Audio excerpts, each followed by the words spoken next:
Image and reality of the Israel-Palestine conflict.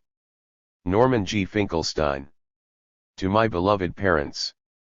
Marilla Hueside Finkelstein. Survivor of the Warsaw Ghetto. Majdanek concentration camp. Zacharias Finkelstein. Survivor of the Warsaw Ghetto. Auschwitz concentration camp. May I never forget or forgive what was done to them. Introduction to the second edition. Introduction. Part I. Theory and History. 1. Zionist Orientations. 2. A land without a people. 3. Born of war, not by design. 4. Settlement, not conquest. Part II. War and Peace. 5. To live or perish. 6. Language of force. 7. Oslo, the apartheid option. Acknowledgements. Over the past decade I benefited from the generosity of many individuals. No words can adequately express my gratitude. Roanne Carey, Alan Nairn, and Cyrus Visser expertly served as my personal editors. Carol Chomsky, Noam Chomsky, and Samira Haj commented on all the chapters in draft form. Albeit in different ways, each also played a crucial role in ushering the book from conception to completion. I am equally grateful to Nabil Abraham and Nawal Raghaib for being there all these years. Unless otherwise indicated, Hebrew language periodicals are cited from Israel Shahak's invaluable translations from the Hebrew press. I want also to thank personally several individuals who gave unsparingly of themselves: Rudolf Baldio, Harry Chomsky, Carolyn Fialkow, Joanne Kolofsky, Ellen Mastromonaco, Donald Neff, Adele Oldman, Richard Parker, William Quant, Frank Sheed and Miriam Tuba. I owe the book's title as well as its overarching structure to Noam Chomsky. All errors of fact, reasoning, and judgment are my own. The conquest of the earth, which mostly means the taking it away from those who have a different complexion or slightly flatter noses than ourselves, is not a pretty thing when you look into it too much. Joseph Conrad, Heart of Darkness. Introduction to the second edition. The logical implication of trying to create a continent neatly divided into coherent territorial states, each inhabited by a separate ethnically and linguistically homogeneous population, was the mass expulsion or extermination of minorities. Such was and is the murderous reductio ad absurdum of nationalism in its territorial version, although this was not fully demonstrated until the 1940s. The homogeneous territorial nation could now be seen as a program that could be realized only by barbarians, or at least by barbarian means. E.J. Hobsbawm, Nations and Nationalism since 1780. Background. To resolve what was called the Jewish question, i.e., the reciprocal challenges of Gentile repulsion, or anti-Semitism, and Gentile attraction, or assimilation, the Zionist movement sought in the late 19th century to create an overwhelmingly, if not homogeneously, Jewish state in Palestine. 1. Once the Zionist movement gained a foothold in Palestine through Great Britain's issuance of the Balfour Declaration, 2. The main obstacle to realizing its goal was the indigenous Arab population. 4. On the eve of Zionist colonization, Palestine was overwhelmingly not Jewish but Muslim and Christian Arab. 3. Across the mainstream Zionist spectrum, it was understood from the outset that Palestine's indigenous Arab population would not acquiesce in its dispossession. Contrary to the claim that is often made, Zionism was not blind to the presence of Arabs in Palestine, Zeev Sternhell observes. If Zionist intellectuals and leaders ignored the Arab dilemma, it was chiefly because they knew that this problem had no solution within the Zionist way of thinking. In general, both sides understood each other well and knew that the implementation of Zionism could be only at the expense of the Palestinian Arabs. Moshe Shertok, later Sherrod, contemptuously dismissed the elusive hopes of those who spoke about a mutual misunderstanding between us and the Arabs, about common interests and about the possibility of unity and peace between the two fraternal peoples. There is no example in history, David Ben-Gurion declared, succinctly framing the core problem, that a nation opens the gates of its country, not because of necessity, but because the nation which wants to come in has explained its desire to it. 4. The tragedy of Zionism, Walter Laqueur wrote in his Standard History, was that it appeared on the international scene when there were no longer empty spaces on the world map. This is not quite right. Rather, it was no longer politically tenable to create such spaces.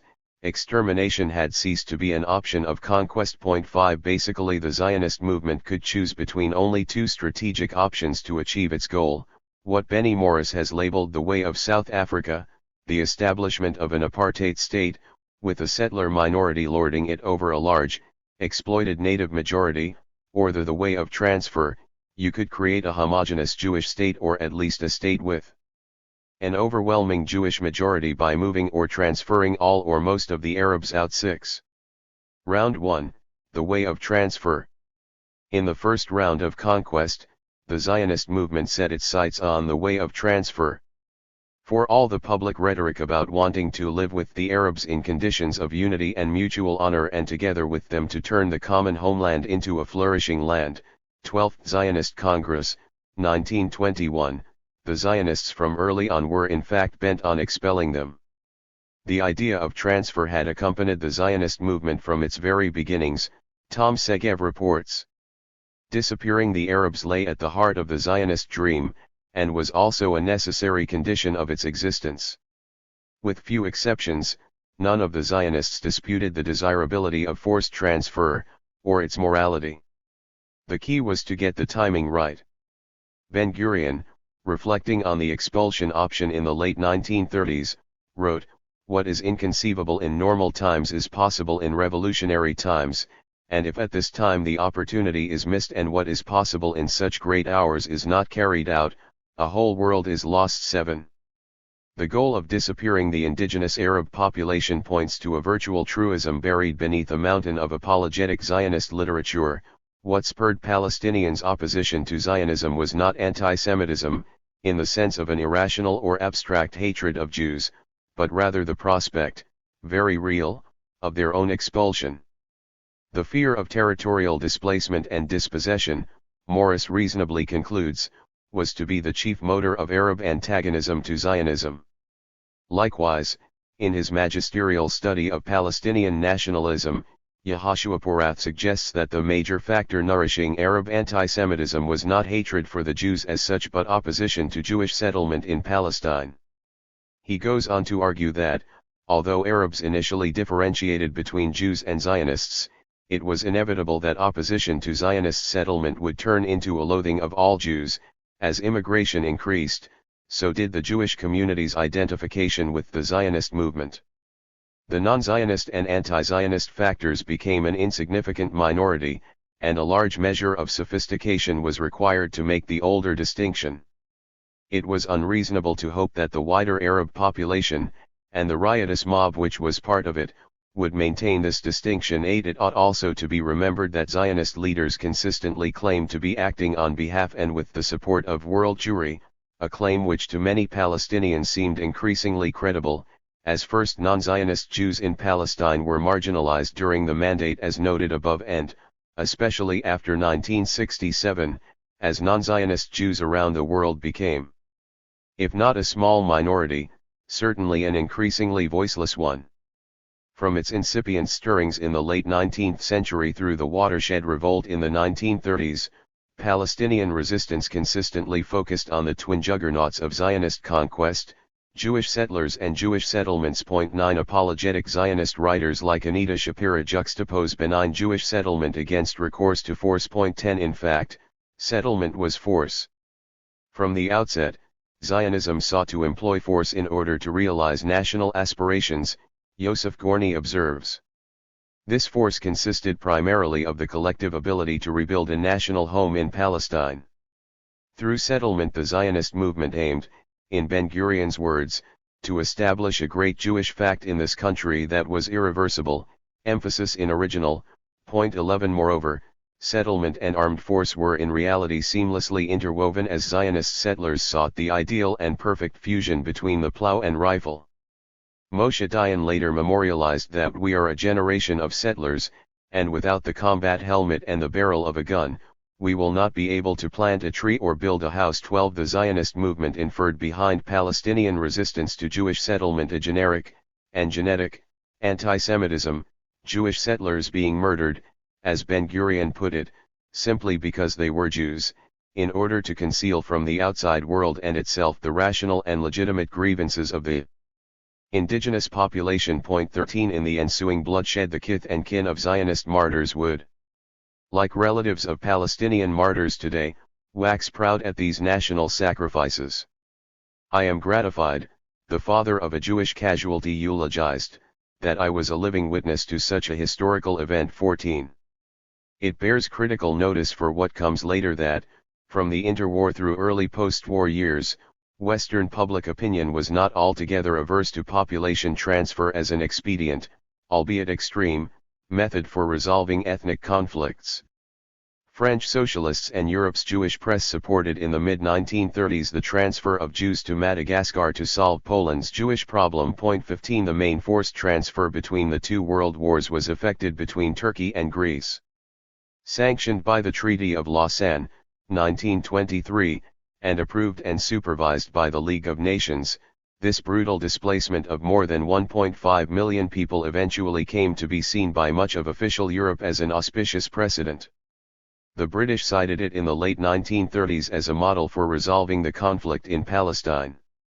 The right-wing Zionist leader, Vladimir Jabotinsky, taking heart from Nazi demographic experiments in conquered territories, about 1.5 million Poles and Jews were expelled and hundreds of thousands of Germans resettled in their place, exclaimed, "The world has become accustomed to the idea of mass migrations and has almost become fond of them." Hitler, as odious as he is to us, has given this idea a good name in the world. During the war the Soviet Union also carried out bloody deportations of recalcitrant minorities such as the Volga Germans, Chechen Ingush, and Tatars. Labor Zionists pointed to the positive experience of the Greek, Turkish and Soviet expulsions in support of the transfer idea. Recalling the success, Churchill, of the Greek, Turkish compulsory transfer, the Allies at the Potsdam Conference, 1945, authorized the expulsion of some 13 million Germans from Central and Eastern Europe. Around 2 million perished in the course of this horrendous uprooting. Even the left-wing British Labour Party advocated in its 1944 platform that the Arabs be encouraged to move out of Palestine, as did the humanist philosopher Bertrand Russell, to make way for Zionist settlement. 16. In fact, many in the enlightened West came to view displacement of the indigenous population of Palestine as an inexorable concomitant of civilization's advance. The identification of Americans with Zionism came easily, since the social order of the Yishuv Jewish community in Palestine was built on the ethos of a frontier society, in which a pioneering settlement model set the tone. To account for the almost complete disregard of the Arab case by Americans, a prominent British Labour MP, Richard Crossman, explained in the mid-1940s, Zionism after all is merely the attempt by the European Jew to build his national life on the soil of Palestine in much the same way as the American settler developed the West. So the American will give the Jewish settler in Palestine the benefit of the doubt, and regard the Arab as the aboriginal who must go down before the march of progress. Contrasting the slovenly Arabs with enterprising Jewish settlers who had set-going revolutionary forces in the Middle East, Crossman himself professed in the name of social progress support for Zionism. The left liberal U.S. presidential candidate in 1948, Henry Wallace, compared the Zionist struggle in Palestine with the fight the American colonies carried on in 1776. Just as the British stirred up the Iroquois to fight the colonists, so today they are stirring up the Arabs. 17. Come 1948, the Zionist movement exploited the revolutionary times of the First Arab-Israeli War, much like the Serbs did in Kosovo during the NATO attack, to expel more than 80% of the indigenous population, 750,000 Palestinians, and thereby achieve its goal of an overwhelmingly Jewish state, if not yet in the whole of Palestine. 18 Burl Katz-Nelson, known as the conscience of the labor Zionist movement, had maintained that there has never been a colonizing enterprise as typified by justice and honesty toward others as our work here in Eretz Israel. In his multi-volume paean to the American settlers' dispossession of the native population, The Winning of the West, Theodore Roosevelt likewise concluded that no other conquering nation has ever treated savage owners of the soil with such generosity as has the United States. The recipients of this benefaction would presumably have a different story to tell. 19. Round 2, The Way of South Africa. The main Arab, and British, fear before and after the 1948 war was that the Zionist movement would use the Jewish state carved out of Palestine as a springboard for further expansion. 20. In fact, Zionists pursued from early on a stages strategy of conquering Palestine by parts, a strategy it would later vilify the Palestinians for. The Zionist vision could not be fulfilled in one fell swoop, Ben-Gurion's official biographer reports, especially the transformation of Palestine into a Jewish state. The stage-by-stage approach, dictated by less than favorable circumstances, required the formulation of objectives that appeared to be concessions. It acquiesced in British and United Nations proposals for the partition of Palestine, but only as a stage along the path to greater Zionist implementation. Ben-Gurion, 21. Chief among the Zionist leadership's regrets in the aftermath of the 1948 war was its failure to conquer the whole of Palestine. Come 1967, Israel exploited the revolutionary times of the June War to finish the job. 22. Sir Martin Gilbert, in his glowing history of Israel, maintained that Zionist leaders from the outset conceived the conquered territories as an undesired burden that was to weigh heavily on Israel. In a highly acclaimed new study, 6 Days of War, Michael Oren suggests that Israel's territorial conquests came about largely through chance, the vagaries and momentum of war, they just happened. A careful review of the historical record, however, suggests that they were just waiting to happen. In light of the Zionist movement's long-standing territorial imperatives, Sternhell concludes, the role of occupier, which Israel began to play only a few months after the lightning victory of June 1967, was not the result of some miscalculation on the part of the rulers of that period or the outcome of a combination of circumstances, but another step in the realization of Zionism's major ambitions. 23. Israel confronted the same dilemma after occupying the West Bank and Gaza as at the dawn of the Zionist movement. It wanted the land but not the people. 24. Expulsion, however, was no longer a viable option. In the aftermath of the brutal Nazi experiments with and plans for demographic engineering, international public opinion had ceased granting any legitimacy to forced population transfers. The landmark Fourth Geneva Convention, ratified in 1949, for the first time unequivocally prohibited deportation of civilians under occupation. Articles 49, 100, and 47. 25. Accordingly, after the June War, Israel moved to impose the second of its two options mentioned above, apartheid. This proved to be the chief stumbling block to a diplomatic settlement of the Israel-Palestine conflict. The peace process. Right after the June War, the United Nations deliberated on the modalities for achieving a just and lasting peace. The broad consensus of the General Assembly as well as the Security Council called for Israel's withdrawal from the Arab territories it occupied during the June War. Security Council Resolution 242 stipulated this basic principle of international law in its preambular paragraph, emphasizing the inadmissibility of the acquisition of territory by war, emphasis in original.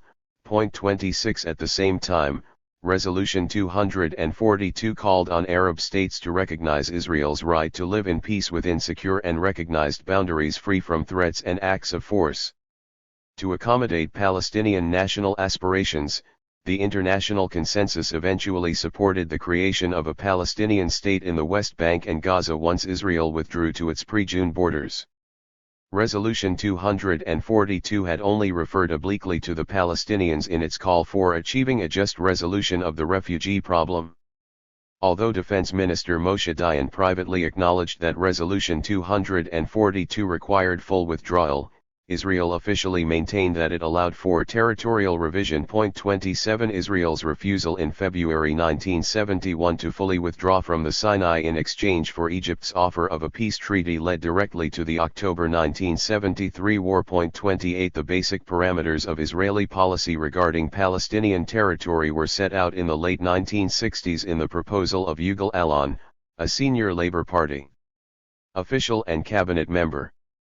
The Allon plan called for Israel's annexation of up to half the West Bank, while Palestinians would be confined to the other half in two unconnected cantons to the north and south. Sasson Sofer notes generally the fertile dualism of Israeli diplomacy, one might rather say fertile cynicism, of pointing to the uniqueness of the Jewish question in order to obtain legitimacy, and then stressing the normality of Israel's sovereign existence as a state which should be accorded all the international rights and privileges of a national entity. In the case at hand, Israel demanded, like all sovereign states, full recognition, yet also claimed a right, in the name of unique Jewish suffering and despite international law, to territorial conquest. As shown elsewhere, invocation of the Nazi Holocaust played a crucial role in this diplomatic game. 29. The United States initially supported the consensus interpretation of Resolution 242, making allowance for only minor and mutual adjustments on the irregular border between Israel and the Jordanian-controlled West Bank. 30 In heated private exchanges with Israel during the unsponsored mediation efforts of Gunnar Jarring in 1968, 31 American officials stood firm that the words recognized and secure meant security arrangements and recognition of new lines as international boundaries, and never meant that Israel could extend its territory to the West Bank or Suez if this was what it felt its security required, and that there will never be peace if Israel tries to hold onto large chunks of territory. Referring to it explicitly by name, the U.S. deplored even the minimalist version of the Allon plan as a non-starter and unacceptable in principle. 32. In a crucial shift beginning under the Nixon-Kissinger administration, however, American policy was realigned with Israel's. 33 Except for Israel and the United States, and occasionally a U.S. client state, the international community has supported, for the past quarter-century, the two-state settlement, that is, the full Israeli withdrawal/full Arab recognition formula, as well as the creation of a Palestinian state alongside Israel. The United States cast the lone veto of Security Council resolutions in 1976 and 1980 affirming the two-state settlement that were endorsed by the Palestine Liberation Organization, PLO, and neighboring Arab states. A 1989 General Assembly resolution along similar lines passed 151-3, Israel, U.S., and Dominica. Despite the historic geopolitical changes in the past decade, the international consensus has remained remarkably stable. A 2002 General Assembly resolution, Peaceful Settlement of the Question of Palestine, affirming Israel's right to secure and recognized borders as well as the Palestinian people's right to an independent state in the West Bank and Gaza, passed 160-4, Israel, Marshall Islands, Federated States of Micronesia, U.S. The 2002 UN voting record on virtually every resolution bearing on the Israeli, Palestinian, and Syrian conflict was similarly lopsided. In the UN Third Committee the vote was 156-3, Israel, Marshall Islands, U.S., regarding the right of the Palestinian people to self-determination, while in the Fourth Committee the vote was 148-1, Israel, regarding assistance to Palestinian refugees, 147-4, Israel, Marshall Islands, Micronesia, U.S., regarding persons displaced as a result of the June 1967 war, 147-5, Israel, Marshall Islands, Micronesia, Nauru, U.S., regarding operations of the United Nations Relief and Works Agency for Palestine refugees, 147-4, Israel, Marshall Islands, Micronesia, U.S., regarding Palestine refugees' properties and their revenues, 145-5, Israel, Marshall Islands, Micronesia, Nauru, U.S., regarding applicability of the Geneva Convention, to the occupied Palestinian territory, 145-6, Israel, Marshall Islands, Micronesia, Nauru, Tuvalu, U.S., regarding Israeli settlements in the occupied territories, 141-5, Israel, Marshall Islands, Micronesia, Nauru, U.S., regarding Israeli practices affecting the human rights of the Palestinian people, and 144-1, Israel, regarding the occupied Syrian Golan. Responding to the Syrian charge that Israel stood isolated in the international community, Israel's ambassador rejoined that to the right it had truth and to the left, justice, and he did not call that isolation. Indeed, he left out Nauru, Tuvalu, Micronesia, and the Marshall Islands. This record is often adduced as proof of the UN's bias against Israel. In fact, the exact reverse is true.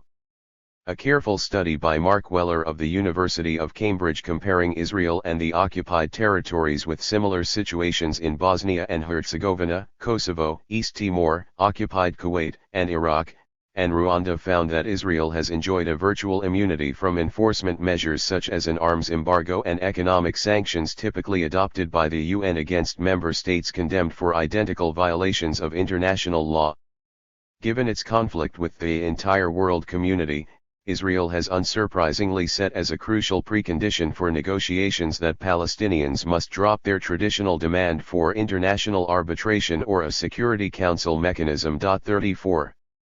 The main obstacle to Israel's annexation of occupied Palestinian territory from the mid-1970s was the PLO. Having endorsed the two-state settlement, it could no longer be dismissed as simply a terrorist organization bent on Israel's destruction. Pressures mounted on Israel to reach an agreement with the PLO's compromising approach. Consequently, in June 1982 Israel invaded Lebanon, where Palestinian leaders were headquartered, to head off what Israeli strategic analyst Avner Yaniv dubbed the PLO's peace offensive. 35 With the Palestine question diplomatically sidelined after the invasion, West Bank and Gaza Palestinians rose up in December 1987 against the occupation in a basically nonviolent civil revolt, the Intifada. Israel's brutal repression, compounded by the inept and corrupt leadership of the PLO, eventually resulted in the uprising's defeat. 36 After the implosion of the Soviet Union, the destruction of Iraq, and the suspension of funding from the Gulf states, Palestinian fortunes reached a new nadir. The US and Israel seized on this opportune moment to recruit the already venal and now desperate Palestinian leadership, on the verge of bankruptcy and in a weakened condition, Yuri Saver, Israel's chief negotiator at Oslo, as surrogates of Israeli power. This was the real meaning of the Oslo Accord signed in September 1993, to create a Palestinian Bantustan by dangling before Arafat and the PLO the perquisites of power and privilege, much like how the British controlled Palestine during the Mandate years through the Mufti of Jerusalem, Amin al-Husseini, and the Supreme Muslim Council. 37 The occupation continued after Oslo, a seasoned Israeli observer, Meron Benvenisti, wrote, albeit by remote control, and with the consent of the Palestinian people, represented by their sole representative, the PLO. And again, it goes without saying that cooperation based on the current power relationship is no more than permanent Israeli domination in disguise, and that Palestinian self-rule is merely a euphemism for Bantustanization. The test for Arafat and the PLO, according to Saver, was whether they would use their new power base to dismantle Hamas and other violent opposition groups contesting Israeli apartheid. 38. Israel's settlement policy in the occupied territories during the past decade points up the real content of the peace process set in motion at Oslo. The details are spelled out in an exhaustive study by B'Tselem, Israeli Information Center for Human Rights in the Occupied Territories, entitled Land Grab. 39 Due primarily to massive Israeli government subsidies, the Jewish settler population increased from 250,000 to 380,000 during the Oslo years, with settler activity proceeding at a brisker pace under the tenure of Labour's Ehud Barak than Likud Benjamin Netanyahu. Illegal under international law and built on land illegally seized from Palestinians, these settlements now incorporate nearly half the land surface of the West Bank. For all practical purposes they have been annexed to Israel. Israeli law extends not only to Israeli but also non-Israeli Jews residing in the settlements, and are off-limits to Palestinians without special authorization. Fragmenting the West Bank into disconnected and unviable enclaves, they have impeded meaningful Palestinian development. In parts of the West Bank and East Jerusalem the only available land for building lies in areas under Israeli jurisdiction, while the water consumption of the 5,000 Jewish settlers in the Jordan Valley is equivalent to 75% of the water consumption of all 2 million Palestinian inhabitants of the West Bank. Not one Jewish settlement was dismantled during the Oslo years, while the number of new housing units in the settlements increased by more than 50%, excluding East Jerusalem. Again, the biggest spurt of new housing starts occurred not under Netanyahu's tenure but rather under Barak's, in the year 2000, exactly when Barak claims to have left no stone unturned in his quest for peace. During the first 18 months of Prime Minister Sharon's term of office, beginning early 2001, 44 new settlements, rebuked by the UN Commission on Human Rights as incendiary and provocative, were established in the West Bank. 40.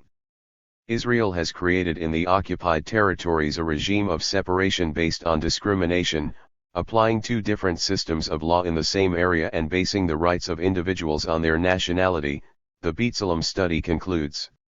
This regime is the only one of its kind in the world, and is reminiscent of distasteful regimes from the past, such as the apartheid regime in South Africa. As Jewish settlements expand, Israel has begun corralling West Bank Palestinians into 8 fragments of territory, each surrounded by barbed wire with a permit required to move or trade between them. Trucks must load and unload on the borders back to back, thereby further devastating an economy in which roughly 1/3 of the population is unemployed, half the population lives below the poverty line of $2 per day, and 1/5 of children under 5 suffer from malnutrition, largely caused, according to US, UN and European relief agencies, by Israeli restrictions on transporting food. What is truly appalling, a Haaretz writer lamented, is the blasé way in which the story has been received and handled by the mass media. Where is the public outcry against this attempt to divide the territories and enforce internal passports, and humiliate and inconvenience a population that can scarcely earn a living or live a life as it is? 41. After 7 years of on-again, off-again negotiations and a succession of new interim agreements that managed to rob the Palestinians of the few crumbs thrown from the master's table at Oslo 42, the moment of truth arrived at Camp David in July 2000. President Clinton and Prime Minister Barak delivered Arafat the ultimatum of formally acquiescing in a Bantustan or bearing full responsibility for the collapse of the peace process. Arafat refused, however, to budge from the international consensus for resolving the conflict.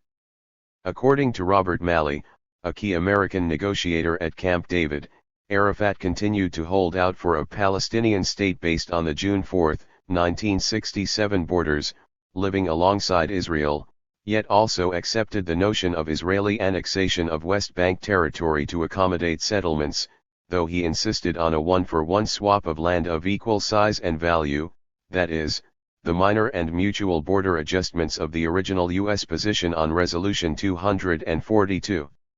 Malley's rendering of the Palestinian proposal at Camp David, an offer that was widely dismissed but rarely reported, deserves full quotation. A state of Israel incorporating some land captured in 1967 and including a very large majority of its settlers, the largest Jewish Jerusalem in the city's history, preservation of Israel's demographic balance between Jews and Arabs, security guaranteed by a US-led international presence. On the other hand, contrary to the myth spun by Barak Clinton as well as a compliant media, Barak offered the trappings of Palestinian sovereignty, a special advisor at the British Foreign Office observed, while perpetuating the subjugation of the Palestinians. Although accounts of the Barak proposal significantly differ, all knowledgeable observers concur that it would have meant that territory annexed by Israel would encroach deep inside the Palestinian state, Mali, dividing the West Bank into multiple, disconnected enclaves. and offering land swaps that were of neither equal size nor equal value. 43. Consider in this regard Israel's reaction to the March 2002 Saudi peace plan. Crown Prince Abdullah proposed, and all 21 other members of the Arab League approved, a plan making concessions that actually went beyond the international consensus. In exchange for a full Israeli withdrawal, it offered not only full recognition but normal relations with Israel, and called not for the right of return of Palestinian refugees but rather only a just solution to the refugee problem. A Haaretz commentator noted that the Saudi plan was surprisingly similar to what Barak claims to have proposed 2 years ago at Camp David.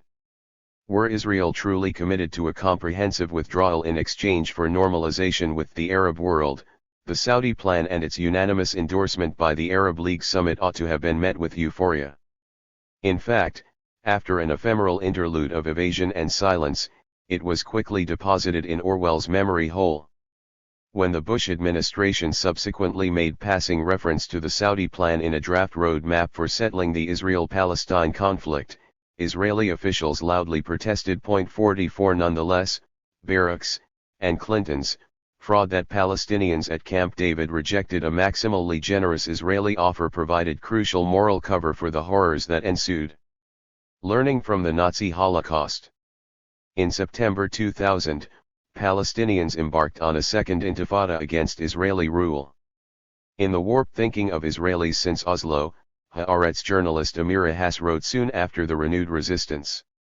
The Palestinians would accept a situation of coexistence in which they were on an unequal footing vis-a-vis the Israelis and in which they were ranked as persons who were entitled to less, much less, than the Jews. However, in the end the Palestinians were not willing to live with this arrangement. The new intifada is a final attempt to thrust a mirror in the face of Israelis and to tell them, take a good look at yourselves and see how racist you have become. Meanwhile, Israel, having failed in the carrot policy it initiated at Oslo, reached for the big stick. 2 preconditions had to be met, however, before Israel could bring to bear its overwhelming military superiority, a green light from the US and a sufficient pretext. Already in summer 2001, the authoritative Jane's Information Group reported that Israel had completed planning for a massive and bloody invasion of the occupied territories. But the US vetoed the plan and Europe made equally plain its opposition. After September 11, however, the US came on board. Sharon's goal of crushing the Palestinians basically fit in with the US administration's goal of exploiting the World Trade Center atrocity to eliminate the last remnants of Arab resistance to total US domination, or, in Robert Fisk's succinct formulation, to bring the Arabs back under our firm control, to ensure their loyalty. Through sheer exertion of will and despite a monumentally incompetent leadership, Palestinians have proven to be the most resilient and recalcitrant popular force in the Arab world. Bringing them to their knees would deal a devastating psychological blow throughout the region. 45. With a green light from the US, all Israel now needed was the pretext. Predictably, it escalated the assassinations of Palestinian leaders following each lull in Palestinian terrorist attacks. After the destruction of the houses in Rafah and Jerusalem, the Palestinians continued to act with restraint, Shulamit Alani of Israel's Meretz Party observed.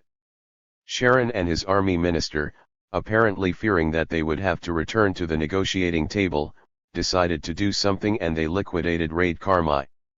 They knew that there would be a response, and that we would pay the price in the blood of citizens. 46. In fact, it was plainly the case that Israel desperately sought this sanguinary response.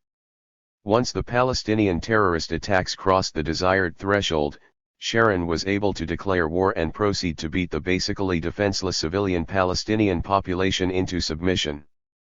Only the willfully blind could miss noticing that Israel's March-April invasion of the West Bank, Operation Defensive Shield, was largely a replay of the June 1982 invasion of Lebanon. To crush the Palestinians' goal of an independent state alongside Israel, the PLO's peace offensive, Israel laid plans in September 1981 to invade Lebanon. In order to launch the invasion, however, it needed the green light from the Reagan administration and a pretext. Much to its chagrin and despite multiple provocations, Israel was unable to elicit a Palestinian attack on its northern border. It accordingly escalated the air assaults on southern Lebanon, and after a particularly murderous attack that left 200 civilians dead, including 60 occupants of a Palestinian children's hospital, the PLO finally retaliated, killing one Israeli. With this key pretext in hand and a green light now forthcoming from the Reagan administration, Israel invaded.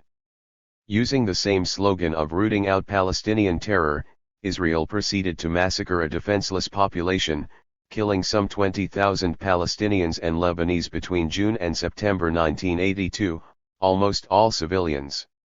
One might note by comparison that, as of May 2002, the official Israeli figure for Jews who gave their lives for the creation and security of the Jewish state, that is, the total number of Jews who perished in, mostly, wartime combat or in terrorist attacks from the dawn of the Zionist movement 120 years ago until the present day, comes to 21,182.47. To repress Palestinian resistance, a senior Israeli officer in early 2002 urged the army to analyze and internalize the lessons of how the German army fought in the Warsaw Ghetto. Judging by Israeli carnage in the West Bank culminating in Operation Defensive Shield, the targeting of Palestinian ambulances 48 and medical personnel, the targeting of journalists, the killing of Palestinian children for sport, Chris Hedges, New York Times former Cairo bureau chief, the rounding up, handcuffing and blindfolding of Palestinian males between the ages of 15 and 50, and affixing of numbers on their wrists, the indiscriminate torture of Palestinian detainees, the denial of food, water, electricity, medical treatment and burial to the Palestinian civilian population, the indiscriminate air assaults on some Palestinian neighborhoods, the systematic use of Palestinian civilians as human shields, the bulldozing of Palestinian homes with the occupants huddled inside, it appears that the Israeli army followed the officer's advice. When the offensive, supported by fully 90% of Israelis, was finally over, 500 Palestinians were dead, including more than 70 children, and 1,500 wounded. More than 8,000 Palestinians detained in mass round ups had been subjected to ill treatment, and sometimes torture. More than 3,000 dwellings were demolished, sometimes with the residents still inside, leaving over 13,000 Palestinians homeless, while the already devastated Palestinian economy suffered more than $350 million in direct property losses. 49.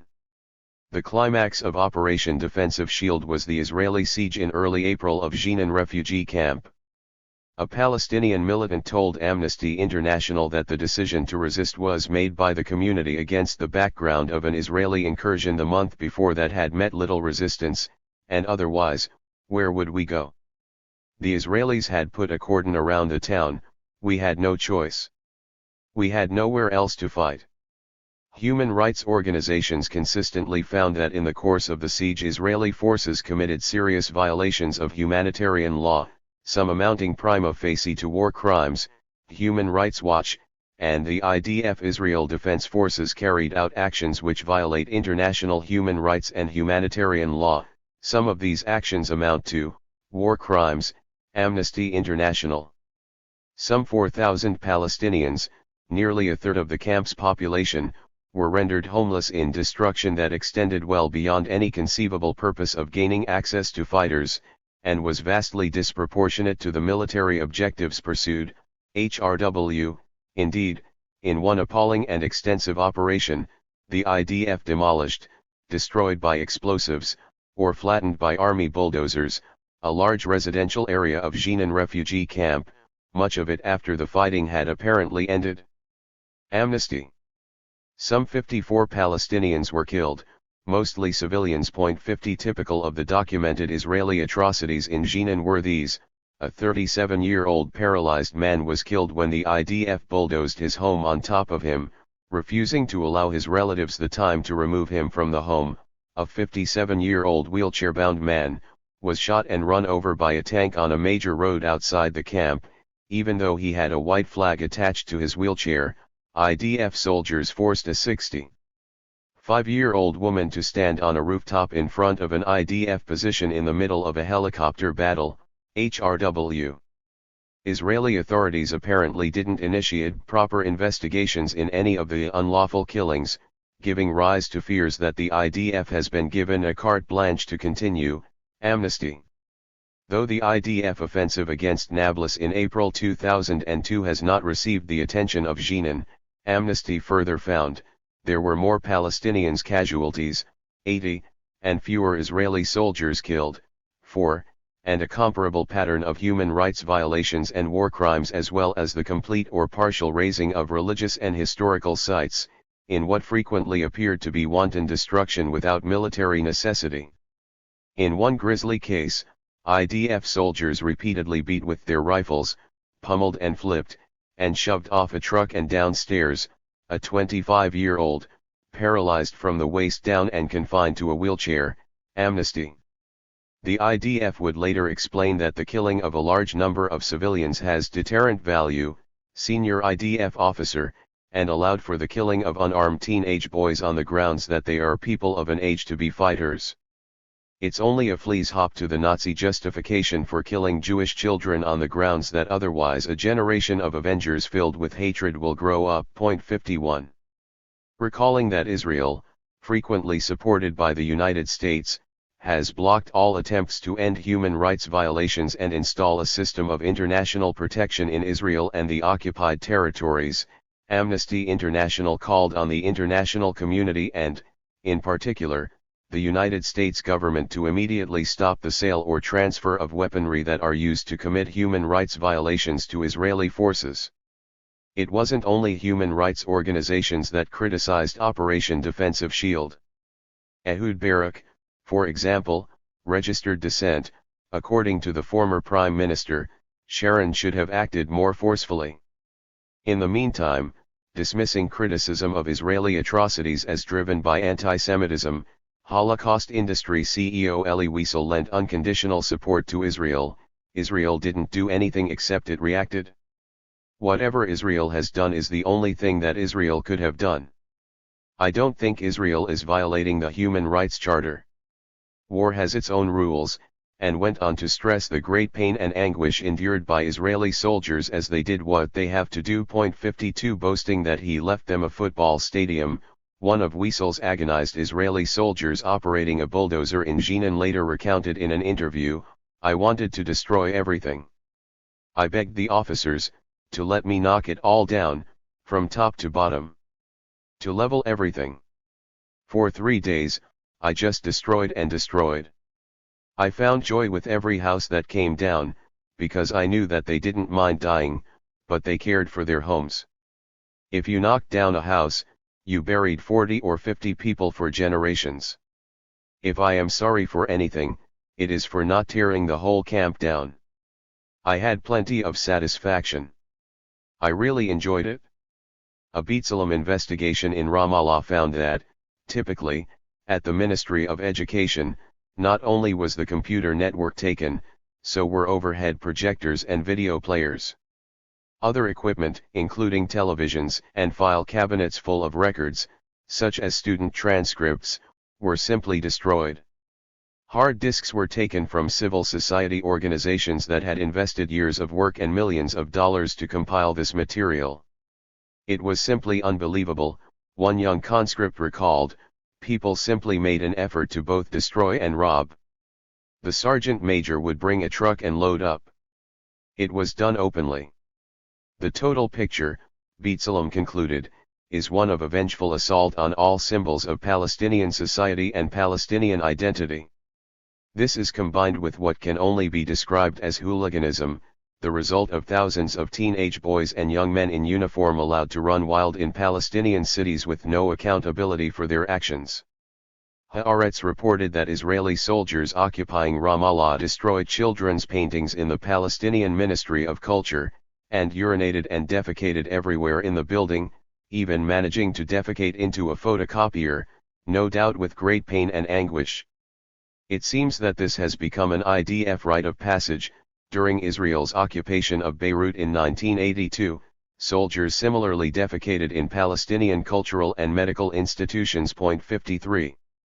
In July 2002, Israel moved quickly to avert yet another political catastrophe.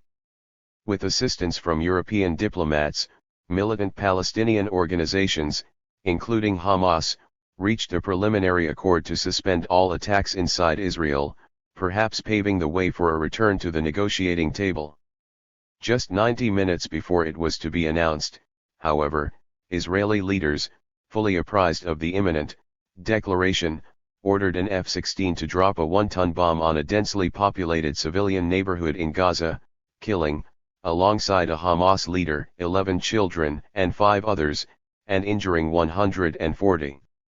Predictably, the declaration was scrapped and Palestinian terrorist attacks resumed with a vengeance. What is the wisdom here? A Meretz party leader asked the Knesset. At the very moment that it appeared that we were on the brink of a chance for reaching something of a ceasefire, or diplomatic activity, we always go back to this experience. Just when there is a period of calm, we liquidate. Yet, having headed off another dastardly Palestinian peace offensive, the murderous assault made perfect sense. Small wonder Sharon hailed it as one of our greatest successes. And once again in October 2002 an outburst of violence ended a period of relative calm in the Israeli-Palestinian conflict, the Christian Science Monitor reported, as Israel killed 14 Palestinians and wounded more than 100, mostly civilians, in Gaza. The main Palestinian political faction, Fatah, was abstaining from terrorist attacks inside Israel and, officials of the Palestinian Authority were attempting to persuade militant Palestinian groups to do the same, it continued. The Israeli attack appeared to extinguish this initiative's chances for success and may add credibility to assertions by Palestinians and others that Israel intentionally stokes the conflict. European Union Representative Javier Solana rued that the assault would undermine the Palestinians' new undertaking to distance themselves from violence, which is presumably why the Israeli army commander in Gaza concluded that the operation was definitely successful from our point of view. 54 Scoring a major victory on a related front, the Israeli government blocked Israeli peace activists in August 2002 from linking up with 700 of their Palestinian counterparts in Bethlehem. Reporting from Bethlehem, Amira has observed that many Palestinians were endeavoring to open a public debate aimed at reducing Palestinian support for attacks inside Israel, without waiting for a change in Israeli policy. The joint demonstration, she continued, was an example of that type of effort. It was an effort that failed, foiled by the Israeli authorities. 55. Expulsion Redux. The Oslo process was premised on finding a credible Palestinian leadership to cloak Israeli apartheid, a Nelson Mandela to act the part of a chief Buthelezi. 56 Camp David signaled the defeat of this strategy. Arafat refused, or, due to popular resistance, wasn't able, to play the assigned role. Without such a legitimizing Palestinian facade, the reality of Israeli apartheid stands fully exposed and subject to the same withering criticism as its South African precursor. If Palestinians were black, Israel would be a pariah state subject to economic sanctions led by the United States, the London Observer editorialized after the outbreak of the new Intifada. Its development and settlement of the West Bank would be seen as a system of apartheid, in which the indigenous population was allowed to live in a tiny fraction of its own country, in self-proclaimed Bantustans, with whites monopolizing the supply of water and electricity. And just as the black population was allowed into South Africa's white areas in disgracefully under-resourced townships, so Israel's treatment of Israeli Arabs, flagrantly discriminating against them in housing and education, would be recognized as scandalous too. Mainstream figures across the political spectrum, from President Carter's national security advisor, Zbigniew Brzezinski, to South Africa's Anglican Archbishop and Nobel laureate, Desmond Tutu, have since issued similar denunciations. I have been very deeply distressed in my visit to the Holy Land, Tutu declared.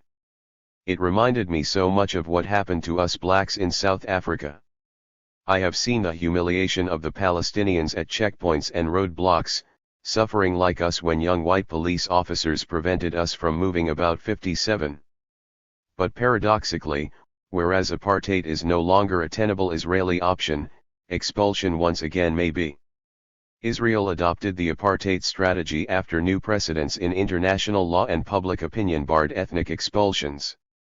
In recent times, however, there has been a dramatic loosening of such juridical and moral constraints.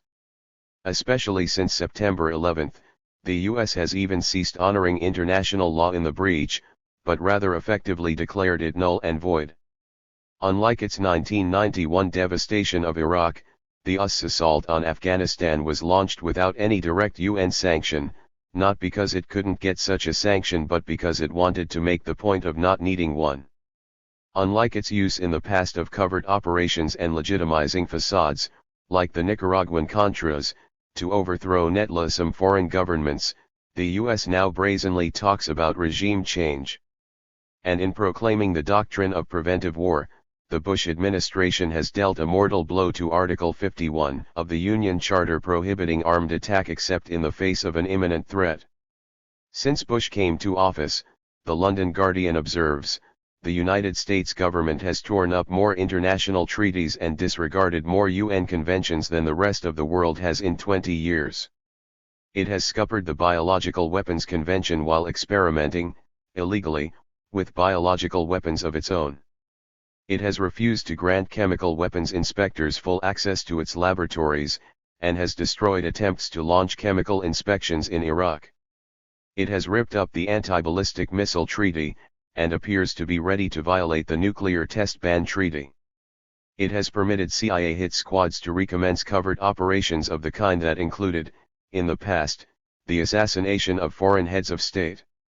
It has sabotaged the Small Arms Treaty, undermined the International Criminal Court, refused to sign the Climate Change Protocol and, last month, sought to immobilize the UN Convention Against Torture so that it can keep foreign observers out of its prison camp in Guantanamo Bay. Even its preparedness to go to war with Iraq without a mandate from the UN Security Council is a defiance of international law far graver than Saddam Hussein. 58. With crucial US backing, Israel is likewise now able to totally flout international conventions, as evidenced by its contemptuous and humiliating treatment in April 2002 of the UN's fact-finding mission on Jenin, and its shredding of the Oslo Accord with the reoccupation of Palestinian-administered areas in the West Bank. Influential Israeli policymakers like Infrastructure Minister Efi Itam and former left-wing stalwarts like author A.B. Yehoshua openly advocate transfer, while former commander of the Air Force Eitan Ben Eliyahu urges the necessity to thin out the number of Arabs here. Every day that goes by, Amira Hass warns, the preachers of transfer feel ever more confident about raising their permanent solution in the Israeli public. Israeli military correspondent Zeev Schiff points to the settlers stealing and confiscating of Palestinian food, justified by Israel's former chief rabbi on the grounds that the fruit from the trees planted by Gentiles on land inherited by the people of Israel does not belong to the Gentiles, as laying the groundwork for transfer, and Israeli journalist Danny Rubenstein likewise observes that the settlers can always claim that they shoot at olive harvesters because the peasants are actually scouts meant to help prepare terror attacks, but the clear truth is that it's really a preparation for transfer. Nearly one-half of Israelis support expulsion of West Bank and Gaza Palestinians, and nearly one-third support expulsion of Israeli Palestinians, 3/5 support encouraging Israeli Palestinians to leave. While bumper stickers around Jerusalem urge the government to deport the expletives. 59. The Dean of Israel's New Historian 60 Benny Morris, explicitly justifies expulsion of the Palestinians not only in the event of a regional war but in the name of Laban's Ram. This land is so small that there isn't room for two peoples. In 50 or 100 years, there will only be one state between the sea and the Jordan. That state must be Israel. This insight is of a piece with many of his recent pronouncements. According to Morris, the Zionist settlers had the right to expel Arabs from their homes in 1948 because they started shooting. Early American settlers similarly maintained that we may now by right of war, and law of nations, destroy them who sought to destroy us, whereby, their cleared grounds, shall be inhabited by us? Or, is it legitimate to expel in time of war but illegitimate to exterminate? Morris claims that Ben-Gurion's terrible mistake in 1948 was that he didn't complete the job and expel 100% of the Palestinian Arabs, that Israeli Palestinians now constitute an existential danger and a time bomb, and that ideally the Arabs will leave. Exactly how he doesn't say, except that this will become a strategic problem for the security forces. Morris professes that as an historian his only concern is truth. Indeed, finding evidence of yet more massacres of Arabs in 1948 makes me happy. What would one say of a German historian who expresses glee that he uncovered evidence of yet more gas chambers? The Palestinians, according to Morris, are a sick, psychotic people. They refuse to acknowledge that Jews have a just claim to Palestine and that Zionism was/is a just enterprise. Yet, Morris further states that this just claim couldn't be redeemed and this just enterprise realized without expelling the Palestinian Arabs. A removing of a population was needed. Without a population expulsion, a Jewish state would not have been established. Such an inevitable expulsion wasn't, however, morally defective. I morally accept the erection of the Jewish state. This must mean that Palestinians are a sick, psychotic people because they refuse to acknowledge that their expulsion wasn't morally defective, that it was morally just. In one remarkably disingenuous interview, Morris denied statements of his already in print and went on to wax eloquent on the immorality of expulsion. I regard the notion of expelling a whole population as immoral and unjust, and it will cause a grievous amount of suffering. But if expulsion is immoral and unjust, and expulsion of the Palestinians was inevitable in creating a Jewish state, how can Zionism be moral and just? Prime Minister Sharon merely responds, usually with great restraint.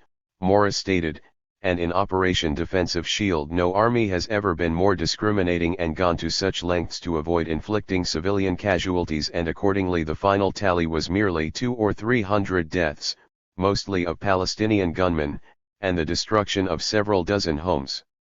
It seems otherwise only because Western journalists give credence to the never-ending torrent of Palestinian mendacity, and in particular to Arafat and the Palestinian Authority, a kingdom of mendacity unlike straight, or far less mendacious, Israeli officials.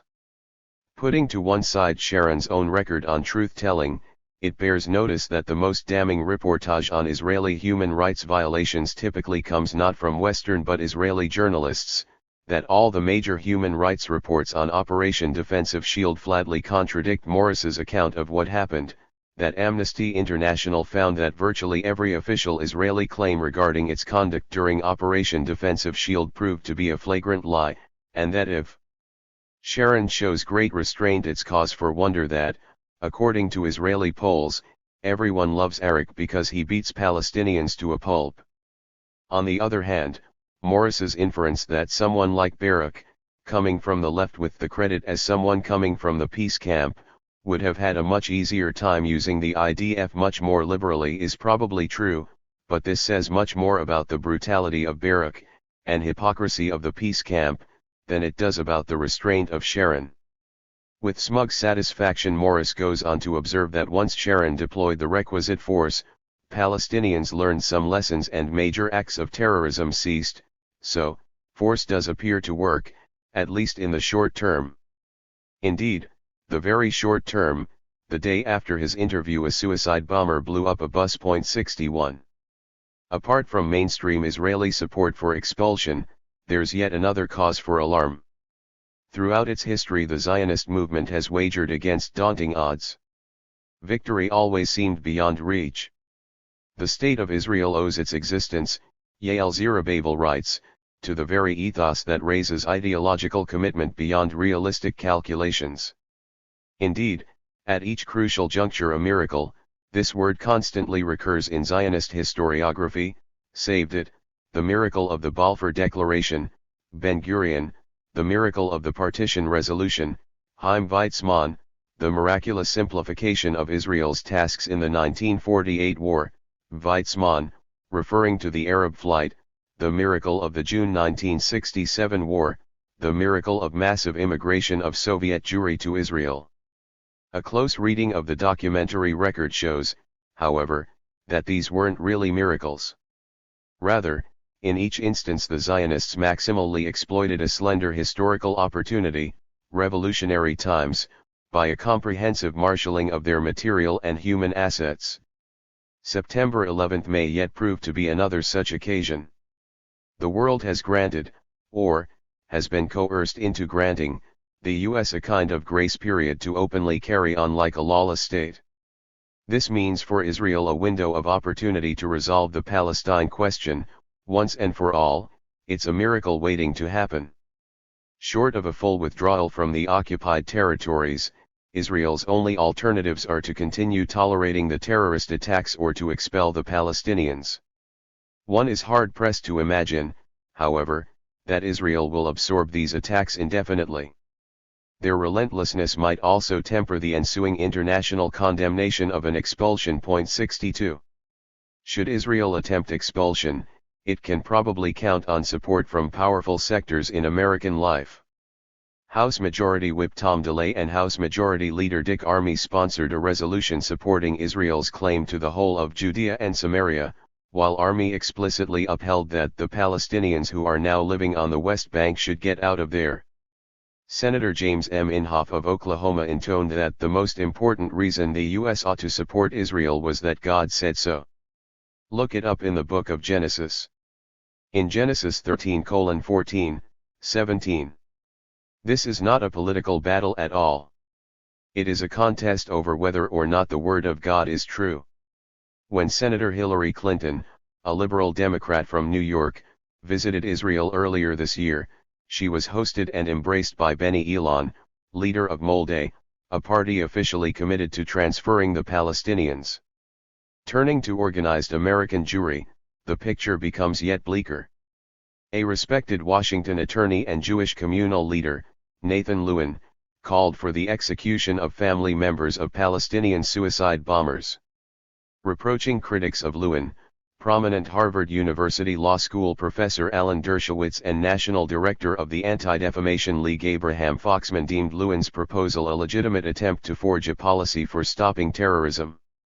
In what might be termed the Literacy Gambit, Dershowitz himself recommended a new response to Palestinian terrorism, the automatic destruction of a Palestinian village after each terrorist attack, as well as the legalization of the torture of terrorist suspects. Dershowitz's proposal, however, lacks novelty. Israel pursued this strategy of murderous reprisals against Arab civilians in the early 1950s. A massacre perpetrated in 1953 by Ariel Sharon at the village of Kibbutz, which left some 70 villagers dead, the majority women and children, was compared by American newspapers to literacy. Lewin and Dershowitz have teamed up to promote a new Washington-based National Institute for Judaic Law that will illuminate the Jewish roots of our legal system in America. To judge by their interpretation of Jewish law, it's a wonder they didn't recommend that Timothy McVeigh's family be executed and his hometown obliterated.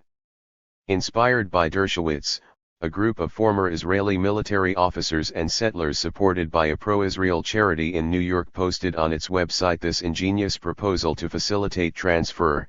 Israel issues a warning that, in a response to any terrorist attack, she will immediately completely level an Arab village, randomly chosen by a computer from a published list. The use of a computer to select the place of the Israeli response will put the Arabs and the Jews on a level footing. The Jews do not know where the terrorists will strike, and the Arabs will not know which one of their villages or settlements will be erased in retaliation. The word erased very precisely reflects the force of Israel's response. 63. Meanwhile, Joan Peters's colossal hoax, from time immemorial, which purports that Palestine was practically empty before Zionist colonization. 64 was reissued in February 2001 and, touted by American Jewish organizations and periodicals, immediately soared to the top of the Amazon sales rankings. After having disappeared into the night following the exposure of her fraud, Peters is now back in high demand for speaking engagements and is getting, according to her, an amazingly wonderful, overwhelmingly positive response from audiences. Alongside her forte, What Palestinian land? Peters's range of scholarly expertise has broadened to include worldwide Islamic jihad, terrorism, and religious persecution by Muslims. Christian fundamentalists rallying behind the demand for expulsion point to the Peters thesis for support, Christian Coalition founder Pat Robertson maintaining, for example, that the Palestinians are really Arabs who moved there a few decades ago. Their claim to that land really does not go back very far, such as it is. A documentary film based on From Time Immemorial is currently in the planning stages. With priceless irony, it's entitled The Myth. 65 The Zionist investment in Peters's preposterous claim constitutes, incidentally, a backhanded admission that, had Palestine been inhabited, which it plainly was, the Zionist enterprise was morally indefensible. Maintaining that Sharon has always harbored a very clear plan, nothing less than to rid Israel of the Palestinians, respected Israeli military historian Martin van Creveld has posited two alternative pretexts for expulsion. 1. The diversion of a global crisis such as an American attack on Iraq. In this regard, it bears recalling that in 1989 Benjamin Netanyahu urged the Israeli government to exploit politically favorable circumstances like the Tiananmen massacre to carry out large-scale expulsions when the damage to Israel would have been relatively small. 2. A spectacular terrorist attack that killed hundreds. Apart from the regrettably real prospect that Palestinians, or others claiming to act in their support, might commit such an atrocity, judging from the historical record, it's plainly not beyond possibility that Sharon would provoke it. Although some believe that the international community will not permit such an ethnic cleansing, Van Creveld plausibly concludes, I would not count on it. If Sharon decides to go ahead, the only country that can stop him is the United States. The US, however, regards itself as being at war with parts of the Muslim world that have supported Osama bin Laden. America will not necessarily object to that world being taught a lesson. The main US fear is that expulsion would trigger a reaction in the Arab street toppling its client regimes. But twice before, on the eve of the assaults on Iraq and Afghanistan, elite American opinion harbored a similar fear. In both cases it proved unfounded. The Bush administration might try its luck again in the expectation that the Arab street is a chimera. Meron Benvenisti conjured, in the pages of Haaretz, this nightmare scenario, an American assault on Iraq against Arab and world opposition, and an Israeli involvement, even if only symbolic, leads to the collapse of the Hashemite regime in Jordan. Israel then executes the old Jordanian option, expelling hundreds of thousands of Palestinians across the Jordan River. Pointing up the likelihood in Israel's current state of moral dissolution of a wartime expulsion, there has never been a better opportunity. He concludes that nobody should be allowed to say they weren't warned. If the US attacks Iraq and during that attack there is a mega-terrorist incident in Israel, former Shin Bet chief Ami Ayalon similarly warns, then Ariel Sharon could exploit the outbreak of rage in the Israeli public to conduct a mass transfer of Palestinians. It's also possible that Israel will execute a large-scale internal transfer from West Bank villages to townships, or deport several thousand key local functionaries, leaving the Palestinian population even more leaderless than it already is. Jane's Information Group, taking note of the growing concern that Sharon will exploit a U.S. attack on Iraq to drive out large numbers of Palestinians from the West Bank into neighboring Jordan, reports that already since the outbreak of the new Intifada as many as 200,000 Palestinians, fleeing from the violence or the economic misery, have entered Jordan. 66.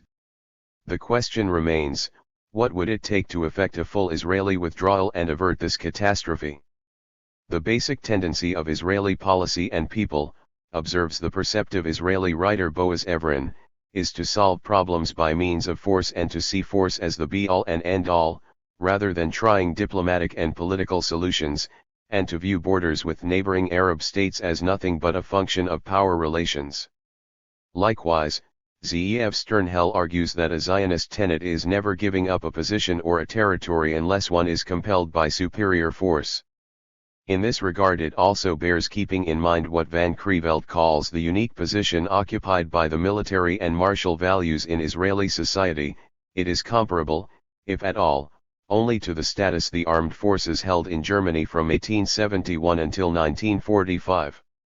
The greatest compliment that anyone could receive was that he was a fighter, and the highest praise one could bestow on anything was to say that it was like a military operation. 67. The reasonable inference is that Israel will withdraw from the occupied territories only if Palestinians, and their supporters, can summon sufficient force to change the calculus of costs for Israel, that is, making the price of occupation too high. The historical record sustains this hypothesis. Israel has withdrawn from occupied territory on 3 occasions: the Egyptian Sinai in 1957 after Eisenhower's ultimatum, Sinai in 1979 after Egypt's unexpectedly impressive showing in the October 1973 war, and Lebanon in 1985 and 2000 after the losses inflicted by the Lebanese resistance. In addition, it seems that Israeli ruling elite seriously contemplated withdrawal during the initial years of the First Intifada, 1987-9, due to the international and domestic costs inflicted on Israel by the Palestinian revolt. Neither a conventional nor a guerrilla war seems a viable Palestinian option. Terrorism, apart from being morally reprehensible, if unsurprising, will probably not budge Israel, and if at all, will move it rightwards. Israeli elites accept civilian casualties as a necessary, if regrettable, price of power. They pay heed only when the Israeli military suffers losses or its deterrent capacity is undermined. Consider in this regard Sternhell's assessment of the impact on Israel of the new Intifada. The number of Israeli civilian casualties in the past year is far greater than the number of soldiers who have been killed or wounded. When all is said and done, the army is waging a deluxe war. It is bombing and shelling defenseless cities and villages, and that situation is convenient for both the army and the settlers. They are well aware that if the army were to sustain casualties on the same scale as occurred in Lebanon, we would now be on our way out of the territories.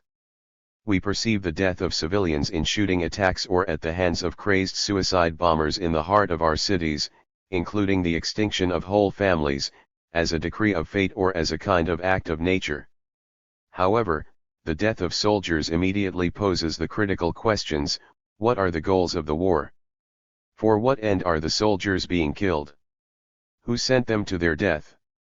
As long as the conscript troops do not pay too heavily, as long as the reservists are not called up in massive numbers to protect and defend the occupation, the question of why does not dictate the national agenda. 68. Ample historical evidence, from indiscriminate bombing by Germany and the Allies during World War II to indiscriminate U.S. bombing of Vietnam, likewise attests that Israel's civilian population is unlikely to succumb to terrorism. Jewish terrorism no doubt catalyzed the British decision to terminate the mandate in 1947, but the fundamental reason was Britain's financial insolvency after the war. In the Israeli case, the evidence suggests that when an external threat intensifies while, at the same time, there is a sense that all parts of society are exposed to that danger, a feeling of common fate emerges and the level of internal criticism declines. Rather than plummeting in the face of terrorist attacks, national morale surges as the society closes ranks. 69. In many respects, the current Palestinian resort to terrorism bears uncanny resemblance to the Zionist terror campaign after World War II against the British occupation. Although officially denouncing anti-British terrorism, Ben-Gurion and the Zionist authority he headed, the Jewish Agency, didn't cooperate with the British in apprehending terrorist suspects or even in calling upon the Jewish community to respect the law. On the one hand, Ben-Gurion maintained that on principle he couldn't assist in forcing an unjust occupation. Without in the least condoning the acts committed, he wrote to British officials, "The executive considers the policy at present by the mandatory government, to be primarily responsible for the tragic situation which has developed in Palestine. The executive cannot agree that it can in fairness be called upon to appear in the invidious position of assisting in the enforcement of that policy." On the other hand, Ben-Gurion pleaded that he had lost control over the Jewish community, which no longer accepted occupation. A contemporary British assessment concluded that Zionist officials had fomented Jewish terrorism but also that they could no longer put a stop to it, by their incitement of the Yishuv through constant anti-British and anti-government propaganda, they have so inflamed Jewish young men and women that terrorist organizations have received a fillip both in recruits and sympathy. Now the Jewish Agency find themselves no longer able to draw back without losing their authority over the Jewish community, and are being forced to greater lengths of extremism. The extent to which they cooperate with the terrorist organization is in some doubt. There is, however, some evidence that they have pre-knowledge of most incidents which have taken place. Later revelations confirmed this cooperation. For example, the Jewish Agency publicly deplored the major terrorist attack on the King David Hotel, killing some 90 people, although it had approved in advance targeting the hotel. The official Zionist condemnation, one historian has written, contained more than a smattering of hypocrisy and opportunism. 70. What was intolerable, and what was in fact being done, was to attempt to have it both ways. A sympathetic British Labour MP on the scene observed, to claim constitutional rights for the Jewish Agency as a loyal collaborator with the mandatory, and simultaneously to organize sabotage and resistance. While Ben-Gurion sought to remain within the letter of the law as chairman of the agency by officially condemning terrorism, he also tolerated terror as a method of bringing pressure on the administration. Zionist leaders acquiesced in the deadly attacks for another reason as well, according to the British MP. Jewish terrorism was winning popular support, as perfectly decent Jews in Palestine cannot help somehow admiring the terrorists and even assisting them when they seek refuge in their houses. Ben-Gurion and the Jewish Agency had to condone terrorism in order to prevent a swing of public opinion to extreme Zionist parties and against themselves. The only means to fight Jewish terrorism, the British MP concluded, was to remove the legitimate grievances of every Jew in Palestine, and to state objectively, the historical causes for the growth of this beastly phenomenon in a decent people. Were the British to do this, they could rely on the support of moderate elements in suppressing terrorism, and I believe that the majority of the population would turn against the extremists. If, however, the British ignored the reasons behind Jewish support for terrorism and simply demanded the replacement of the Jewish Agency by another organization and the disarming of the Jewish resistance, the MP warned, it would merely provoke the Jews into a fanatical support of the extremists. 71. When the British imposed martial law in retaliation for multiple Zionist terrorist attacks, the bestialities practiced by the Nazis could go no further. The State Times of London would later editorialize, Ben-Gurion passionately condemned the draconian measures for both inflicting collective punishment on the Jewish people and effectively hindering the struggle against terrorism. If only for its current resonance, this denunciation deserves extended quotation. 250,000 Jews of Tel Aviv and suburbs, core of country's social and industrial life, and 30,000 of Jews in Jerusalem, mostly working-class quarters, isolated from all normal contact with outside world, facing complete breakdown of mechanism civilized life apart from food supplies and skeleton medical service. Industry crippled, trade paralyzed, unemployment threatening to become catastrophic.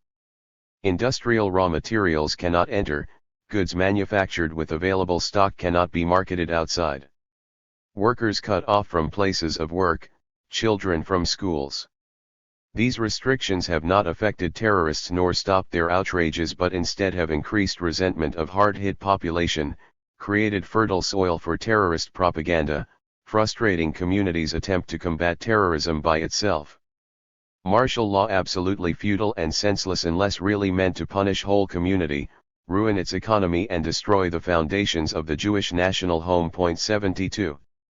It also merits recalling, however, that although Jewish terrorist attacks, nearly 20 per month, left hundreds of British dead and wounded, the British never deliberately fired into crowds, and a Jewish large-scale massacre never took place and entire Jewish settlements were not demolished with explosives. The reason behind this relative British restraint, according to Van Creveld, was British recognition that Jews constituted a semi-European race. By contrast, Palestinians suffer at the hands of Israel the lethal fate of non-Europeans. 73.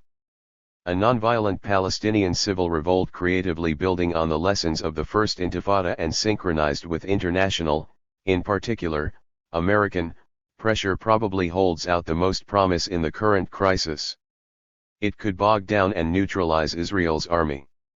Among Israel's chief worries during the First Intifada was the IDF's loss of morale and elah as it sought to violently quell a civilian population, and the army's diminishing capacity to fight a real war as it trained for and engaged in police-type operations, emphasis in original. Point 74. A reservoir of Palestinian support for such a strategy of civil disobedience perhaps already exists. Point 75. Should a Palestinian leadership successfully harness this constituency, there are reasonable grounds for hoping that its message will resonate among many Israelis.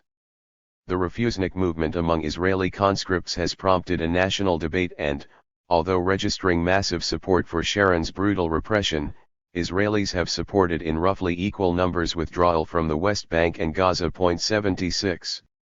The US will impose on Israelis a full withdrawal only when its vital interests are at stake or public pressure compels it to do so. Such pressures may yet be exerted. Support for Israel among ordinary as well as influential Americans has markedly declined. Point 77. Modeled on the anti-apartheid divestment campaign in the 1980s, a movement on American college campuses calling for divestment from Israel is gathering momentum. In an unusual intervention, Harvard University President Lawrence Summers labeled this new divestment campaign anti-Semitic in effect. Yet, if the divestment campaign targeting South Africa wasn't anti-white in effect, why is a divestment campaign targeting an occupation that is the only one of its kind in the world, and is reminiscent of the apartheid regime in South Africa, B'Tselem, and that is guilty of apartheid policies? Ami Ayalon, former Israeli head of the Shin Bet, anti-Semitic in effect? Curiously, Summers has not been similarly moved to criticize a member of his own faculty urging the automatic destruction of Palestinian villages. Lending his moral stature to the new divestment campaign, Archbishop Tutu exhorted average citizens to again rise to the occasion, since the obstacles to a renewed movement are surpassed only by its moral urgency. 78. In fact, Europeans are contemplating a spectrum of actions from consumer boycotts to arms embargoes, while scores of courageous international volunteers, including many Jews, have journeyed to the occupied territories to shield Palestinian civilians from attack and publicize Israeli atrocities. Israel's apologists like Wiesel deplore these initiatives as evidence of a resurgent anti-Semitism. Disparaging similar allegations after Israel's 1982 invasion of Lebanon, the respected Israeli academician Uriel Tal responded, "The bitter cries about anti-Semitism which allegedly raises again its head all over the world serve to cover up the fact that what is disintegrating in the world is Israel's position, not Jewry's. The charges of anti-Semitism only aim to inflame the Israeli public, to inculcate hatred and fanaticism, to cultivate paranoid obsession as if the whole world is persecuting us and that all other peoples in the world are contaminated while only we are pure and untarnished. To be sure, world Jewry's position will disintegrate if it doesn't publicly dissociate from Israel's crimes." In a passionate denunciation of current Israeli policy for staining the Star of David with blood, a prominent Jewish parliamentarian and former British Shadow Foreign Secretary lamented that the Jewish people are now symbolized throughout the world by the blustering bully Ariel Sharon, a war criminal implicated in the murder of Palestinians in the Sabra, Shatila camp and now involved in killing Palestinians once again. 79. Every morning now, I awake beside the Mediterranean in Beirut with a feeling of great foreboding, the insightful Middle East correspondent Robert Fisk reflected this past year. There is a firestorm coming. And we are blissfully ignoring its arrival. Indeed, we are provoking it. Apart from being a moral abomination, expulsion of the Palestinians can set off a chain reaction in the Arab world that will make September 11 look like a pink tea. But it's yet within our grasp to seize these fraught times and achieve a just and lasting peace for Israel and Palestine. This edition of Image and Reality includes a new chapter on the peace process and an appendix critically analyzing a recent study of the June 1967 war. In addition to those acknowledged in the first edition of this study, I would like to thank Michael Alvarez, Muin Rabbani, Jennifer Lowenstein, and Schiffer Stern for their assistance. Norman G. Finkelstein. December 2002. Introduction. The origins of this book reach back to Israel's invasion of Lebanon in June 1982. I began then for the first time to read systematically about the Israel-Palestine conflict. The topic that most engaged me was the question of Zionism.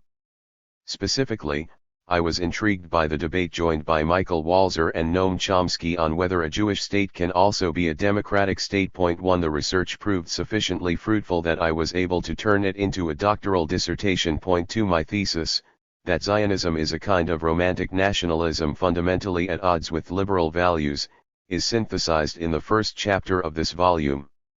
Just as the research for my dissertation was completed, I came across a newly published book, From Time Immemorial, which, according to the pantheon of luminaries quoted on the back cover, radically undercut prevailing assumptions about the Israel-Palestine conflict.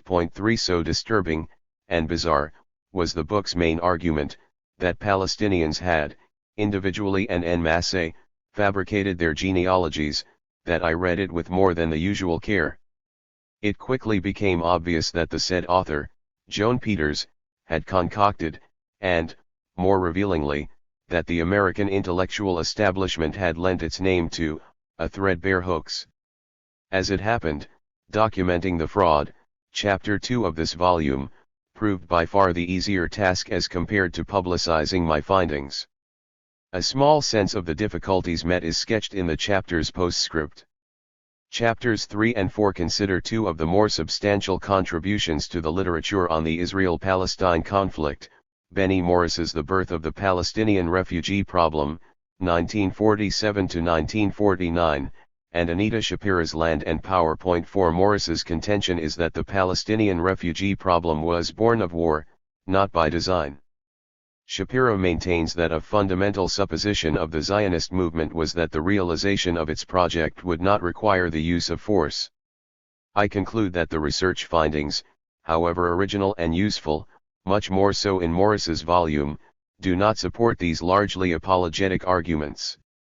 In recent years, the received wisdom on the First Arab-Israeli War of 1948 has come under withering examination by the so-called new historians. 5. Israel's rationale for its joint assault with England and France on Egypt in 1956 has carried less and less conviction with time.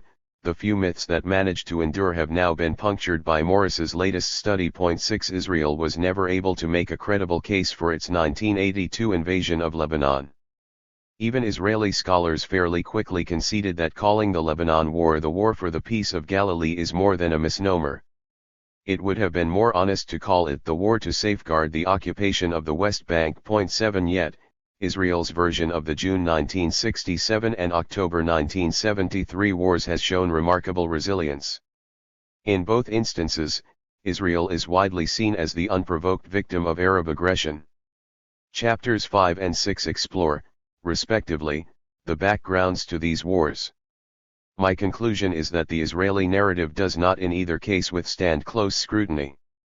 My approach throughout is to use, as the foil of my critique, an influential piece, or standard body, of scholarship.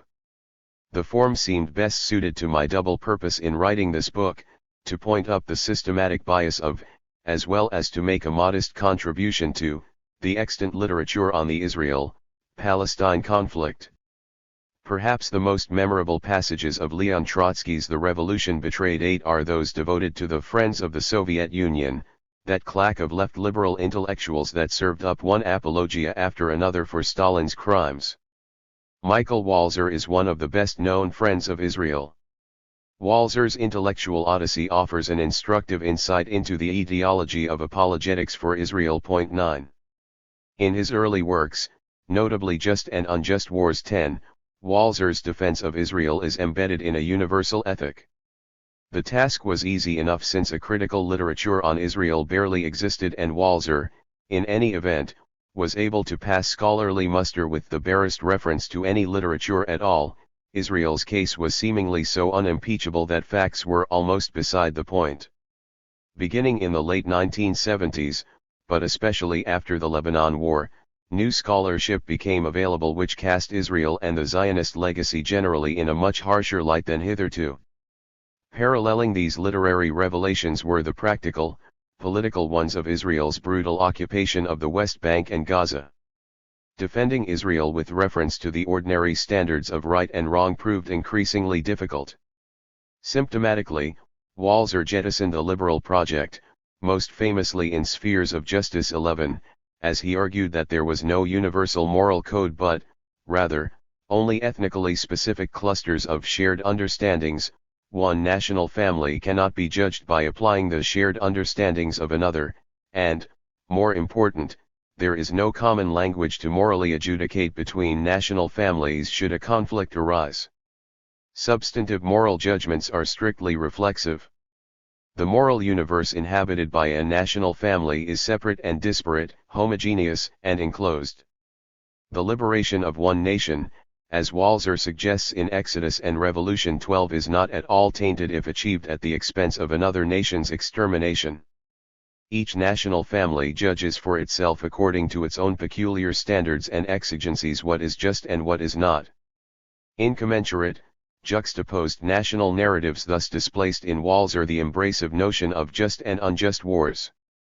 Culminating Walzer's rupture with liberalism is the company of critics. 13 Walzer, like the fascist ideologues that Julian Benda chastised in The Treason of the Intellectuals, now professes that not only is there no universally applicable standard of justice but that, even if one were contrived, the connected social critic would still privilege his own people.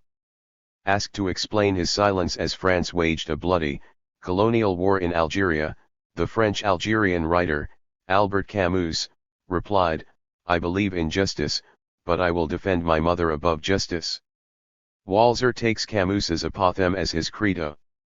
Only a hopelessly estranged intellectual would valuate abstract moral principles above the flesh and blood of one's kith and kin. Thus, Walzer's bêtes noires are Sartre and de Beauvoir for attaching equal weight to an Arab life as to a French one during the Algerian War and, especially, Rosa Luxemburg, for displaying the same compassion for a tormented African as for a tormented Jew. For Israel's friends, the ring of Walzer's message is as welcome as it is familiar. To be connected is to ask, is it good for the Jews? 14. More from sorrow than anger, a dear friend reflected one night as we sat in his Hebron home that history will not forgive what was done to the innocent people of Palestine. I am less certain about what history will do. After all, it depends on who does the writing, the conqueror or the conquered. But I do not for a moment doubt what history should do. I once heard someone I greatly admire and respect lecture on her experiences in the Warsaw Ghetto and the Nazi death camps.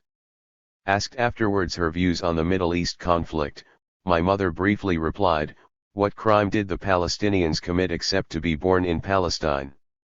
That is the core reality lost in all the fabricated images of the Israel-Palestine conflict. The great offense of the Palestinians was that they refused to commit autodispossession. They balked at clearing out for the Jews.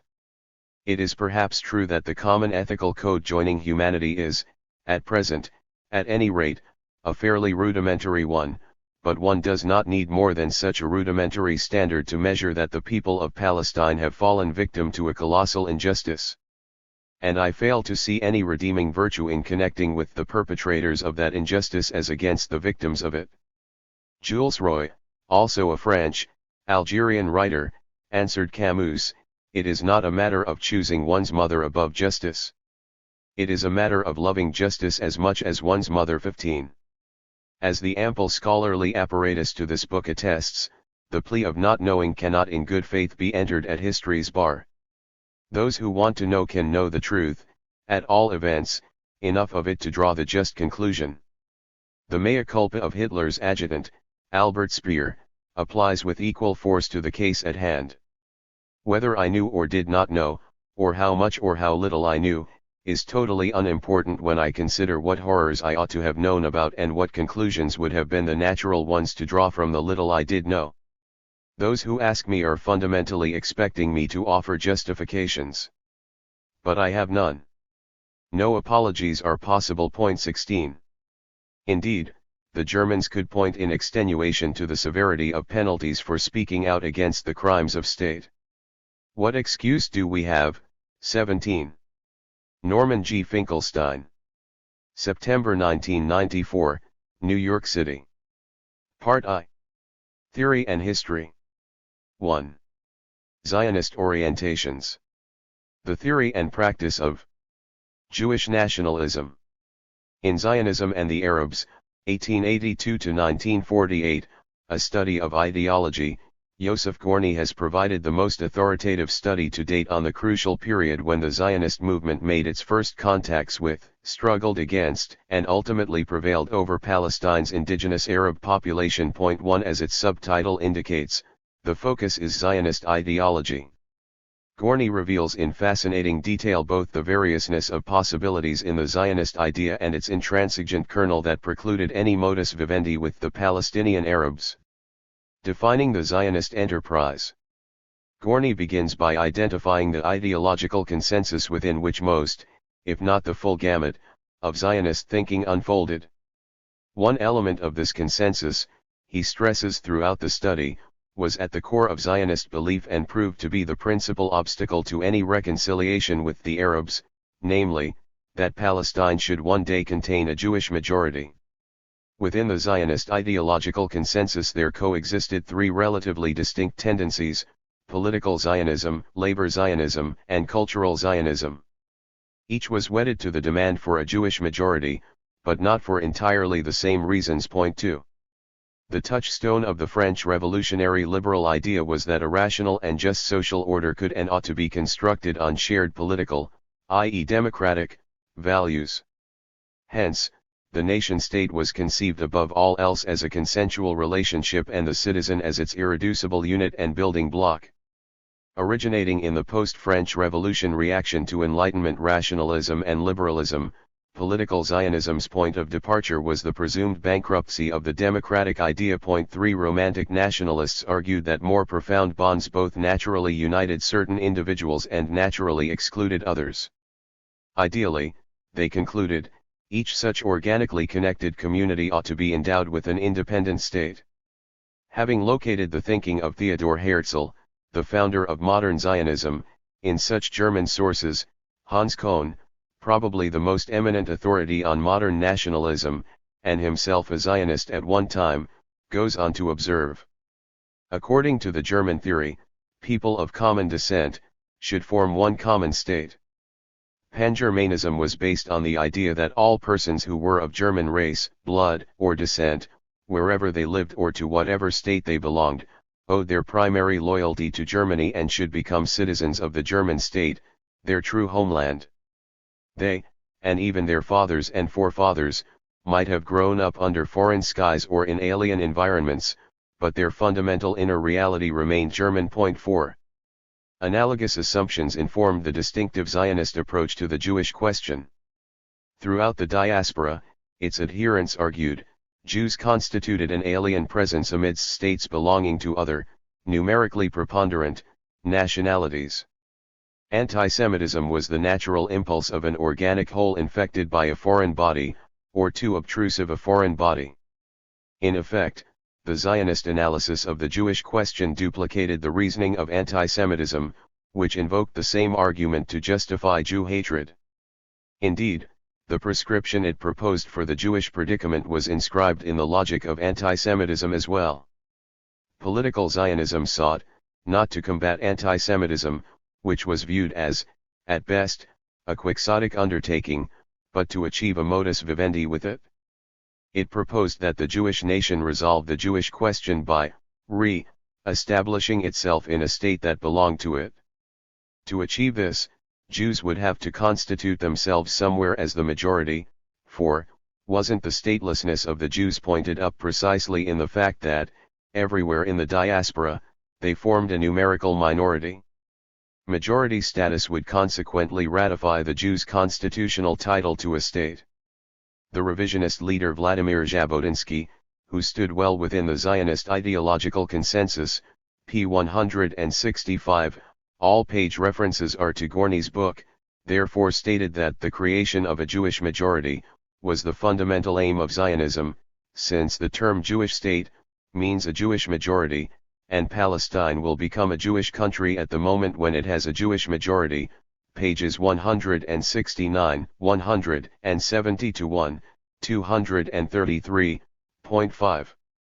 For labor Zionism, the Jewish question was not only the absence of a state but the class structure of the Jewish nation, which had become lopsided and deformed in the course of its long dispersion, galut, exile, had created a surfeit of Jewish middlemen, marginal petty entrepreneurs and Luftsmenschen, and a deficit of Jewish laborers. Part of Zionism's mission was to lay the basis for a healthy state by reconstituting the Jewish working class. Since the interests of this class, here labor Zionism was evidently borrowing from and adapting for its own purposes a page in Marx, required a socialist Jewish state. This was the only true solution to the Jewish predicament. Labor Zionism thus represented less an alternative than a supplement to political Zionism. The class struggle and economic development would unfold, ideally, in a field purified of alien elements. In Ben-Gurion's words, the right to independent national existence, to national autonomy, which no reasonable person could regard as conflicting with solidarity between peoples, means above all, independent national existence on the basis of an independent national economy.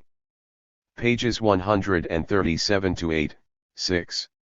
Labor Zionism imbued the demand for a Jewish majority with a dual significance. First, it would ratify the Jews' right to claim title to the state and, second, it would signal their right to radically alter the demographic balance in Palestine, clearing the way for the territorial concentration of the Jewish nation. To quote Ben-Gurion again, "The majority is but a stage along our path, albeit an important and decisive stage in the political sense. From there we can proceed with our activities in calm confidence and concentrate the masses of our people in this country, and its environs." p. 216, emphasis added. Point 7. In general, the Zionist movement's demand for a Jewish majority was grounded in a cluster of assumptions that gainsaid the liberal idea. Cultural Zionism, however, did not explicitly deny the desirability, or viability, of a democratic polity. Its demand for a Jewish majority represented not so much a categorical rejection of liberalism as a solution for certain alleged limits within it, especially in the domain of culture. Cultural Zionists wished to resolve not the problem of the Jews but the problem of Judaism in the modern world. In their view, the survival of Judaism and the Jewish people was threatened less by anti-Semitism than by an increasingly secular civilization that rendered them anachronisms. The real danger was not the Gentiles' icy rejection but, rather, their seductive embrace. The most pressing task of Zionism, therefore, was to elaborate a Weltanschauung relevant to the contemporary world yet still bearing the unmistakable impress of the Jewish people's resplendent legacy. The success or failure of this enterprise would determine whether the Jewish nation survived. This new national synthesis could not unfold, however, while Jewry remained scattered throughout the diaspora. It required a spiritual center which could concentrate and unify the energies of the Jewish nation and, ultimately, serve as a centripetal force for it. To create this center, Jews had to constitute themselves as the numerical majority in some state, since the crucial cultural institutions in any society are subordinate to the state and the state always bears the imprint of the majority nation. Even in the most democratic of states, the cultural life of the minority cannot but be, in the words of the outstanding theoretician of cultural Zionism, Ahad Hayam, cribbed and crammed, pages 102-3.8. Cultural Zionism thus conceived a Jewish majority as the conditio sine qua non, not for a state of the Jews, but for the unbridled spiritual renaissance of the Jewish nation. Palestine, with its Jewish majority, would eventually serve as a spiritual beacon for world Jewry. It would not, however, be a state to which all Jews were, perforce, politically bound. Point 9. Yet, the status of the demand for a Jewish majority was, for all practical purposes, defined by the hegemonic sectors of the Zionist movement. For them, the Jewish majority and the Jewish state were inextricably linked. A Jewish majority was the means and a state constitutionally beholden to world Jewry the end. Gorney's meticulous and exhaustive analysis of the documentary record convincingly demonstrates that, for all its tactical flexibility, the Zionist leadership never wavered in its devotion to the idea of a state of the Jewish nation. What this leadership offered Palestine's indigenous Arab population was, at best, institutional safeguards that its civil rights would not be violated once the Jewish state was established, but such protections for the future Arab minority did not preclude, indeed, they presupposed, that, in principle, the prospective state would belong to the Jewish people. Consider the compromise formulae put forth by the Zionist movement in the wake of the 1929 Arab riots, when the fortunes of the Zionist enterprise had reached their lowest ebb to date. Weizmann proposed the principle of parity, that is, total equality in the administrative representation of both peoples, but his intention, in Gorney's words, was to guarantee the civil status of the Arabs within a state whose proprietorship would be Jewish, p. 206. Likewise, the compromise Ben-Gurion favored at this time was not a binational state but a binational regime, in which, in Gorney's words, the Jewish people would have ownership rights over Palestine and the Arab community would have the right to reside therein, p. 212.10. Finally, Jabotinsky promised to Palestine's Arab inhabitants full and equal rights as a national entity, in accordance with the finest traditions of Austro-Hungarian socialist thought, yet on the principle of a Jewish majority/Jewish state he would entertain no compromise, pages 233-4. The Zionist leadership's devotion to the principle of a Jewish state of the Jewish nation found concrete and unambiguous expression in its insistence that, vis-a-vis the future state, diasporan Jews would have to be accorded a privileged status. Ben-Gurion, for example, denied that a Jewish state necessarily implied domination of the Arab minority, pages 306-7. The minority could still enjoy full civil and national equality, and autonomy in education, culture, and religion. Indeed, a member of the minority might even be elected president or premier of the state. True, the Jewish majority would determine the cultural image of the state, but that was, even, true in all democratic states. However, what would distinguish the Jewish state, in his view, was its orientation towards the entire Jewish people. The state will exist not only for its own inhabitants, but in order to bring in masses of Jews from the diaspora and to assemble and root them in their homeland. 11. We have thus far identified the trends in Zionism that fell within what Gorney designates the Zionist ideological consensus. Gorney also devotes considerable space to those elements in the Zionist movement that stood outside the ideological consensus but were nonetheless committed to some version of Zionism. Generally speaking, what attracted these dissidents to Zionism was its cultural dimension. Politically, they favored a binationalist resolution of the Palestine conflict, in which the total equality of political rights of the two peoples would be recognized, p. 119. What especially interests us here, however, is not their programs and perspectives per se, of which there were many and all of which underwent crucial revisions over time. For, although the dissident Zionist circles, e.g. Brit Shalom, Ihad, could count in their ranks some of the most eminent members of the movement, including the distinguished sociologist Arthur Ruppin, first president of the Hebrew University Judah Magnus, and the renowned philosopher Martin Buber, they were, nevertheless, numerically weak and politically marginal.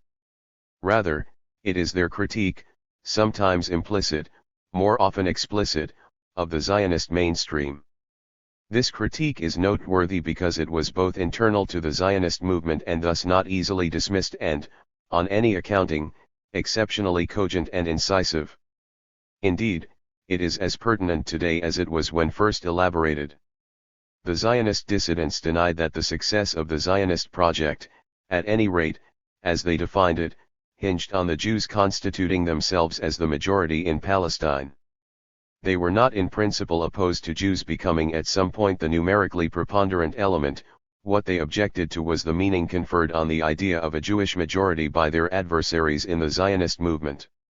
The dissidents argued that behind the demand for a Jewish majority lurked the intention to establish a superior claim to the prospective state, one which would confer on Jews an advantage in rights and implied the domination and suppression of the Arabs of Palestine, pages 120, 145, 284. Hugo Bergman of Brit Shalom deftly exposed the regressive assumptions of mainstream Zionism. The contradiction between the political outlook of Brit Shalom and that of its opponents is not anchored in our stand on the Arabs alone. It is much more fundamental and deep-rooted. Our political convictions stem from the perceptions of Judaism. We want Palestine to be ours in that the moral and political beliefs of Judaism will leave their stamp on the way of life in this country, and we will carry into execution here that faith which has endured in our hearts for 2,000 years. And our opponents hold different views.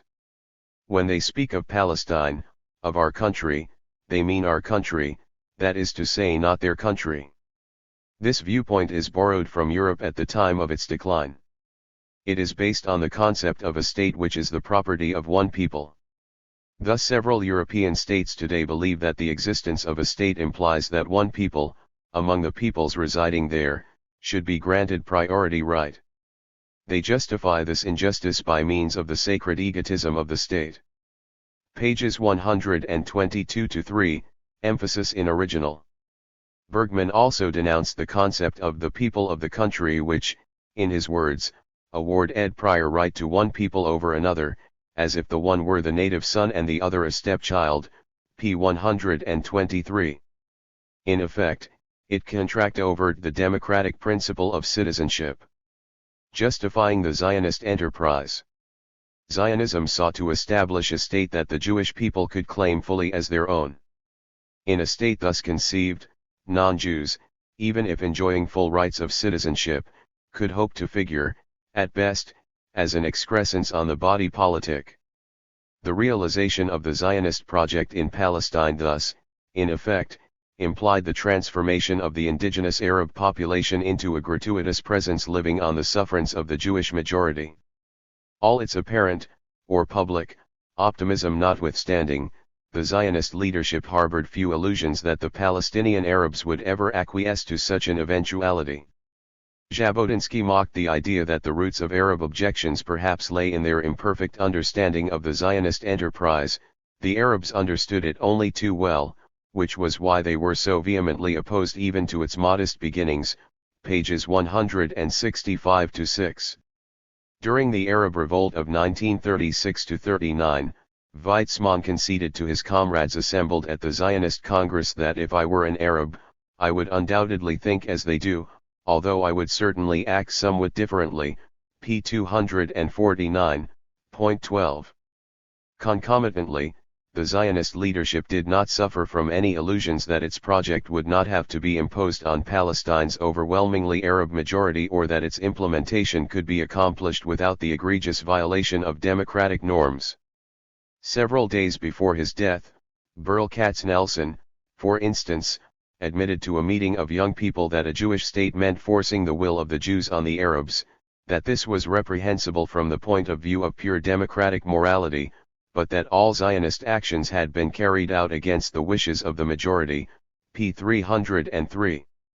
Gorny also cites Jabotinsky's highly pertinent observation that ever since Herzl first proposed the idea of a charter, the Zionist movement had acted on the premise that until the Jews formed the preponderant element in Palestine, the democratic principle of majority rule would have to be honored in the breach there. 13 Nonetheless, the mainstream Zionist movement never doubted its historical right to impose a Jewish state through the right of return on the indigenous Arab population of Palestine.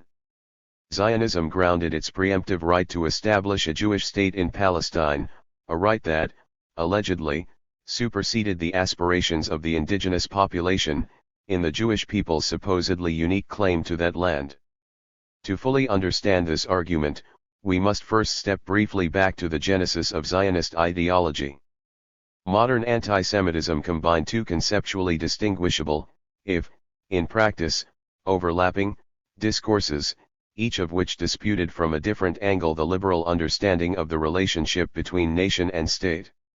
1. A political discourse, which suggested that the state/political superstructure belonged, not to its citizens, but to the nation, organic community, with the numerical majority. This was the basic contention of Romantic anti-Semites such as Fichte in Germany. 2. A topographic discourse, which suggested that the state/territorial unit belonged, not to its inhabitants per se, but only to the nation, organic community, that could establish a singular historical spiritual connection with it. This was the basic contention of the Romantics, as well as the integral anti-Semites such as Bars in France. We have already seen that Zionism replicated the reasoning of the anti-Semitic political discourse and followed its logic to conclude that the resolution of the Jewish question required a polity belonging to the Jewish nation. In effect, Zionism also replicated the reasoning of the anti-Semitic topographic discourse in reaching the conclusion that resettling Jewry in its historical, organic, integral, etc., homeland was the way to resolve the Jewish question. The obvious candidate for such a homeland was, of course, Palestine, land of Israel, with its manifold resonances for the Jewish people. Ideologically, the implications of incorporating Palestine into a discourse that depicted it as the historical homeland of the Jewish people were twofold. In the first place, it rendered the Jewish people alien to every other state/territorial unit, thus sanctioning the claims of anti-Semitism. 14 Second, and more importantly for our purposes here, it rendered Palestine of only incidental importance to its resident Arab population. As Gorny vividly illustrates, the above argument formed the keystone in the arch of Zionist ideology as well as the movement's first, last, and only line of rhetorical defense as the opposition of Palestine's indigenous Arab opposition escalated. 15 As formulated by the Zionist leadership during the period covered by Gorny's study, world Jewry's preemptive right to Palestine derived from three interrelated facts. 1. The Jewish people's bond with the land of Palestine was sui generis. 2. The Arab inhabitants of Palestine, even if they did constitute a nation, were not a separate nation but, rather, part of a greater Arab nation, for which Palestine had no distinctive resonances. Ergo, 3. The Jewish people had a historical right to Palestine whereas the indigenous Arab population could lay claim, at best, to mere residential rights there. The cultural Zionist Ahad Hayam was, in Gorny's words, firm in his insistence that both peoples in Palestine be treated justly, but he saw the historical rights of the Jews outweighing the Arabs' residential rights in Palestine, pages 103-4. Max Nordau declared that Palestine was the legal and historical inheritance of the Jewish nation, of which they were robbed 1900 years ago by the Roman aggressors. The Palestinian Arabs had only possession rights, p. 157. Jabotinsky asserted that since the Arab nation incorporated large stretches of land, it would be an act of justice to requisition Palestine in order to make a home for a wandering people. The Palestinian Arabs would still have a place to call their own, indeed, any of fully 9 countries to the east and west of the Suez, pages 166, 168-9. In Ben-Gurion's view, Palestine had a national significance for Jews and thus belonged to them. In contrast, Palestinian Arabs, as constituents of the great Arab nation, regarded not Palestine, but Iraq, Syria, and the Arabian Peninsula as their historical homeland. Palestine was of only individual importance to them, the locale where they happened to dwell presently. The Jewish people were therefore entitled to concentrate in Palestine whereas the Palestinian Arab community should enjoy merely those rights redounding on residence, pages 210-12, 217-18, point 16. Within the ranks of the Zionist movement, only the small circle of dissidents took exception to these formulations. The Brit-Shalomist Ernst Simon, for example, held that Zionism's historical right to Palestine was a metaphysical rather than a political category. Relating as it did to the very inner depths of Judaism, this category is binding on us rather than on the Arabs. Hence, he emphatically denied that it conferred on Jews any right to Palestine without the consent of the Arabs, p. 197.17. Zionism's preemptive claim to Palestine bore directly on two policy issues that loomed large during the British Mandate period: partition and population transfer. For the Zionist movement, the Jewish people's historical homeland incorporated the whole of Palestine, including Transjordan, the Golan Heights and southern Lebanon. Given the suprahistorical, indeed, fantastical, nature of this historical writ, no mundane agreements could cancel it. Partition was consequently seen as a provisional compromise, useful until conditions were ripe for full realization of the Zionist Enzial. Ben-Gurion thus carefully qualified his acceptance of the partition scheme put forth by the British in the late 1930s. The Jewish state now being offered to us is not the Zionist objective. Within this area it is not possible to solve the Jewish question. But it can serve as a decisive stage along the path to greater Zionist implementation. It will consolidate in Palestine, within the shortest possible time, the real Jewish force which will lead us to our historic goal. p. 259, emphasis in original. In his private correspondence, Ben-Gurion amplified this point. The Jewish state, he wrote his son, would have an outstanding army. I have no doubt that our army will be among the world's outstanding, and so I am certain that we won't be constrained from settling in the rest of the country, whether out of accord and mutual understanding with the Arab neighbors or otherwise. p. 260, Gorny cites only a part of this quote. Zionism's claim to the whole of Palestine not only precluded a modus vivendi based on partition with the indigenous Arab population, it called into question any Arab presence in Palestine. This was especially so, given that, in practice, the Zionist discourse on Palestine merged with the Zionist discourse on a Jewish polity. Both these discourses posited that, 1. To normalize their condition, Jews needed to relocate to a state, polity/territorial unit, that belonged to them, and, 2. Non-Jewish inhabitants, even citizens and long-term residents, of the Jew state, polity/territorial unit, were not intrinsically of it. 18 The political and topographic discourses in Zionism thus run parallel, they are mutually reinforcing and validating. The result is a radically exclusivist ideology which renders non-Jews at best a redundant presence and easily lends itself to schemes favoring population transfer and expulsion. For most Zionists, Gorny observes, a mass exodus of the indigenous Arab population was always the optimum resolution of the Palestine conflict, pages 303-4.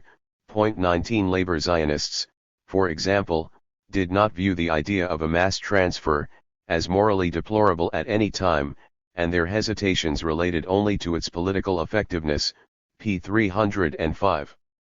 In the late 1930s, the revered labor Zionist Burl Katznelson avowed publicly that he could, in all good conscience, support a British-inspired proposal to forcibly uproot the native Arab population.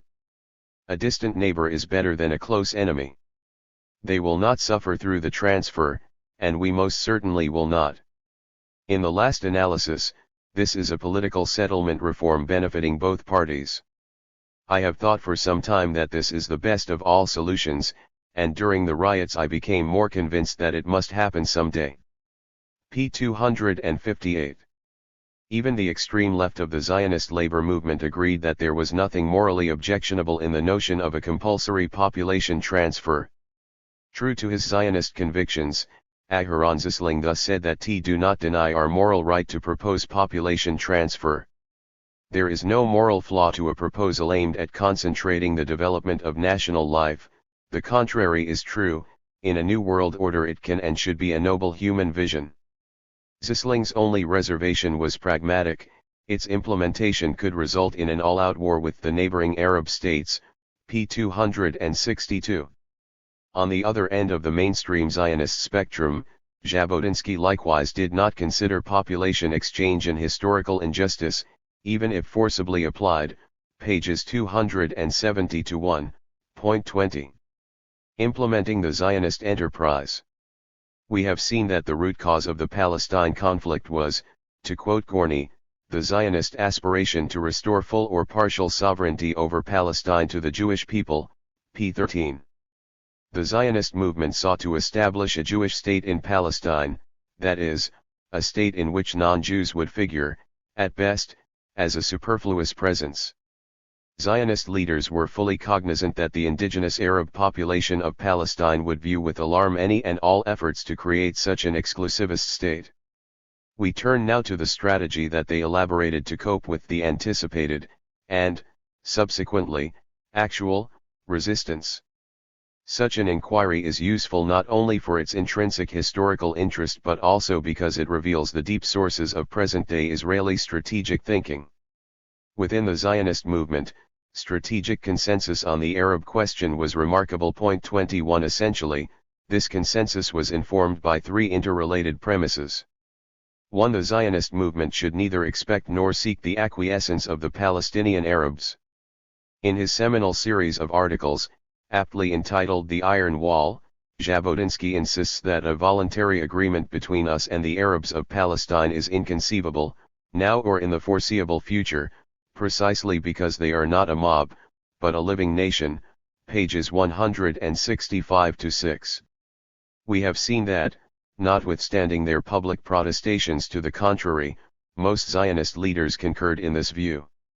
Thus, Ben-Gurion conceded that, between the Jews and Arabs of Palestine, there is indeed a conflict which is hard to overcome, p. 228. What was more, the Palestinian Arabs were not even viewed as the relevant party for reaching a settlement of the Palestine conflict. As noted above, the Zionist movement regarded the indigenous Arab population's claims on Palestine as tentative at best. Accordingly, Gorny observes, Weizmann did not regard the Palestinian Arabs as partners in negotiations on the future of Palestine, p. 114. 2. The success of the Zionist enterprise was dependent on the support of one, or more, great power, s. Given the anticipated, and, later, the real, resistance of Palestine's indigenous population to the Zionist project, movement leaders recognized that they could never gain a firm foothold in Palestine without the backing of one, or more, great power, s. As Jabotinsky succinctly put it, settlement can only develop under the protection of a force which is not dependent on the local population, behind an iron wall which they will be powerless to break down, p. 166. To win the support of a great power for its enterprise, the Zionist movement evidently had to offer a quid pro quo. This was especially so, given that Zionism intended to establish the Jewish state in Palestine, a region that, at the dawn of the new imperialism in late 19th century Europe, figured crucially in every great power's strategic thinking. Point 22 In effect, before any great power would agree to facilitate a colonizing enterprise in Palestine, the colonizers would have to subordinate their project to its strategic interests. This is exactly what the Zionist movement set out to do from early on. As the conflict between the Ottoman Turks and the Arabs unfolded in the early 20th century, Jabotinsky proposed an alliance with the Turks to undermine the unity and homogeneity of the Arab world. It was Jabotinsky's insight that the Turkish imperial policy of divide and rule was congruent with Zionist interests, and that the fiercer the political competition between Turks and Arabs, the more likely the former would be to regard with growing favor the increase in our numbers in Palestine. The growth of Arab power will gradually increase Turkish sympathies with us, p. 53. Jabotinsky's proposal constitutes a kind of precedent for Zionist thinking in the wake of World War I, when Great Britain replaced Turkey as the dominant power in the Middle East. Whatever disappointments and frustrations it may have given the Zionist movement along the way, from the Balfour Declaration until the termination of the Palestine Mandate, the British Empire served as the Iron Wall. Gorny stresses that Weizmann's strategy was based, above all, on the assumption that the alliance with Great Britain was the sole external guarantee for the achievement of Zionist goals, p. 108. He goes on to observe that, in this respect there was a consensus from the first within the Zionist movement, encompassing all sectors, from Weizmann through the labor movement, to Jabotinsky and the revisionist movement at a later date, Ibid. See also p. 176. In effect, Zionism represented a double advantage to the imperialist overseers.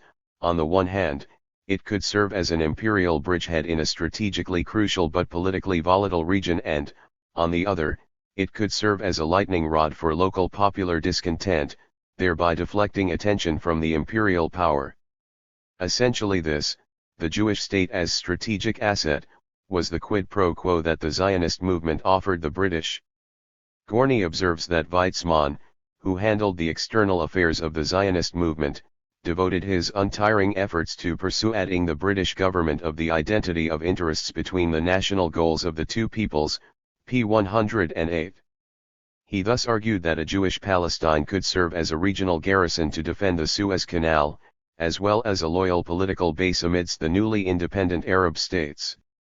He contrasted the total devotion of the Jewish population to the British Empire with the political fickleness of the Arabs, whose movement was anti-European in orientation, pages 114, 207.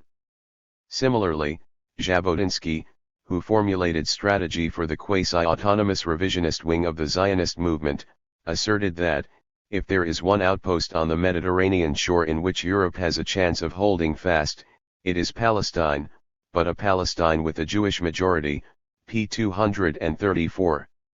3. The Palestine conflict should be resolved within the framework of a regional alliance subordinate to the interests of the great power, s.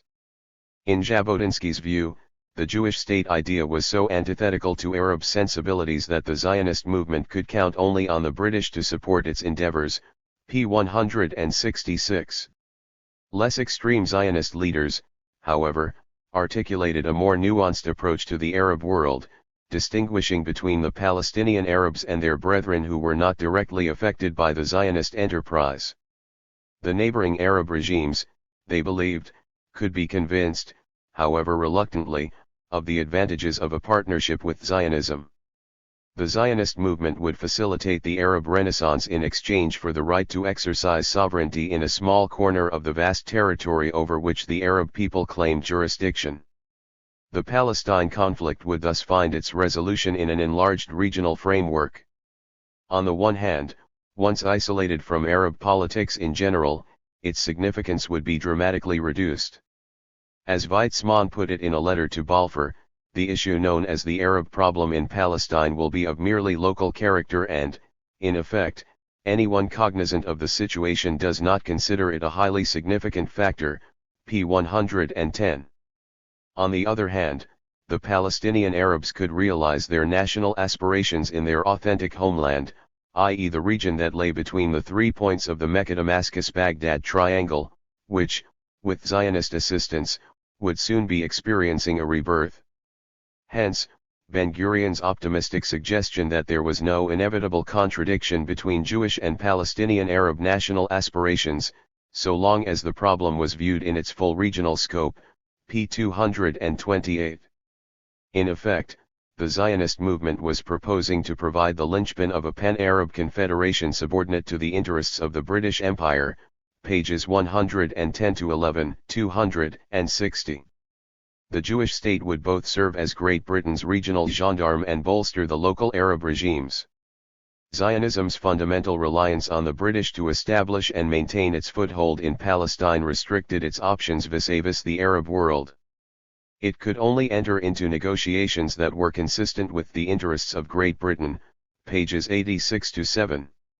In practice, this meant that the regional alliances that Zionism forged would have to be with dependent and therefore feckless, unpredictable, and domestically unpopular Arab elites. Yet, given the very nature of Zionism's project, i.e. the intent to implant an exclusivist Jewish state in the midst of the Arab world and at the expense of the Palestinian Arabs, only the more corrupt Arab elites could, in any case, be expected to align themselves with it. 23 Clearly, alliances built on so fragile and unstable a foundation would do little to mitigate Zionism's dependence on a great power.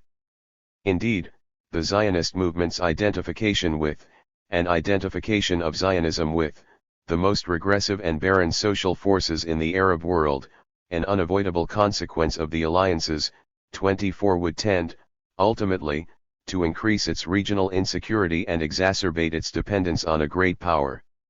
These considerations help to account for Ben-Gurion's deep forebodings about the fate of a Jewish state in the Arab world even in the event of a conclusive Jewish-Arab settlement on a regional basis, and his injunction that such a hypothetical settlement would still have to, in Gorny's words, operate in accordance with the interests of the British Empire, p. 260, see also pages 227, 255. Just as the Zionist dissidents took exception to the NZL and the ideological rationalizations of the mainstream Zionist movement, so they took exception to its strategic modus operandi.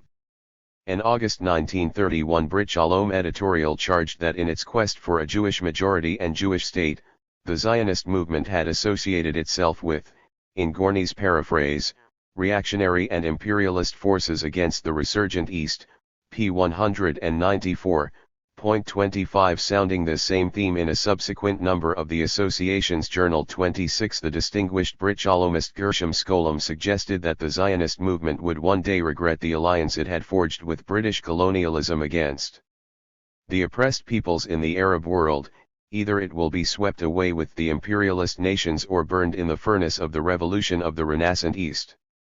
The one alternative was to recast the Zionist project in such a way that the Zionist movement could identify with the forces of revolution. If it must fall, he admonished, it is better to fall with those who are on the right side of the barricades, pages 195-6. The Zionist movement did not heed the reprovals of its dissidents, with consequences which are all too painfully familiar today.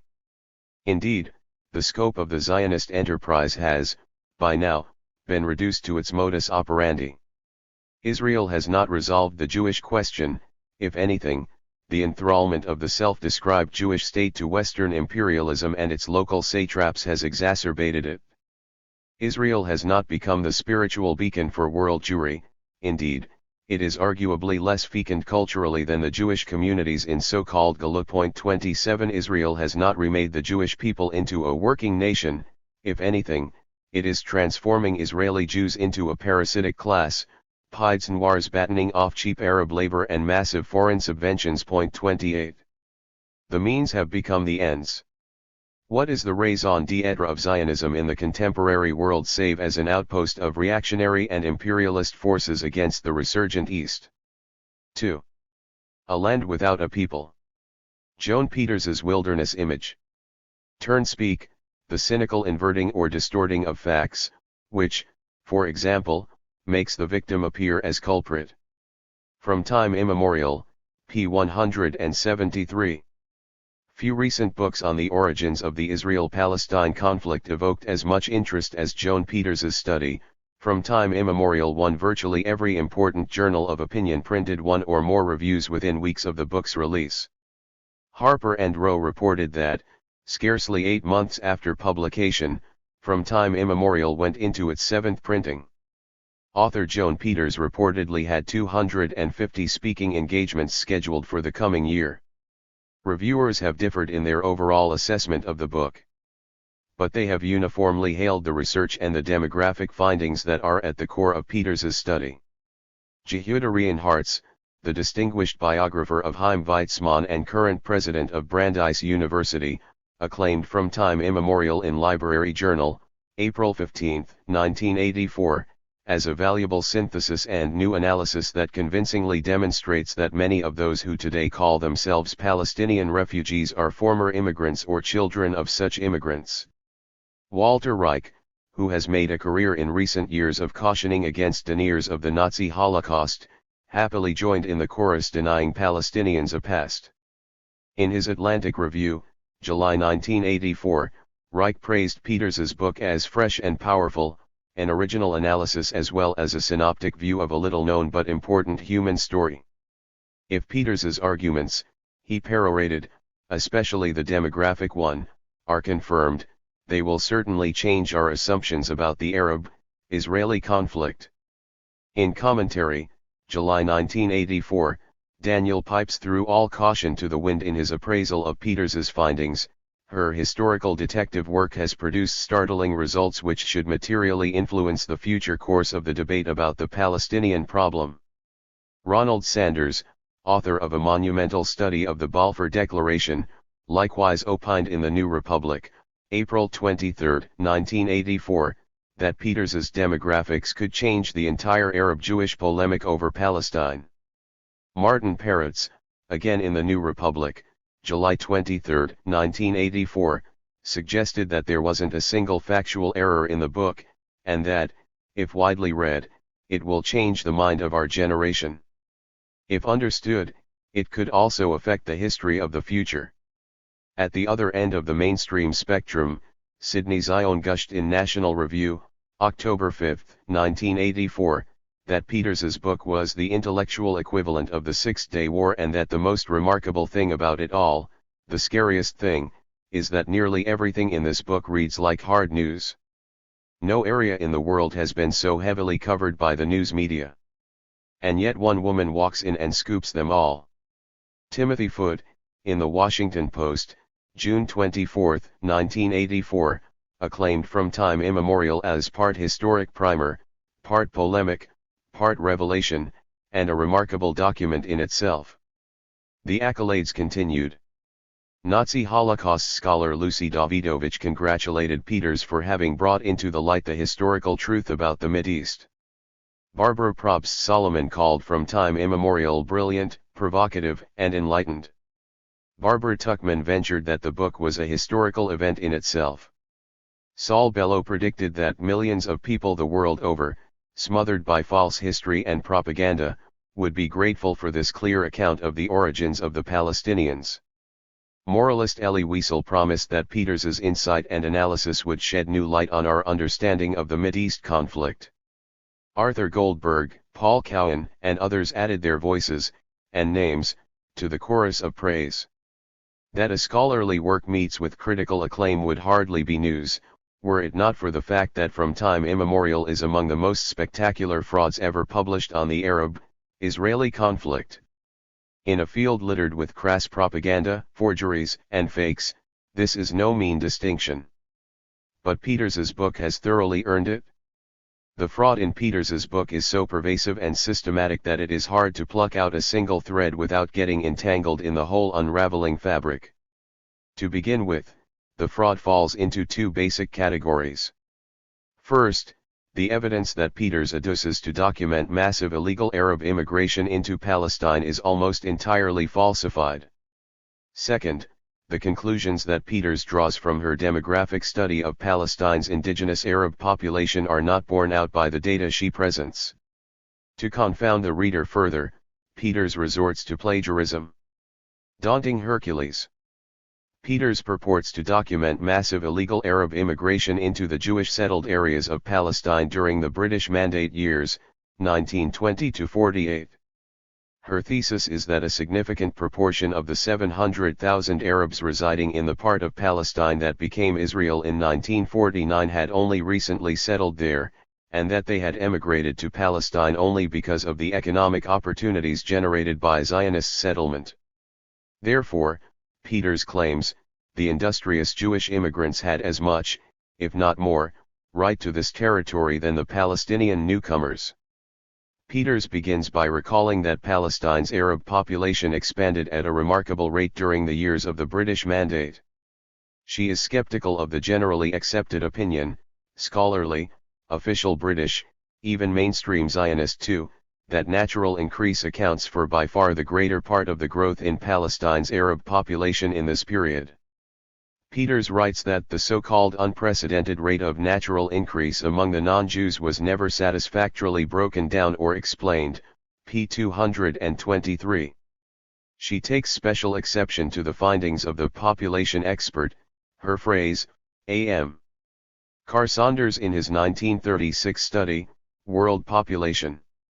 In her version of his conclusions, p. 224, Peters first alleges that Carr Saunders contradicted himself by, on the one hand, claiming that the fall in death rate was the likely cause of the Palestinian Arabs' population increase, and then asserting that medical and sanitary progress has made little headway among the Palestinian Arabs as yet, and cannot account for any considerable fall in the death rate. If we consult the pages in World Population cited by Peters, however, we discover the following. Medical and sanitary progress, so far as it affects the personal health and customs, has made little headway among the Palestinian Arabs as yet, and cannot account for any considerable fall in the death rate. But general administrative measures, in the region of quarantine, for example, have been designed in the light of modern knowledge and have been adequately carried out. Measures of this kind can be enforced almost overnight. Therefore we can find in these administrative changes, brought about by the British occupation of Palestine, what is in any case a tenable explanation of the natural increase of population among Arabs. Pages 310-11, my emphasis. Saunders does indeed state that medical and sanitary progress couldn't explain the fall in death rate, but only insofar as such progress impinges on the personal health and customs of the Palestinian Arabs. He then goes on to say that recently implemented medical and sanitary administrative measures such as the quarantine could explain the decline in the mortality rate. The contradiction evidently results, not from a lapse in Saunders's reasoning, but from Peters's, unacknowledged, deletion of the crucial qualifying phrase in her citation from World Population. Next, Peters mentions the administrative measures explanation only to dismiss it as a rather lame possibility. She offers not a single reason for this evaluation. Peters concludes her mini-inquisition with the following summary of Saunders's position.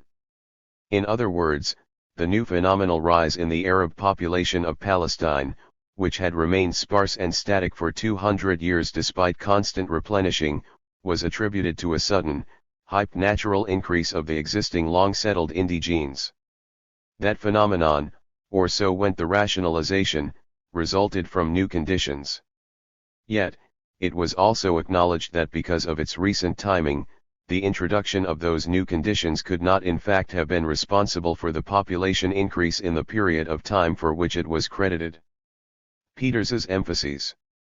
Note that Saunders's finding is precisely the opposite of the one Peters attributes to him.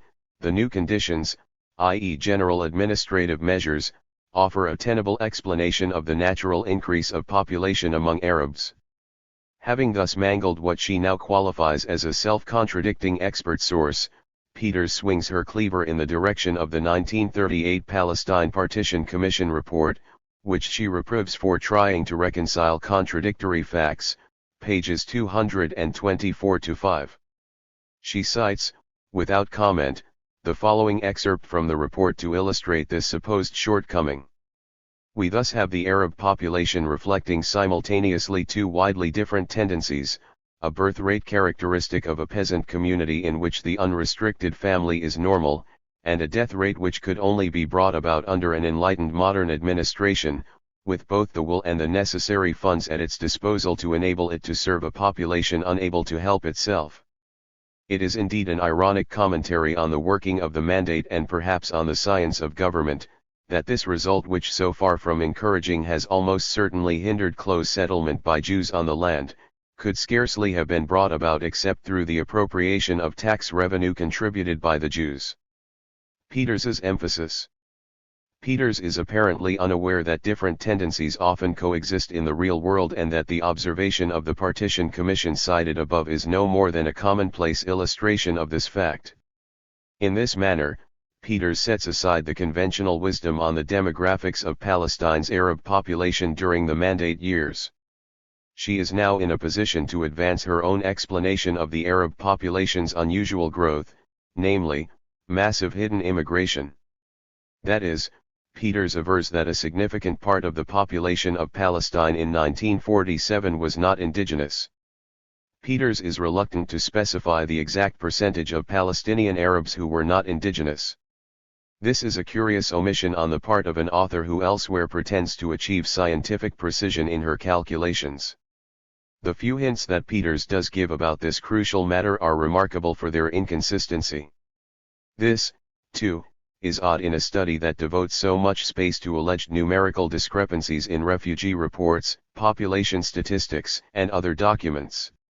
On two occasions, Peters suggests that the number of illegal Arab immigrants who had settled in the Jewish areas of Palestine was great enough to compare with the admittedly immigration-based increase of the Jews, p. 275, see also p. 337.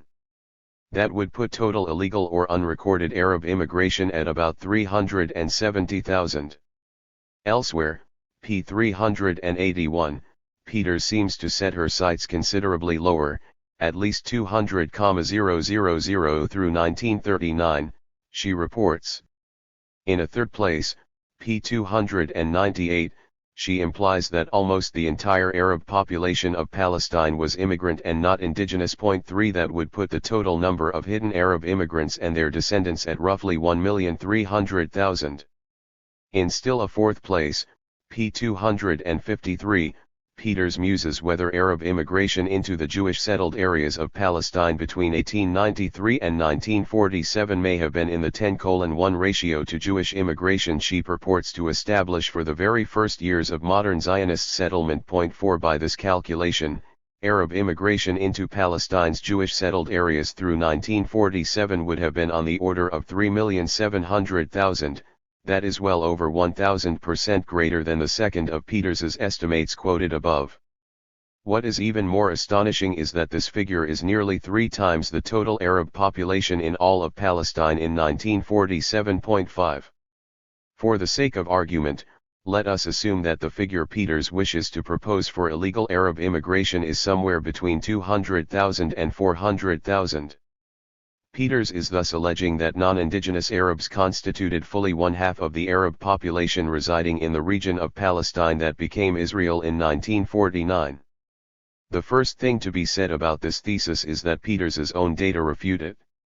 Peters's demographic study, see pages 36f below, shows that Palestine's Arab population expanded naturally by a factor of, at least, 2.7 between 1893 and 1947.6. Peters puts Palestine's Arab population at 466,400 in 1893, p. 255, Table G. Multiplying 2.7 by 466,400 we get 1,259,280.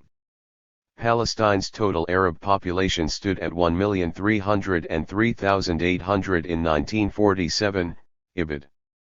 Natural increase therefore accounts for all but, at most, 44,520 of the Arabs in Palestine in 1947. The thesis that Peters intends to prove is thus, by her own reckoning, untenable. Was Peters unaware that the results of the demographic study demolished her thesis? Did she simply elect to ignore this unpleasant fact?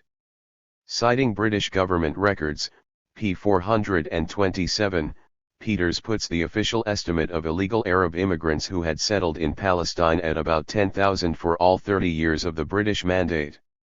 She herself contends, on the contrary, that on average for each of the 30 years of the Mandate, 10,000 Arabs had settled illegally in the Jewish areas of Palestine. Peters's thesis is, to say the least, audacious. Point 7 The burden of her case is to prove the plausibility of this extraordinary revisionist figure. To do so, she draws on what reviewers have claimed is prodigious original research.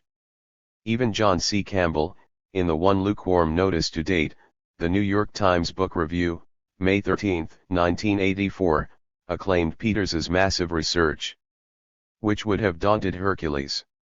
In fact, nothing could be further from the truth.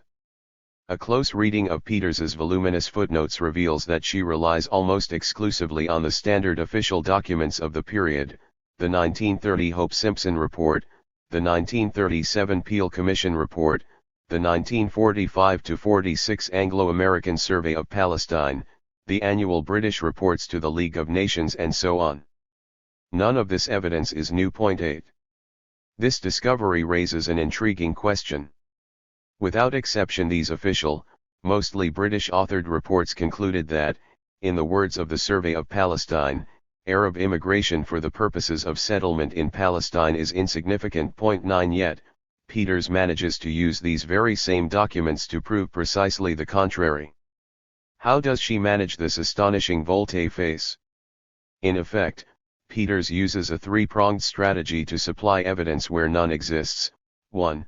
Multiple references, 2. A tip of the iceberg theory, and 3.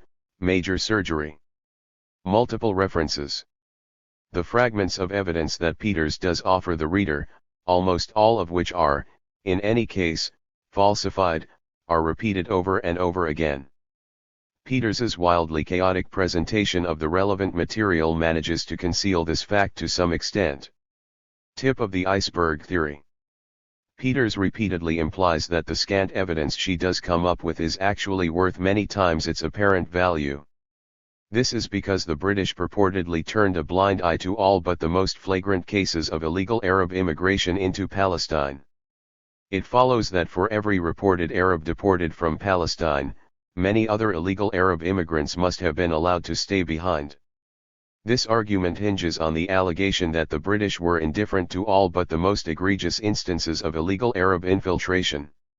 Unfortunately for Peters, however, save for a relatively brief period during World War II, October 1942 to October 1944, there isn't a particle of evidence to support this theory.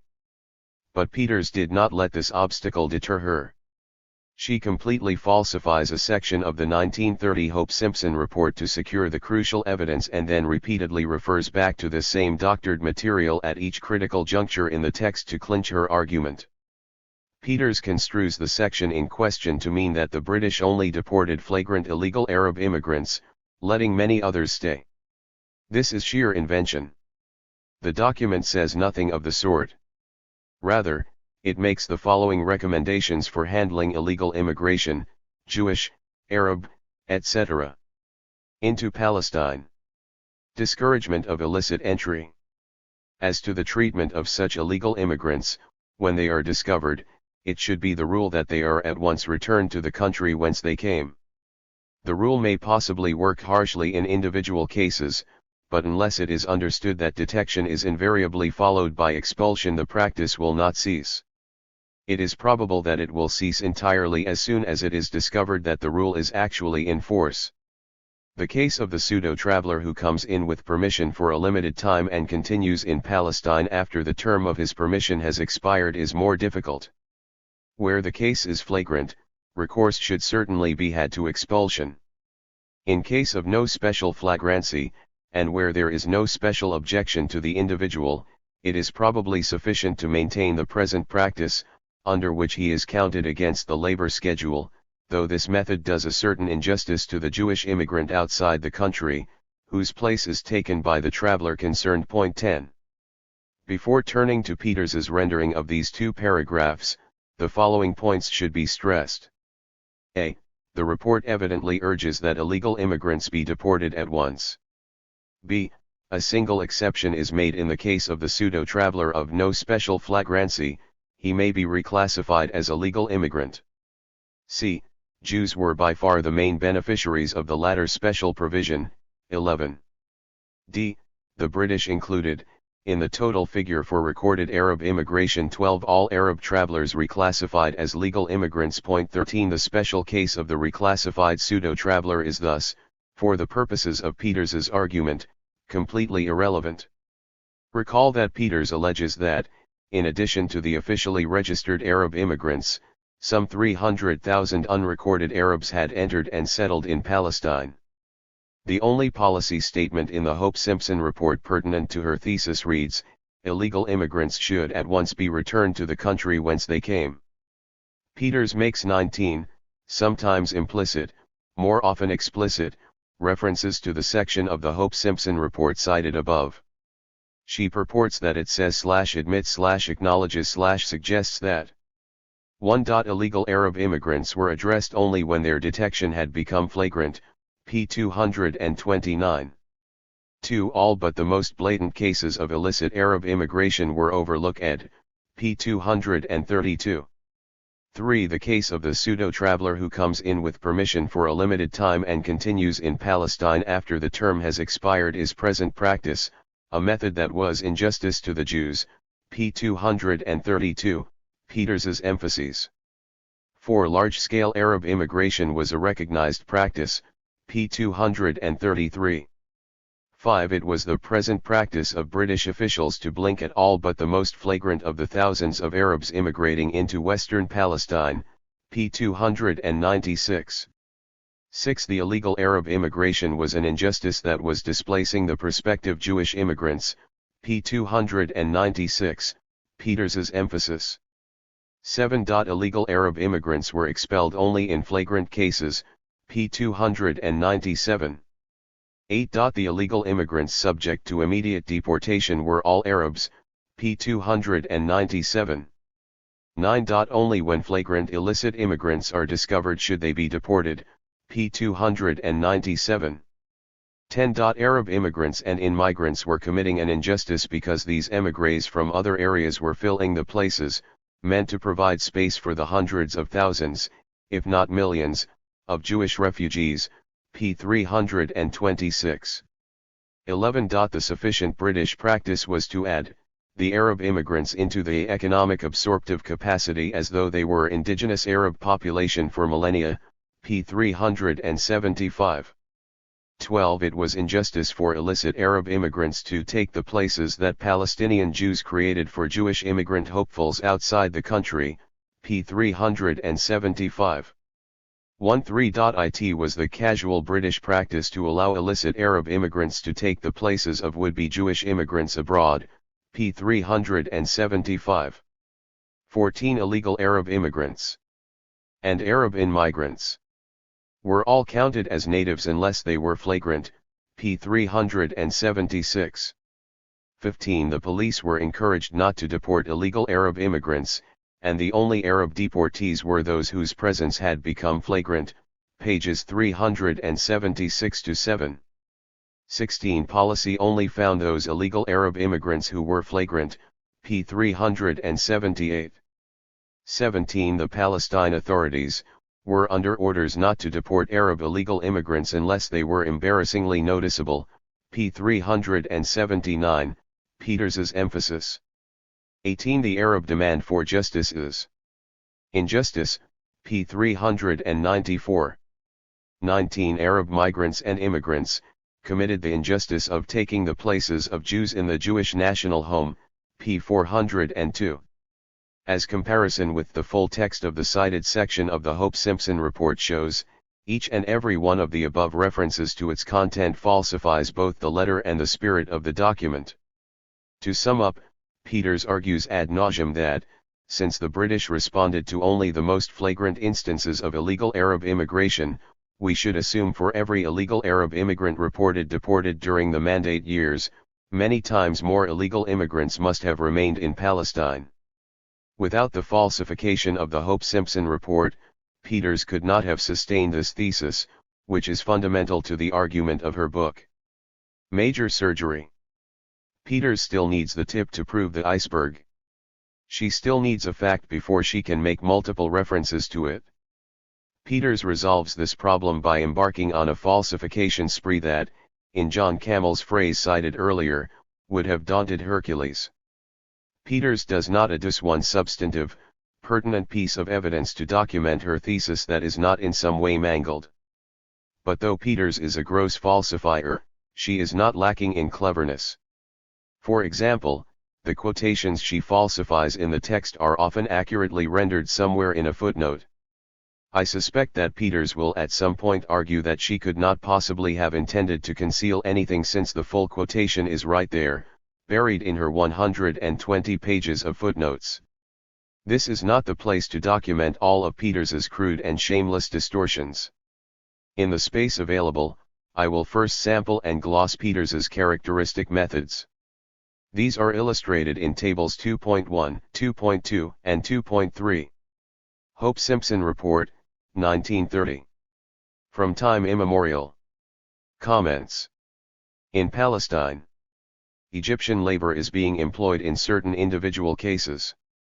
According to that report, evidence of Arab immigration abounded, Egyptian labor is being employed, p.297.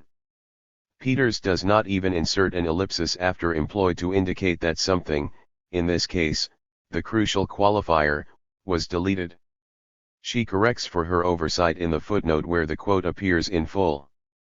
Arab unemployment is liable to be used as a political pawn. Arab politicians are sufficiently astute to realize at once what may appear an easy method of blocking that Jewish immigration to which they are radically averse, and attempts may and probably will be made to swell the list of Arabs unemployed with names which should not be there, or perhaps to ensure the registration of an unemployed man in the books of more than one exchange. It should not prove difficult to defeat this maneuver. The report had strongly indicated that the condition of Arab unemployment was being blown out of all semblance to reality by the Arab leaders who had indeed found the method of blocking that Jewish immigration to which they are radically averse. p. 298.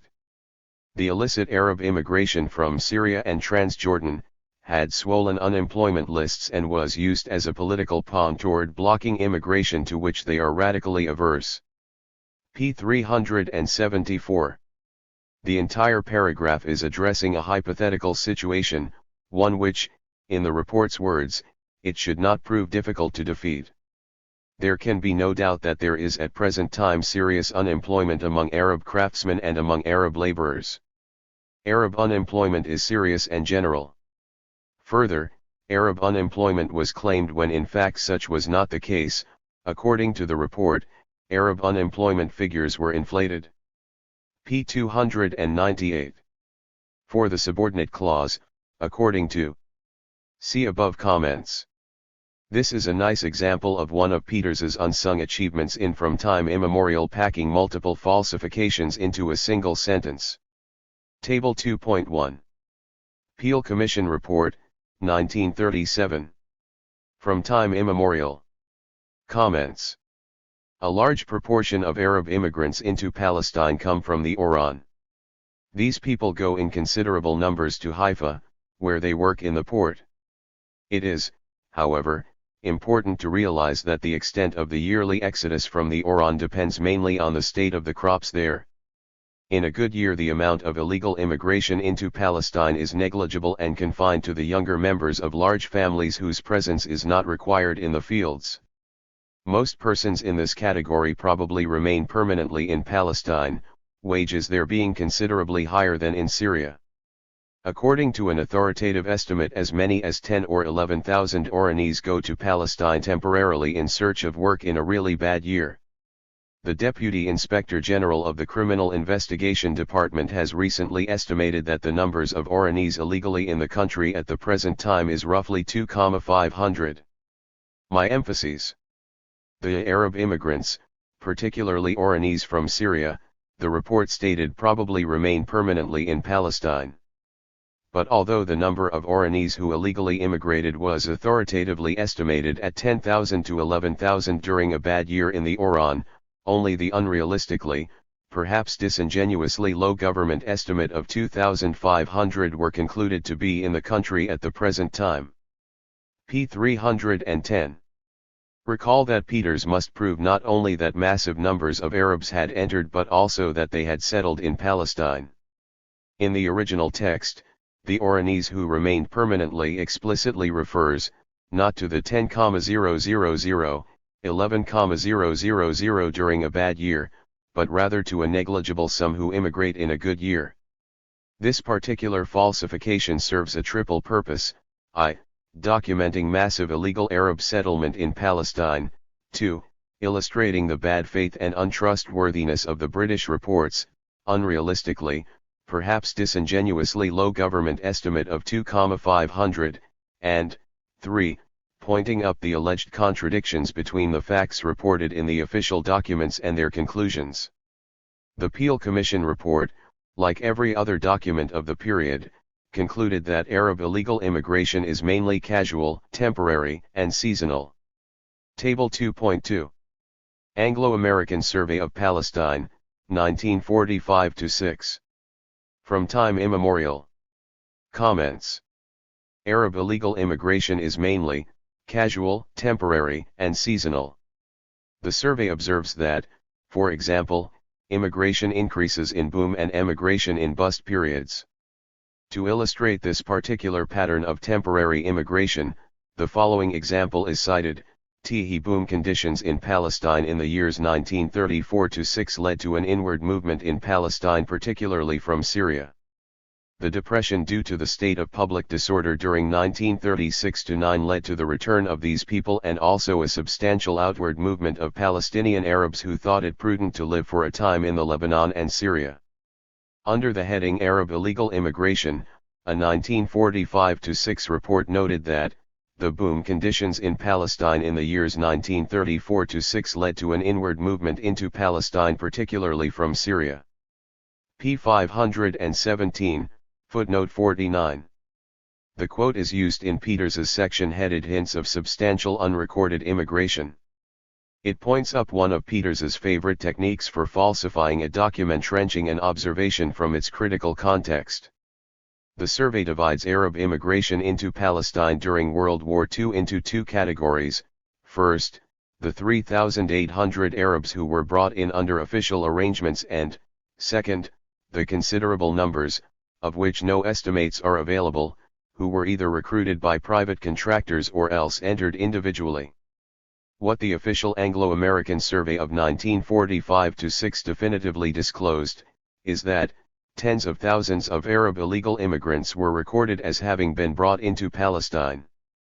In addition, other unestimated considerable numbers immigrated unofficially or as individuals during the war, according to the report.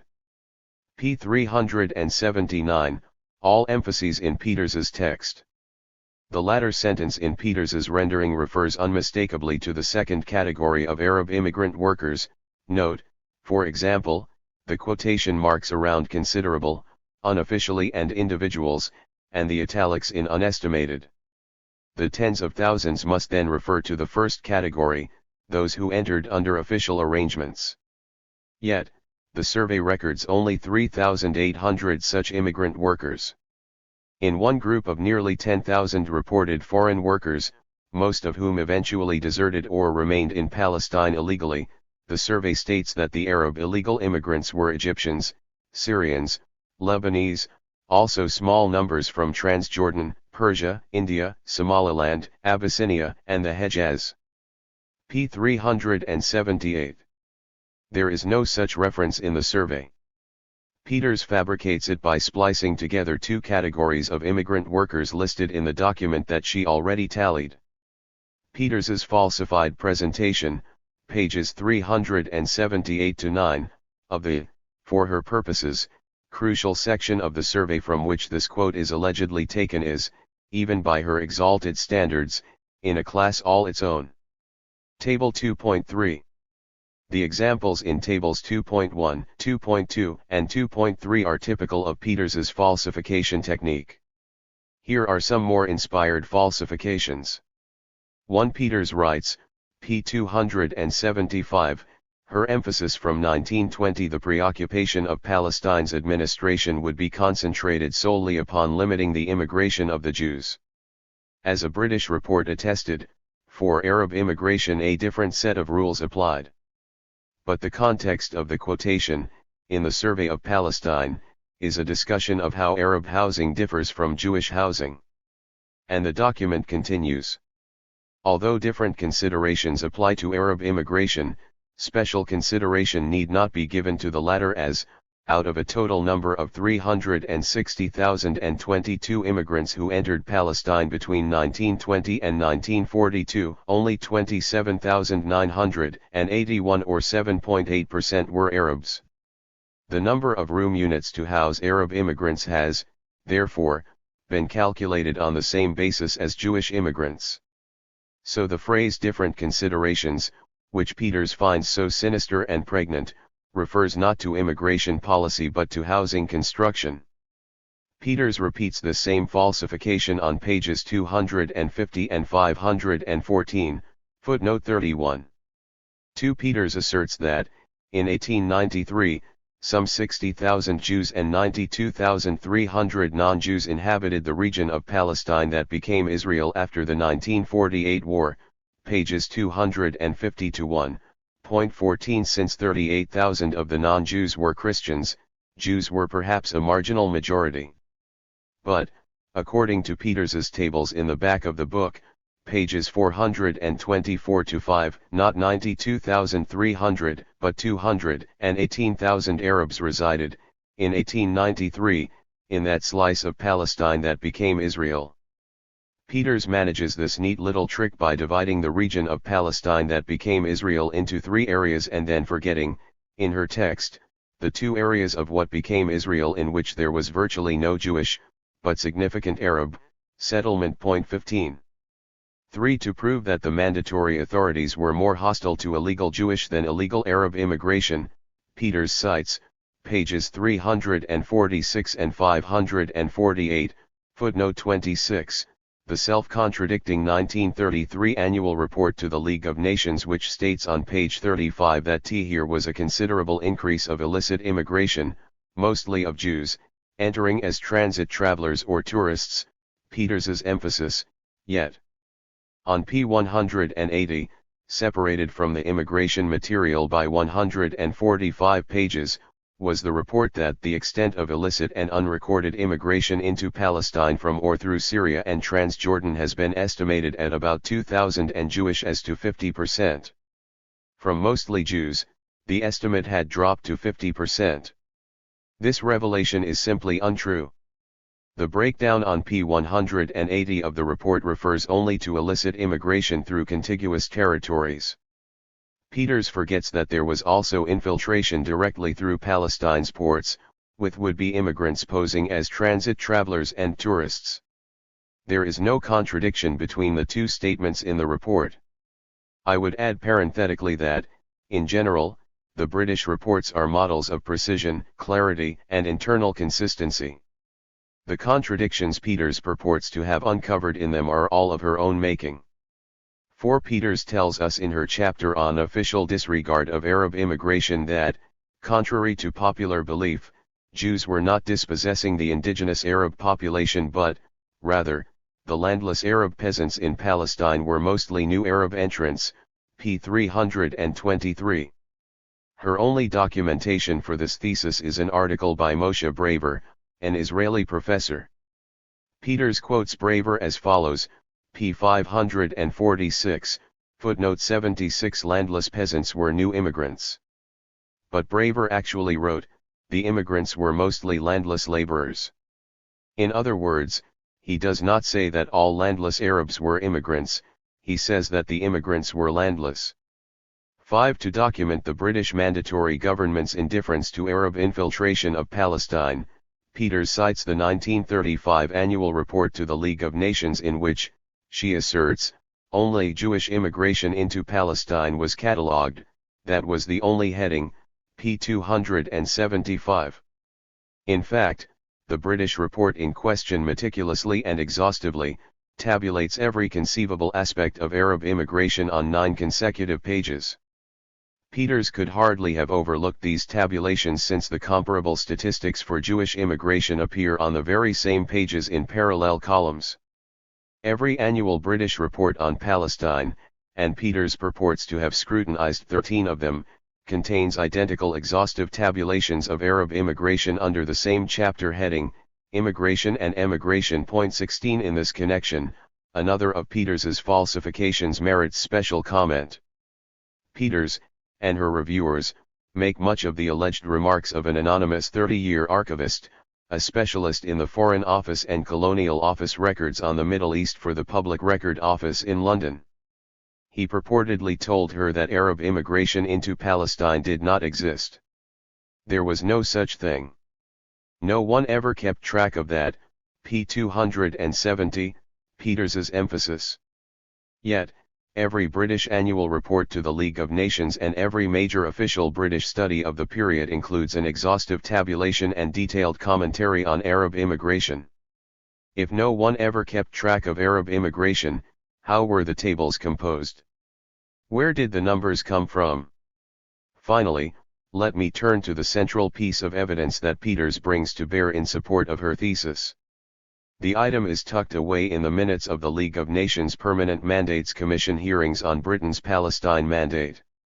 The first, and last, reference to it in the Commission minutes comes during a June 1935 exchange prompted by the Jewish Agency's allegation of considerable immigration of labor from Egypt, Syria, and Transjordan. Assistant Chief Secretary of the Government of Palestine Moody, a British government representative at the hearings, denied the allegation, stating that, whereas Transjordanians and Syrians had indeed entered Palestine, the right to settle there had been given over almost exclusively to the Jews. I quote now the relevant minutes of the exchange in their entirety. Lord Lugard, a Mandates Commission member, said that La Syrie had published, on August 12, 1934, an interview with Tufik Bey el-Huriani, governor of the Oran, who said that in the last few months from 30,000 to 36,000 Orains had entered Palestine and settled there. The accredited representative would note the governor's statement that these Orains had actually settled. Mr. Moody expressed the view that the statement of the governor of the Oran was a gross exaggeration. Mr. Orts, also a commission member, did not know how much value could be attached to the statement, but the statement itself was definite. The governor even referred to the large sums remitted by these immigrants to their families, who remained in the Oran. Mr. Moody said he had read the article in question. As he had said, he thought that the figure must be grossly exaggerated, because the Palestine government had taken special measures on the eastern and northeastern frontier with a view to keeping out undesirable people. Peters cites the Mandates Commission reference to the report in La Syrie on no fewer than 7 different occasions, pages 230, 231, 272, 275, 297, 319, 431. She classifies this reference in the Commission Minutes Hard Evidence, p. 297, and lists this reported entry of 30,000 to 36,000 Oranese into Palestine flat out as a fact in her chronology of significant events in the history of the British Mandate, p. 319, see also p. 272, where the item is again presented, without qualification, as a proven fact.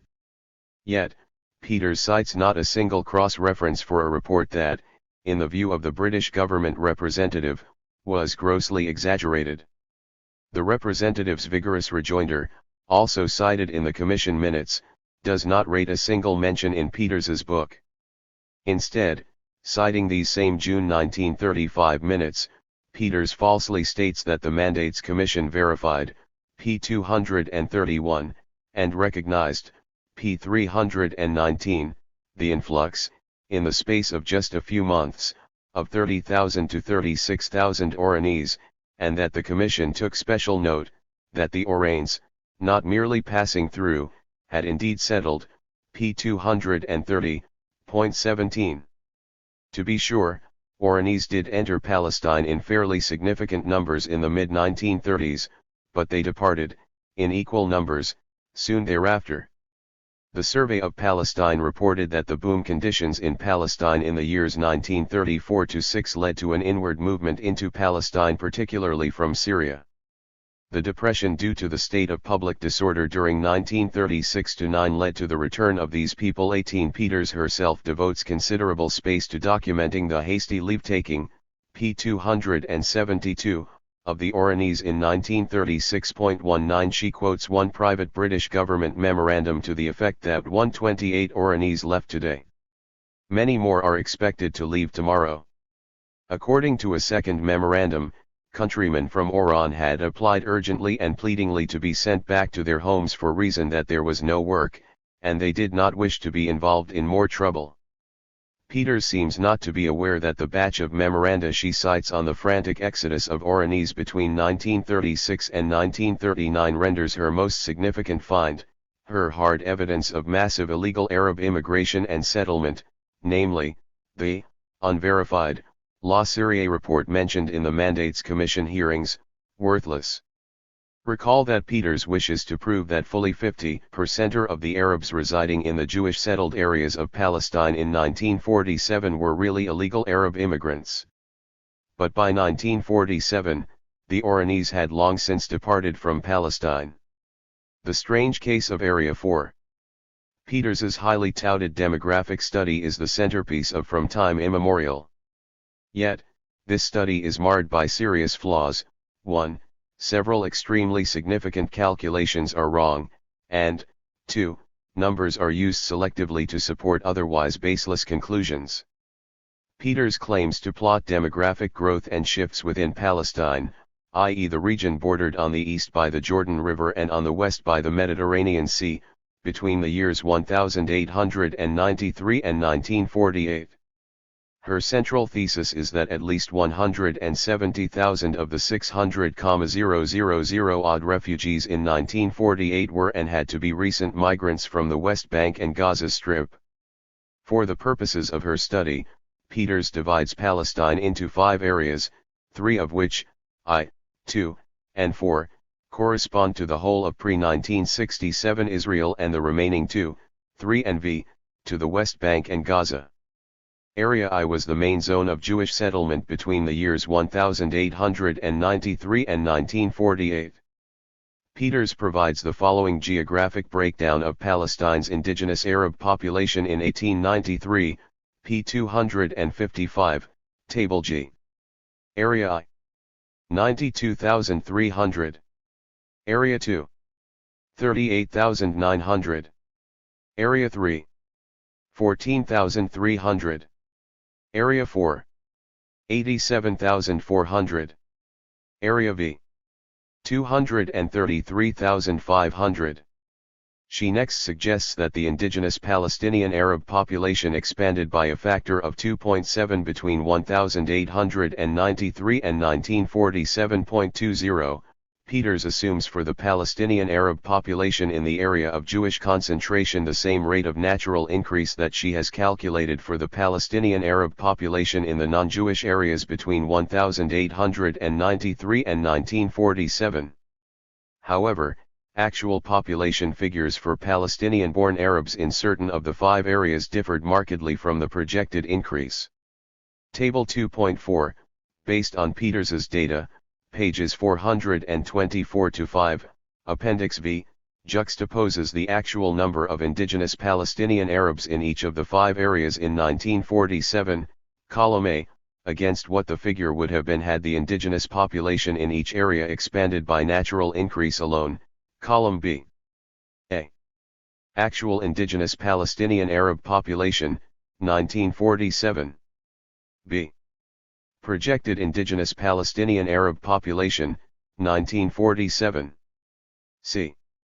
Net in-migration, plus/out-migration, column A, column B.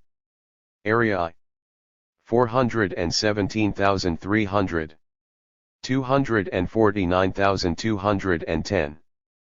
Plus 168,090. Area 2: 110,900. 105,030. Plus 5,870. Area 3: 39,900. 38,610.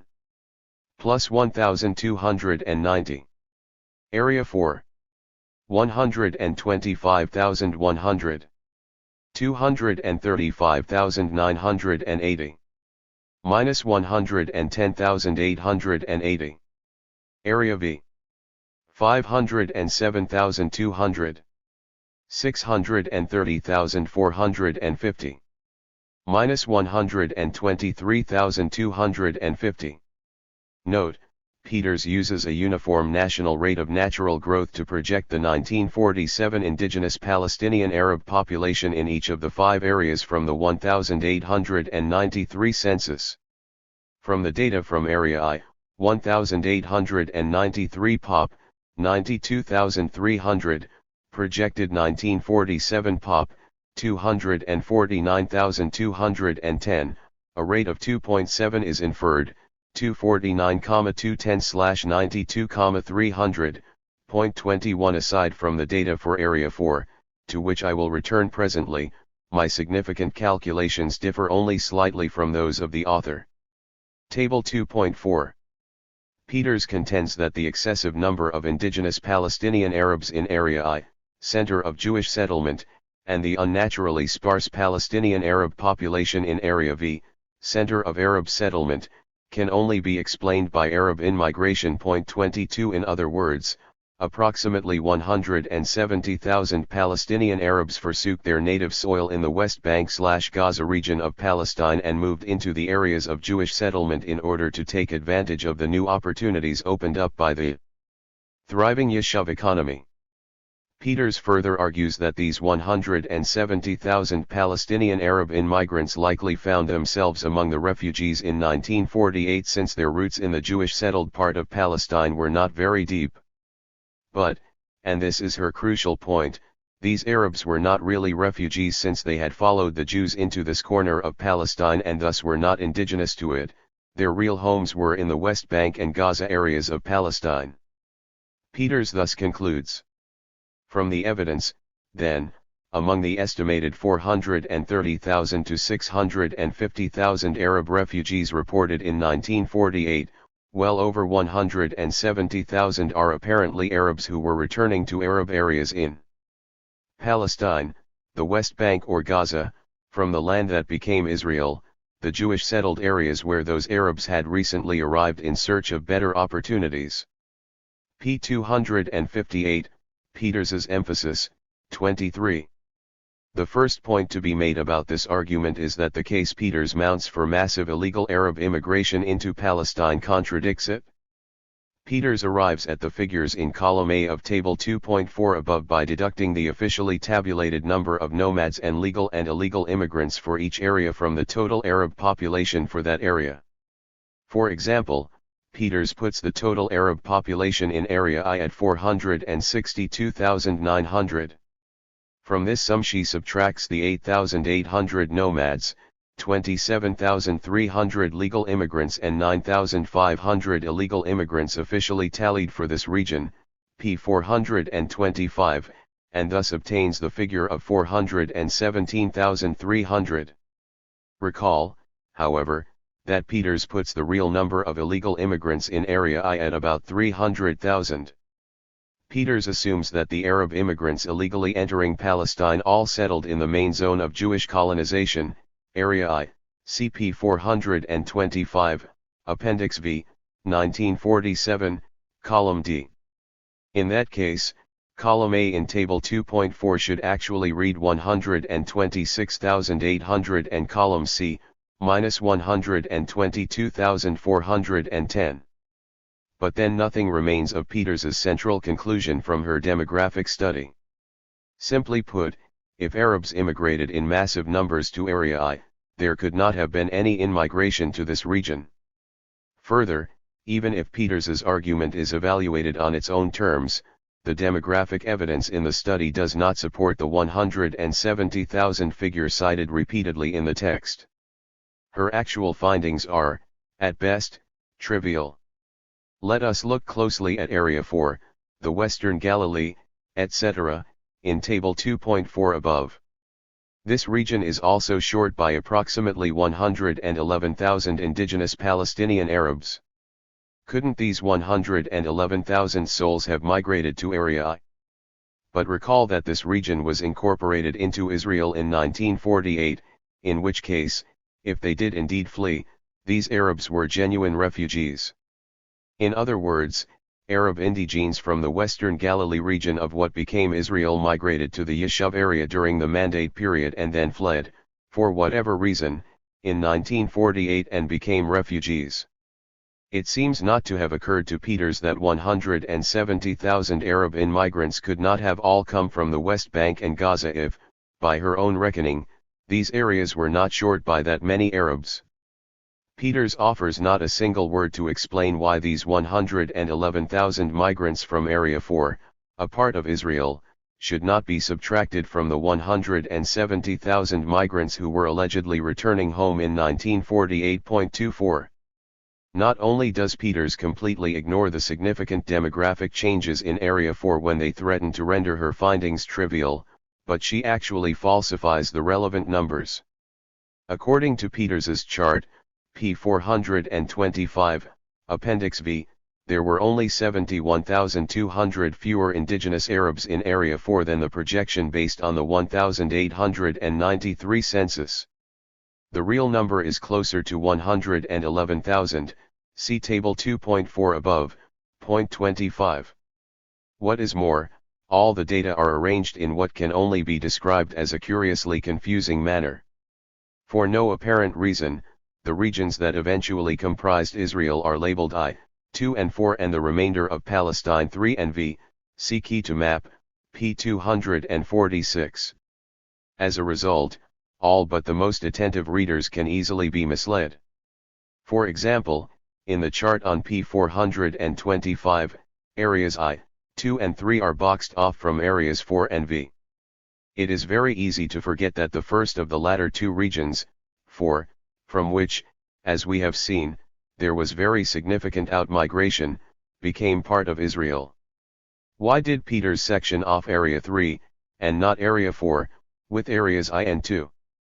Another example, in the legend to Appendix V, p. 424, areas I, II and III are bracketed off and labeled contained most of Jewish population, areas 4 and V are similarly bracketed off and labeled contained very little Jewish population.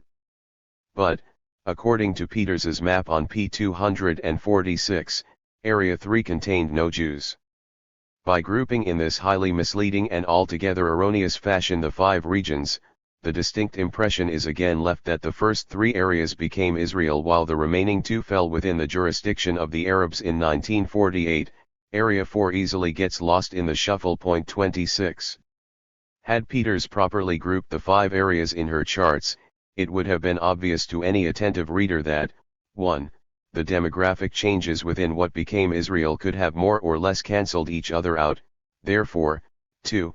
The amount of in-migration from the West Bank/Gaza region could have been relatively insignificant, and finally, 3. The number of West Bank/Gaza natives among the 1948 Arab refugees could also have been relatively insignificant. Had Peters used Roman numerals I, II and III to designate the constituent areas of Israel and 4 and V for the West Bank/Gaza, as common sense would recommend, the significance of the population changes within Israel would also have been highlighted. Why did Peters choose the far more clumsy method of labeling Israel I, II and 4, the West Bank/Gaza 3 and V, and then section off the areas in such a way that the significant population shift within Israel is concealed? Why did Peters include intermediate areas at all in her study? Why didn't she simply divide the map of Palestine into the region that became Israel and the region that fell outside its boundaries after the 1949 armistice agreements? What purpose do the intermediate areas serve in Peters's study other than to conceal and obscure crucial data? The weight of the evidence suggests that Peters's demographic study is a carefully contrived, premeditated hoax. How else can one explain why, in reading off the data from the very same appendix chart, p. 425, for the table she assembles on p. 257, Peters remembers to add Area 4 in all the columns, e.g. in the column for nomads, column B in the appendix, but forgets to add Area 4 in the column for Arab immigrants, E in the appendix. 27. Figure 2.1 Simplified diagrammatic explanation. Appendix. From time immemorial. Comments. p. 246, printings 1-6. Area I, main areas of Jewish settlement, 98% of Jewish population. Area 2, intermediate areas, mainly Arab, some Jews. Area 3, intermediate areas, no Jewish settlement. Area 4, intermediate areas, no Jewish settlement. Area V, main areas of Arab settlement, no Jewish settlement. p. 246, printing 7. Area I, main areas of Jewish settlement, 98% of Jewish population. Area 2, intermediate areas, mainly Arab, some Jews. Area 3, intermediate areas, some Jewish settlement. Area 4, intermediate areas, some Jewish settlement. Area V, main areas of Arab settlement, no Jewish settlement. Areas 3 and 4 now contain some Jewish settlement. p. 254, all printings. Peters states that she has divided Palestine into 1, those subdistricts that were heavily or mainly settled by Jews, 68, 2, those regions that had little Jewish development, 69, and 3, those areas from which Jews were being expelled. No footnote. Footnote 68 reads, areas I and 2. Footnote 69 reads, areas 3, 4, and V. Area 2 is now heavily or mainly Jewish. Area V now has a little Jewish development. Areas 3, 4, and V are grouped together. The last category in this tripartite classification subsums none of the 5 areas. Why was it included?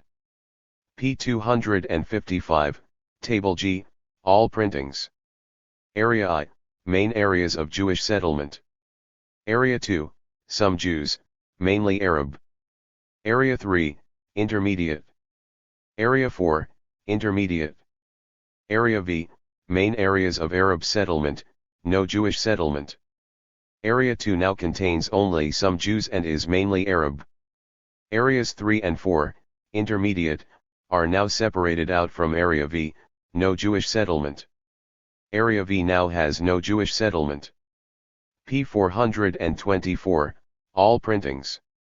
Area I, main areas of Jewish settlement. Area 2, intermediate areas. Area 3, intermediate areas. Area 4, intermediate area. Area V, main area of Arab settlement. Note, Peter's brackets off areas I3 with the label contain most of Jewish population, and areas 4V with the label contain very little Jewish population. Area 2 is now listed under the exact same rubric as areas 3 and 4. The bracketing corresponds neither with the category divisions nor with the data presented on other pages in the book, see below. P 423, all printings. According to Peters's geographic breakdown of Jewish settlement as presented in the charts on this page, 1. Areas 2 and 3 contained no Jews in any years for which the breakdown is available. 2. Area 4 contained 6,000 Jews in 1944 and 5,300 Jews in 1947. 3. Area V contained 3,400 Jews in 1944 and more Jews than Area 2, 3, or 4 in 1947. Area 2, 0, Area 3, 0, Area 4, 5,300, Area V, 6,500. The actual geographic and numerical breakdown of Jewish settlement in Palestine contradicts all the category divisions of Areas 2V listed above. Table A1 The transubstantiation of categories. Handling the mechanics of citation. As should now be clear, much of the prodigious research praised by reviewers of Peters's book is an optical illusion. Much else is simply laughable. Point 28 Yet, it is difficult not to be impressed by, say, the obscure travelogues and other recondite sources that Peters apparently plowed through to document the state of Palestine on the eve of Zionist colonization. But one's legitimate admiration for such diligence will surely vanish once it is recognized that she did not read them. For example, both Peters, on pages 158-9, and Ernst Frankenstein, on pages 122-4 of his frankly partisan tract, Justice for My People, New York 1994, cite the reminiscences of the 18th-century French scholar Count Constantin François Volney, and follow their citations in the manner shown in Table 2.5 opposite. Peters's only original contribution here, other than juggling the quotations, is to put the estimate of Syria's population in her footnote, whereas Frankenstein has it in the body of the text. When this remarkable coincidence was brought to the attention of Aaron Asher at Harper & Row, he told The Nation magazine, October 13, 1984, that this so-called plagiarism was a teapot tempest. Had he known about it, he might, as her editor, have suggested that Peters handle the mechanics of citation differently. Asher also stated that he has been assured that Peters has copies of all the relevant citations in her files. This suggests that even if she did not acknowledge her debt to Frankenstein, she had examined his original sources. Yet, elsewhere in her book, p. 197, Peters quotes another travelogue, W.F. Lynch's narrative of the United States expedition to the River Jordan and the Dead Sea, London 1849, as follows: in 1844, the American expedition under Lynch recorded fewer than 8,000 Turks in Jaffa in a population of 13,000. My emphases. Frankenstein also refers to this source, pages 127-8. In 1844 the American expedition under Lynch found fewer than 8,000 Turks in Jaffa among a population of 13,000, my emphasis. Turning to Lynch's work, we read the following: the population of Jaffa is now about 13,000, viz., Turks, 8,000, Greeks, 2,000. If Peters read through Frankenstein's sources, why are her quotation marks around a phrase, the American expedition under Lynch, that appears not in Lynch, but in Frankenstein, and how does one explain her repetition of Frankenstein's little error on the number of Turks, fewer than 8,000, in Jaffa, 29. Readers who cannot help being impressed by Peters's virtuoso performance when it comes to numbers and statistics should consider the following. On pages 244-5, Peters claims to have calculated according to projection of statistics of vital QI net for 1895, and Murray's Handbook for Travelers in Syria and Palestine, which was reprinted in the Encyclopaedia Britannica, 8th edition, 1860, volume XX, p. 905, p. 523, footnotes 40, 41, the settled Muslim population in Palestine for 1882, the eve of modern Jewish colonization, and 1895. This is no mean accomplishment since, among many other things, Palestine did not yet exist as a single national entity. Numerous partial statistics thus have to be collated. Peters compares the two figures, 1882, 141,000, 1895, 252,000, and concludes. Peters. Frankenstein. Another writer, describing Syria and Palestine, some 60 years later in 1843, stated that, in Volney's day, the land had not fully reached its last prophetic degree of desolation and depopulation. 1. From place to place the reporters varied, but not the reports. J.S. Buckingham described his visit of 1816 to Jaffa, which has all the appearances of a poor village, and every part of it that we saw was of corresponding meanness. 2. Buckingham described Rami, where, as throughout the greater part of Palestine, the ruined portion seemed more extensive than that which was inhabited. 3. After a visit in 1817-8, travelers reported that there was not a single boat of any description on the Lake Tiberias. 4. In a German encyclopedia published in 1827, Palestine was depicted as desolate and roamed through by Arab bands of robbers. 5. Throughout the 19th century the abandonment and dismal state of the terrain was lamented. In 1840 an observer, who was traveling through, wrote of his admiration for the Syrian fine-spirited race of men whose population is on the decline. 6. While scorning the idea of Jewish colonization, the writer observed that the once populous area between Hebron and Bethlehem was now abandoned and desolate with dilapidated towns. 7.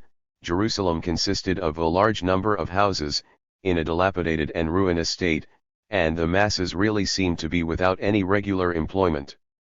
Buckingham, who visited the country in 1816, states that Jaffa has all the appearances of a poor village, and every part of it that we saw was of corresponding meanness.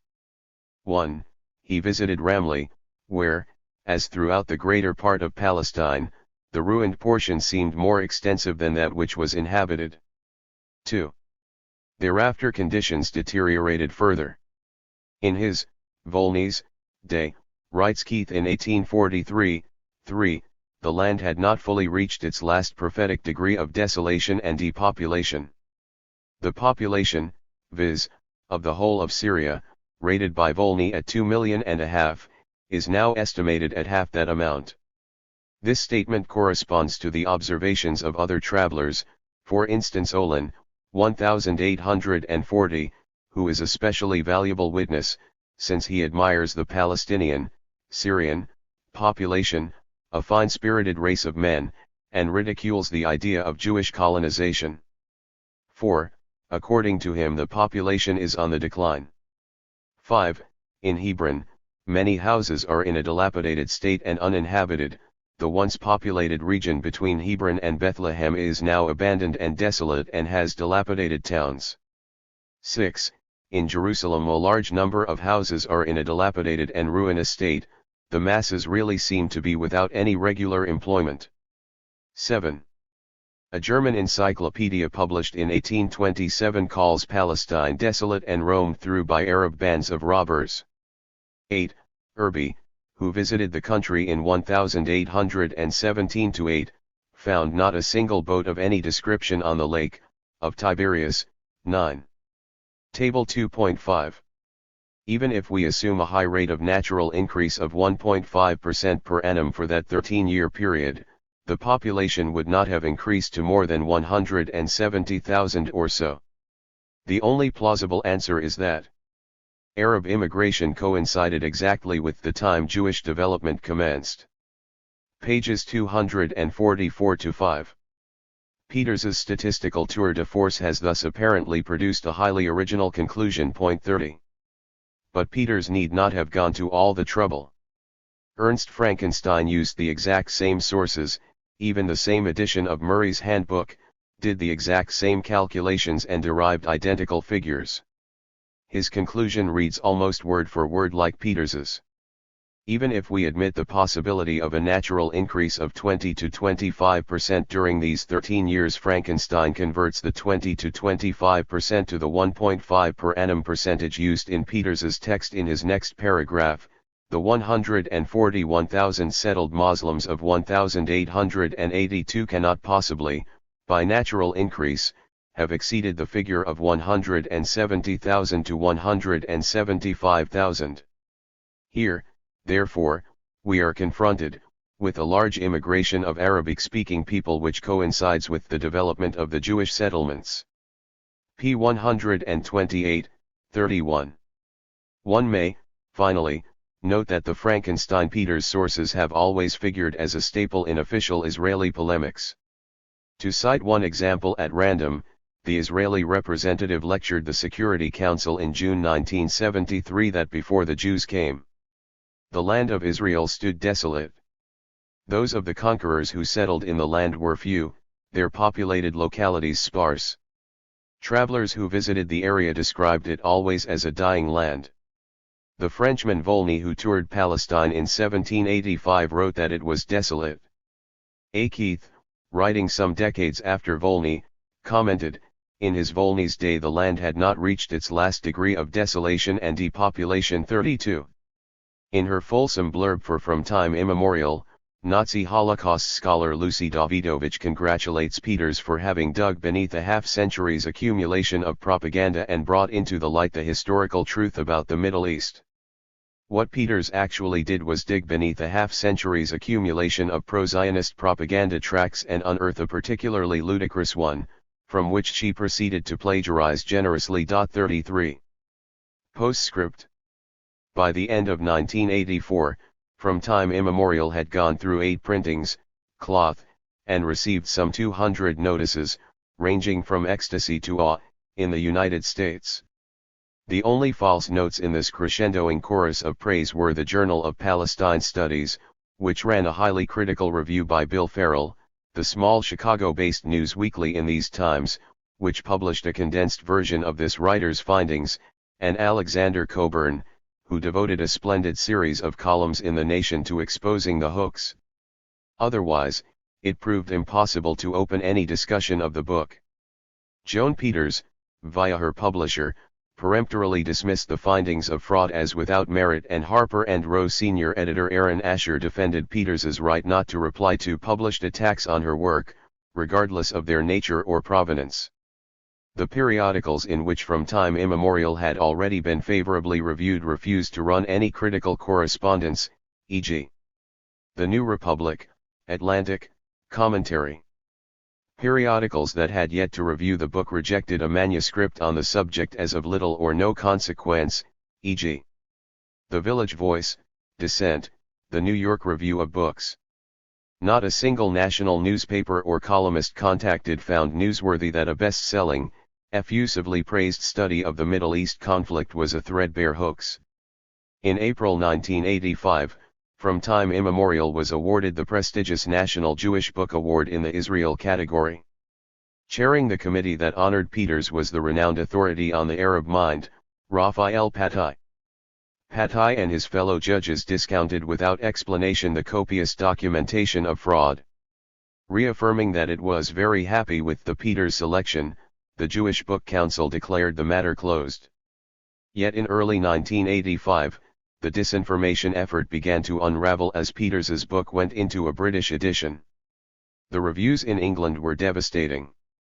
Oxford's great Orientalist, Albert Hourani, denounced From Time Immemorial in The Observer as ludicrous and worthless. Privately, Hourani called it a grotesque work, noting that every quotation checked proved to be wrong in one way or another. Ian and David Gilmore, in the London Review of Books, concluded an exhaustive 8,000-word dissection of the book by calling it preposterous. The Spectator of London likened it to the Clifford Irving autobiography of Howard Hughes. Time Out reported it as a piece of disinformation roughly the size and weight of a dried cowpat. The Israelis also got into the act, and a Hebrew edition of the book had not yet even appeared. The Labour Party Daily Davar compared From Time Immemorial to Israel's more ignoble past propaganda exercises.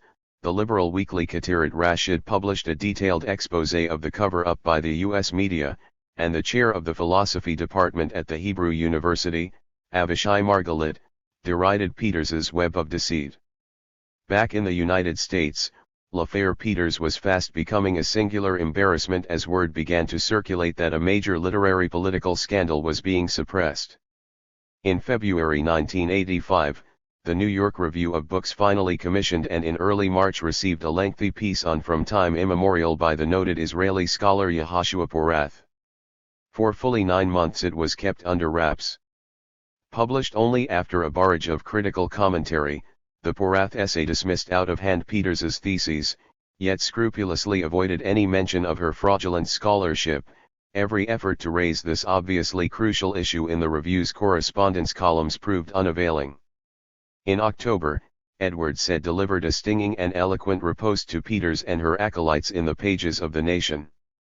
Colin Campbell of the New York Times had been contacted in late 1984 about the Peters hoax. Earlier, The Times featured a series of articles by Campbell accusing a leftist professor in Princeton's history department of misrepresenting a handful of documents in a study on Weimar Germany. The Campbell series caused such a brouhaha that the young scholar was ultimately forced to leave academia. Yet beside the Peters scandal, the questions raised by the Princeton case plainly paled by comparison. It concerned not a recondite, ivory tower historical dispute, but a colossal and multifaceted hoax directly bearing on a burning political issue. Through Campbell, the Times editors first predicated doing a story on a panel of scholars confirming the allegations against Peters. A jury assembled 34. The Times still demurred, claiming that the fraud did not qualify as newsworthy. It was not the stuff of an open controversy. True enough. Indeed, that was the story, the concealment, crucially by the Times, of a major disinformation effort from public exposure. Faced with escalating accusations of censorship leveled mainly by the British press, the Times finally ran a piece in November 1985. It was placed in the Thanksgiving Day, non-issue, on the theater page, without even a listing in the index. Indeed, all the painstakingly assembled documentation of the hoax was cut from the published version. Porath was quoted to the effect that From Time Immemorial is a sheer forgery, and that in Israel, at least, the book was almost universally dismissed as sheer rubbish, except maybe as a propaganda weapon, while historian Barbara Tuchman continued to insist that the Palestinian people were a fairy tale. Martin Peretz, editor-in-chief of the New Republic, alleged that the attack on Peters was part of a calculated leftist plot and Peters herself refused, for the nth time, to be interviewed. In January 1986, Anthony Lewis of the New York Times devoted a full column to the hoax, entitled, appropriately enough, "There Were No Indians." In the June and October numbers of Commentary, Some 30 pages were given over to defending Peters against the mounting onslaught on her book. In a slightly more comical vein, David Bar-Ilan, current executive editor of the Jerusalem Post, impeached Porath's findings because he once belonged to a lunatic fringe group that declined to circumcise their sons, and this writer's because his area of study as an undergraduate was, surprise, Russian and Chinese politics and Marxism. But alas, by this point, there was little that could be salvaged from the from time immemorial wreckage. Haaretz reported in June that, at an international conference on Palestinian demography at Haifa University, virtually all the participants ridiculed Peters's demographic theses, and the most authoritative scholar in attendance, Professor Yehoshua Ben-Arya of the Hebrew University, condemned the Peters enterprise for discrediting the Zionist cause. A Hebrew edition of From Time Immemorial was put out in 1988 by the left-wing Kibbutz Hamuchad publishing house. The preface noted that even Yitzhak Rabin, so informed and experienced, had learned something new from it. Abba Eban had given the book a similar plaudit earlier on. Israeli critics of Peters indulged in a little historical engineering of their own as they reconstructed the unfolding of the scandal. Margalit denied that criticism of Peters was suppressed in the United States, and especially not in the pages of the New York Review of Books.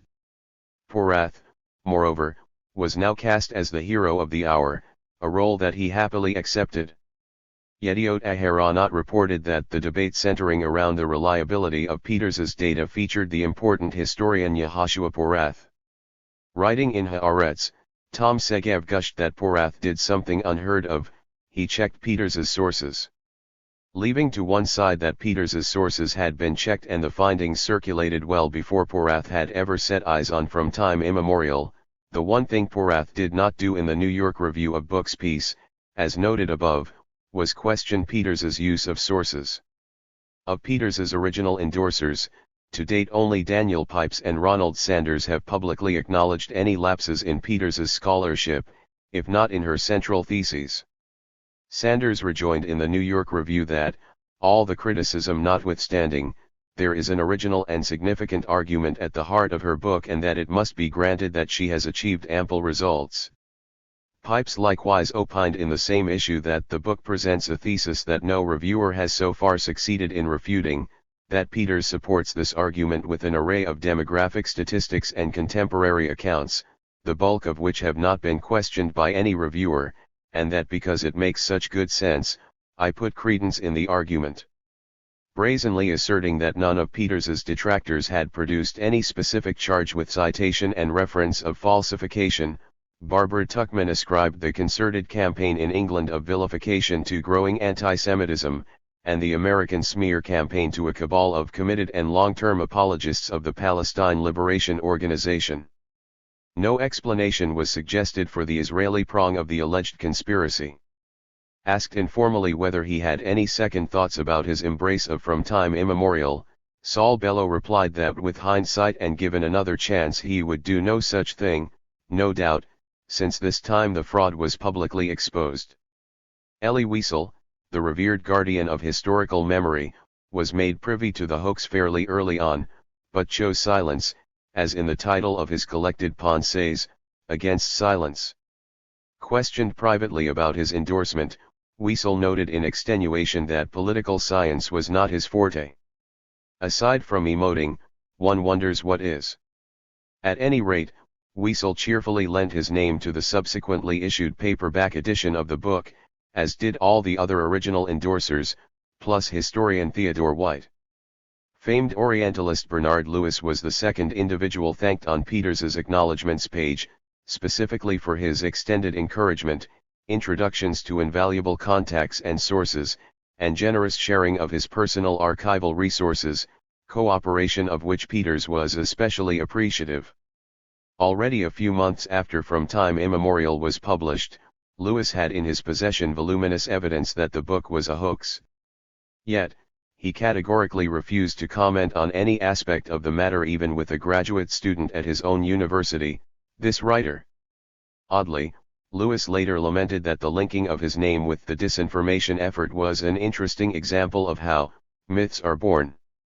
The New Republic literary editor Leon Wieseltier privately communicated in October 1985 that he had his own doubts, severe doubts, about the Peters book for a long time. Supplied with the evidence of fraud, Wieseltier promised that his magazine would comment on the matter sooner or later, probably sooner. It never did. When challenged about the Peters hoax at a Middle East Studies Association symposium in 1987, Wieseltier happily joined in the ridicule of that shabby performance by an ignorant woman. Yet, as he must surely have understood, the real issue was the herd of intellectual luminaries, including his boss, Martin Peretz, that heralded the shabby performance by an ignorant woman as a major literary political event. 35 Wieseltier had not a word to say about their shabby performance. Rather, in a textbook case of a half-truth being more egregious than a whole lie, Wieseltier pretended that the worst he and his colleagues could be faulted for was the sin of omission.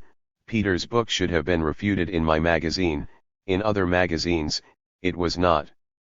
Wieseltier forgot, however, to mention that his magazine did publish not one but two glowing notices. Besides Peretz's breathless comments, the New Republic ran the Sanders accolade, and that, as the scandal began to unfold, enjoined further comment. One would never have learned from the pages of the New Republic that Peters's flawless study, destined, according to Peretz, to change the history of the future, revealed itself to be a sheer forgery. Yet, it is plainly futile to search for words of truth from someone who could shamelessly aver, as Wieseltier did, that within the Jewish community and outside the Jewish community, the Joan Peters book had no impact whatsoever.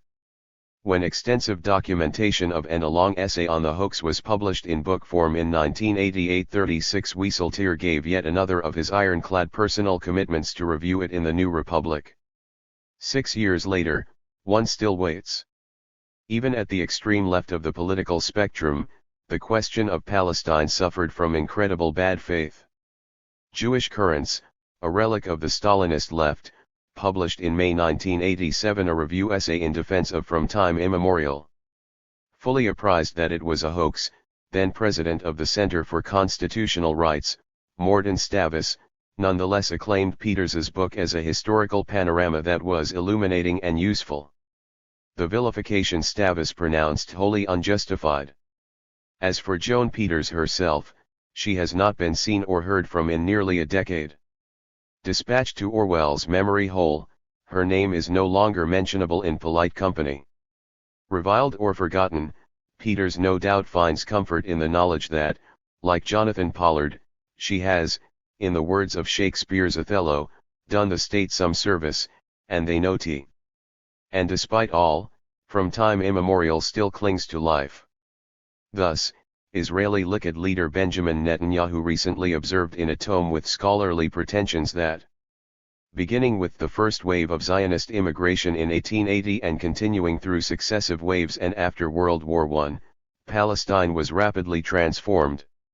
And as Jewish immigration increased their numbers, it also caused a rapid increase in the Arab population. Many of the Arabs immigrated into the land in response to the job opportunities and the better life afforded by the growing economy the Jews had created. 37. 3. Born of war, not by design. Benny Morris's happy median image. I am particularly amazed by the flight of the Arabs. This is a more extraordinary episode in the annals of this country than the establishment of a Jewish state. Truly astonishing is that the Arabs have disappeared from a whole section of the country. Israeli Foreign Minister Moshe Sharad, June 16, 1948. So the idea of transfer simmered until 1948, when war, without a Jewish master plan or indeed, without any pre-planning whatsoever, brought a Palestinian exodus of itself. With a little nudging in the right direction, the low-key exodus could be turned into a mass flood and a fait accompli. Benny Morris 1. In recent years, a more or less cohesive body of work has emerged that challenges the received wisdom on the origins of the Israeli-Arab conflict. Variously labeled New History, Revisionist History or simply History, as against the prehistory of an earlier generation, this scholarship severely qualifies, without, however, roundly dismissing, The Standard Interpretation of the Eve, Unfolding and Aftermath of the 1948 War. Its authors, mostly Israeli, argue 5 major points. 1. The Zionist movement did not in principle support the partition of Palestine. 2. The surrounding Arab states did not unite as one to destroy the nascent Jewish state. 3. The war did not pit a relatively defenseless and weak Jewish David against a relatively strong Arab Goliath. 4. Palestine's Arabs did not take flight at the behest of Arab orders, and 5. Israel was not earnestly seeking peace at the war's end. In this essay I want to focus on the work of Benny Morris, a former diplomatic correspondent of the Jerusalem Post who received his doctorate from Cambridge University. Morris is the most influential and prolific of the new historians. Point 2. The central concern of his research is the most passionately disputed chapter of the 1948 war, the flight into exile of Palestine's indigenous Arab population. Morris's first study, The Birth of the Palestinian Refugee Problem, 1947, 1949-3 was near universally acclaimed as a classic, a model of scholarly rigor and detachment. Point 4. The publication of Morris's companion volume, 1948 and After 5 is an especially propitious occasion for taking stock of his, and, by extension, the new history's, achievement. In Birth, Morris definitively shatters one of the most enduring myths about the origins of the Israeli-Arab conflict, but only to substitute another scarcely more credible one in its place.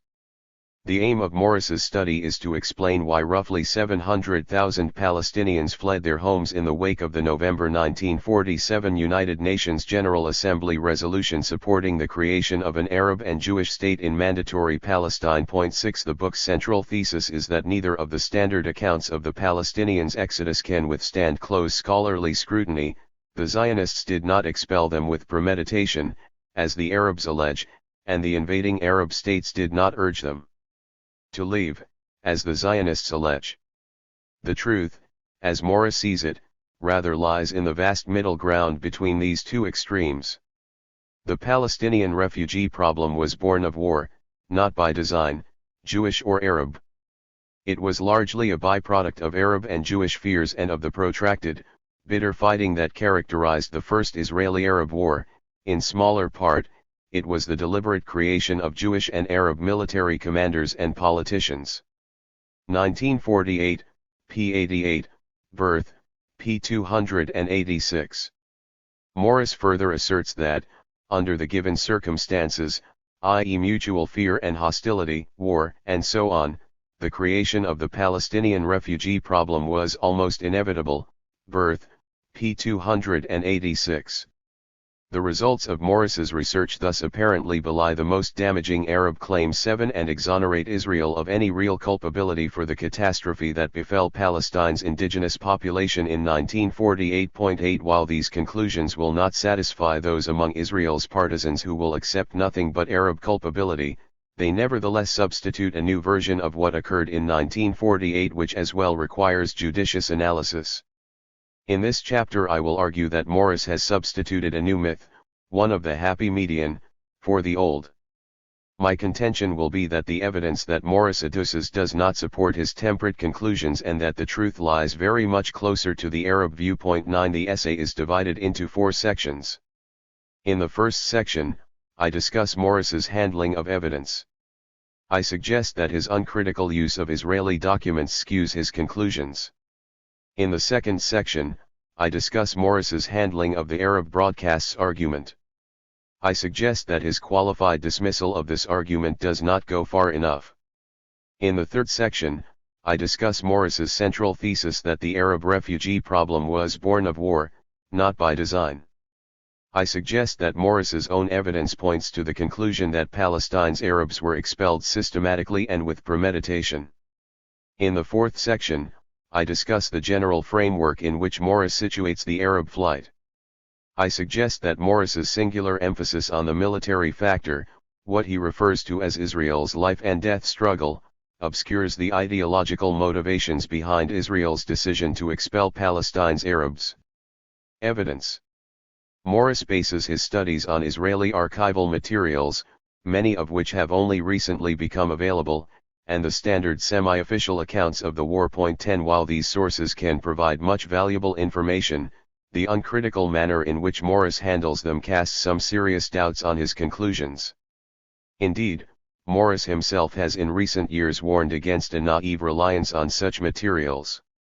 Documenting extensive misrepresentation in official Zionist publications on the matter of transfer, cf. Note 52 below, Morris writes, "The speeches, debates, diaries and memoranda that the Zionist bureaucrats issued wholesale passed through the sieve of political censorship on the way to publication, a large portion disappeared or were distorted.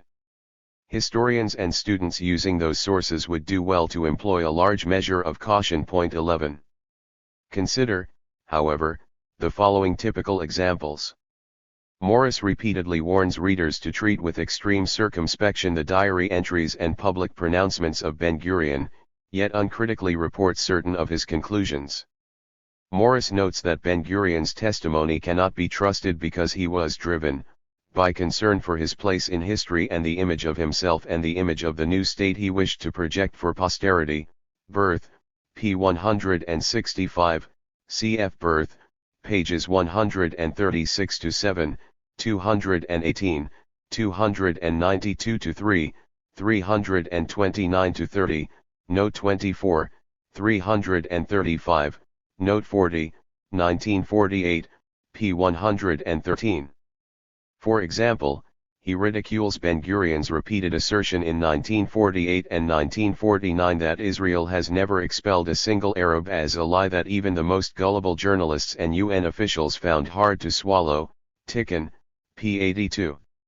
Indeed, Morris singles out Ben-Gurion's own histories, the quotation marks are Morris's, of the Yishuv and Israel's first years as the purest expression of the highly tendentious old history, 1948, p. 5.12. Yet he cites without irony or qualification the major political conclusion, Morris's phrase, Ben-Gurion drew from the Arab exodus from Haifa and elsewhere. Speaking to the People's Council in early May 1948, Israel's first prime minister made the claim that no Jewish settlement to date had been abandoned in the war, in contrast with some 100 Arab settlements. The Arabs, Ben-Gurion asserted, had abandoned cities, with great ease, after the first defeat, even though no danger of destruction or massacre confronted them. Indeed, it was revealed with overwhelming clarity which people is bound with strong bonds to this land. Birth, pages 94-513. In fact, as we shall see presently, virtually every Arab settlement was abandoned precisely because of the danger of destruction or massacre. What is more, at the exact moment that Ben-Gurion was sounding this major political conclusion, the Palma was massacring some 70 Arab prisoners near Ein Zaytun and several Arabs in the village itself. Birth, pages 102, 321, note 133. Morris maintains that Jewish atrocities, although far more widespread than the old histories have let on, were nonetheless limited in size, scope, and time. 1948, p. 22, Birth, p. 231. Yet, he also reports that the official Israeli investigation of Israel Defense Forces, IDF, atrocities during the 1948 war remains classified and closed to historians.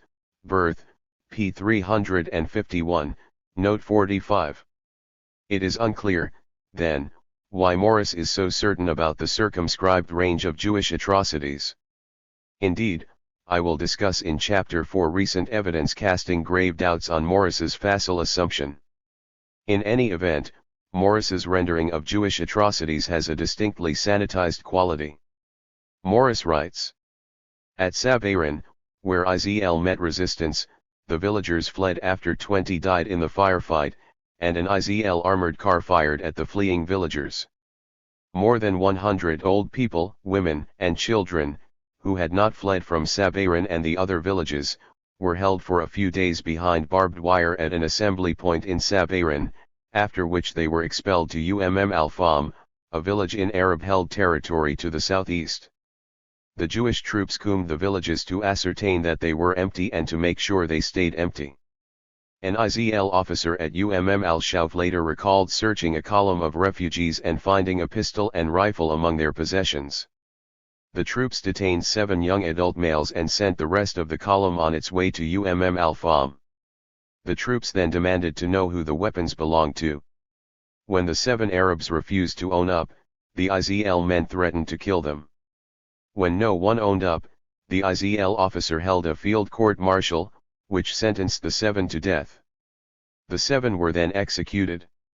Birth, pages 117-18. Morris takes for granted that the IZL met resistance at Sabairan and that the 20 villagers were killed in a firefight, that the 7 refugees were executed because they refused to own up to possessing weapons. He takes all this for granted because the revisionist Zionist 14 sources, which are the only ones he cites, Birth, p. 325, note 192, say as much. Given the grossly apologetic revisionist Zionist accounts of, say, the Deir Yassin massacre 15, one could reasonably expect a historian to treat such sources with a fair amount of skepticism. Morris evidently does not. 16. Morris devotes considerable space to the large-scale IDF massacre at Lydda. Somewhere between 250 and 400 Palestinians were killed in the actual massacre and perhaps 350 more died in the subsequent forced march. Basing himself almost entirely on an official history of the Palma and a book by Elhanan Oren, which he describes, in a footnote, as written under constraints of IDF censorship and, in an altogether different context, as typical of the disingenuous old history, Birth, p. 344, note 14, Tikkun, p. 20, Morris asserts that the massacre was prompted by sniping by armed Lydda townspeople and the fear and confusion that ensued. The 300 to 400 Israeli troops in the town, dispersed in semi-isolated pockets in the midst of tens of thousands of hostile townspeople, some still armed, felt threatened, vulnerable and angry. They believed that the town had surrendered. 3rd Battalion OC Moshe Kelman immediately ordered his troops to suppress the sniping, with the utmost severity. The troops were ordered to shoot at any clean target or, alternatively, at anyone seen in the streets. Some townspeople, shut up in their houses, under curfew, took fright at the sounds of shooting outside, perhaps believing that a massacre was in progress. They rushed into the streets, and were cut down by Israeli fire. Some of the soldiers also fired and lobbed grenades into houses from which snipers were suspected to be operating. In the confusion, dozens of unarmed detainees in the mosque and church compounds in the center of the town were shot and killed. Perhaps some of these had attempted to escape, also fearing a massacre. Birth, pages 205-6. Yet, the figures that Morris cites suggest that perhaps not a single Israeli soldier was killed or wounded amid the alleged sniping attacks. 17 Couldn't the official account of sniping, confusion and so on simply have been fabricated to conceal a premeditated massacre, the intent of which was to facilitate the Palestinians' flight? Indeed, circumspection is specially warranted in light of Morris's own finding that a strong desire to see the population flee already existed. The sniping seemed to offer the justification and opportunity for what the bombings and artillery barrages which preceded Lydda's occupation, had in the main failed to achieve. Birth, p. 207. Morris, however, reports without demurral the rendering of his Zionist sources as fact. Indeed, Morris makes no effort to reconcile the manifest untrustworthiness of his sources with his uncritical reliance on them. For instance, after describing in some detail the massacre and expulsion in the village of Elabun, he cites the self-serving account of one Major Sulz that Tihi village was captured after a fierce fight and its inhabitants had fled. Birth, pages 229-30. Thus, by Morris's own reckoning, Sulz's testimony is evidently not to be credited. Yet, the equally self-serving testimony of this same Major Sulz is cited by Morris to justify the expulsions from Qisas and Kaitaya. Birth, p. 242.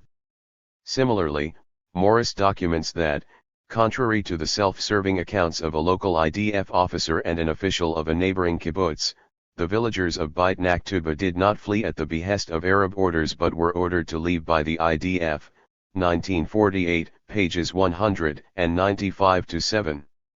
Yet, he then goes on to conclude that the villagers of Beit Naktuba were apparently, simultaneously, ordered by local Arab commanders to evacuate, 1948, p. 214.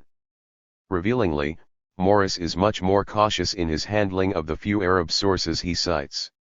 The testimony of an Arab witness to a massacre is parenthetically qualified with the phrase he alleged, birth, p. 228. Actually, if we are to believe Morris, Arab sources are generally not to be trusted, given the Arab penchant for exaggeration, birth, pages 230-1. Illustrating this generic penchant, Morris cites the wildly inaccurate charge of the Arab media, that men, women, and children have been murdered in Fallujah, birth, p. 354, note 27. According to a UN source cited by Morris, civilian villagers at Fallujah had been beaten and robbed by Israeli soldiers and, there had been some cases of rape, and Israeli troops had fed promiscuously, birth, p. 244. Evidently, the Arabs did exaggerate. Yet, was their exaggeration really more egregious than Ben-Gurion's when he emphatically denied in April 1949 that Israel had expelled the Arabs? The State of Israel expelled nobody and will never do it, birth, p. 260. Then Menachem Begin's when he averred that his men sought to avoid a single unnecessary casualty at Deir Yassin? Then the Israeli government's when it claimed for 40 years that the Arabs fled Palestine on orders from the invading Arab armies? Why, then, does Morris speak only of an Arab penchant for exaggeration? Ironically, Morris faults old historian Shabtai Taveth for using the phrase that quickest of Arab telegraphs, the rumor, which, however racist, is rather less offensive than his own. Arab broadcasts.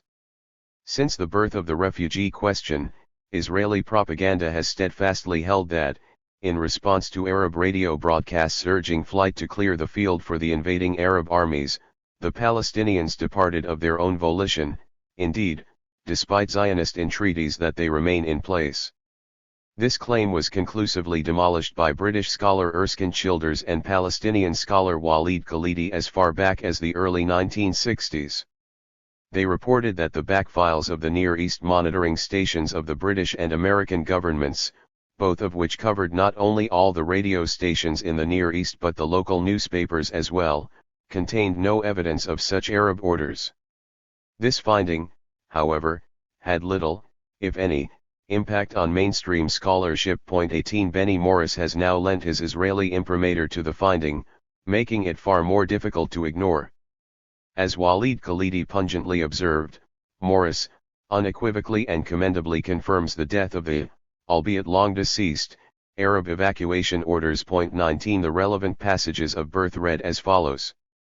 I have found no contemporary evidence to show that either the leaders of the Arab states or the Mufti ordered or directly encouraged the mass exodus during April. It may be worth noting that for decades the policy of the Palestinian Arab leaders had been to hold fast to the soil of Palestine and to resist the eviction and displacement of the Arab communities. p. 66. There is no evidence that the Arab states and the AHC Arab Higher Committee wanted a mass exodus or issued blanket orders or appeals to the Palestinians to flee their homes, though in certain areas the inhabitants of specific villages were ordered by Arab commanders of the AHC to leave, mainly for strategic reasons. p. 129, 20. Yet in Birth's conclusion, Morris rather revises his finding. Though he introduces no new evidence beyond what was in the body of the book, he puts a new spin on what happened, saying that the Arab leadership inside and outside Palestine probably helped precipitate the exodus in the sense that it was disunited, had decided on no fixed, uniform policy vis-a-vis the civilian evacuation and gave the Palestinians no consistent, hard and fast guidelines and instructions about how to act and what to do, especially during the crucial month of April. The records are incomplete, but they show overwhelming confusion and disparate purpose, policy changing from week to week and area to area. No guiding hand or central control is evident. As to April and the start of the main exodus, I have found no evidence to show that the AHC issued blanket instructions, by radio or otherwise, to Palestine's Arabs to flee. However, AHC and Husseini supporters in certain areas may have done so, on occasion, in the belief that they were doing what the AHC wanted or would have wanted them to do. Haifa affords illustration of this. While it is unlikely that Husseini or the AHC from outside instructed the Haifa Arab leadership of April 22 to opt for evacuation rather than surrender, Husseini's local supporters, led by Sheikh Murad, did so. The lack of AHC and Husseini orders, appeals, or broadcasts against the departure during the following week-long Haifa exodus indicates that Husseini and the AHC did not dissent from their supporters' decision. Silence was consent. The absence of clear, public instructions and broadcasts for or against the Haifa exodus over 23 to 30 April is supremely instructive concerning the ambivalence of Husseini and the AHC at this stage towards the exodus. The Arab states, apart from appealing to the British to halt the Haganah offensives and charging that the Haganah was expelling Palestine's Arabs, seem to have taken weeks to digest and understand what was happening. They did not appeal to the Palestinian masses to leave, but neither, in April, did they demand that the Palestinians stay put. Perhaps, the politicians in Damascus, Cairo, and Amman, like Husseini, understood that they would need a good reason to justify armed intervention in Palestine on the morrow of the British departure, and the mass exodus, presented as a planned Zionist expulsion, afforded such a reason. Pages 289-90. Morris thus clearly suggests that the historical record on this point is rather more ambiguous than he stated in the body of birth. Such equivocation is not warranted by the evidence, however. Throughout March and April 1948, the broadcasts of the AHC and neighboring Arab countries were consistently urging the Palestinians to remain in place. 21 Indeed, Morris himself observes that, as early as December 1947, these broadcasts were instructing Palestinians to stay put and fight. Furthermore, by and large, the local leaderships and militia commanders, whether in obedience to the AHC or independently, discouraged flight, even to the extent of issuing formal threats and imposing penalties, but it all proved to no avail. Birth, pages 57-8. This conclusion receives confirmation in the official IDF intelligence report covering the period December 1947 to June 1948, which states that the AHC decided to adopt measures to weaken the exodus by imposing restrictions, penalties, threats, propaganda in the press and on the radio. The AHC tried to obtain the help of neighboring countries in this context. Birth, p. 60. Khalidi reports that, as late as April 22, in the midst of the massive exodus from Haifa, the AHC, far from encouraging the Arabs to leave, fervently urged them to be patient and to bear up and hold their ground. The duty of the defense of the Holy Land rests upon us. One such AHC statement read, "The people of Palestine, first and foremost." Khalidi, why did the Palestinians leave? Morris further notes that the same theme was being sounded by Palestinian and non-Palestinian leaders at the end of April and in early May. Birth, pages 68-9. In fact, all of Morris's speculations about Arab ambivalence to and silent complicity with the exodus are apparently based on the absence of any explicit broadcasts urging the Palestinians to stay put during exactly 1 week of the 20-month-long period encompassed by the Palestinian exodus. Notice, incidentally, that Morris abandons the standard Zionist claim that the Arab leaders urged the Palestinians to flee in order to clear the field for the invading Arab armies. Indeed, he has done so with good reason. Singhaflapan highlights the absurdity of this pretense in Birth of Israel. From the point of view of military logistics, the contention that the Palestinian Arab leadership appealed to the Arab masses to leave their homes in order to open the way for the invading armies, after which they would return to share in the victory, makes no sense at all. The Arab armies, coming long distances and operating in or from the Arab areas of Palestine, needed the help of the local population for food, fuel, water, transport, manpower, and information. p. 85. Unfortunately, Morris has contrived an equally untenable theory, namely, that the Arab leaders perhaps encouraged the Palestinian exodus to justify an invasion of the nascent Jewish state. Yet, as Mary C. Wilson observes in King Abdullah, Britain and the Making of Jordan, the massive flight of Palestinian Arabs came as a very unwelcome surprise to the Arab states, which had hitherto sought to shield their inactivity behind the ineffectual Arab Liberation Army but were now subjected to intense popular pressure to move towards direct involvement. She notes that while the rush of Palestinians to Amman seeking King Abdullah's help and protection did serve to legitimize Jordan's secret intention to occupy Arab Palestine, it threatened to throw Abdullah off course as well, since the exodus prompted the direct involvement of the other Arab states, pages 168 to 9.22. Interestingly, Morris himself undercuts his novel theory, reporting that, 1. Already in February 1948 King Abdullah was, in the words of the British High Commissioner for Palestine, complaining about the exodus of Palestine Arabs into Transjordan, saying, they were all arriving thoroughly anti-British and, hence, might give him trouble. 1948, pages 225 to 6. 2. The Arab exodus beginning in April propelled the Arab states closer to the brink of an invasion about which they were largely unenthusiastic. Birth, p. 129, and, 3, in early May 1948 when, according to Israeli propaganda and some of the old histories, such a campaign of broadcasts urging or ordering the Arabs to leave should have been at its height, in preparation for the pan-Arab invasion, Arab radio stations and leaders, all issued calls, in repeated broadcasts, to the Palestinians to stay put or, if already in exile, to return to their homes. 1948, p. 18. 1 may, finally, observe that Morris never explains his divination that the silence of the Arab leadership in the course of the Haifa exodus signaled consent.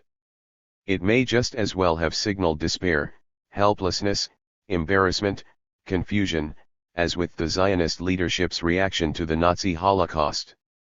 Or did the silence in the latter case also equal consent? Born of war, not by design? We have seen that Morris maintains that the Palestinian Arab refugee question was largely a byproduct of Arab and Jewish fears and of the protracted, bitter fighting that characterized the First Israeli-Arab War. Simply put, it was born of war, not by design. Yet, in a note to Birth, Morris suggests a rather significant qualification of this view. The word expelled was often used rather loosely by Israelis in 1948. It was quite often assumed by non-witnesses that a given community had been expelled when in fact it had left before Israeli forces arrived. The desire to see the Arabs leave often triggered the assumption that commanders, who it was presumed shared this desire, had to act overtly and directly to obtain this result, when this had not been the case. But if denial of the right to return was a form of expulsion, then a great many villagers, who had waited near their villages for the battle to die down before trying to return home, can be considered expellees. p. 343, note 7, my emphasis. Thus, Morris agrees that, in at least one crucial sense, a great many Palestinian refugees were systematically expelled from their homes. 23 This then raises the questions of whether the Zionists intended that the Arabs flee from their homes and whether they acted in a manner consonant with this intention. If the answer to these two questions is also in the affirmative, then it becomes impossible to sustain Morris's thesis that the refugee problem was born of war, not by design. One could maintain that, given the armed hostilities, the Zionists had no alternative except to expel the indigenous Arab population, but one could not still maintain that the Arab flight was an unintended or unanticipated byproduct of the war. Before turning to the evidence in this regard, it is not without interest to consider the Arab estimate of Zionist intentions on the eve of the war. Morris cites a British report on the Conference of Arab Prime Ministers in December 1947, in which the Arab view of Zionist ambitions was summarized as follows. The ultimate aim of all the Zionists was the acquisition of all of Palestine, all Transjordan, and possibly some tracts in southern Lebanon and southern Syria. The Zionist politicians, after taking control of the country, would at first treat the Arabs nicely. But then, once feeling strong enough, they would begin squeezing the Arab population off their lands, and if necessary out of the state. Later, they would expand the Jewish state at the expense of the Palestinian Arab state. However, the more militant Haganah commanders wished to move more quickly. Exploiting the weakness and disorganization of the Arabs, they would first render them, especially in Jaffa and Haifa, completely powerless and then frighten or force them into leaving, their places being taken by Jewish immigrants. The Arab leaders thought that there existed a still more extreme Jewish plan, of the revisionists, calling for more immediate expansion. Birth, p. 24.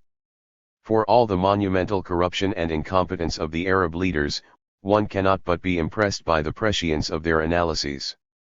Curiously, Morris virtually admits as much but, in a peculiar turn of phrase, describes these Arab prognoses as in the nature of self-fulfilling prophecies. Birth, p. 24. If he means that the Arabs, by electing to wage war, facilitated the expulsion, he is no doubt correct. Yet, this in no way belies the fact that it was an expulsion.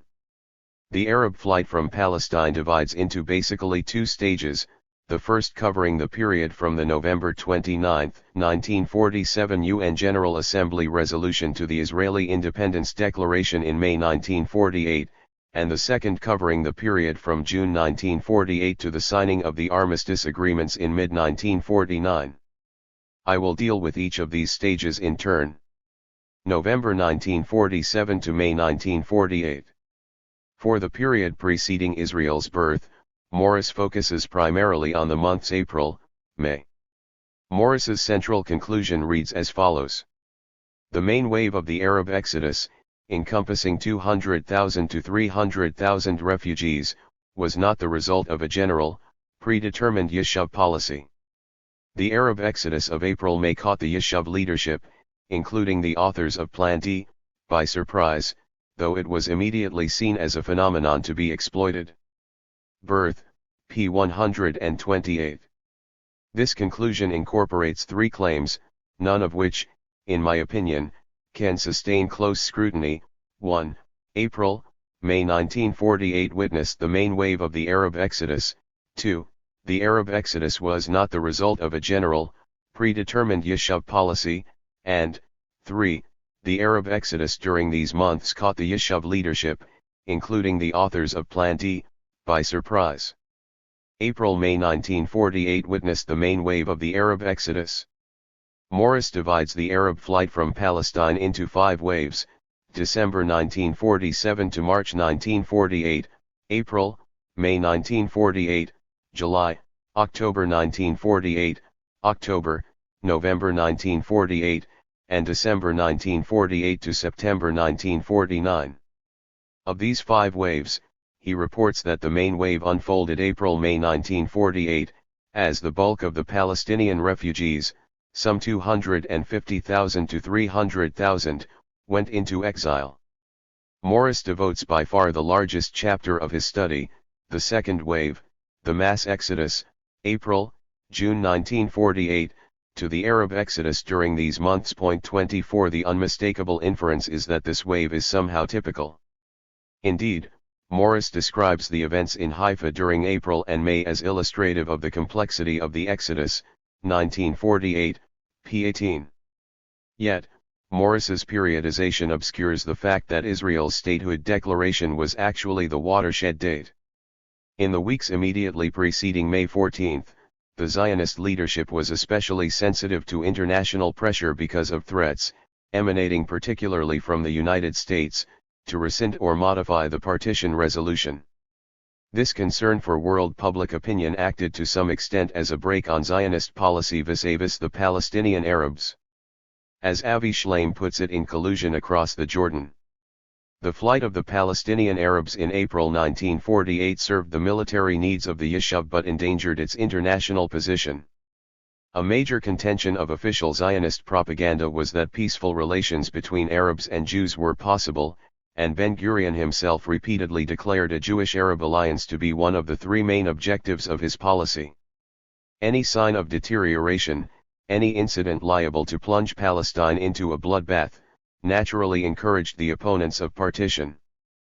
Pages 164-5. In the wake of Israel's declaration of independence, however, this constraint was to a large extent, but not altogether, lifted. Coupled with a new military context, the invasion and subsequent rout of the Arab armies, this diplomatic breakthrough enabled the Zionists to pursue with virtual impunity a policy that, as we shall see presently, was openly and relentlessly bent on expulsion. At least as many, and probably more, Arabs fled after Israel's statehood declaration as before, for the various estimates, cf. Birth, p. 292, 1948, pages 30, 72, 88, Flipan, p. 89. What happened in, say, April is thus not exactly illustrative of the complexity of the Exodus. Morris himself concedes this point in another context, observing that the circumstances of the second half of the Arab Exodus from June onward were a different story, 1948, p. 88. In effect, the overt expulsion of Lydda's Arabs in July was no less typical of Zionist policy than the covert expulsion of Haifa's Arabs in April. One can also easily miss this crucial point inasmuch as Morris devotes 100 pages to the first half of the Exodus before May, chs 2-3, as against only about half as many pages to the second half after May, chs 6-8. The Arab Exodus was not the result of a general, predetermined Yishuv policy. Morris's argument is that no single factor can explain the flight of the Palestinian Arabs during this period.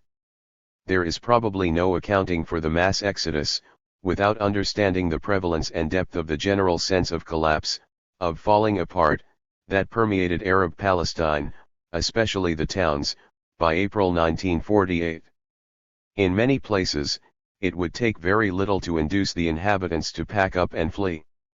Come the Haganah, and IZL, LHI, offensives of April, May, the cumulative effect of the fears, deprivations, abandonment, and depredations of the previous months, in both towns and villages, overcame the natural, basic reluctance to abandon home and property and go into exile. As Palestinian military power was swiftly and dramatically demolished and the Haganah demonstrated almost unchallenged superiority in successive conquests, Arab morale cracked, giving way to general blind panic or a psychosis of flight, as one IDF intelligence report put it. Birth, p. 287. The correlative of this argument is that the Arab exodus did not result from a systematic policy of expulsion. Yet the evidence that Morris brings to bear in support of his thesis points to a different conclusion. I will first look at general Zionist policy and then focus on two key architects of Zionist policy during these months. According to Morris, the Yishuv military leadership formulated in early March and began implementing in April Plan Dalet to cope with the anticipated Arab offensives. The essence of Plan D was the clearing of hostile and potentially hostile forces out of the interior of the prospective territory of the Jewish state. As the Arab irregulars were based and quartered in the villages, and as the militias of many villages were participating in the anti-Yishuv hostilities, the Haganah regarded most of the villages as actively or potentially hostile. Birth, p. 62, my emphasis, cf. Birth, pages 113, 128-9. In short, Plan D constituted, and here I am quoting Morris, a strategic ideological anchor and basis for expulsions by front, district, brigade, and battalion commanders, and it gave commanders, post facto, a formal, persuasive covering note to explain their actions. Birth, p. 63, cf. Birth, pages 113, 157.25. I do not see how the above admissions can be reconciled with Morris's claim that there existed no general staff plan or policy decision to expel the Arabs from the Jewish state's areas. Birth, p. 289. One can argue that Plan D was neither discussed, nor would it likely have been approved, by the official Jewish decision-making bodies, the Provisional Government, the National Council and the Jewish Agency Executive, cf. Flipan, p. 89. One can also argue, and I will return to this question, that Plan D was not a political blueprint for the expulsion of Palestine's Arabs but, rather, was governed by military considerations and was geared to achieving military ends. Birth, pages 62-3. The fact still remains, however, that such an expulsion policy was formulated. Furthermore, Plan D was the operative policy in the field. According to Morris, during the first half of April, Ben-Gurion and the Haganah General Staff approved a series of offensives, embodying Plan D's guidelines, Birth, p. 129. And again, the doctrinal underpinning of Plan D was taken for granted by the majority of the Haganah commanders. The gloves had to be, and were, taken off, Birth, p. 113. And yet again, it was understood by all concerned that, militarily, in the struggle to survive, the less Arabs remaining behind and along the front lines, the better, and, politically, the less Arabs remaining in the Jewish state, the better. At each level of command and execution, Haganah officers in those April-May days when the fate of the state hung in balance, simply understood what the military and political exigencies of survival required. Birth, p. 289. That is, expulsion. Point 26.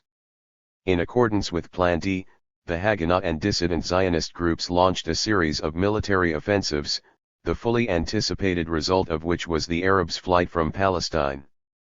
The attacks themselves were the most important single factor in the exodus of April-June from both the cities and from the villages.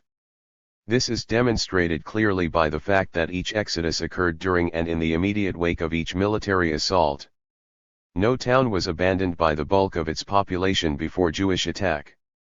Birth, pages 130-1, emphasis in original, cf. 1948, pages 74-7.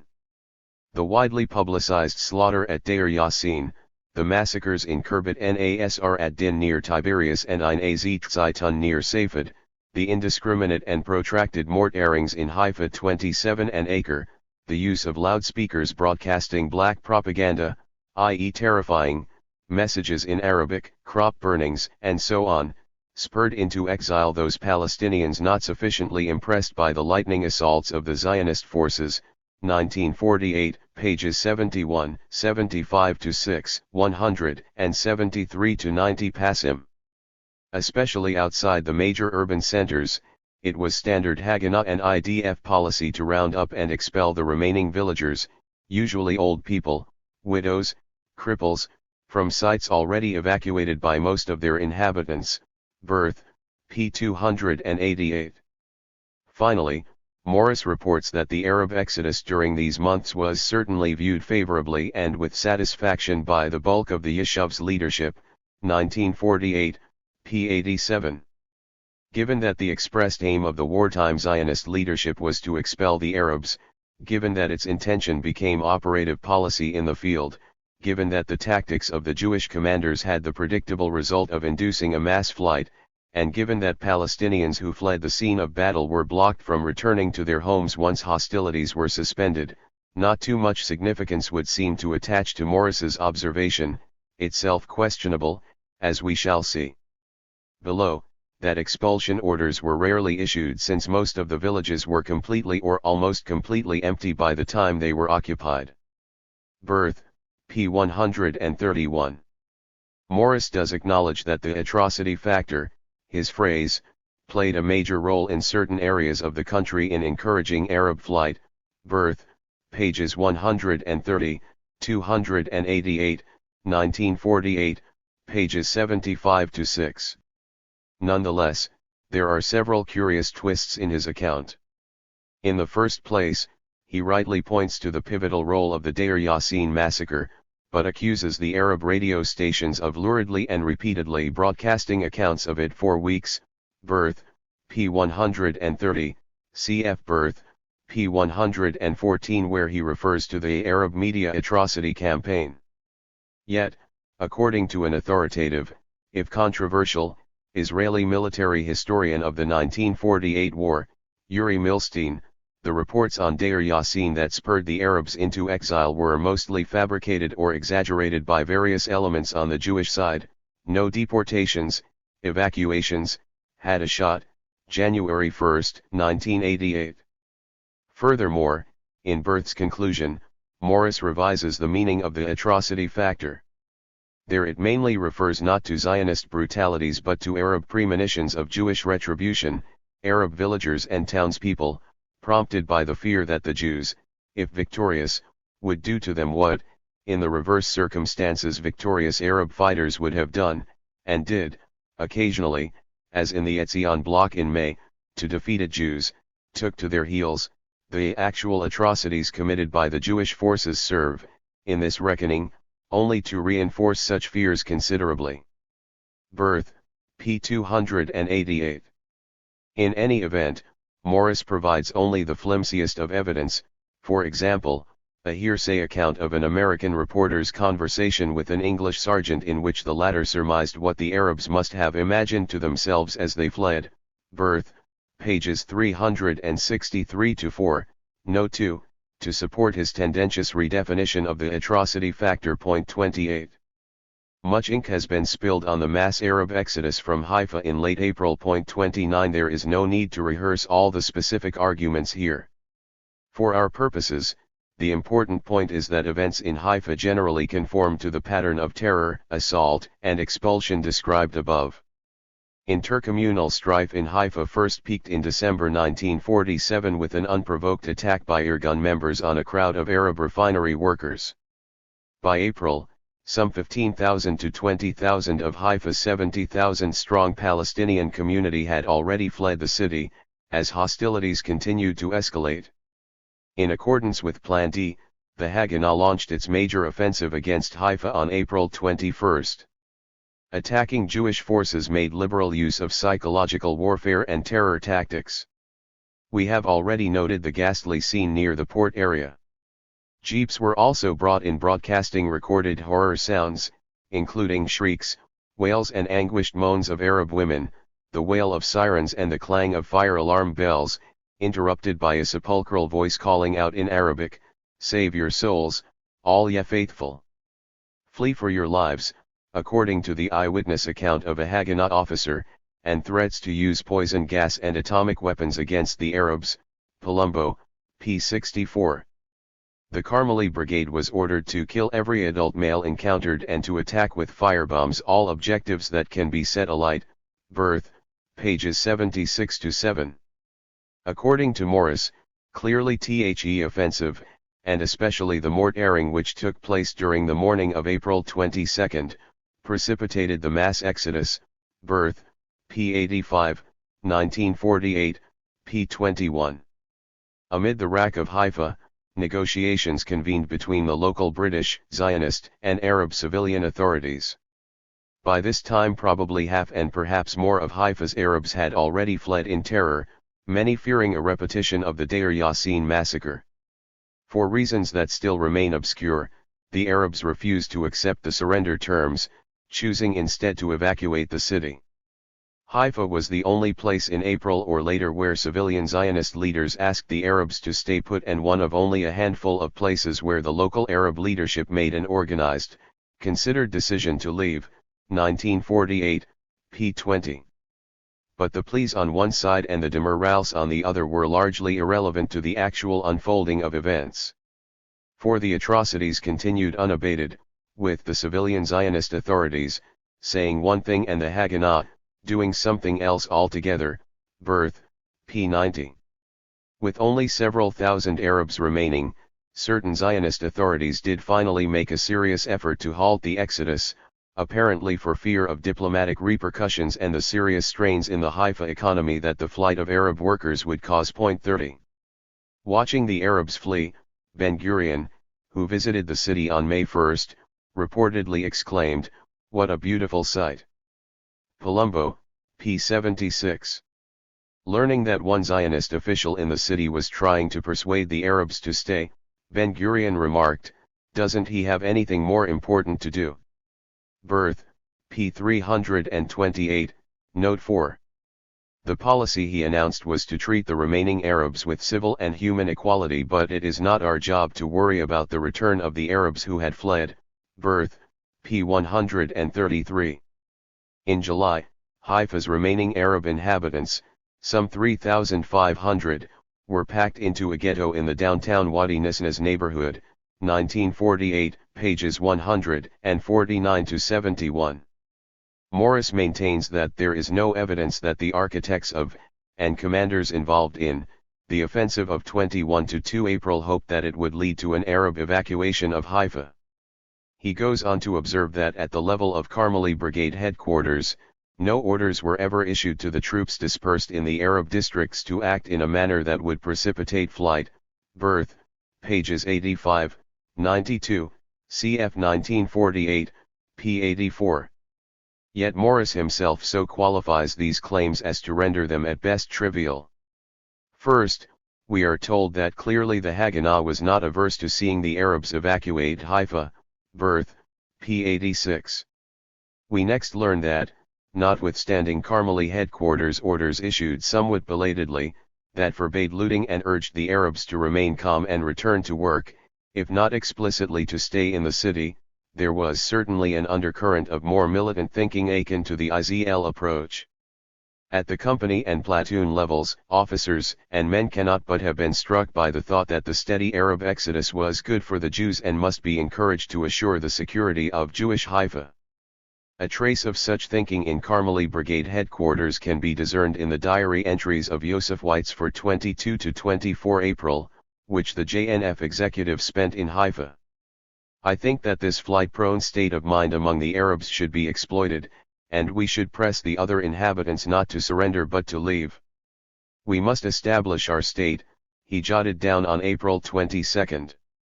On April 24, Weitz went to see Carmel's adjutant, who informed Weitz that the nearby Arab villages were being evacuated by their inhabitants and that Acre had been shaken.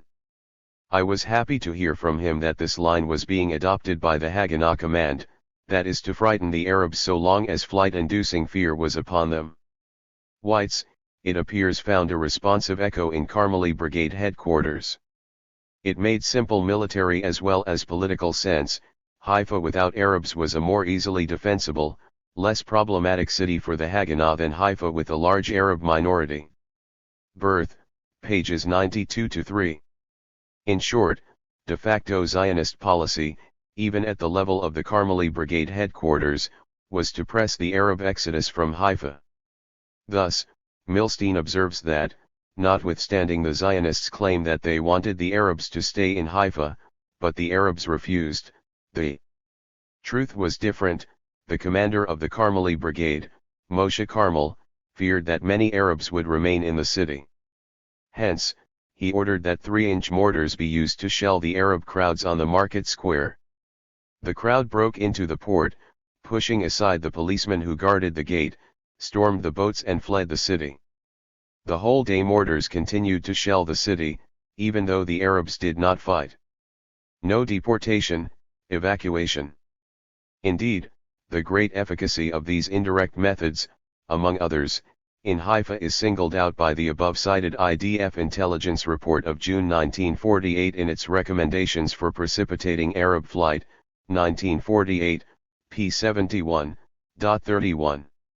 Recall, finally, that Morris described Haifa as illustrative of the complexity of the Arab flight. Accordingly, Birth analyzes in uniquely exhaustive detail the unfolding drama there. No phase of the Arab exodus is better known than Haifa. Every Zionist account of the 1948 war seizes with desperate zeal on the story of the gentle Jewish mayor, Shabtai Levi, tearfully begging the Arabs to remain and the perfidious Arab leadership opting for flight. Likewise, this episode figures very prominently in Morris's account. Yet, as noted above, Haifa was the only place that witnessed such a turn of events. Simply put, in crucial respects, Haifa was illustrative of nothing. Morris's focus, in fact, is the most equivocal case of the most equivocal period of the Arab flight. The other Arab cities and the Arab villages besieged during the months April, May suffered roughly the same fate as Haifa, and for roughly the same reasons. The aim of Operation Yifta, commanded by Yugal Alon, was to clear the eastern Galilee border area completely of all Arab forces and inhabitants. Thus were Safed and the villages of Furaim and Mughir at Kite emptied of their inhabitants. Birth, pages 101-2, 121-2. The aim of Operation Ben Ami, commanded by Moshe Carmel, was the conquest and evacuation by the Arabs of the western Galilee. Carmel's operational order of May 19 to his battalion commanders read, to attack in order to conquer, to kill among the men, to destroy and burn the villages of Al-Kabri, Al-Faraj and An-Nair. Birth, pages 124-5. The aim of Operation Lightning, commanded by Shimon Avidon, was to cause a general panic and the wandering i.e. exodus of the Arabs in the south, bordering Egypt. Birth, p. 126. The villagers of Kafaka in the Negev had, according to Morris, earlier repeatedly asked to surrender, accept Jewish rule and be allowed to stay, all to no avail. The Haganah always regarded such requests as either insincere or unreliable. Birth, p. 128, my emphasis. Even villages that had traditionally been friendly towards the Yishuv, for example, Hajj, whose inhabitants had hidden Haganah men from a British dragnet in 1946 and whose Mukhtar was shot dead by a mob in Gaza because of his collaboration with the Jews, were depopulated and destroyed. Birth, p. 128. The record that Morris has assembled evidently belies his central thesis that the vicissitudes of war, not an expulsion policy, accounted for the flight of Palestine's Arabs during these months. Yet it is not only Morris's evidence that works against his thesis, his own arguments work against it as well. Morris asserts that, although right-wing revisionist Zionists like Menachem Begin and the Irgun leadership did not openly espouse a policy of expulsion during April and May, the goal was manifest in the nature of the attacks they led. He elaborates on this point in a revealing footnote worth quoting at length. While Begin and the IZL leadership were careful not to openly espouse a policy of expulsion, it is clear that the IZL's military operations were designed with the aim of clearing out the Arab inhabitants of the areas they conquered.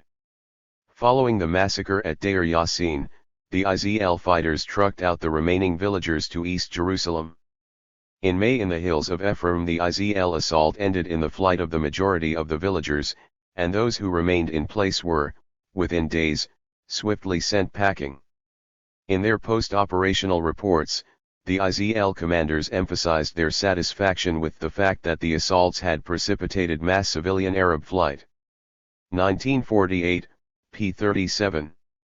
Terror, the flight of most Arabs as an assault unfolded and the dispatch of those who remained behind, the satisfaction of the Jewish commanders with the Arab flight, this is Morris's description of the main wave of the Arab exodus during April and May. But then, by Morris's own reckoning, it was not only the right-wing revisionists who de facto pursued an expulsion policy. The Arab exodus during the months April, May caught the Yishuv leadership, including the authors of Plan D, by surprise. Morris maintains not only that the Palestinian exodus was an unintended byproduct of the war but that it surprised, indeed, shocked, flustered and astonished. Birth, p. 81, 1948, pages 70, 90, the Yishuv. He frequently sounds this theme, for example, in the following representative passage. There is no evidence, with the exception of one or two important but isolated statements by Ben-Gurion, of any general expectation in the Yishuv of a mass exodus of the Arab population from the Jewish or any other part of Palestine. Such an exodus may have been regarded by most Yishuv leaders as desirable, but in late March and early April, it was not regarded as necessarily likely or imminent. When it occurred, it surprised even the most optimistic and hardline Yishuv executives, including the leading advocate of the transfer policy, Yosef Weitz. Birth, pages 63-4. Inasmuch as Morris specifically names Ben-Gurion and Yosef Weitz, let us look at what the actual record reveals about them. David Ben-Gurion was without question the major architect of the 1948 war. His thinking and actions informed, as no other Zionist leaders did, the unfolding of events. A review of his record thus provides special insight into the Zionist approach to Palestine's Arab population during that fateful year. Morris reports that, as far back as the late 1930s, Ben-Gurion repeatedly and forthrightly expressed his support, at meetings as well as in private correspondence and diary entries, for the expulsion of the Palestinian Arabs. For instance, at a Zionist meeting in June 1938 he affirmed that I support compulsory transfer. I don't see in it anything immoral. Tikkun, p. 83, cf. Birth, p. 25. The idea of a transfer as a solution to the prospective Jewish state's major problem, Morris continues, never left the Zionist leaders' minds. It simmered until the outbreak of hostilities in 1948. Indeed, already in November 1947, a few days before the UN partition resolution, Ben-Gurion was thinking in terms of a transfer solution to the prospective Jewish state's Arab problem.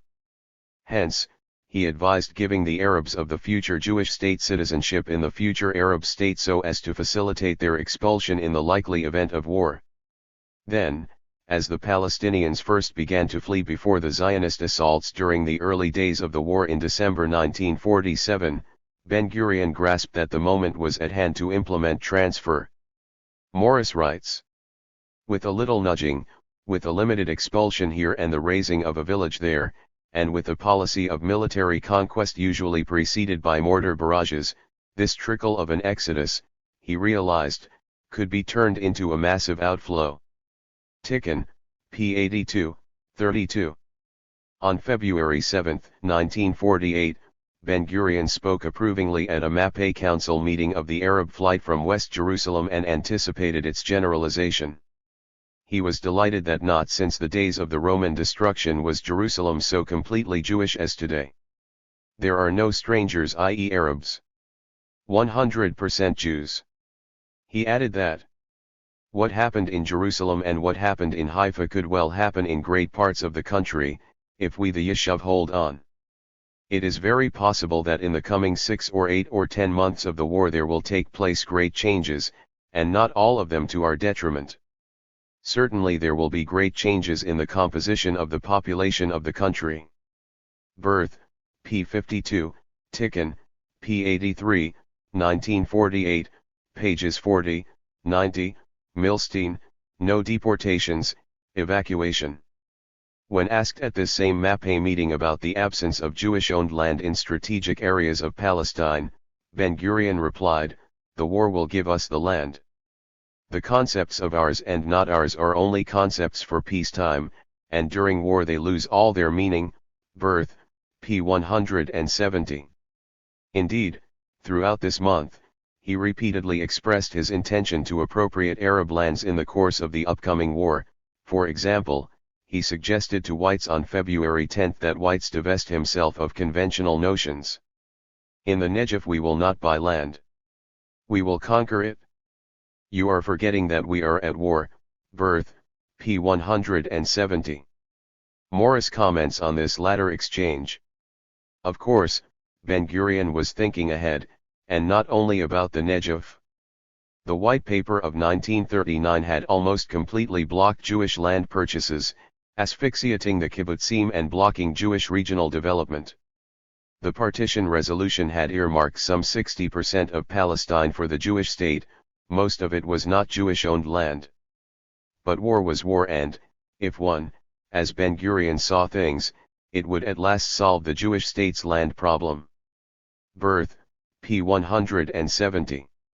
Morris evidently fails to draw the obvious inference that, as Ben-Gurion saw things already in early February, resolving the Jewish state's massive and seemingly intractable land problem would have to entail the dispossession and displacement of the indigenous Arab peasants.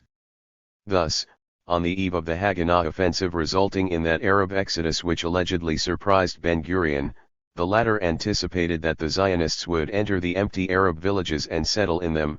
Birth, p. 180, my emphasis. Morris observes that Ben-Gurion then outlined two major characteristics of the settlement drive of the following months: settlement of the abandoned Arab villages and settlement in areas thinly populated by Jews. Birth, pages 180 to 1, my emphasis. 2 days later, on April 6, Ben-Gurion added, "We will not be able to win the war if we do not, during the war, populate Upper and Lower, Eastern and Western Galilee, the Negev and the Jerusalem area, even if only in an artificial way, in a military way. I believe the war will also bring in its wake a great change in the distribution of the Arab population." Birth, p. 181. With the implementation of Plan D, Ben-Gurion presided over the intensification and generalization of precisely those policies that, already in December 1947, he knew would result in a mass flight of the Palestinian Arabs. As Morris himself tersely puts it, outwardly, he continued until very late in the day to pay the requisite lip service to the grand humanist socialist ideals. On the ground, however, he made sure that what he wanted done got done, and he carefully avoided leaving tracks. His name rarely adorns an actual expulsion directive. Tikkun, p. 82, emphasis added. In a speech to the Provisional Government on June 16, 1948, Israel's first Prime Minister observed that 3 things have happened up to now: a. the invasion of the regular armies of the Arab states, b. our ability to withstand these regular armies, and c. the flight of the Arabs. I was not surprised by any of them. Flipan, p. 88. The weight of the evidence overwhelmingly points to the conclusion that, at least so far as the flight of the Arabs is concerned, this was not an idle boast. Curiously, Morris does not report Ben-Gurion's claim that the Arab flight didn't come as a surprise to him. 33. After citing Ben-Gurion's eager anticipation in February 1948 that there will certainly be great changes in the composition of the country, Morris asks rhetorically, are these the words of man who wishes to see the Arabs remain citizens of a future Jewish state? Or are these, rather, the words of leader who has long entertained a concept of transfer as the solution to the prospective Jewish state's Arab problem? One may just as well ask rhetorically, are these the words, is the record that Morris has assembled, of a man who was shocked by the Arab flight? Let us now turn to Joseph Weitz. Weitz was the Jewish National Fund executive responsible for land acquisition and its allocation to Jewish settlements, and the Jewish National Fund representative on the Committee of Directorates of the National Institutions and on the Settlement Committee of the National Institutions. As Morris comments, he was well placed to shape and influence decision-making regarding the Arab population on the national level and to oversee implementation of policy on the local level. 1948, p. 91. 34. As far back as 1940, the idea of a massive Arab transfer from Palestine had gripped the imagination of Weitz. Birth, p. 27, cf. Palumbo, p. 4. And, already in early 1948, Weitz, like Ben-Gurion, grasped that the state of anarchy created by the hostilities could and should be used to solve the Arab problem in Palestine. 1948, pages 91, 120. In an January 11 diary entry, he wrote, "Is it not now the time to be rid of them? Why continue to keep in our midst these thorns at a time when they pose a danger to us? Our people are weighing up solutions." Birth, p. 55. A little over a month later he returned to this theme. It is possible that now is the time to implement our original plan, to transfer them to Transjordan. Birth, p. 55. Weitz personally organized numerous local eviction and expulsion operations during these months preceding the major Haganah offensive, sometimes with the assistance of local Haganah units. In January-March, he oversaw the expulsion of Arabs from Ramat Menashe, Beit-Shean Valley and Western Galilee. Birth, p. 26, 1948, pages 92-7. Throughout March and April, Weitz desperately sought political backing and help to implement the transfer. Birth, p. 135, cf. Flipan, pages 96-7. With the implementation of Plan D in April, the Zionist leadership in effect undertook to accomplish exactly what Weitz had, in the preceding months, repeatedly urged and already by himself attempted, i.e. to exploit the conditions of war and anarchy to expel the Arabs. Given Weitz's critical place in the Zionist apparatus and his personal foreknowledge of the likely consequences of a massive and bloody assault on the Arab population, it is hard to believe that the ensuing mass exodus came as much of a surprise to him. Indeed, consider the following suggestive incident reported by Morris. On April 13, Israel Galili, the Haganah chief, wrote Weitz, "We regard as important to security new settlements being established in the following places: Beit Masur, Saris, Gowir, Abu Shusha, Kafr Misra, Kirbet Manshaya, Tanchara, Burir." Galili asked that the establishment of the settlements at these sites be carried out as soon as possible. Birth, p. 181. We learn in the corresponding note that, most of the sites had not yet been abandoned by their inhabitants. Birth, p. 339, note 105, my emphasis. Morris's only pieces of evidence to support his claim that the mass flight beginning in April took Weitz by surprise are two diary entries. In his diary entry for April 22, 1948, Weitz, having just arrived in Haifa, muses about the reason behind the Arab flight from there. "Eating away at my innards are fears, that perhaps a plot is being hatched between the British and the Arabs against us.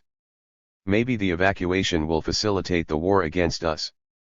Morris next quotes the diary entry for the following day to clinch his argument: "Something in my unconscious is frightened by this flight." Birth, p. 64. In the first place, the fact that Weitz was not at first privy to the specific unfolding of events in Haifa scarcely proves that the overall Arab flight came as a surprise to him.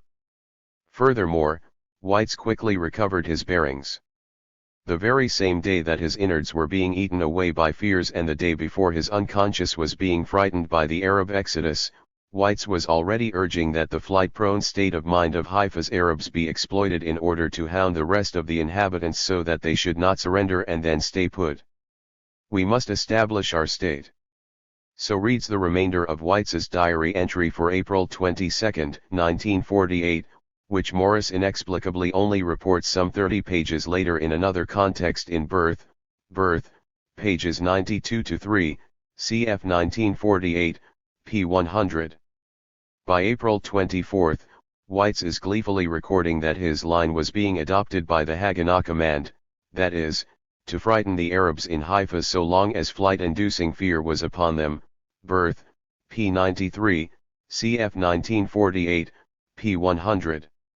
Within a few more days, impressed by the Arab flight and encouraged by Ben-Gurion, Weitz visited the areas conquered by the Jewish forces in order to plan the creation of new Jewish settlements on the ruins of the Arab villages. Flipan, p. 97. Weitz, whose cynicism apparently knew no limits 35, could still enter into his diary on May 2, after observing firsthand the results of the Haganah's depredations in the Jezreel Valley. "The Arab villages are in ruins.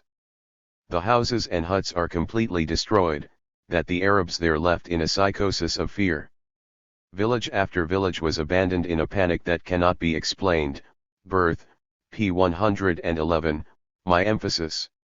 And Morris, whose credulity apparently also knows no limits, credits these remarks without even the slightest demurral. 36.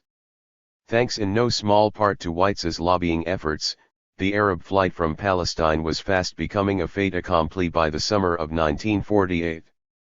In mid-June, the decision against a return had more or less crystallized. 1948, p. 186.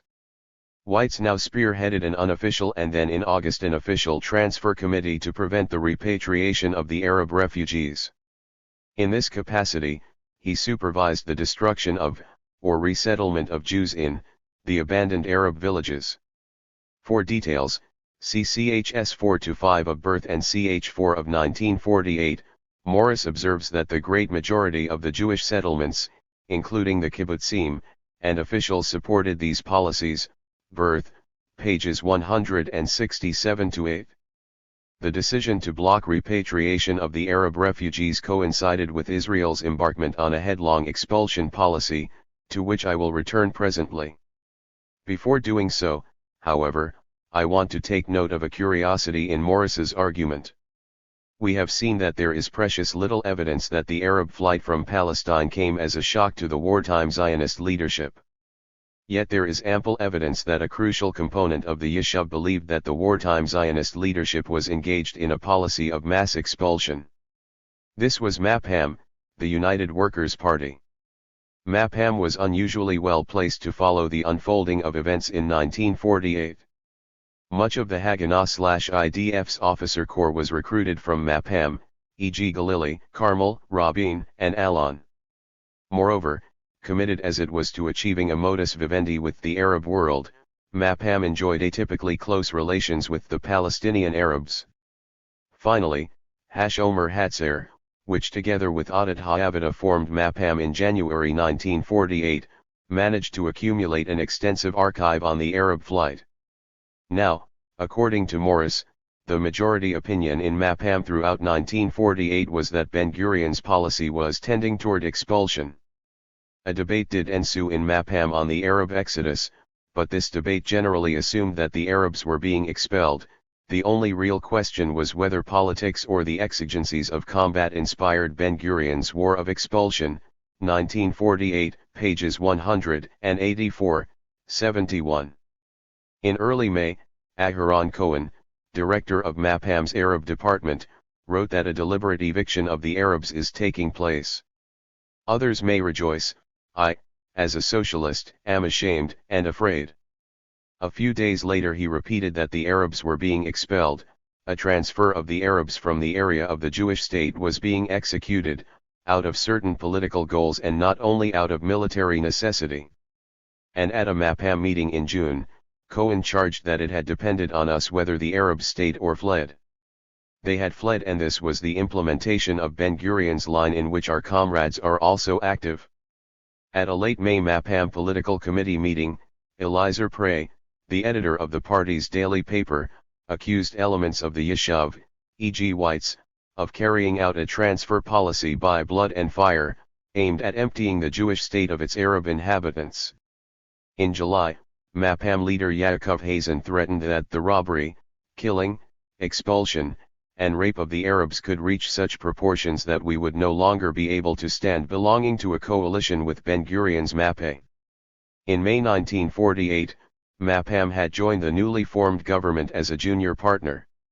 At a meeting in December 1948, MAPAM leader Meir Yaari charged that, while the party officially repudiated a policy of expulsion, its generals had helped implement it. And so on, 1948, pages 46-7, 52, 53, 63, 71, 113, Birth, pages 159-60. Morris dutifully reports all this without comment. He impeaches neither the motives nor the testimony of the MAPAM leaders. Yet Morris never once confronts the question begging to be asked: if the Arab flight was born of war, not by design, where did the MAPAM leaders get such strange ideas from? June 1948 to July 1949. Until the end of April, the Zionist leadership was very sensitive to diplomatic opinion. The international consensus that favored partition in November 1947 seemed on the brink of collapsing. If the Zionists embarked on a course too openly hostile to the indigenous Arab population, it would have supplied the perfect pretext for those parties eager to preempt the founding of a Jewish state. As May 14 approached, however, these fears abated and the Zionists' anti-Arab policies became more pronounced. The state was now an irrevocable fact. Furthermore, the Arab invasion could justify an expulsion policy, and, as the IDF went from strategic offensive to rout beginning in early July, such a policy could be relentlessly pursued with total impunity. Within the next 11 months, fully half of the total Palestinian population that ultimately found itself in exile took flight. According to Morris, although there was no cabinet or IDF general staff level decision to expel the Arabs, from July onward, there was a growing readiness in the IDF units to do exactly that. Birth, p. 292, cf. Birth, p. 218. Ben-Gurion himself left no doubt during these months that he wanted as few Arabs as possible to remain in the Jewish state. He hoped to see them flee. He said as much to his colleagues and aides in meetings in August, September, and October. Birth, pages 292-3. Indeed, already in July he was openly complaining to the Northern Front Chief of Operations that too many Arabs had remained in newly conquered Nazareth. Why did you not expel them? Tikkun, p. 82. On September 26, Israel's first prime minister assured his cabinet that, during the next offensive, the Galilee would become clean and empty of Arabs. On October 21, he declared that the Arabs of the land of Israel have only one function left to them, to run away. Describing the Arab exodus from Galilee 10 days later, Ben-Gurion commented, and many more still will flee, to which Morris adds it was an assessment, and, perhaps, hope, shared, at the time by many key figures in the Israeli military and civil bureaucracies. Birth, p. 218. Certain exceptions were made to this now overt expulsion policy, notably, Druze and Christian Arabs were for varying reasons not forced into flight. Birth, pages 198-202, 37, but, generally, it was executed with ruthless efficiency. For example, in Operation Yoav, as in all IDF offensives during these months, bombers and fighter bombers, battalions of field artillery and mortars, and tanks were deployed with telling effect. The Arabs who failed to flee before the Zionist juggernaut were expelled outright. Birth, pages 219-22. Atrocities escalated, no doubt precipitating the flight of communities on the path of the IDF advance. Birth, p. 230. Consider the massacre at Ad-Dawaima in late October. A soldier eyewitness described how the IDF, capturing the village without a fight, first killed about 80 to 100 male Arabs, women, and children. The children they killed by breaking their heads with sticks. There was not a house without dead. The remaining Arabs were then closed off in houses without food and water, as the village was systematically razed. One commander ordered a sapper to put 2 old women in a certain house, and to blow up the house with them. The sapper refused. The commander then ordered his men to put in the old women, and the evil deed was done. One soldier boasted that he had raped a woman and then shot her. One woman, with a newborn baby in her arms, was employed to clear the courtyard where the soldiers ate. She worked a day or two. In the end they shot her and her baby. The soldier eyewitness concluded that cultured officers had turned into base murderers, and this not in the heat of battle, but out of a system of expulsion and destruction. The less Arabs remained, the better.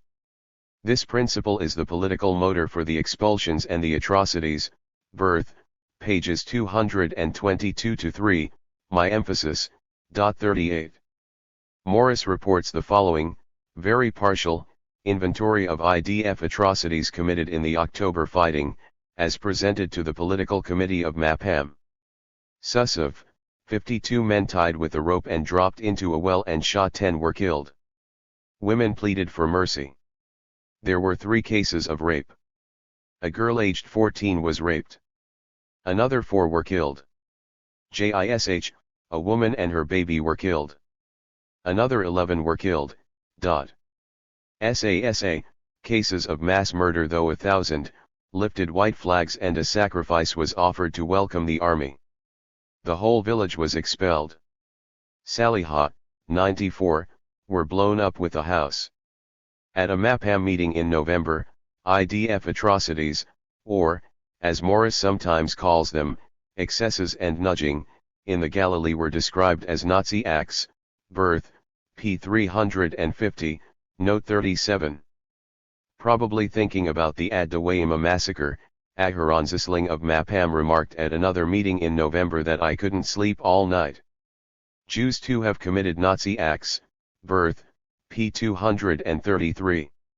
A respected Zionist official, Yosef Namani, similarly observed in a November diary entry regarding the atrocities, where did they come by such a measure of cruelty, like Nazis? They, i.e. the Jewish troops, had learned from them, i.e. the Nazis. One officer told me that those who had excelled had come from the Nazi concentration/extermination camps, 1948, revised, p. 192. In December, Mapam party co-leader Medir Yaari declared that many of us are losing their human image, birth, p. 211, 39 to be sure. Ben-Gurion, who believed that the Haganah and the IDF had, to be allowed to get on with the war and hence resisted any censure of the attacking forces, was apparently not shocked by the reported atrocities, birth, p. 232.40. We have seen that, already during the first weeks of hostilities, Ben-Gurion and his lieutenant Ununz were intent on expelling the Arabs from Palestine. The tactics deployed in the successive offensives by the Zionist military forces were tailor-made to achieve this end. As May 14 approached, and with the majority of the Arabs who eventually became refugees still in situ, the full fury of the Zionist military machine was unleashed. Palestinians who fled the field of attack, even if lingering right outside their villages or towns until the terror abated, were blocked from returning. Palestinians who lagged behind or failed to get the message were generally expelled outright. The villages that were home to these Palestinians were systematically razed. 41. Thus, to distinguish between the Palestinian refugees who fled before the attacking, or approaching, Zionist forces, on the one hand, and the Palestinian refugees who were expelled outright, on the other, is, to put it most charitably, an exercise in sophistry. Occasionally, Morris comes close to conceding this. 42, but I do not think he goes nearly far enough. Indeed, he could not without abandoning his central thesis in the same breath. Yet even if, for the sake of argument, we were to credit this disingenuous distinction, Morris's account of the Arab flight is still highly misleading, or, at best, inconsistent. Consider the incongruity between his text and sources, on the one hand, and the tables he assembles at the front of birth, on the other. These tables purport to give a synoptic view of the Arab flight from Palestine. Each of the roughly 370 Palestinian villages and towns ultimately depopulated is labeled mainly according to whether the inhabitants fled because of Arab orders, a. Zionist military assault, m. or Zionist expulsion, e. Although noting that tabulations are restricted to the decisive causes of abandonment, birth, p. 14, Morris still apparently strives to achieve a high degree of precision. Thus, the infamous mass expulsions at Lydda, Rami, and Deir Yassin are each tabulated as an E, expulsion, and M, military assault, presumably because Arabs also fled as the IDF was approaching. 43. The reasonable inference is that, wherever more than one factor contributed importantly to the flight, all the factors are tabulated. In accordance with Morris's central thesis, flight from the overwhelming number of Arab villages and towns listed is attributed solely to Zionist military assault, or fear of such an assault, with flight from only a sprinkling of towns and villages being explained by Arab orders or Zionist expulsions. Morris's tables thus conform with his preference for the happy median. The inspiration for Morris's tables was apparently the above-cited June 1948 IDF intelligence report, The Emigration of the Arabs of Palestine, which included a similar breakdown. Morris faults this IDF report mainly for minimizing the role direct expulsion orders played in bringing about the Palestinian exodus, 1948, p. 84. Ironically, Morris's tables are in this respect identically flawed. In effect, Morris's tables may conform with his preference for the happy median, but they do not conform even with his own findings or the sources he lists. Here I can only sample the record. 44. Morris reports that the IDF document erred in not also assigning an E classification to Kirbet Lid, Al-Awadim, Fajah, Al-Khalisa, as Salihiyah and Bison, Baichin, since expulsion did play a part in the Arab flight from these sites, 1948, pages 83-4. Yet in Morris's own tables, not one of them is listed with an E classification. Morris reports that in early 1948 Joseph Weitz first initiated or prompted the expulsion of Arabs from Jewish-owned land, and then shifted his focus to large areas, such as the Beit Shean Valley, Western Galilee, and Ramat Menashe, where he was again instrumental in emptying them of their Arab population, 1948, pages 141-2. Yet of the roughly 100 Arab villages and towns that Morris lists for these areas, only 4 are given an E classification. Morris reports that the Arab villagers of Beit Naktuba were given strong advice by the IDF to leave. Subsequently, a handful were allowed back to live in a neighboring Arab village, 1948, pages 192 ff. Yet in his tables Beit Naktuba is listed with an M. Even more curiously, Morris includes Beit Naktuba in a chapter of 1948 devoted to Arab villages that remained in situ. Likewise, Morris reports that the Arab villagers of Jabba, Ein Ghazal, and Ijim fled and/or were driven out. The official Israeli account of Arab flight was disputed by UN observers who found evidence of expulsion, 1948, p. 212, birth, pages 213-14. Yet in Morris's charts, not one of these villages receives an E classification. And again, Morris reports that the IDF carried out a full-scale clearing operation in the Kafaka al-Muharreka area during which the village's inhabitants and Bedouin concentrations in the area were dispersed and expelled, birth, p. 215, the second quote is from an official Israeli source. Yet in the text, al-Muharreka Kafaka receives only an M classification. Morris reports that Palma units entering Abu Zuraik took some 15 adult males and some 200 women and children captive and sent the women and children towards Jenin, birth, p. 117. Yet in Morris's tables, Abu Zuraik receives only an M classification. Likewise Morris reports that at As-Sindiana, the Mukhtar and his family and some 300 inhabitants stayed put and raised a white flag. They were apparently expelled eastwards, birth, p. 117. Yet, in Morris's tables, As-Sindiana receives only an M classification. And again, Morris reports that the IDF arrested some of the villagers in Kitra, and within a few days, either intimidated the rest of the villagers into leaving or ordered them to leave, birth, p. 126. Yet in Morris's tables, Kitra receives only an M classification. And still again, Morris reports that the last major wave of evictions in the Galilee in mid-1949 caused a public scandal as the remaining inhabitants of 3 formerly cooperative Arab villages, Qasas, Kaitaya, Ja'ana, were brutally expelled south of Safed, birth, p. 242. Yet not one of these villages receives an E classification in Morris's tables. Morris reports that a Haganah raid precipitated the evacuation of Al-Manara, birth, p. 70. In the tables, the village is listed with an M.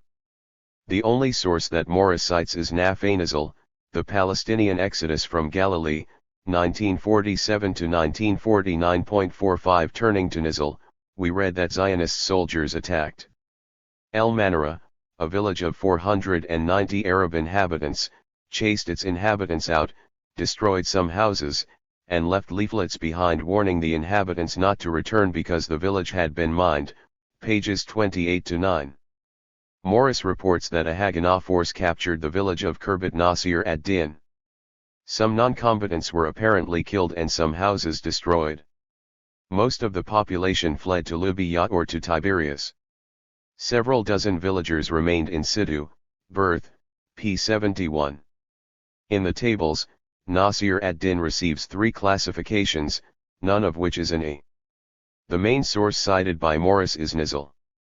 Turning to Nizal, we read that Zionists attacked the village of Nasr ad-Din, with 90 Arab inhabitants, and destroyed all its houses, killing some of its inhabitants, including women and children, and expelling all the rest, p. 29. Morris reports that while most of Ein Az-Zaitun's young adult males fled, some of the village women, children, and old men stayed put. These were apparently rounded up, and expelled, birth, p. 102. In the tables, eine Zeitung is listed only with an M. The only source that Morris cites is Nizl. Turning to Nizl, we read that, although the armed villagers fled, almost all the old men, women, and children remained in the village because the villagers had previously agreed among themselves not to leave. They were all subsequently expelled, pages 33-7. Morris concludes his discussion of the IDF report with the observation that only a small proportion of the Arab exodus can be accounted for by direct or even indirect expulsion, 1948, p. 88. This reckoning perhaps has less to do with the facts than with Morris's idiosyncratic bookkeeping. Behind the expulsion. To account for the unfolding strategy of the Zionist movement in 1948, Morris repeatedly invokes the contingencies of the armed conflict, i.e. the life and death struggle with the Arabs. Even when Morris does grant that political factors informed the Zionist decision-making process, he nonetheless grounds these factors mainly in the concern with security. 46 as Morris puts it in the first pages of Birth. It cannot be stressed too strongly that, while this is not a military history, the events it describes, occurred in wartime and were a product, direct and indirect, of that war. Throughout, when examining what happened in each area at different points in the war, the reader must recall the nature of the backdrop, the continuing clash of arms between Palestinian militiamen and, later, regular Arab armies and the Yishuv. The intention of the Palestinian leadership and irregulars and, later, of most of the Arab states' leaders and armies in launching the hostilities in November, December 1947 and the May 1948 invasion to destroy the Jewish state and possibly the Yishuv. And the extremely small dimensions, geographical and numerical, of the Yishuv in comparison with the Palestinian Arab community and the infinitely larger surrounding Arab hinterland. At the same time, it is well to recall that, from July 1948, it was clear to the Yishuv, and the Arab leaders, that Israel had won its war for survival, at least in the short term, and that the subsequent Israel Defense Forces offensives were geared to securing the political military future of the Jewish state in what continued to be a hostile geopolitical environment and to rounding out its borders, p. 3. Accordingly, each escalation in the Zionist movement's onslaught against the Palestinians is seen as a defensive reaction to Arab aggression. The Palestinian leadership and irregulars launched the hostilities in November-December 1947. The Haganah implemented Plan D and switched to the offensive in April because of a sense of imminent logistical asphyxiation, and the expected Arab invasion of Palestine by the armies of the Arab states. Birth, p. 7, cf. Birth, pages 30, 61-288. The Israeli government barred the return of the Arab refugees in June 1948 against the backdrop of the invasion of the newborn state by the Arab armies. Birth, p. 132, cf. Birth, pages 153-291. The destruction of the abandoned Arab villages, the cultivation and/or destruction of Arab fields and the share out of the Arab lands to Jewish settlements, the establishment of new settlements on abandoned lands and sites and the settlement of Jewish immigrants in empty Arab housing in the countryside and in urban neighborhoods occurred naturally and were integral, major elements in the overall consolidation of the State of Israel in wartime. Birth, p. 155. Efforts were made to establish Jewish settlements outside the undesignated boundaries between August and December 1948, e.g. in the Western Galilee, the Jerusalem Corridor and the Literamal District, mainly because of security and military, political reasons. Birth, pages 185-8. The IDF launched assaults well after it was clear to the Yishuv, and to the Arab leaders, that Israel had won its war for survival, e.g. Operations Yoav and Hiram in October-December, in order to conquer additional territory, giving the Jewish state greater strategic depth and pushing back hostile armies from the Jewish population centers. Birth, p. 235. Even the multiple atrocities committed by the Haganah and the IDF must be seen within the context that the fate of the state had hung in the balance. Birth, p. 232. The obvious, if unstated, upshot of Morris's argument is that the Arabs, who, after all, were the aggressors, must bear the brunt of political, if not moral, responsibility for the birth of the Palestinian refugee problem. 47 Recall that this is the explicit conclusion of old historians like Meir Pa'il and Shabtai Taveth, who are much more ready than Morris to acknowledge the systematic and premeditated character of the Arab flight. 48. Yet, Morris's analysis is flawed in at least three crucial respects. 1. It simplifies the origins and dynamics of the First Arab-Israeli War. 2. It woefully understates the ideological, political motivations, apart from any security considerations, to expel the Arabs and enlarge the Jewish state's borders, and 3. It inverts the relationship between politics and security. All of these are common to the vast body of scholarly myth surrounding Israel's creation. Morris suggests that primary responsibility for the original escalation of intercommunal hostilities in Palestine belongs to the Palestinian Arabs who intended to destroy the Jewish state and possibly also the Yishuv, birth, p. 3. The Haganah's national strategy until March 1948 was one that restricted as far as possible the scope of the conflagration and did not strike in areas so far free of hostilities, birth, p. 33. Where it did attack, the General Staff sought to keep operations as clean as possible, birth, p. 34. Yet Morris's account of this phase in the war is belied by the actual record. The British officials stationed in Palestine did not believe that the Palestinians initially intended any serious resistance to the partition resolution, if for no other reason than because, even taking into account the assistance of the 5,000 or so Arab volunteers who reached Palestine in March 1948, they were utterly unprepared militarily for such an undertaking, birth, pages 16, 20, 34-5, Palumbo, pages 35-6. As Morris himself puts it, in general, the Palestinian Arabs by the end of 1947 had a healthy and demoralizing respect for the Yishuv's military power, birth, p. 21. Indeed, a Jewish intelligence source cited by Morris reported in late 1947 that, in the countryside, the fella is afraid of the Jewish terrorists, who might bomb his village and destroy his property. The town dweller admits that his strength is insufficient to fight the Jewish forces and hopes for salvation from the outside. At the same time, the moderate majority of Palestine's Arabs are confused, frightened. They are stockpiling provisions, and are being coerced and pressured by extremists. But all they want is peace, quiet, birth, p. 21. According to Elias Sasson, the director of the Arab division of the Jewish Agency's political department, in early January Arab morale was low in all the main towns and in the hinterlands, birth, p. 30. What then accounted for the spiraling violence in Palestine?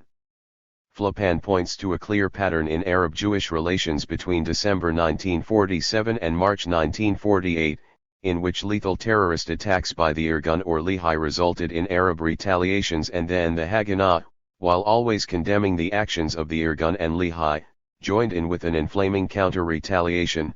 Flipan, p. 95.49. Already in December 1947, Ben-Gurion ordered adoption of the system of aggressive defense. With every Arab attack we must respond with a decisive blow, the destruction of the place or the expulsion of the residents along with the seizure of the place. And again, when in action, we must fight strongly and cruelly, letting nothing stop us. Flipan, p. 90. According to the British High Commissioner, Alan Cunningham, had the Haganah not launched these, in effect, counter-reprisals, some of which he deemed an offense to civilization, the situation would not have so drastically deteriorated. Birth, p. 32, cf. Palumbo, p. 36. By late March, Haganah intelligence was reporting that relations between the Arabs and Jews in Palestine had reached a nadir. There is almost no area of the country where we can talk with the Arabs, even on local matters, to pacify them and calm things down.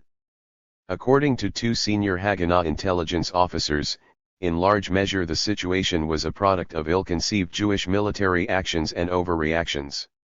Morris quotes one of these two officers, Yehoshua Palman, to the effect that, in the future, the Yishuv would generally find it difficult to prove that we weren't the aggressors, birth, p. 40.50.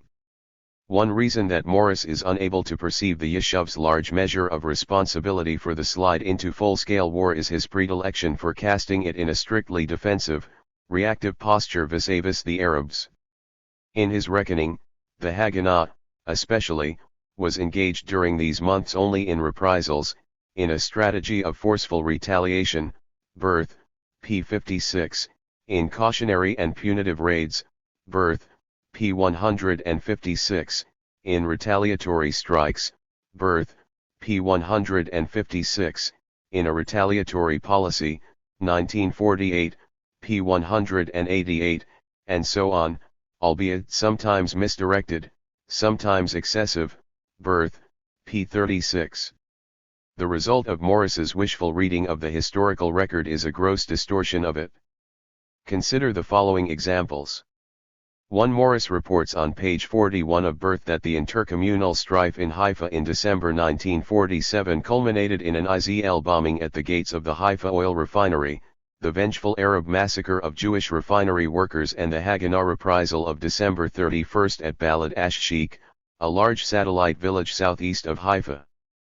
The IZL bombing does not count as a vengeful massacre and the Arab attack does not count as a reprisal, rather, the Arabs are guilty of the vengeful massacre and the Haganah is merely held accountable for a reprisal. On page 44 of Birth, we learn that the exodus from Arab Haifa was fairly closely linked to Haganah retaliatory strikes, Arab attacks, and Arab fears of subsequent Jewish retaliations. Again, on page 93 of Birth, Morris reports that Balad Ash-Sheikh had been partially evacuated on January 7, 1948, following the Haganah's retaliatory strike on the night of December 31, 1947, which was triggered by the massacre by Arabs of the 70 Jewish oil refinery workers on December 30, 1947. Finally, we are told on page 156 of Birth that several dozen Arab homes were destroyed at Balad Ash-Sheikh on December 31 in the revenge attack following the Arab massacre of Jewish workers at the Haifa oil refinery. The initial IZL atrocity has completely dropped from side point 51.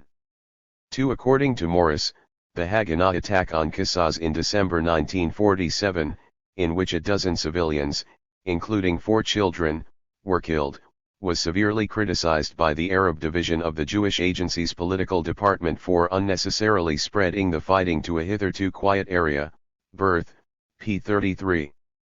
In a note at the back of Birth, Morris presents this description of the events at Qisas. An Arab had killed a Jew in a months-old vendetta. The local Palma commander believed that the crime had been political and decided to retaliate. Local Haganah intelligence service officers and civil leaders appealed against the intended operation, which was also to have included attacks on nearby Al-Khalisa and 2 other villages, and obtained a postponement from the Haganah General Staff. But the local commanders, who, according to Danon, wanted to keep up their troops' morale, asked for and obtained permission from Palma OC Alon, and attacked Qisas on December 18. The General Staff in Tel Aviv subsequently denied advance knowledge of the operation. The attacking troops mistakenly blew up a house with civilians in it. p. 306, note 12. In Morris's bookkeeping, the Haganah attack on Qisas counts, not as a vengeful massacre but rather, first, as a tale of Haganah inefficiency and trigger happiness, ibid, then, as a mistaken attack, Birth, p. 34, and, finally, as a Haganah retaliatory strike, Birth, p. 156. Notice Morris's certainty, based entirely on official Zionist sources, that the demolition of the house with civilians in it was mistaken. 3. Morris reports that the Arabs living in the prosperous western Jerusalem district of Kiddaman began evacuating their homes after the Haganah bombing of the Semiramis Hotel on the night of 4 to 5 January 1948. The Haganah suspected, mistakenly, that the hotel served as the headquarters of the local irregulars. Several Arab families died in the explosion, and a sharp dispute broke out inside the Haganah and with the British authorities. The action was carried out without Haganah General Staff instruction or consent. Birth, p. 50. Morris is certain that the Haganah suspected, mistakenly, because it says so in Ben-Gurion's diary.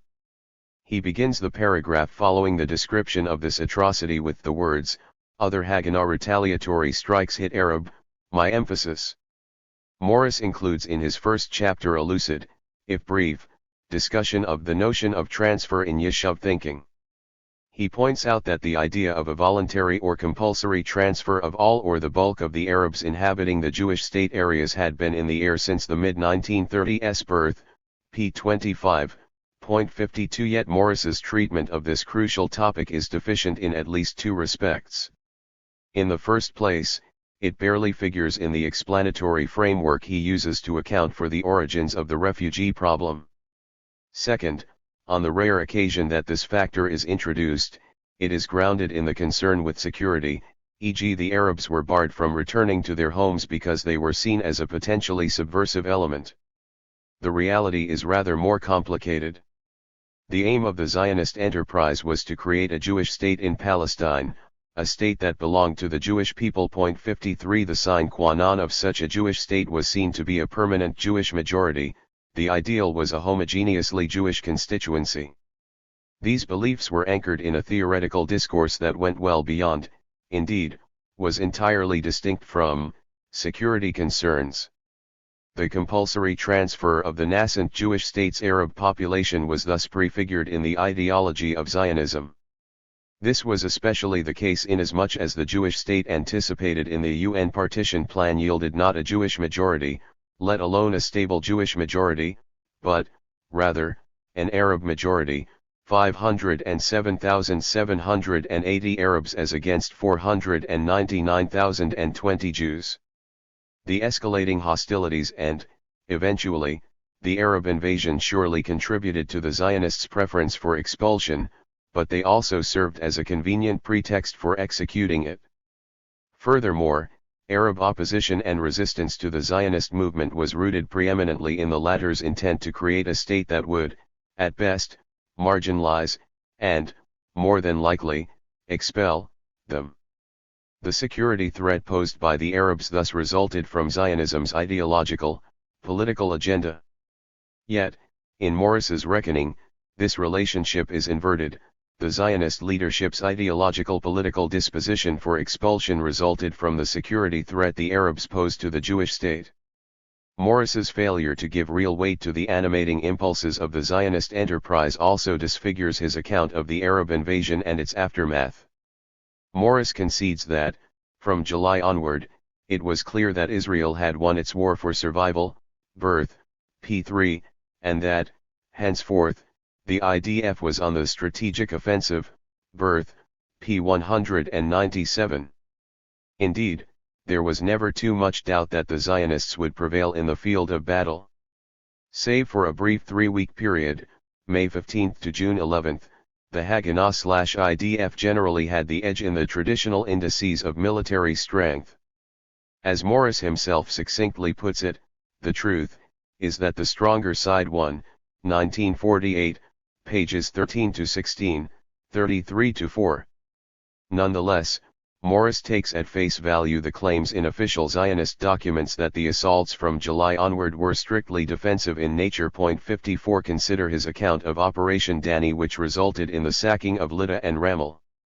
While the Arab Legion had in fact only one, defensively oriented company, about 120 to 150 soldiers, in Lydda and Ramel together, and a second-line company at Beit Nabala to the north, the IDF Intelligence and Operation Dani OC General Yugal Alon believed at the start of the offensive that they faced a far stronger Legion force and one whose deployment was potentially aggressive, posing a standing threat to Tel Aviv itself. Birth, p. 203. Morris knows that Alon attacked Lydda and Ramel because he believed, incorrectly, as it turned out, that the Arab Legion posed a standing threat to Tel Aviv, for so it is written in Ben-Gurion's diary and in a book written under constraints of IDF censorship, Birth, p. 344, note 14, cf. Tikhon, p. 20. Surely, an equally plausible explanation is that the Zionist movement was pursuing for its own sake the expansion of the Jewish state's borders, in accordance with its enduring objective, never renounced, to create a Jewish state in all of Palestine.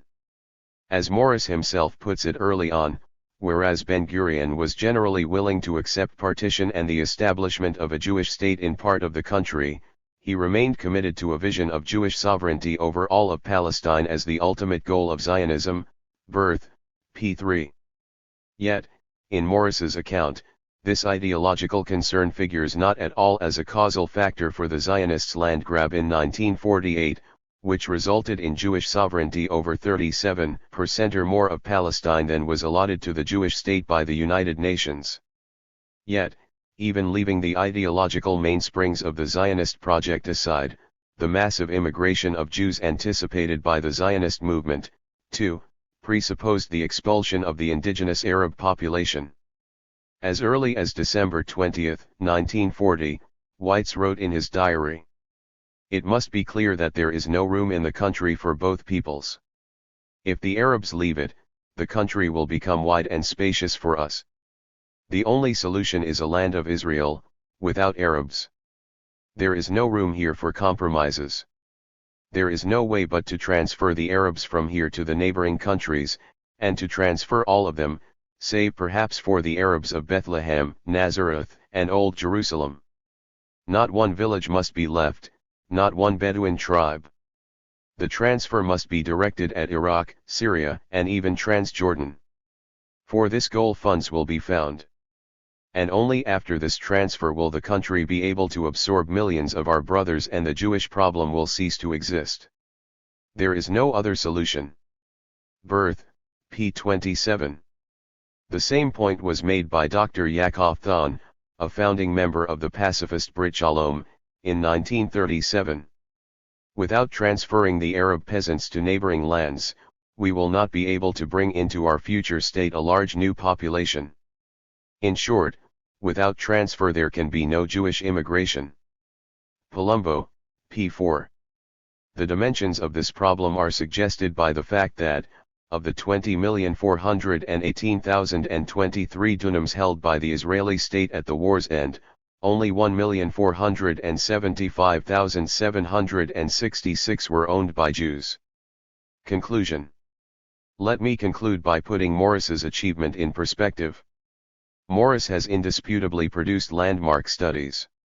He has permanently redefined the parameters of legitimate scholarly debate on the origins of the Palestinian refugee problem, dispatching to oblivion the standard Israeli claims about Arab broadcasts. 55 Indeed, Morris's devastating reply to Shabtai Tabitha's recent defense of these claims can only be described as a virtuoso performance, cf. the commentary and Tikhon articles cited above. Morris has tapped a wealth of archival material which no serious student of the Israeli-Palestinian conflict can afford to ignore. In effect, Morris's research will serve as the benchmark for all future scholarship on the topic. Yet Morris's achievement falls well short of the estimable standard he has set himself. In Tikhon, Morris distances himself from propagandists such as Professor Edward said. He rather locates his calling as a scholar above the realm of crass political partisanship in the pristine heights of truth and objectivity. Said Sin was to have cited Morris for the claim that a sequence of Zionist terror and Israeli expulsion were behind the birth of the Palestinian refugee problem. Surely, as I think I have shown, this is a legitimate interpretation of Morris's evidence, if not of his thesis. According to Morris, however, his research shows that war, without a Jewish master plan or indeed, without any pre-planning whatsoever, brought a Palestinian exodus of itself, and that with a little nudging in the right direction, the low-key exodus, turned into a mass flood and a fait accompli. What is this if not official Zionism's astonishing flight of Palestine's Arabs now graced with Morris's imprimatur? In the same Tikhon article, Morris cautions that the moment the historian looks over his shoulder, begins to calculate how others might utilize his work, and allows this to influence his findings and conclusions, he is well on his way down that slippery slope leading to official history and propaganda. Morris would have done well to heed this caveat as he prepared the results of his research for publication. 4. Settlement, not conquest. Anita Shapira's benign intentions image.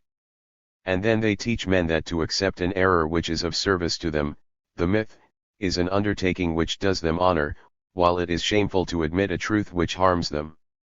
Julian Benda, The Treason of the Intellectuals. The focus of this chapter is the myths used by Zionism to rationalize the conquest of Palestine. I also try to range fairly broadly across time and space in my discussion of Zionism to illustrate the point that the same justifications typically crop up in many, if not all, conquest enterprises. The mythology of conquest is remarkably uniform, or, less charitably, banal. This is especially so of the virgin land or wilderness myth that I explore in the first section. From the British in North America to the Dutch in South Africa, from the Nazis in Eastern Europe to the Zionists in Palestine, every conquering regime has invoked the same claim that the territory appointed for conquest was deserted. In the second section, I discuss the myth of self-defense. Standing reality on its head, this myth typically inverts the role of besieger and besieged. In the cliched American image, the wagons circle the pioneers as the Indians attack them.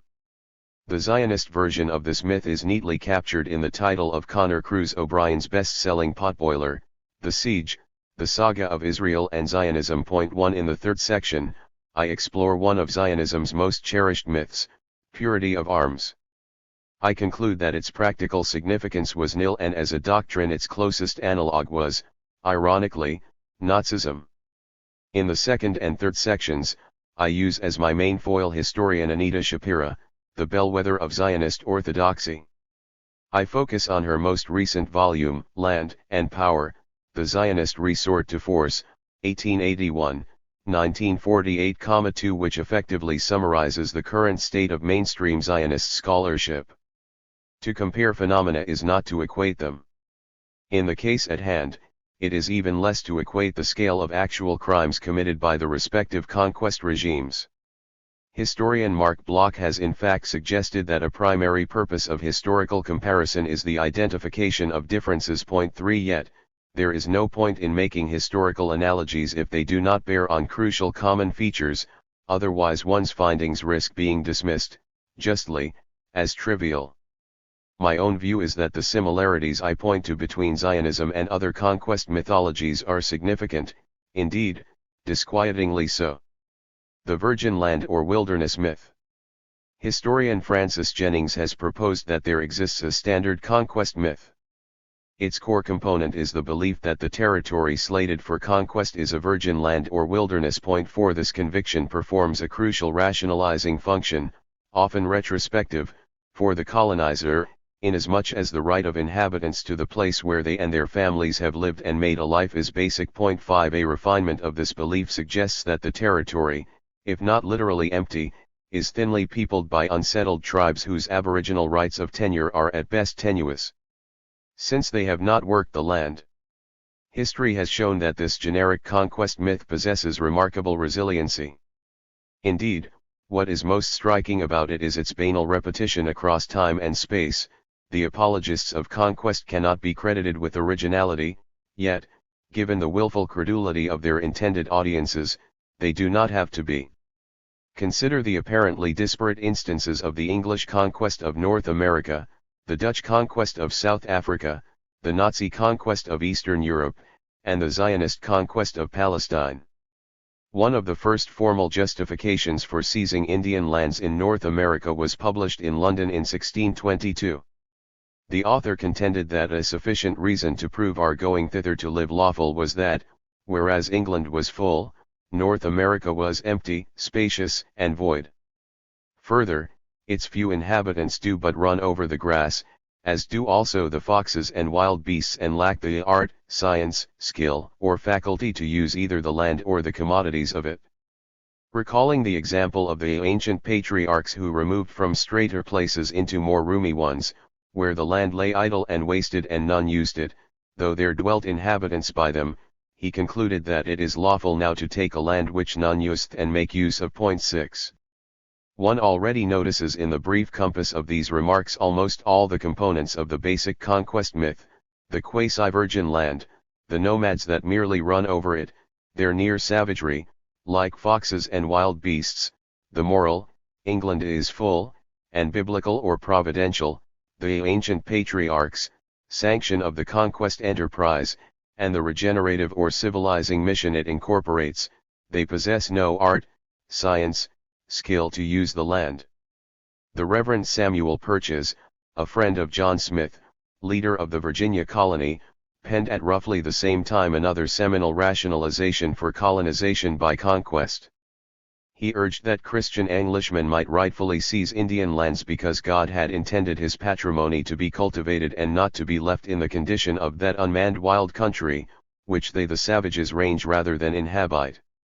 Jennings observes that although Purchas's range rather than inhabit phrase was contrary to known fact, it held the magic of a strong incantation and the utility of a magician's smoke screen. 7. John Winthrop, the first governor of Massachusetts Bay Colony, argued in 1629 that the natives in New England could claim no legal title to the land since they had neither any settled habitation nor any tame cattle to improve the land by.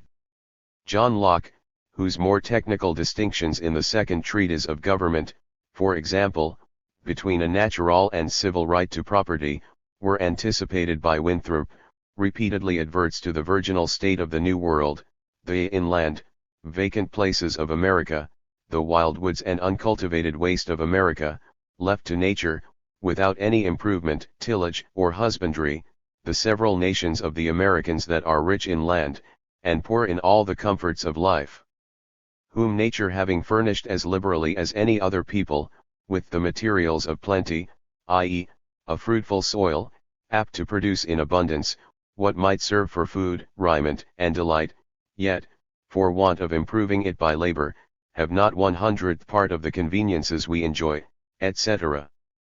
Inasmuch as, for Locke, labor, in the beginning, gave a right to property, the unstated conclusion was that the several nations of the Americans had no legal claim to the land. 8. This justification of the conquest of North America was, early on, inscribed in judicial enactments. The Swiss jurist Emmerich de Vattel, an eminent 18th-century exponent of natural law who greatly influenced American thought, rendered the classic opinion in this regard. The crucial passage, worth quoting at length, reads as follows. There is another celebrated question to which the discovery of the New World has principally given rise. It is asked, if a nation may lawfully take possession of a part of a vast country, in which there are found none but erratic nations, incapable, by the smallness of their numbers, to people the whole. We have already observed in establishing the obligation to cultivate the earth, that these nations cannot exclusively appropriate to themselves more land than they have occasion of, and which they are unable to settle and cultivate. Their removing their habitations through these immense nations cannot be taken for a true and legal possession, and the people of Europe, too closely pent up, finding land of which these nations are in no particular want, and of which they make no actual and constant use, may lawfully possess it and establish colonies there. We have already said that the earth belongs to the human race in general, and was destined to furnish it with subsistence. People have not, then, deviated from the views of nature, in confining the Indians within narrow limits. Leaving aside that the Indians did make actual and constant use of the soil, historian Albert Weinberg notes that the American people, as no one denied, had at the time an extent of territory which was beyond their own capacity to cultivate, and, even if one were to plea, as did John Quincy Adams, that Americans were entitled to territory to accommodate future generations, so too were the Indians. 9. Upholding, in a landmark case of 1810, the rights of states as against the national government to the so-called Western Territories, Chief Justice John Marshall ignored any and all claims of the indigenous population to what he deemed the vacant lands within the United States. Thomas Paine had earlier campaigned for the claims of the federal government to the vacant Western Territory of America, similarly oblivious to the property rights of the indigenes. In 1823, Marshall rendered another landmark decision stating that the laws that ordinarily regulate relations between conqueror and conquered did not apply in the case of North America, since the Indians were fierce savages whose occupation was war and whose subsistence was drawn chiefly from the forest. This sort of legal reasoning reached the outermost bounds of absurdity in the case of the Cherokee Indians. The Cherokees were dispossessed of their land even though they had fully adopted as their own the sedentary, agricultural way of life of the white settlers. The reason given, to quote a former U.S. Attorney General who represented them, was the strange ground, that they had no right to alter their condition and become husbandmen. 10. As the European conquerors swept westward displacing the indigenous population, the conquest myth continued to serve as the chief weapon of ideological self-defense. Andrew Jackson asked rhetorically, what good man would prefer a country covered with forests and ranged by a few thousand savages to our extensive republic, studded with cities, towns, and prosperous farms? William Henry Harrison likewise queried, is one of the fairest portions of the globe to remain in a state of nature, the haunt of a few wretched savages, when it seems destined by the Creator to give support to a large population and to be the seat of civilization, of science, and of true religion? 11. The virgin land or wilderness image has, until very recently, dominated the historiographic literature on North America before European settlement. The first, crucial move was to reduce by perhaps as much as 90% the actual population of North America in the pre-Columbian era, putting it at 1 million when the true figure is probably closer to 10 million. Francis Parkman, perhaps the greatest of American historians, described the Indian as a true child of the forest and the desert. The wastes and solitudes of nature are his congenial home. Frederick Jackson Turner, in his highly influential The Frontier in American History, conceived the West as free land. Stannard, surveying a raft of recent histories, notes that the United States before European conquest is typically described as a vast emptiness, a void, as inhabited by handfuls of indigenous people who were scattered or roamed across a virgin land. 12. Hitler's biographers report that the Nazi leader's Lebensraum policy was inspired by the conquest of North America. According to John Toland, Hitler often praised to his inner circle the efficiency of America's extermination, by starvation and uneven combat, of the red savages who could not be tamed by captivity. Joachim Fest observes that Hitler's Continental War of Conquest was modeled with explicit reference to the United States. Thus, gearing up for the war in the East, Hitler declared that there's only one duty, to Germanize this country by immigration of Germans, and to look upon the natives as redskins. Faced with unexpected resistance, he compared the struggle we are waging there against the partisans to the struggle in North America against the Red Indians. Typically, Hitler depicted Eastern Europe as a virgin land or wilderness, thinly settled, desert, desolate, wide spaces, immense spaces, huge open spaces, empty spaces, etc. Behind the Nazis' very coinage for this area, Eastern space, Ostraum, was an intent to show the average German that he would move into a historical, cultural vacuum which he would have to model for the first time in modern history, Weinreich. Bracing, however, for the practical exigencies of conquest, Hitler dropped the virgin land pretense. The History of All Ages, Hitler lectured his generals at a closed-door meeting in 1937, proved that expansion could only be carried out by breaking down resistance. There had never in former times been spaces without a master, and there were none today. The attacker always comes up against a possessor. Indeed, Hitler knew full well that, far from being wilderness, the East was notoriously overpopulated. Weinberg. To resolve this demographic problem, Hitler's grand design called for the Slavs to be in part exterminated, in part expelled, transfers of population, the remnant confined to undeveloped enclaves. We will isolate them in their own pigsties, serving the German master race as a helot population.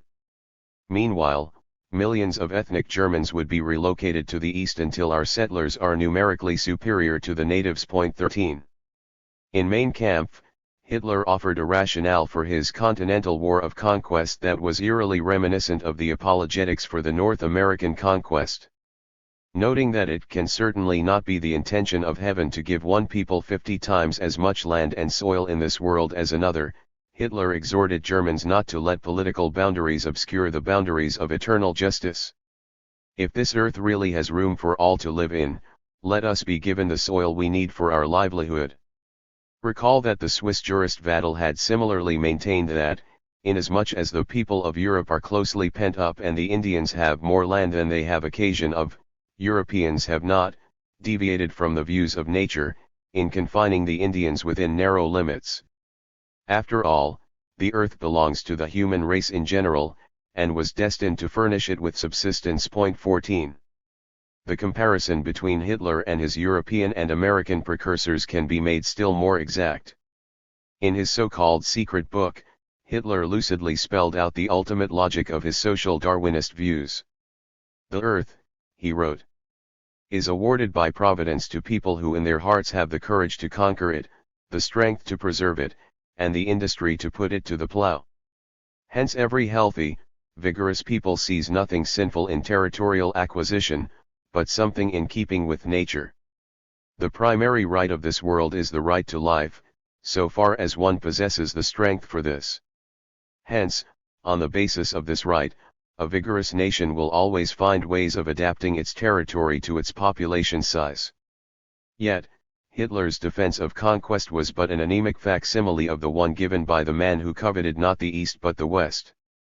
Theodore Roosevelt mused that the extermination of the American Indians and the expropriation of their lands was as ultimately beneficial as it was inevitable.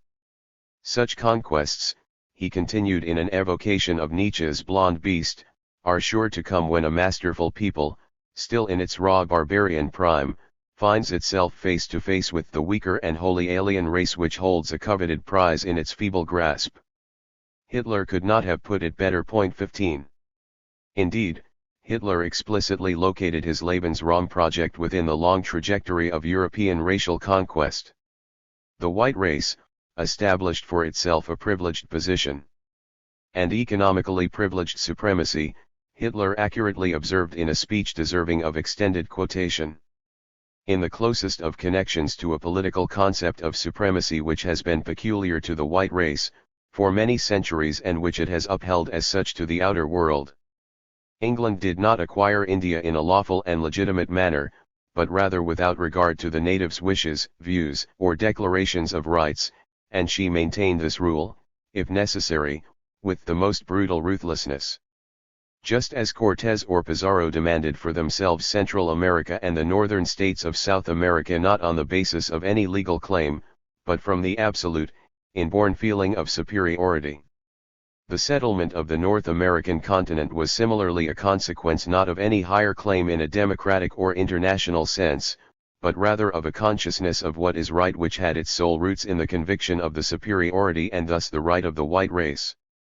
If I imagine things without this frame of mind which, in the course of the last 3 or 4 centuries of the white race, has conquered the world, then the fate of this race would in fact be no other than that, for instance, of the Chinese, an immensely congested mass of people in an extraordinarily restricted territory, overpopulation with all its inevitable consequences. If fate allowed the white race to take a different path, it was because this white race was of the conviction that it had a right to organize the rest of the world. Regardless of what external disguise this right assumed in a given case, Hitler concluded, it was the exercise of an extraordinarily brutal right to dominate. From this political view there evolved the basis for the economic takeover of the world. Hitler's simple plea was that Germans, belonging as they after all did to the same racial family of inborn superior value, be granted as well the exercise of an extraordinarily brutal right to dominate. 16.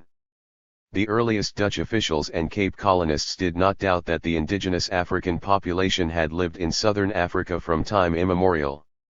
Yet Afrikaner political mythology eventually came to maintain that Africans did not arrive in South Africa much, if at all, before the first Dutch settlers. One standard 19th century claim had it that they originated among nomadic, Bedouin tribes of the Arab world and only in relatively recent times have reached the south coast of Africa overland. Consequently, they had no valid claim to the land. In the words of one important scholarly treatise, A Historical Geography of the British Colonies, 1897, the ownership which the Bantu tribes could claim had no deep roots in the past. It was won by force, and as it was won and as it was upheld, so it could with no glaring injustice be swept away. This mythology has endured to the present day. As the Afrikaner National Party began to apply its policy of apartheid in 1948, the official South African yearbook series included elaborate chapters on the peoples of South Africa which argued, inter alia, that the Africans had no greater historical claim to the land than whites because the blacks started settling in the northern part of the country more or less at the same time as the first white people began settling at the southern tip of the country during the 17th century. The tenure claims of these alleged recent arrivals were yet more flimsy inasmuch as they never actually worked the land. Typical was the assertion of the South African Digest, 1980, that the black settlements in South Africa were not purposive or permanent in the Western sense. All tribes relied heavily on hunting and their cattle. They selected the best watered regions for their cattle, and as soon as one parcel of cultivated land was exhausted they moved on in search of virgin soil. Standard South African textbooks continue to present the Voortrekkers, European immigrants, as heroic figures whose task was to tame the wilderness as they migrated into an empty land. There were, as one official formulation puts it, no native blacks in South Africa, only some nomadic tribes, including the Hottentots, who were of Arabic origin. 17.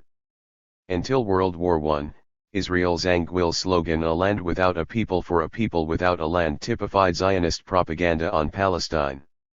The influential Zionist publicist Moshe Smilansky recalled in 1914 that, from the first moment of the Zionist idea, Zionist propaganda described the land to which we were headed as desolate and forsaken, impatiently waiting for its redeemers.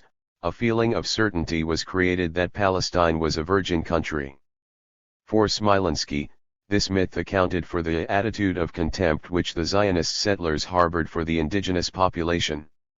Such propaganda, however, was meant mostly for foreign Zionist consumption. It was also not taken seriously abroad outside Zionist circles. Zionists who had already settled or sojourned in Palestine were keenly aware that it was not a land without a people, and the internal debates of the Zionist movement even at this early date reflected such an awareness. In Truth from Palestine, 1891, Ahad Hayam observed that, contrary to Zionist myth, Palestine was not desolate and all the land available for cultivation was already being worked by the indigenous Arab population. In A Hidden Question, 1905, Yitzhak Epstein sarcastically chided the Zionist leadership for overlooking a rather marginal fact, that in our beloved land there lives an entire people that has been dwelling there for many centuries and has never considered leaving it. In The Crisis, 1905, Hillel Zeitlin charged that what the Zionists spent on settlement in Palestine forget, mistakenly or maliciously, is that Palestine belongs to others, and it is totally settled. Indeed, according to Anita Shapira, already in the early 1900s, the worst problems of the Zionist movement bore on the purchase of land owned and worked by the Arab indigenes, pages 42, 45, 46, 50-1, 58, 62, emphasis in original. Between the issuance of the Balfour Declaration and the Israeli Declaration of Independence, Palestine's indigenous population loomed large in all Zionist fora. It could hardly have been otherwise, given the intensity of the conflict that unfolded during those years between the Arab indigenes and the Zionist colonizers who sought to displace them.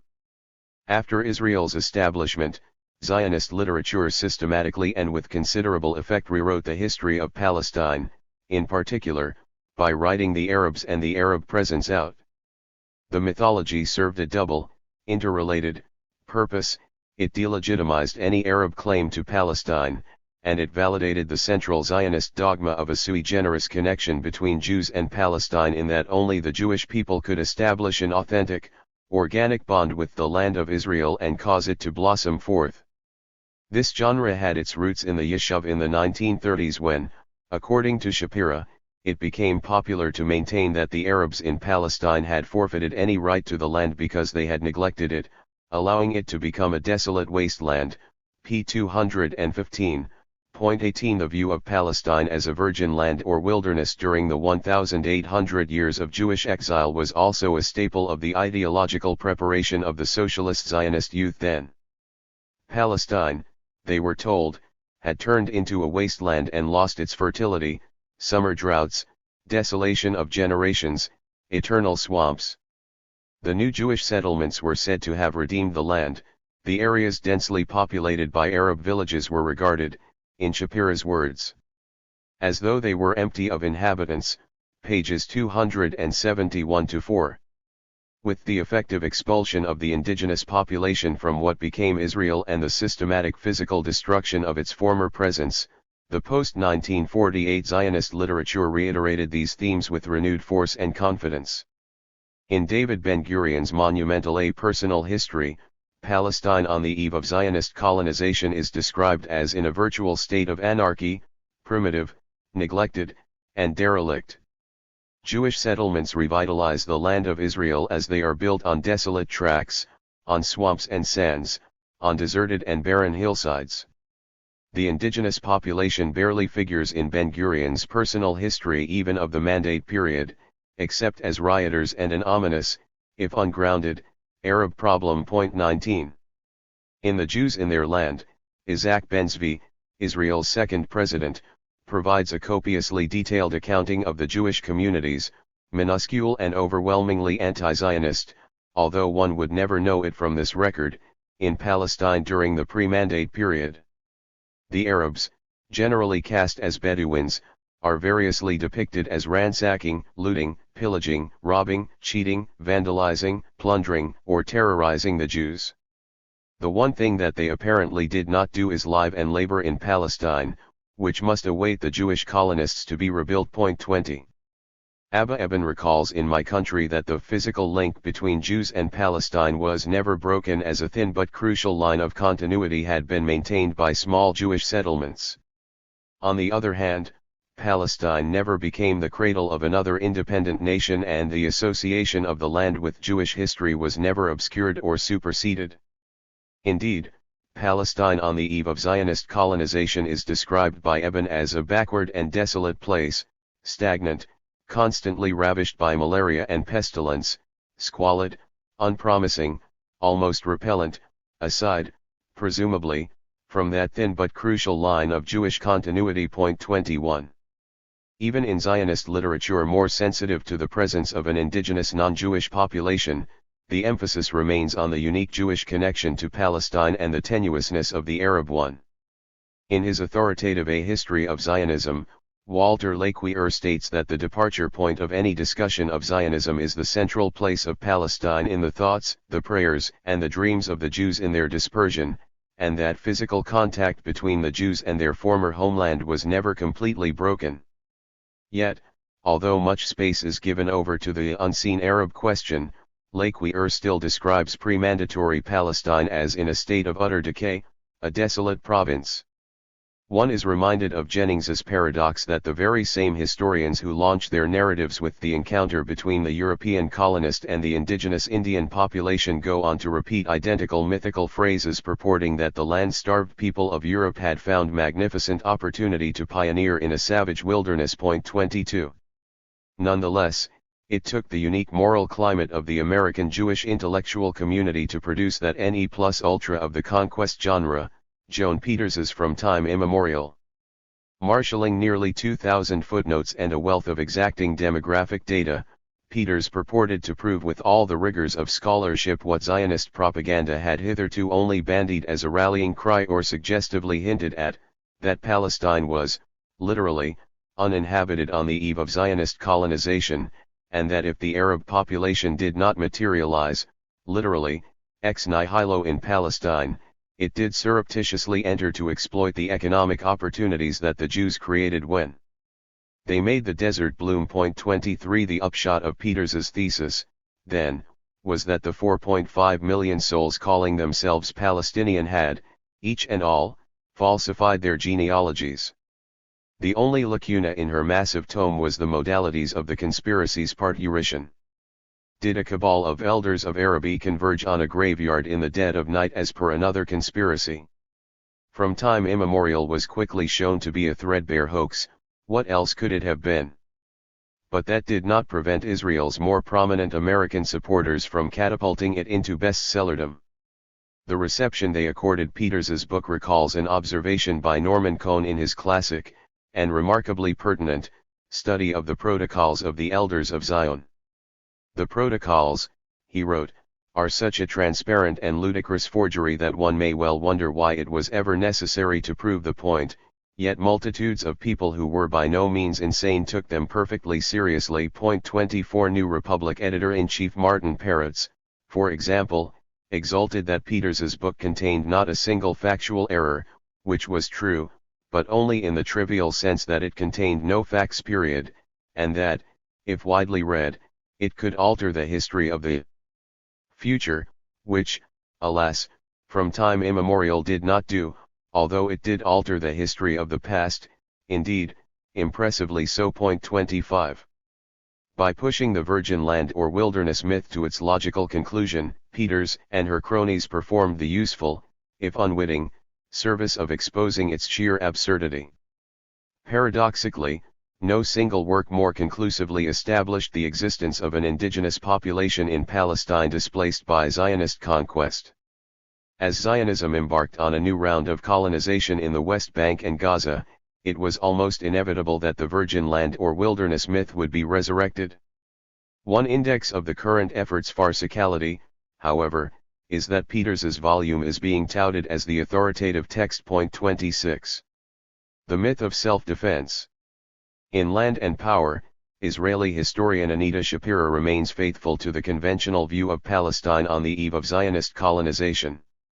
Thus, it is depicted as a wild landscape devoid of trees and shade, where the inhabitants were strange and alien, wild like the land itself, as desolate under Arab rule, etc.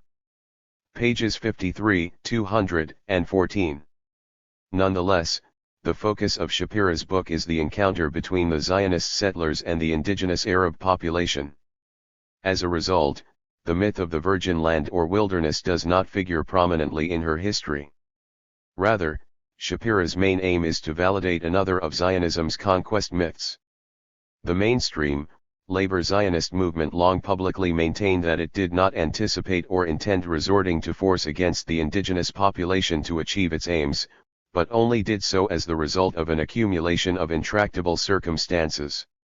Shapira does not put the myth of Zionism's peaceful intentions, or, as she dubs it, defensive ethos, in quite such crude terms. Indeed, she cannot, even within the dwindling circle of Zionist faithful, it carries less and less conviction with time. Thus, she repeatedly qualifies and contradicts her main thesis. The result is a book at war with itself, on the one hand, sustaining the myth of Zionism's defensive ethos, but on the other, conceding that the defensive ethos was simply a mask for what was, from the inception, a mission of conquest. This internal conflict is, I think, the main significance of Shapira's book. It contains no original research, makes little use of recent scholarship, and extensively resorts to such dubious sources as the official history of the Haganah. 27 Even as a work of interpretation or synthesis, Land and Power offers few original insights. The main outline of Shapira's story, Zionism's initial strategy of gradual settlement and its eventual resort to outright armed conquest, has been described many times before. Shapira writes in the wooden, bombastic style of most official histories. Hers is the overwrought prose of the Zionist initiate, endlessly repetitious and barely coherent, often impenetrable and replete with arcane references. 28 In a word, Land and Power is in all respects a party-spirited work. Yet, that is precisely what makes it so interesting. It vividly captures the crisis of Zionist ideology, or, at any rate, the withering of another of Zionism's central myths. 29.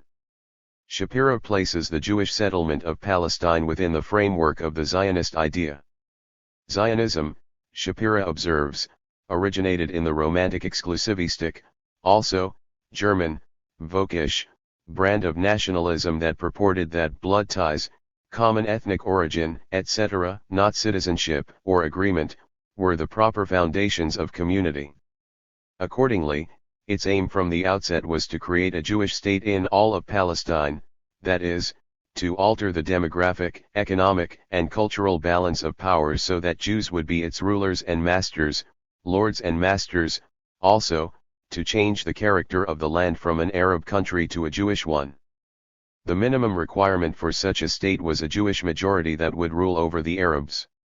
The ideal was a state that was homogeneously Jewish, since Zionism's ultimate purpose was to liberate Jews from the burden of living in the midst of another people, also, liberation from a multinational situation, from the obligation to take the existence of others in their country into consideration, pages 6-7, 84, 112, 125, 138, 170, 280, 283, 321.30. Throughout Land and Power, Shapiro puts on an equal ethical plane, or, at any rate, makes no ethical distinction between the Zionist aim to transform Palestine into a Jewish state and the resistance of the indigenous Arab population to such a conquest mission. Hence she refers to rivals laying claim to the land, to Jews as the other contenders for Palestine, to the Arabs as a second full claimant of the land, to the struggle between two national movements for one and the same piece of territory, to a fundamental clash between two national movements fighting to gain sovereignty and control over the same country, and so on, pages 107, 115, 117, 125, 356. For Shapiro, the conflict was essentially a clash between two rights, more or less equal. This puts her ahead of mainstream Zionist historiography, which typically attaches a far greater value to the Zionist claim, but behind what I think any objective valuation shows. The Zionist claim to Palestine rests on one or a combination of the following arguments: 1. Divine right, 2. Historical right, 3. Compelling need. None of these can withstand close scrutiny, however. Shapiro makes little if any mention of the Jewish people's providential claim to Palestine, rightly so, I think, especially since colonizing projects have typically invoked the same rhetoric of a divinely ordained mission, chosen people, etc., and the same authority of the Old Testament to justify themselves. In the case of the United States, Thomas Jefferson suggested that the new national seal should show the children of Israel led by a pillar of light from the heavens, since he was confident that Americans were the new chosen people of God. In later years, the same pretense was captured in the doctrine of manifest destiny, which, in the words of the journalist who coined the phrase, signaled that the North American continent was allotted by Providence for the free development of our yearly multiplying millions. Arnold Toynbee once observed that it was the same biblically recorded conviction of the Israelites that God had instigated them to exterminate the Canaanites that sanctioned the British conquest of North America, Ireland, and Australia, the Dutch conquest of South Africa, the Prussian conquest of Poland, and the Zionist conquest of Palestine. 31. The full gamut of the Zionist movement made much of what was dubbed the historical right. Shapiro also refers to it as the proprietary right of the Jews to Palestine. It was a right that required no proof, a fundamental component of all Zionist programs. Steeped in German Romanticism, the claim was that because the forefathers of the Jewish people had originated and been buried in Palestine, Jews could only, and only Jews could, establish an authentic, organic connection with the soil there. Noting its German source, Shapiro points to the recurrent motif in Zionism of the mysticism that links blood and soil, the cult of heroes, death, and graves, the belief that graves are the source of the vital link with the land, and they generate the loyalty of man to that soil, and that blood fructifies the soil, in an almost literal sense, and so on. Even so sober a thinker as Ahad Hayam could aver that Palestine was a land to which our historical right is beyond doubt and has no need for far-fetched proofs. The veteran Zionist leader, Menahem Usishkin, pushed the logic of the argument to its ultimate, if fantastic, conclusion, stating that the Arabs recognize unconditionally the historical title of Jews to the land, pages 40-1, 45, 47, 73-4.32.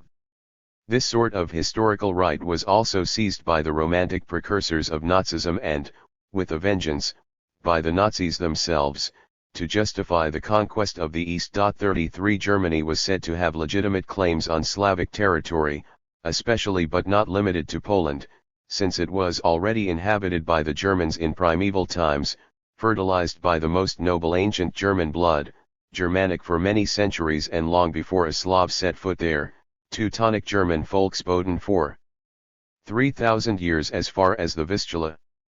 In the 6th and 7th century after Christ the Slavs pushed outwards from their eastern homelands and into the ancient German land, admittedly only for a few hundred years, etc.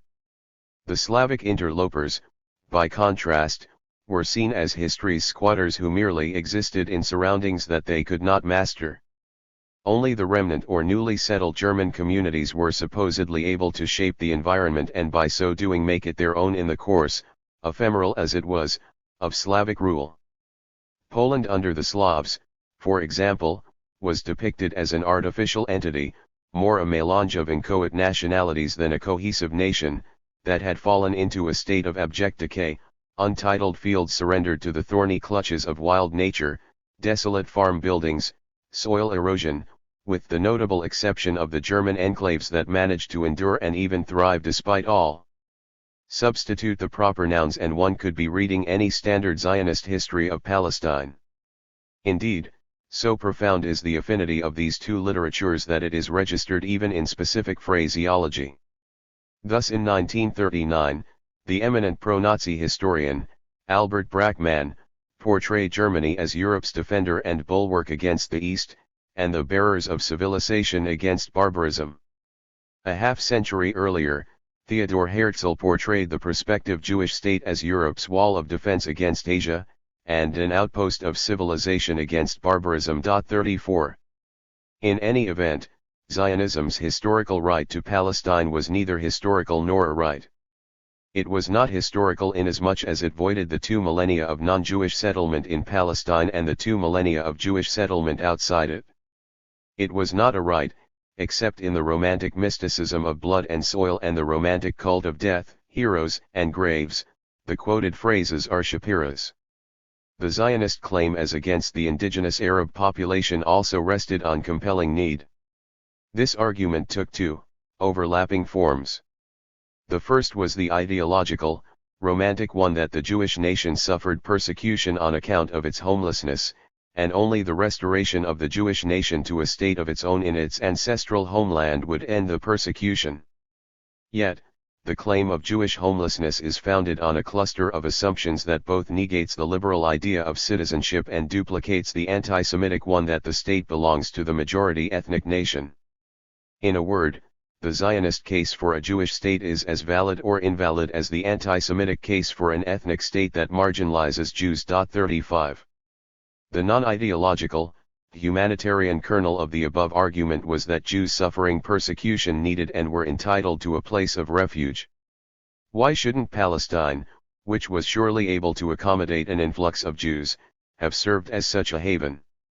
Why shouldn't the indigenous Arab population have shared Palestine with the Jews suffering persecution?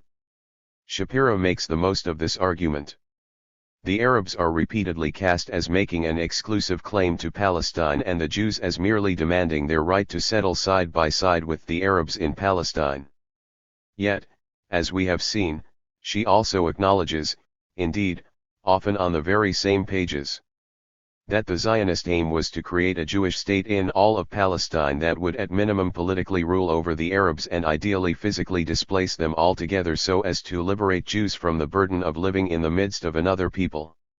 Even Burl Katznelson, the revered living conscience of labor Zionism, denied, according to Israeli historian Zeev Sternhell, the Arabs a collective right to the land on which they lived, and considered the view that two national movements had equal claim to Palestine an existential threat to Zionism, pages 115-16, 134, 138-9, 356. 36. One can imagine an argument for the right of a persecuted minority to find refuge in another country able to accommodate it. 37. One is hard-pressed, however, to imagine an argument for the right of a persecuted minority to politically and perhaps physically displace the indigenous population of another country. Yet, as Shapiro forthrightly acknowledges, the latter was the actual intention of the Zionist movement. In this connection, consider Shapiro's murky discussion of the partition and transfer issues.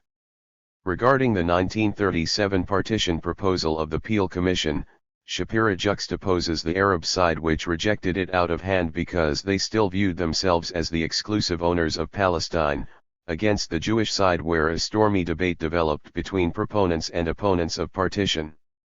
She does admit that at least a segment of the Zionist proponents of partition viewed the creation of a Jewish state as a bridgehead for continuing the expansion of Jewish settlement in Palestine, p. 271. In fact, as shown above, the mainstream Zionist movement was as united in its exclusivist claim to all of Palestine as the Arab side. For example, Ben-Gurion, the central advocate of partition, viewed it as merely a stage along the path to greater Zionist implementation, a means toward the final aim of Zionism. Shapiro further maintains that the topic of force was marginal to the Zionist debate surrounding the partition proposal, with all sides desiring above all to avoid the need for the use of force, p. 271. Yet, as noted in Chapter 1, Ben-Gurion observed on the eve of the 20th Zionist Congress in 1937 that the Jewish state being offered them by the British will consolidate in Palestine, within the shortest possible time, the real Jewish force which will lead us to our historic goal. The Jewish Agency executive was similarly apprised by Ben-Gurion in 1938 that, after we become a strong force, as a result of the creation of a state, we shall abolish partition and expand to the whole of Palestine.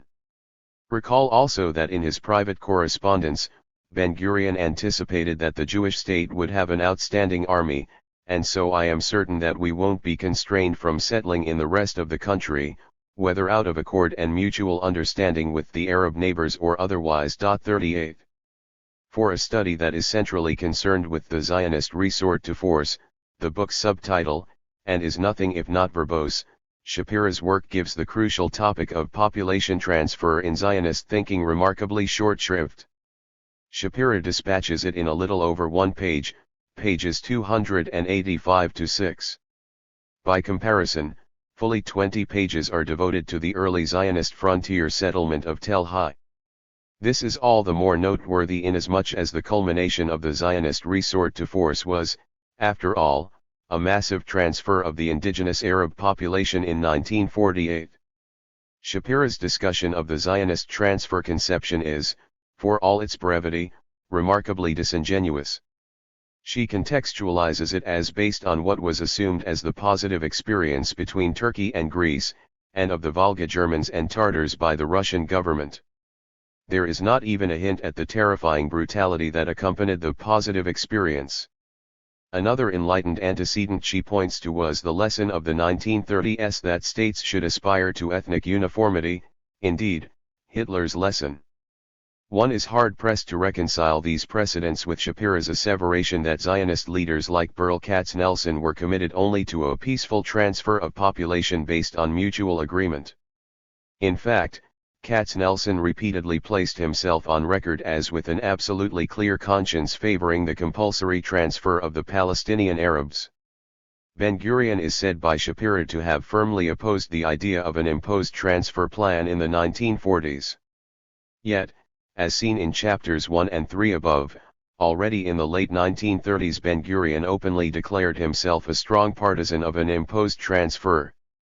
When the opportunity for such an expulsion arose in 1948, he showed no scruples about implementing it, rather the contrary. 39. Shapiro concludes that the traditional, mainstream Zionist view was that there was enough room in Palestine for Jews and Arabs. Transfer was thus viewed as merely a good thing that one could just as well do without. Yet the benign spin that Shapiro puts on Zionist thinking is not supported by recent scholarship. Historian Benny Morris observes, for example, that, from the mid-1930s, transferring the Arabs out was seen as the chief means of assuring the stability and Jewishness of the proposed Jewish state. 40. We have seen that none of the Zionist movement's standard rationales, divine right, historical right, compelling need, could justify its aim to transform Palestine into a Jewish state. A violent conflict with the indigenous Arab population was thus inevitable. As the dissident Zionist intellectual Judah Magnus succinctly put it, the slogan Jewish state is equivalent, in effect, to a declaration of war by the Jews on the Arabs. 41. Yet, it is Shapiro's central contention that, until the late 1930s, the mainstream Zionist movement was animated by a defensive ethos which had as its fundamental supposition that the realization of the Zionist project would not require the use of force, p. 175. She enumerates the main components of the defensive ethos as follows. The Jews have no aspirations to rule in Palestine, they are coming to colonize the wilderness and to develop regions that to date have gone unploughed. They bring tidings of progress and development to the land, for the benefit of all its inhabitants. The clash of interests between Jews and Arabs is not the product of a genuine contradiction of interests between two peoples. Rather, it is the result of agitation and incitement by the reactionary elements among the Arab people, who are motivated by the fear of the progress and change now being ushered in by the Zionist colonization. In addition, the ruling power, guided by imperialist motives, has acted to undermine relations between the two peoples in Palestine. In order to maintain power, it is pursuing a policy of divide and rule. p. 117, 42. Shapiro's discussion of the defensive ethos reveals her deep ambivalences about the justice of the Zionist enterprise. Especially in the book's conclusion, she admits that the ethos was a sham from start to finish. She states that it disguised the reality that Europeans were usurping the rights of the native population and blurred the fact that there was a basic clash of interests in Palestine between the Jewish immigrants and the people already settled there. Zionism is similarly described as not only a national movement but also a movement of European colonization in a Middle Eastern country that had to be prepared to enter into confrontation with another people and to demand its national rights, even at the point of a gun. Aggressiveness, she concludes, was an integral component of the process, pages 356, 355, point 43. Accordingly, Shapiro suggests that the defensive ethos served simply as a cynical public relations device to assuage world and especially British opinion as well as the concerns of potential Jewish immigrants, and a psychological defense mechanism to salve the conscience of labor Zionism, which was in theory opposed to colonialism. She quotes the Zionist leader Tabenkin to the effect that political necessities are forcing the leaders of Zionism to foster the illusion that we can settle the land peacefully and in agreement with the Arabs. The pretense that Zionism would bring progress to Palestine is described as self-persuasion to deny the inevitability of conflict with the native population. The claim that anti-Semitism, Effendi agitation and British machination, not basic interest, lurked behind the mass Arab opposition to Zionism is said to have been motivated by a need to strengthen the conviction about the righteousness of the movement against all its contenders, to preserve the sense of inner truth, pages 49, 51, 115, 122-3, 126, 185, 227, 229. Half-hearted as it is, see below, Shapiro's concession that the rhetoric of socialist Zionism during the Mandate years was an exercise in cynicism and more or less conscious self-deception is still remarkable for a historian plainly beholden to the mainstream, labor Zionist tradition. She is not the only one to make such an admission, however. Shabtai Taveth, Ben-Gurion's current biographer, devoted a companion study to Ben-Gurion's evolving views on the Arab question during the Mandate years. For nearly 200 pages, Ben-Gurion is cast as heroically and guilelessly wrestling with formulae to reconcile Arab and Jewish interests in Palestine. In the epilogue of his much-acclaimed book, however, Tavith abruptly discounts Ben-Gurion's posturings as sheer opportunism. A careful comparison of Ben-Gurion's public and private positions leads inexorably to the conclusion that this 20-year denial of the conflict was a calculated tactic, born of pragmatism rather than profundity of conviction. The idea that Jews and Arabs could reconcile their differences was a delaying tactic. Once the Yishuv had gained strength, Ben-Gurion abandoned it. This belief in a compromise solution was also a tactic, designed to win continued British support for Zionism. Yet, Tavith seems blissfully unaware that this acknowledgement cancels the value of his book, save as a study in the cynicism of Zionist diplomacy. Ben-Gurion's public positions, which Tavith so minutely scrutinizes, were, by Tavith's own admission, never meant seriously. 44. Shapiro likewise wants to have it both ways. She denies in one breath what she concedes in the next. Thus, the bulk of land and power is given over to proving the authenticity of the defensive ethos. She argues that mainstream Zionism was, from its inception until World War II, not a conquest movement but one committed to gaining Palestine by virtue of labor. The embodiment of this approach was supposedly the example of Tel Hai, an early Zionist settlement attacked by Arabs. Its martyred Jewish defenders quickly emerged as the main subject of Zionist iconography. According to Shapira, Tel Hai had a clearly defensive message summed up by her as "We have no aspirations for the domain of others or to conquests by the sword." The Hebrew worker came to Tel Hai with the plow, was driven out from there by the sword, and returned to Tel Hai with the plow. And again, Tel Hai symbolized that Palestine would not be conquered by the sword. The land would be conquered by settling it, by making a stubborn stand in each and every place. Note the inverted commas around the word conquered. In this reckoning of Shapira's, the Zionist, or, for that matter, British, recourse to armed force becomes not aggression but rather the necessity, obligation, moral duty, etc. of self-defense against the waves of Arab assault, pages 98, 106, 108, 180, 223, emphases in original. It may be true that labor Zionism was wont to view matters in this way. That scarcely alters the factual reality, however, that Tel Hai was part and parcel of a conquest enterprise made possible in the first place by the foreign bayonets, Ben-Gurion's phrase, of Great Britain, in which Europeans were usurping the rights of the native population. Shapira. Settlements were not in lieu of but an integral means to that conquest. Shapira suggests that Tel Hai's clearly defensive message is shown by its central image of the pioneer who also fights as against the fighter, whose only craft is warfare, p. 254.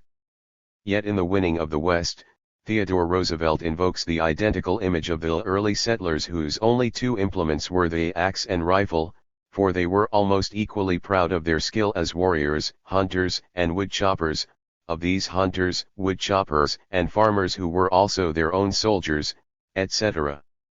Yet Roosevelt, unlike Shapira, frankly admits that this great westward movement of armed settlers was essentially one of conquest, no less than of colonization. Indeed, as he formulated plans for pushing out the population that's there in the East now, Hitler instructed that the German colonist will be the soldier peasant. 45. Consider even Shapira's description of Tel Hai's symbolic meaning. It captured the Jewish settlers' willingness to relocate in regions of considerable Arab presence that were remote from the main centers of Jewish settlement in order to establish the principle of settlement in general and stake out the frontiers of a future Jewish state. One may excuse, I think, the indigenous Arab population for being blind to the clearly defensive message of Tel Hai, pages 106, 108, 254. Every mission of conquest conceives its use of force as a justifiable act of self-defense against aggression. Thomas Jefferson defensively declared that, if constrained by the Indians resisting American expansion to lift the hatchet, we will never lay it down till the tribe is exterminated, or is driven beyond the Mississippi. Adlai Stevenson told the United Nations Security Council that the U.S. invasion of South Vietnam was actually a case of resisting internal aggression. Albert Camus defended the French war against Algeria on the grounds that the revolt of its North African colony was really an integral part of a new Arab imperialism led by Egypt and an anti-Western offensive orchestrated by Russia to encircle Europe and isolate the United States. No single phrase appeared more frequently in Nazi publications after September 1939 than the war that was forced upon us. Hitler claimed that his attack on the Soviet Union was a preemptive strike against the threat posed by Bolshevik barbarism. Indeed, the Nazis justified the genocide against the Jews as an act of self-defense. Thus, amidst the Nazi Holocaust in 1942, Hitler recalled in apparent extenuation his earlier prophecy that if Jewry should plot another world war in order to exterminate the Aryan peoples of Europe, it would not be the Aryan peoples which would be exterminated, but Jewry. Himmler, in his infamous Posen speech on the Nazi extermination campaign, declared that we had the moral right, we had the duty to our people, to destroy this people which wanted to destroy us. Even the murder of Jewish children was rationalized by Himmler in another speech on defensive grounds. We as Germans, however deeply we may feel in our hearts, are not entitled to allow a generation of avengers filled with hatred to grow up with whom our children and grandchildren will have to deal because we, too weak and cowardly, left it to them. 46. One may also recall in this regard Joseph Schumpeter's crucial insight in the sociology of imperialism that a characteristic, indeed unique, feature of the modern world is precisely that every war is carefully justified as a defensive war by the government involved, and by all the political parties, in their official utterances. 47. There is, moreover, no a priori reason not to credit the sincerity of these defensive protestations. Raoul Hilberg observes that in Hitler's eyes, the Jews were Germany's principal adversary.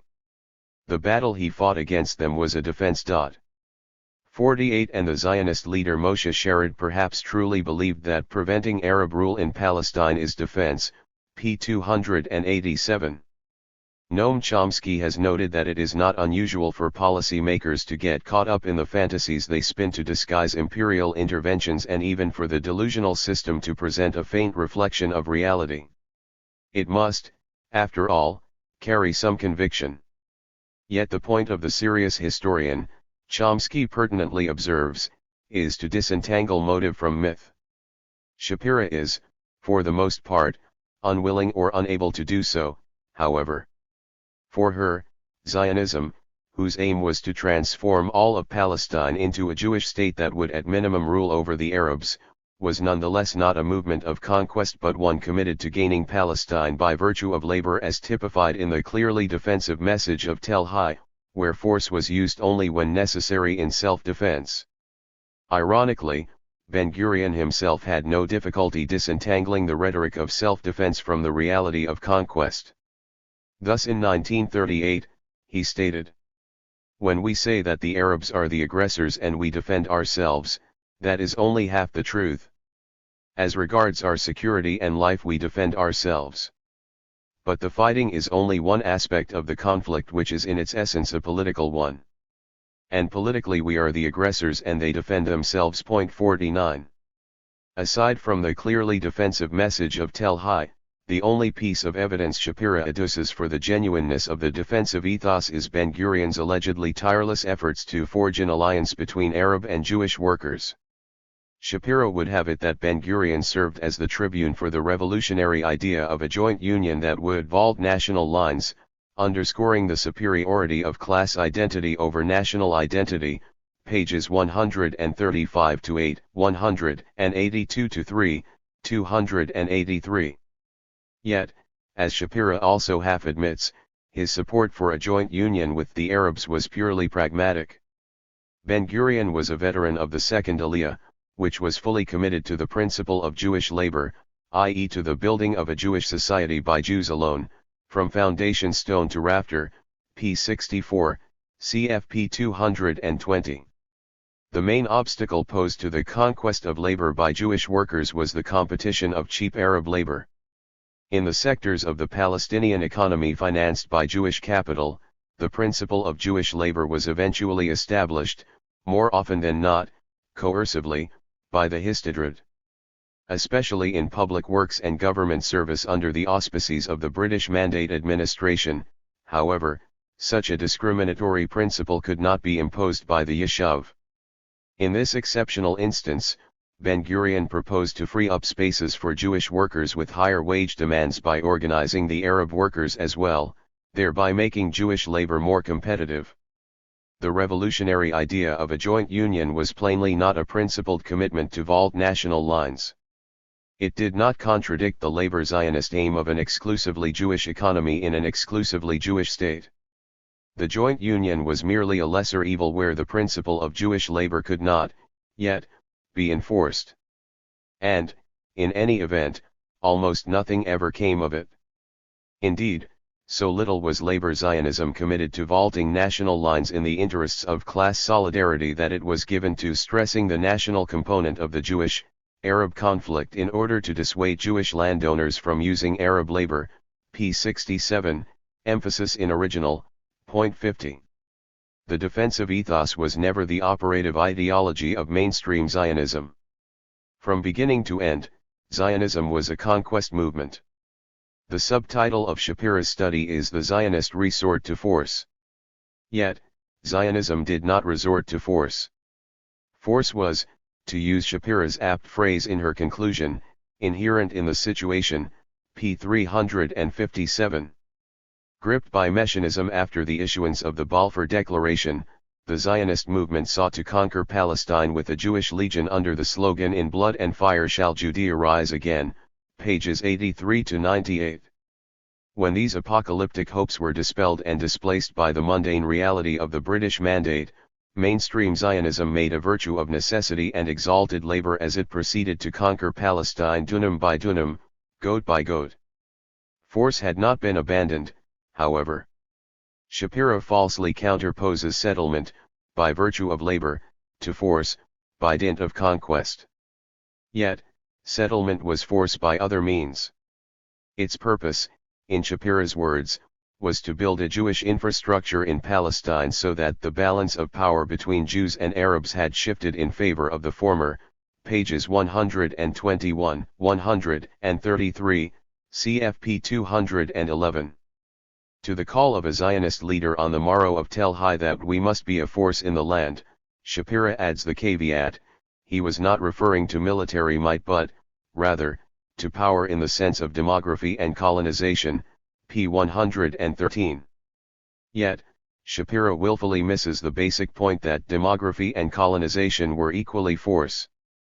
Moreover, without the foreign bayonets of the British Mandate, the Zionist movement could not have established even a toehold, let alone struck deep roots, in Palestine. 51 Toward the end of the 1930s and especially after World War II, a concatenation of events, Britain's waning commitment to the Balfour Declaration, the escalation of Arab resistance, the strengthening of the Yishuv, etc., caused a consensus to crystallize within the Zionist movement that the time was ripe to return to the original strategy of conquering Palestine by blood and fire. 52. Mainstream Zionism adapted its tactics to accommodate new contingencies. 53 But force was a constant throughout. Zionism did not come to use force despite itself. The recourse to force was not circumstantial. It was inherent in the aim of transforming Palestine, with its overwhelmingly Arab population, into a Jewish state. The scant evidence that Shapiro marshals to demonstrate a rupture in mainstream Zionist ideology, its mutation from a defensive to an offensive ethos, proves just the opposite. She purports that a new, more militant myth of Hanada displaced the myth of Tel Hai in the late 1930s. To illustrate the change that had taken place, she points to Hanada's distance from any other point of Jewish settlement and its location in an area of danger in the heart of an Arab area, p. 253. Yet, she earlier described Tel Hai as remote from the main centers of Jewish settlement in a region characterized by dubious government control and considerable Arab presence, p. 108. According to Shapira, up until the World War, the only organization that regarded physical force as a decisive factor in the conquest of Palestine was the revisionists, p. 283. It is true that Jabotinsky viewed as inevitable a violent clash with the indigenous Arab population in Palestine. In 1923, he observed that here can be no kind of discussion of a voluntary reconciliation between us and the Arabs, not now and not in the foreseeable future. Everyone, with the exception of those who were blind from birth, already understood long ago the complete impossibility of arriving at a voluntary agreement with the Arabs of Palestine for the transformation of Palestine from an Arab country to a country with a Jewish majority. 54.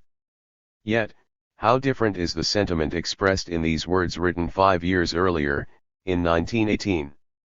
Everybody sees a difficulty in the question of relations between Arabs and Jews. But not everybody sees that there is no solution to the question.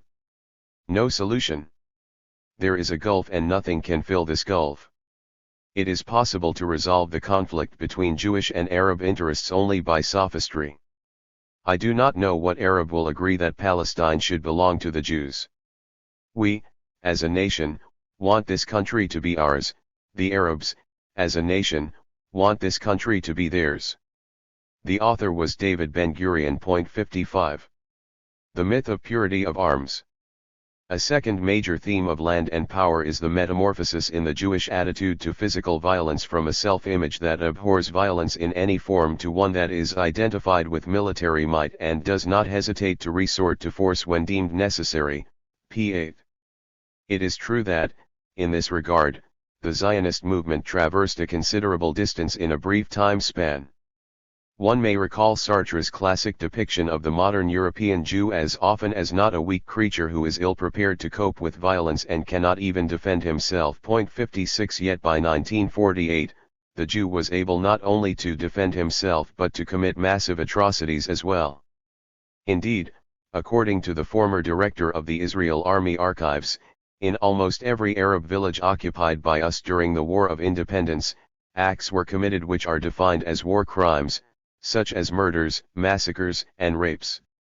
The number of large-scale massacres, more than 50 murdered, is put by the archivist at a minimum of 20, and small-scale massacres, an individual or a handful murdered, at about 100. Yuri Milstein, the authoritative Israeli military historian of the 1948 war, goes one step further, maintaining that every skirmish ended in a massacre of Arabs. 57. Land and power points to several sources for the, in modern Jewish history, unprecedented facility with violence demonstrated by the Jews who conquered Palestine. I will address two here: racism and the variety of socialism espoused by labor Zionism. Shapiro maintains that, in Palestine, unlike colonial encounters elsewhere, hatred of the natives among immigrants did not surface except among certain fringe groups. p. 130, cf. pages 305, 310.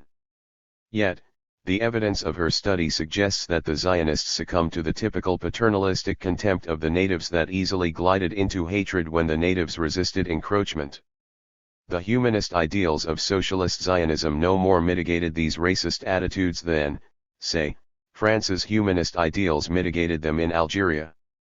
Indeed, what was Ben-Gurion's peroration in the 1920s that the task of the Hebrew worker is to stand at the vanguard of the movement of liberation and reawakening of Near Eastern peoples, Shapiro heralds it as the great socialist mission, the challenge of advancing the lot of the Arab worker, except the mission civilisatris in socialist guise, p. 135, 58. Shapiro reports that already the first Zionist settlers in 1882 acted as if they were the rightful lords and masters of this land. Their first impression of the Arab was that this stranger respected strength and that the language of physical force was the only idiom he understood. Accordingly, the tendency of colonists was to reach quickly for the whip and beat the offender for every transgression, large and small. A correspondent from Palestine in 1886 wrote that his Zionist comrades did not regard the fellahin as human beings, and for every small thing, they beat and punish them with whips. Ahad Hayam similarly observed in 1891 that they behave hostilely and cruelly toward the Arabs, encroaching upon them unjustly, beating them disgracefully for no good reason, and then they do not hesitate to boast about their deeds, and in 1903 that the attitude of the colonists toward their land tenants and families is really very much like their attitude towards their animals. Negative stereotypes of Arabs as sly, underhanded, cruel, cunning, immoral, lazy, etc. were pervasive. Arabs were typically described as a people like a donkey, echoing the Talmudic description of the Canaanite slaves. On disembarking at Haifa harbor, the eminent Hebrew writer Y.H. Brenner reflected, so, once again, there's another sort of alien in the world that one must suffer from. Even from that filthy, contaminated lot, you have to suffer. Shapira adds that, for Brenner, the dirt and filth symbolized the characteristic feature of that society, pages 43, 53-9, 69, 77, 377, note 14, emphasis in original, point 59. In the 1920s, Uriz V. Greenberg was at one and the same time the preeminent author of a Hebrew hate literature against Arabs and one of the most outstanding poets and publicists of the labor movement. He stereotyped the Arab as a murderer, knife-honed and dipped in poison, and the Arab fields abutting Jewish settlements as boils. According to Shapira, socialist Zionist leaders like Tabenkin and Ben-Gurion were not repelled by the inherent violence of Greenberg's style or even by his maliciously malevolent descriptions of Arabs. Even if, as committed socialists, they professed the brotherhood of all peoples and advocated universalist ideas, still in the Jewish sphere, Greenberg's Manichaean description of the world answered to their gut perceptions of reality. Tabenkin apparently divided his time between lectures on the importance of the struggle for peace, on the one hand, and the barbarism of the Arabs who understood only one thing, namely, force, on the other, pages 100, 143-6, 150-2, 259. As the conflict between the Jewish settlers and indigenous Arab population reached new peaks of violence in 1929 and 1936, the labor Zionist press endlessly denounced the Arabs as murderers, bands of robbers, bloodthirsty rioters, desert savages, jackals, highway robbers, treacherous murderers, barbarians, savages, shedders of blood, etc. Even Eliezer Yaffe, an avowed anarchist who first conceptualized the idea of the Moshav and an acknowledged moral authority of the Yeshuv, viciously condemned the Arabs in Palestine. You trampled my peace for many generations, as savages of the desert, who live by the sword, by robbery. And you retreated to your deserts, like jackals in the morning light. When Rome attacked Judea once more, you came out from your holes and attacked us, you wagged your tails before pagan Rome. Extend your hand and be a good neighbor in my land. Shapira reckons these last words as a vision of peace, since, inter alia, Yaffe would not have seen the negative characteristics he attributed to the Arabs as a biased view, but, rather, as the plain and simple truth. They expressed the internal truth of a socialist, a man known to be sensitive to moral issues, with pacifist leanings, pages 181, 214-15, 237. One comprehends more fully the spirit of Shapira's above-cited claim that labor Zionism was unique among colonial movements inasmuch as hatred of the natives did not surface. It was not hatred, it was the internal truth. It is generally assumed that labor Zionism was fettered by the ethical imperatives of its socialist ideology. Yet, as Shapira notes, the brand of socialism embraced by the Yeshuv leaders was inspired by Stalinist Russia. Effectively, this meant that, for them, a historical mission liberates its bearers from the restrictions of simple morality in the name of higher justice. The use of force was legitimate for the sake of generating the desired revolutionary change. Every revolutionary ideology harbors within it the legitimation for the use of violence, since the end justified the means, etc. Terror was thus explicitly condoned as a legitimate means of struggle. The highly respected kibbutz leader Yitzhak Tabenkin was fond of quoting that favorite Stalinist standby, "When trees are felled, the chips will fly," pages 70, 203, 299, 301, 349, 351, 364, 367.60. Shapira concludes that labor Zionism and the dissident right-wing Zionist organizations were in basic accord so far as the deployment of physical force against the Arabs was concerned.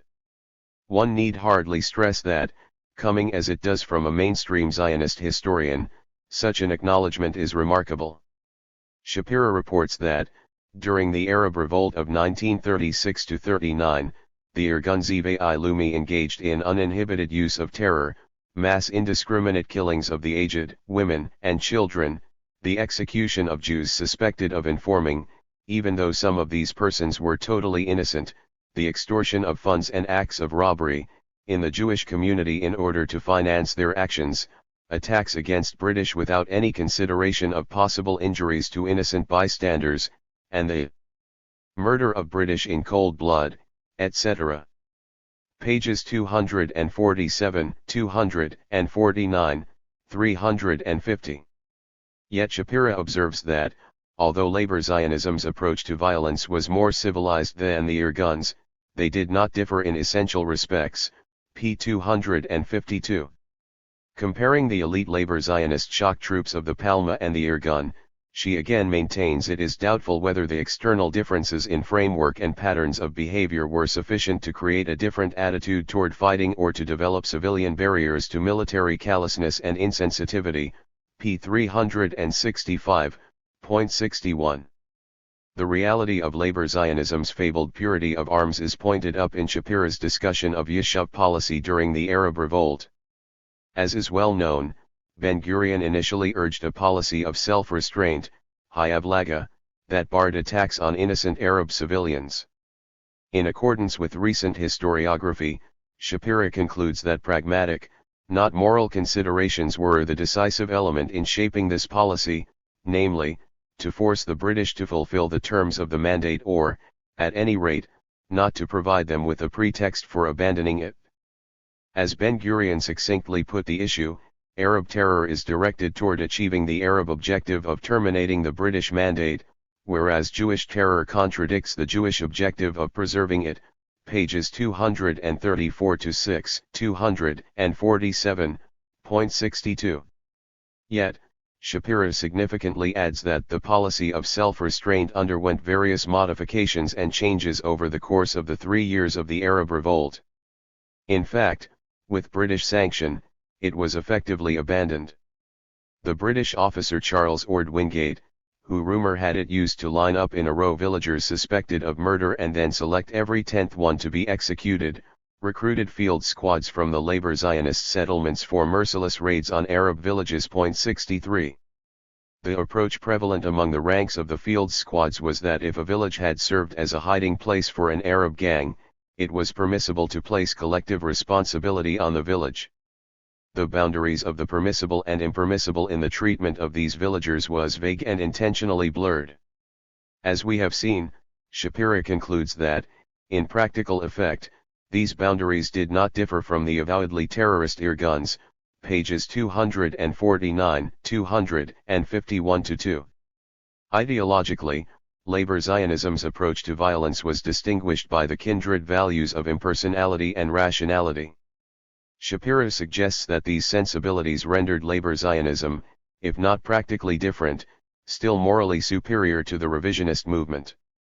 Thus she favorably contrasts labor Zionism with revisionism for not consciously cultivating hostile feelings toward Arabs, rejecting education to inculcate hatred of the enemy, a pedagogical conception that was not intended to teach young people to hate, etc.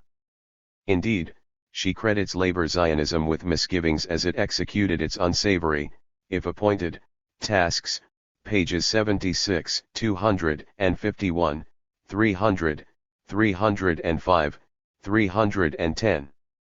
Similarly, Shapira suggests that labor Zionism is deserving of praise because, unlike revisionism, it curbed excesses, abuses, indiscriminate violence, etc., as a premium was put on the efficiency of power. In the words of one Palma veteran of the 1948 war quoted by Shapira, "We were not thirsty for blood and did not turn death into a value. We were efficient based on a sense of conviction, pages 157, 242, 252, 348-9, 357, 365. A canonical text of labor Zionism's distinctive ethos is The Seventh Day, an oral history of the June 1967 war based on the soldiers' talk of a group of young kibbutz members. 64 An overarching theme of the volume is that the Israeli soldier did not harbor any personal animus toward, indeed, was tormented by the violence he inflicted on the Arabs. The appointed task was a dirty one but, alas, had to be done. The book's moral anxiety is due not to the effects of the violence on the victim, however, but the victor, the corruption of the Jewish soul. Barely a page of The Seventh Day passes without one kibbutznik or another avowing that he didn't hate the Arabs, in fact, above all, felt pity for the poor wretches. They take pride that we fight decently and morally, suppressing the sadism and the instinct to kill which is in all of us, indeed, in a manner so humane and kind-hearted, even abnormal in the sensitivity expressed, that it cost us quite a bit. Accordingly, the soldiers ponder if we were really educated properly for war. But they also recognize that circumstances force them to be strong, strong to the brink of tears, efficient, quick, strong, and silent, like fiends. These are fate's reluctant, tragic warriors. One notes that the visions of Jewish martyrdom compel us to fight and yet make us ashamed of our fighting. The saying, "Pardon us for winning," is no irony, it is the truth. Another observes that we fought the enemy because it was vital to do so, but we don't hate them. I felt an awful repugnance about pulling the trigger. There were times when it was almost absurd, times when it was absolutely essential, and when I still hesitated. I'm convinced that it had nothing to do with fear, it was simply an unwillingness to kill. You felt that both you and the enemy were taking part in some clash of forces on a much more generalized scale. When he fired at you or you fired back, it wasn't meant personally. A third soldier suggests that one of the things that characterizes us is the tragedy of being victors. We're simply not used to it. It's got something to do with our education. A fourth opines that the whole business of war is terrible, especially for Jews who are not a people that glories in war, yet reluctantly concludes that anyone who wants right to be something more than simply an abstract idea, anyone who wants to live by that right, has to be strong. Asked how it felt to be conquerors in Gaza, a soldier replies, "It's an absolutely lousy feeling, a really stinking feeling. I remember, as soon as they told us our objective was to capture Gaza, spontaneously, right that minute, most of the men said, 'Give us anything else to do, any other positions to take. We're prepared to do anything rather than be policemen.'" Later, the second in command of the brigade came over and asked what I thought of it all. "I'm only asking for one thing," I told him, "get us out of here. It's a horrible job, really, horrible. I'm a kibbutznik. It's not for us, we haven't been brought up to it. We haven't been trained for it." A soldier ordered to evacuate an Arab village finds evidence of a Jewish consciousness in the very uncomfortable feeling he experienced. It's very hard, simply on the human level. I agreed that it had to be done. I just couldn't stand being on the spot. I took my jeep and drove off, there and back. His interlocutor concurs that, although the Arabs were expelled, the fact that this moral conflict exists is very important. The ethical qualms of the Seventh Day arise not from what Israel may have done to the Arabs, however, but from what it may have done to itself. Indeed, the soldier is seen as the war's salient victim, the one truly deserving of pity. The book's editor points to the constantly recurring theme of the fear of the brutalizing effects of war, and the danger of losing the semblance of man. The hesitant conqueror of Gaza laments that, above all, it destroys human dignity. It destroys the semblance of man. The soldier anguished by his expulsion of Arab villagers fears that our people, our soldiers, have a special spirit that's liable to be distorted under the conditions of a conquering nation. The ultimate expression of this sentiment is given by writer Amos Oz, One of the interviewers, who chastises the Arabs for corrupting Israel's soul by forcing it to hate them. The question is how long we, as ordinary flesh and blood, can bear it. Can we go on holding the sword in one hand only? Can you imagine living this way and still being the same person, the same nation in a few years' time? Can it be done without our getting to the stage in which we'll quite simply hate them? Just hate them. I don't mean that we'll take a delight in killing or turn into sadists. Simply deep bitter hatred for them for having forced such a life on us. We have seen that, for Shapira, the ethos exemplified in the Seventh-day morally redeemed labor Zionism. Yet, 1. Its practical moral significance was nil, and, 2. The same ethos informed Nazism.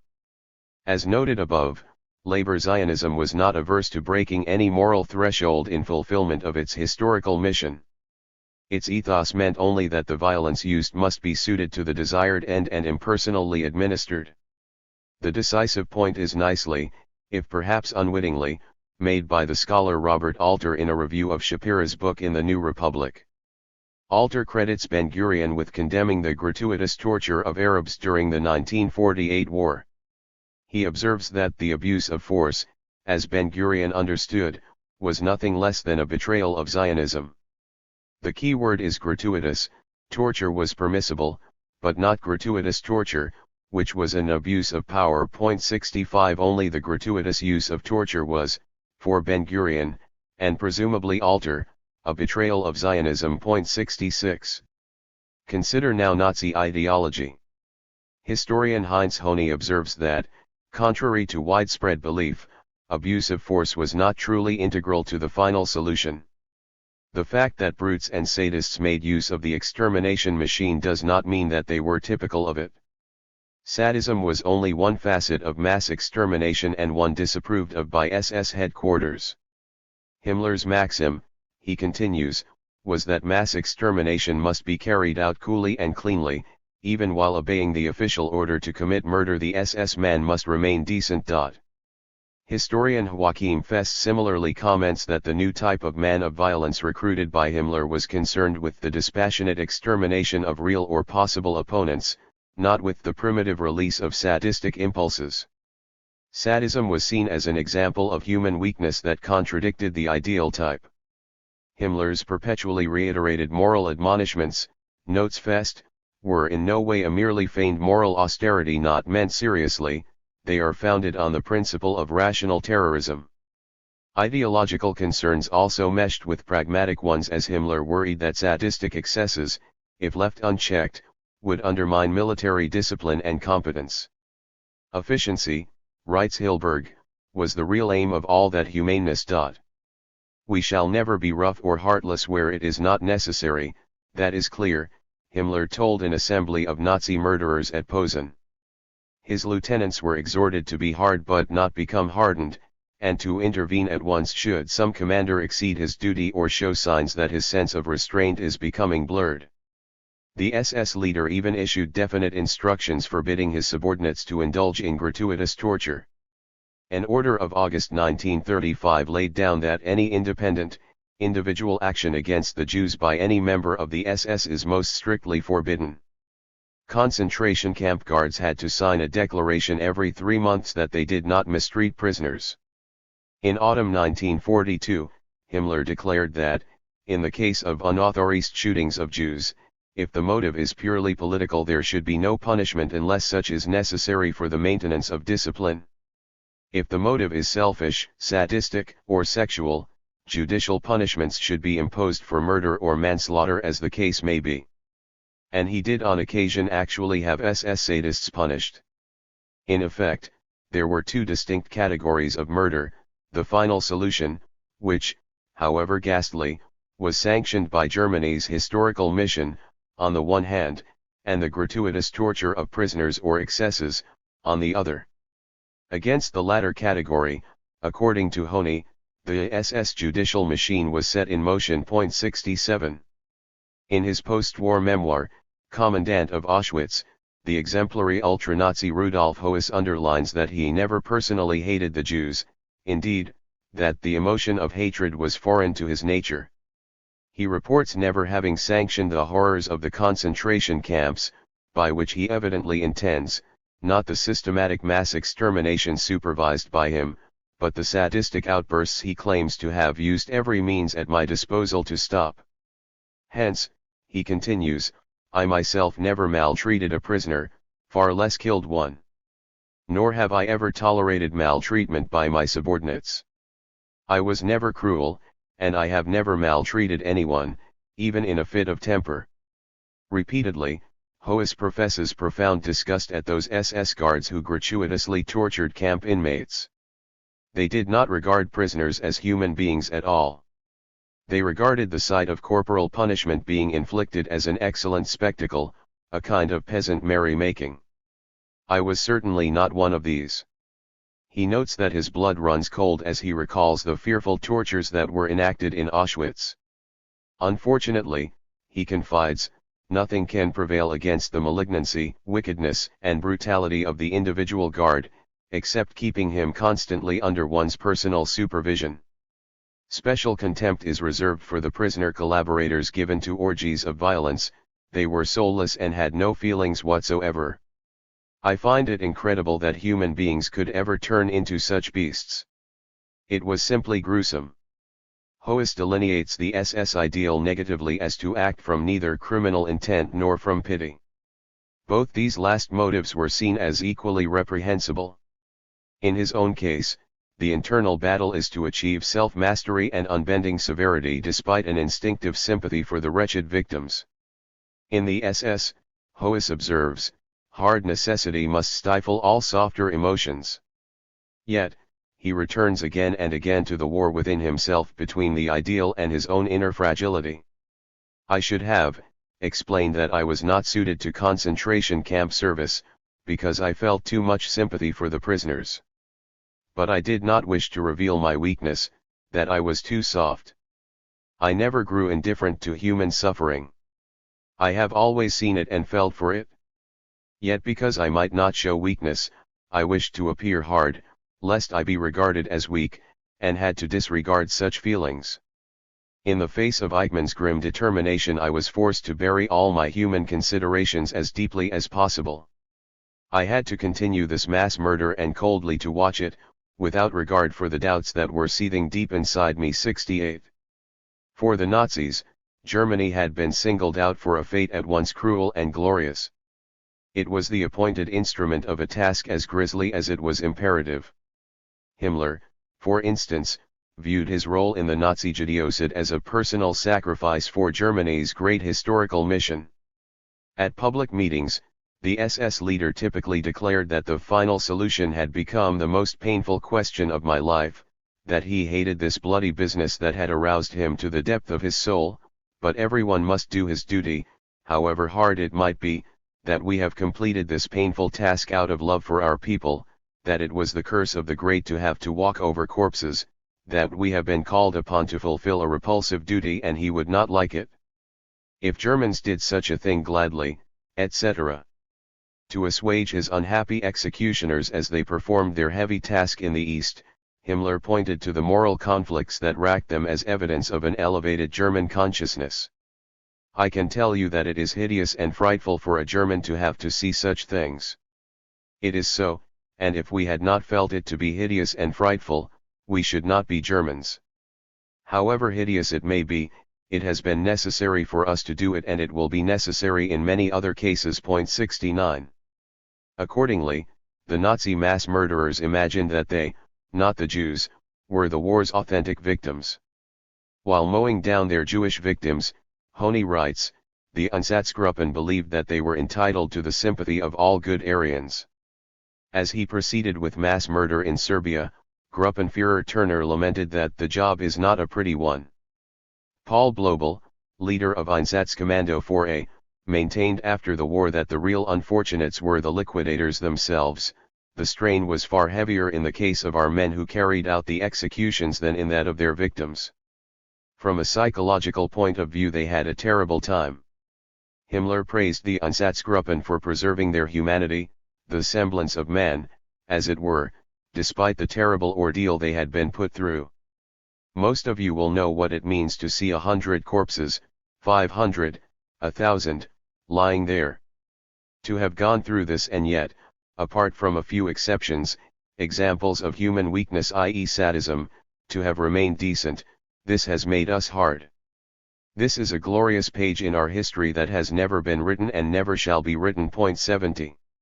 Hoes records that he was deeply marked and tormented by the mass extermination, with all the attendant circumstances of this monstrous work.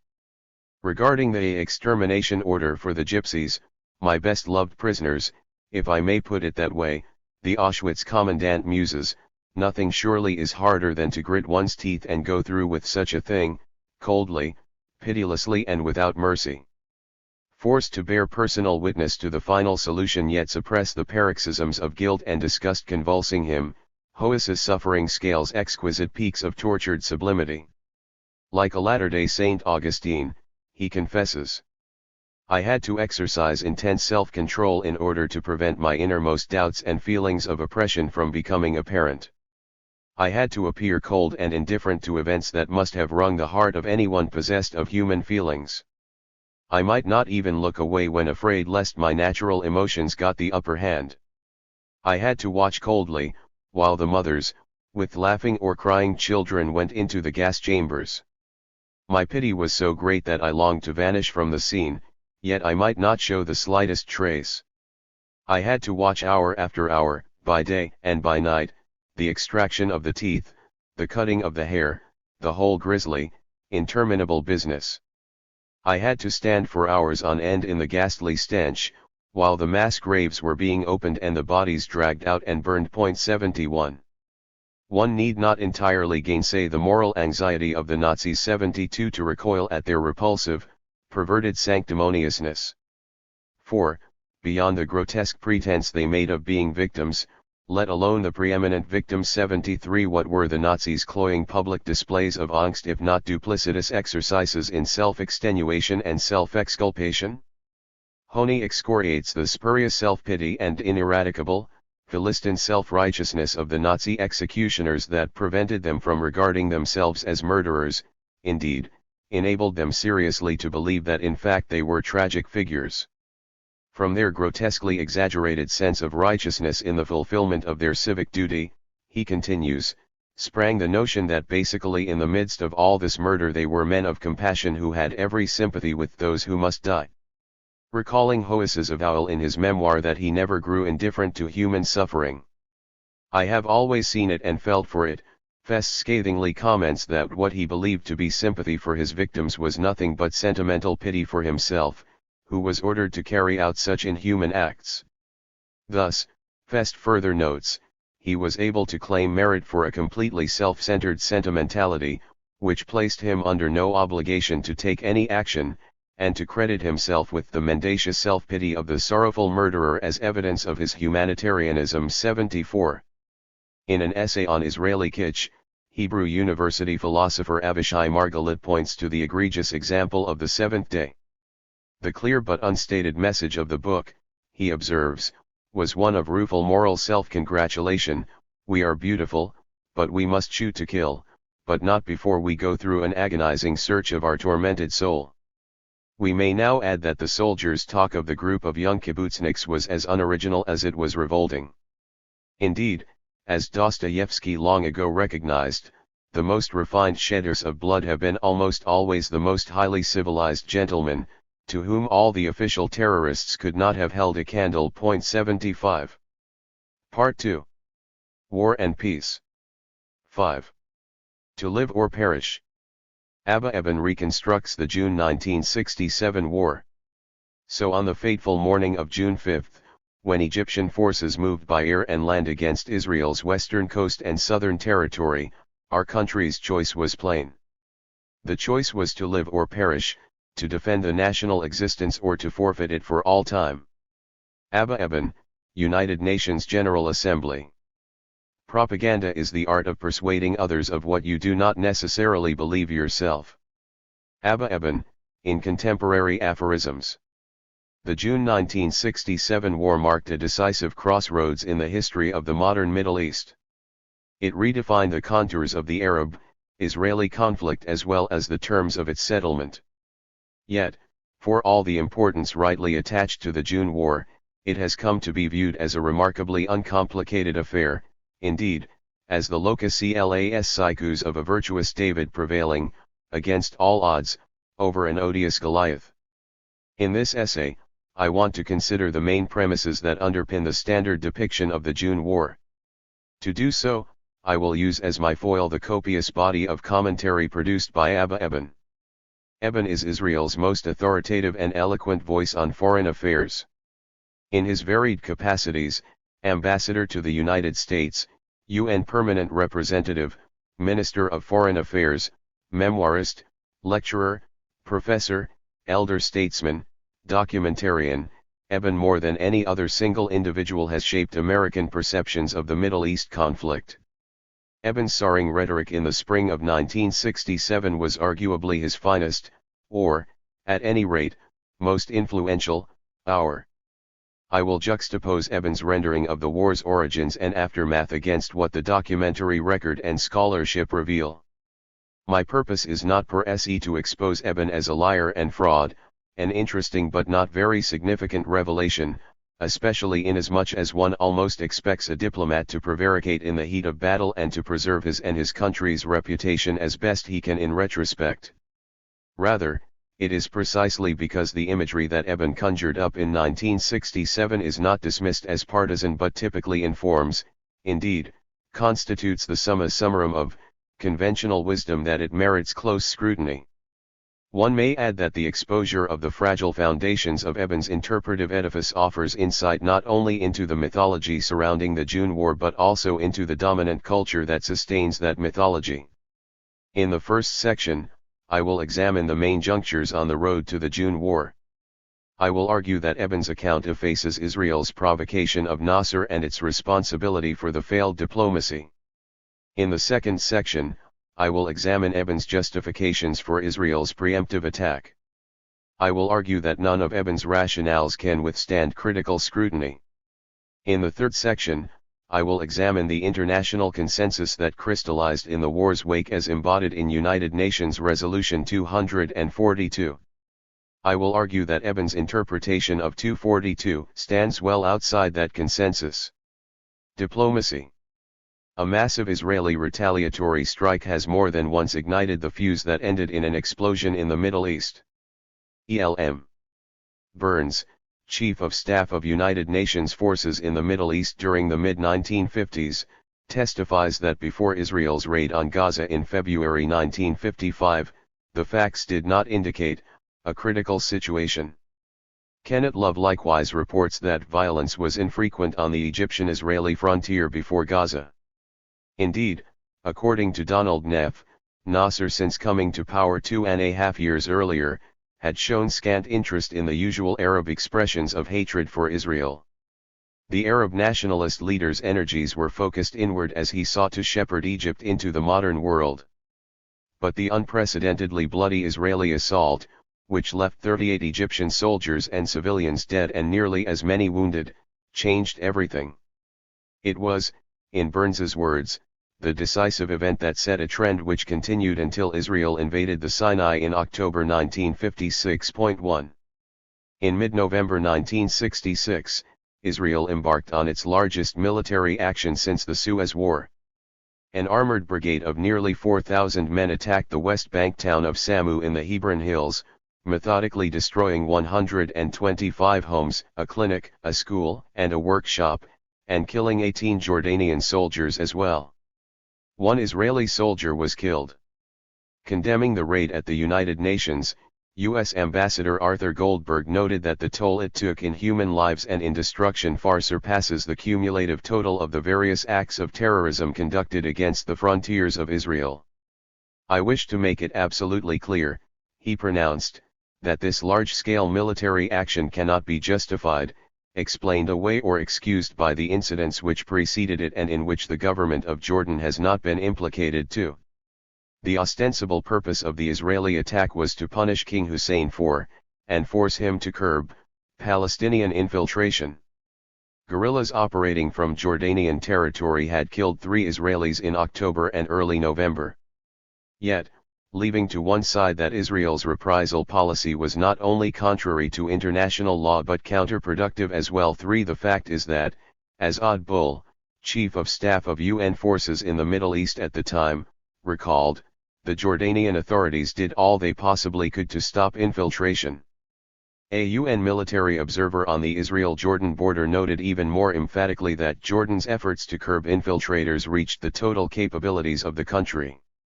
Indeed, until the June 1967 war, more Palestinians were killed by Jordanian soldiers attempting to enter Israel than by the Israelis themselves. And, only a few months before the Samu attack, King Hussein had taken the extraordinary step of arresting most of the Palestine Liberation Organization staff in Amman and closing its offices. 4. Samu's main legacy was the poisoning of relations and exacerbating of already bitter rivalries in the Arab world. As one historian observed, by its raid on Samu, Israel, as it no doubt calculated, sharpened Arab divisions, radicalized opinion, and set its lamentably weak and hopelessly quarrelsome neighbors lurching amid mutual plots and accusations, to the very edge of the precipice.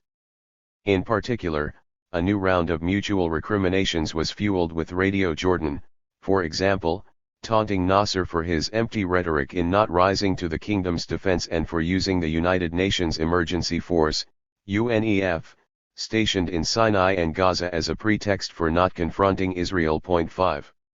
In early April, a border incident between Israel and Syria climaxed in a major aerial engagement. 6 Syrian planes were shot down, one over Damascus. Tensions between the two countries continued to mount in the ensuing month. In the second week of May, Israeli officials threatened to launch a full-scale attack on Syria. General Yitzhak Rabin, the chief of staff, was alleged to have announced on Israeli radio that the moment is coming when we will march on Damascus to overthrow the Syrian government. The Israeli chief of military intelligence menacingly warned of a military action of great size and strength against Syria. Prime Minister Eshkol declared that Israel may have to teach Syria a sharper lesson than that of early April.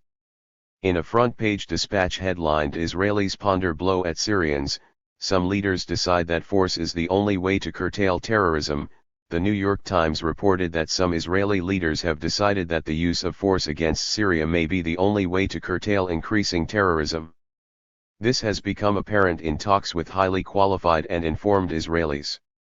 Citing authoritative sources, the Jerusalem Post reported that a major military clash with Syria seemed inevitable, in the form of a military expedition that would take the wind out of the Syrian sails once and for all. 6. The Israeli threats were not viewed as idle in Arab capitals, or elsewhere. In a report to the Security Council on the escalating Middle East crisis, Secretary General U Thant observed that, in recent weeks, reports emanating from Israel have attributed to some high officials in that state statements so threatening as to be particularly inflammatory in the sense that they could only heighten emotions and thereby increase tensions on the other side of the lines. U Thant later recalled that rumors of an impending blow against Syria were current throughout Israel. They reached Cairo and other Arab capitals, where they generated the belief that Israel was about to mount a massive attack on Syria. Bellicose statements by Israeli leaders created panic in the Arab world. The U.S. State Department cautioned Israel against the unsettling effects of its threatening statements, and the U.S. charge d'affaires in Cairo advised Egypt's foreign minister that the Israeli threats should be taken most seriously. Le Monde editorialized that it was only a matter of time before Israel launched an attack on Syria. 7. Eben ridicules the rumors of an impending Israeli assault on Syria as one of the most effective false alarms in history, as if it were not the bellicose statements by Israeli leaders, U Thant, that fomented these rumors. Indeed, Eben himself conceded that, if there had been a little more Israeli silence, the sum of human wisdom would probably have remained intact. What is more, the alarms were almost certainly not false. According to Eben, Israel never intended, or even conceived attacking Syria. He heaps scorn on the Soviet intelligence report passed to Egypt and Syria of an imminent Israeli attack and deems the information supplied by the Soviet Union the proximate cause of the 1967 war. Yet, although apparently erring in details, the Soviet intelligence report was not wide of the mark in its general thrust. Richard Parker reports that, by mid-May, the question was not whether Israel was going to strike at Syria, but when and how, and that everyone knew it was about to happen. Michael Brecker states flatly in his authoritative study that Israel's cabinet had decided in early May that, if non-coercive methods of persuasion against Syria failed, it would launch a limited retaliation raid. The Soviets, according to Parker, had gotten wind of the Israeli cabinet decision. 8. Coming fast on the heels of the Samu raid and the aerial battle over Syria, the Israeli threats against the Damascus regime compelled Nasser to act. Egypt had entered into a military pact with Syria the previous November. Syria was now calling on its ally to respond with more than fiery rhetoric. Radio Jordan was again mocking Nasser's pretensions, daring the Egyptian leader to close the Gulf of Aqaba and hit Israel where it hurts. 9. On May 14, Nasser moved Egyptian troops into the Sinai and subsequently requested the complete withdrawal of UNEF from Sinai, the Gaza, and Sharm el-Sheikh overlooking the Straits of Tiran. Within days, the UNEF had completed its withdrawal from Sharm el-Sheikh, Egyptian troops moved in to occupy it, and Nasser announced that the Straits of Tiran would be closed to Israeli shipping. The Egyptian leader apparently did not intend so dramatic a concatenation of gestures. He wanted only that UNEF readjust its deployment in the Sinai, but did not desire a UNEF withdrawal, especially from Sharm el-Sheikh. Confronted with an all-or-nothing ultimatum from UN Secretary-General U Thant that left him with no face-saving device, Rikai, Nasser opted for complete withdrawal. 10. To Eben, the wanton irresponsibility of Nasser's action defies indulgence. Indeed, he rates it one of the most unprovoked actions in international history. Yet in a memo to President Johnson, National Security Advisor Walt Rostow recognized that Nasser probably feels his prestige would suffer irreparably if he failed a third time to come to the aid of an Arab nation attacked by Israel. Odd Bull, Chief of Staff of the UN forces, similarly recalled in his memoir that Nasser was obliged to act if his reputation in the Arab world was not to suffer, because he had been subjected to a lot of criticism on the ground that he was sheltering behind UNEF. Even Moshe Dayan conceded that the nature and scale of our reprisal actions against Syria and Jordan had left Nasser with no choice but to defend his image and prestige in his own country and throughout the Arab world, thereby setting off a train of escalation in the entire Arab region. 11. Acknowledging its legality, U Thant nonetheless expressed deep misgivings about Nasser's decision to terminate the UNEF mission, especially in light of the prevailing tensions and dangers throughout the area. The Secretary-General did not, however, reserve criticism for Egypt alone. First, he recalled that the Egyptian-Israeli Mixed Armistice Commission, IMAC, established as part of the agreements that ended the 1948 war, could, as it did prior to the establishment of UNEF, provide a limited form of United Nations presence in the area. Yet, IMAC had become a dead letter because Israel unilaterally withdrew from it at the time of the Suez War in an action that, unlike Nasser's, was a clear defiance of UN resolutions. Throughout the 1967 crisis, Egypt expressed a strong willingness to reactivate and even expand the role of IMAC. The Israeli cabinet in late May officially rebuffed any and all such proposals. 12. U Thant also proposed that Israel allow the UNEF to be repositioned on its side of the border. Indeed, the Secretary-General pointedly recalled that the original February 1957 General Assembly resolution mandating deployment of the UNEF envisaged that it would be stationed on both sides of the Egyptian-Israeli armistice demarcation line. Egypt had acceded to the General Assembly request, Israel had not. U Thant also noted that, in the course of the decade that had since elapsed, Israeli troops regularly patrolled alongside the line and now and again created provocations by violating it. But Israel dismissed as entirely unacceptable U Thant's recommendation. Repeated entreaties by the United States, Britain, and especially Canada all fell on deaf ears. Even an alternative proposal at the end of May to reactivate UNEF on both sides of the Egyptian-Israeli frontier and along the Gaza Strip was peremptorily dismissed by Israel. 13. In his memoir, Uthant conjectured that if only Israel had agreed to permit UNEF to be stationed on its side of the border, even for a short duration, the course of history could have been different. Diplomatic efforts to avert the pending catastrophe might have prevailed, war might have been averted. His speculation received an authoritative endorsement from Odd Bull, who stated that it is quite possible that the 1967 war could have been avoided had Israel acceded to the Secretary General's request. 14. For Eben, however, there is no validity to such a surmise. He argues that UNEF had relevance to Sharm el-Sheikh and Gaza and to nowhere else. Yet, Eben himself maintained that the effect of UNEF's withdrawal was to make Sinai safe for belligerency, and that Egyptian preparations in the Sinai posed the chief danger to Israel.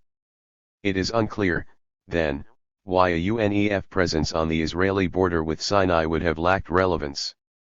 Indeed, at a news conference in late May, Eben had pointed to the buildup of forces in Sinai as a main symptom of the crisis and assailed Uthant's withdrawal decision precisely because in 1957, the object of the UN presence was to ensure that there would be a less explosive situation regarding the balance of forces in Sinai.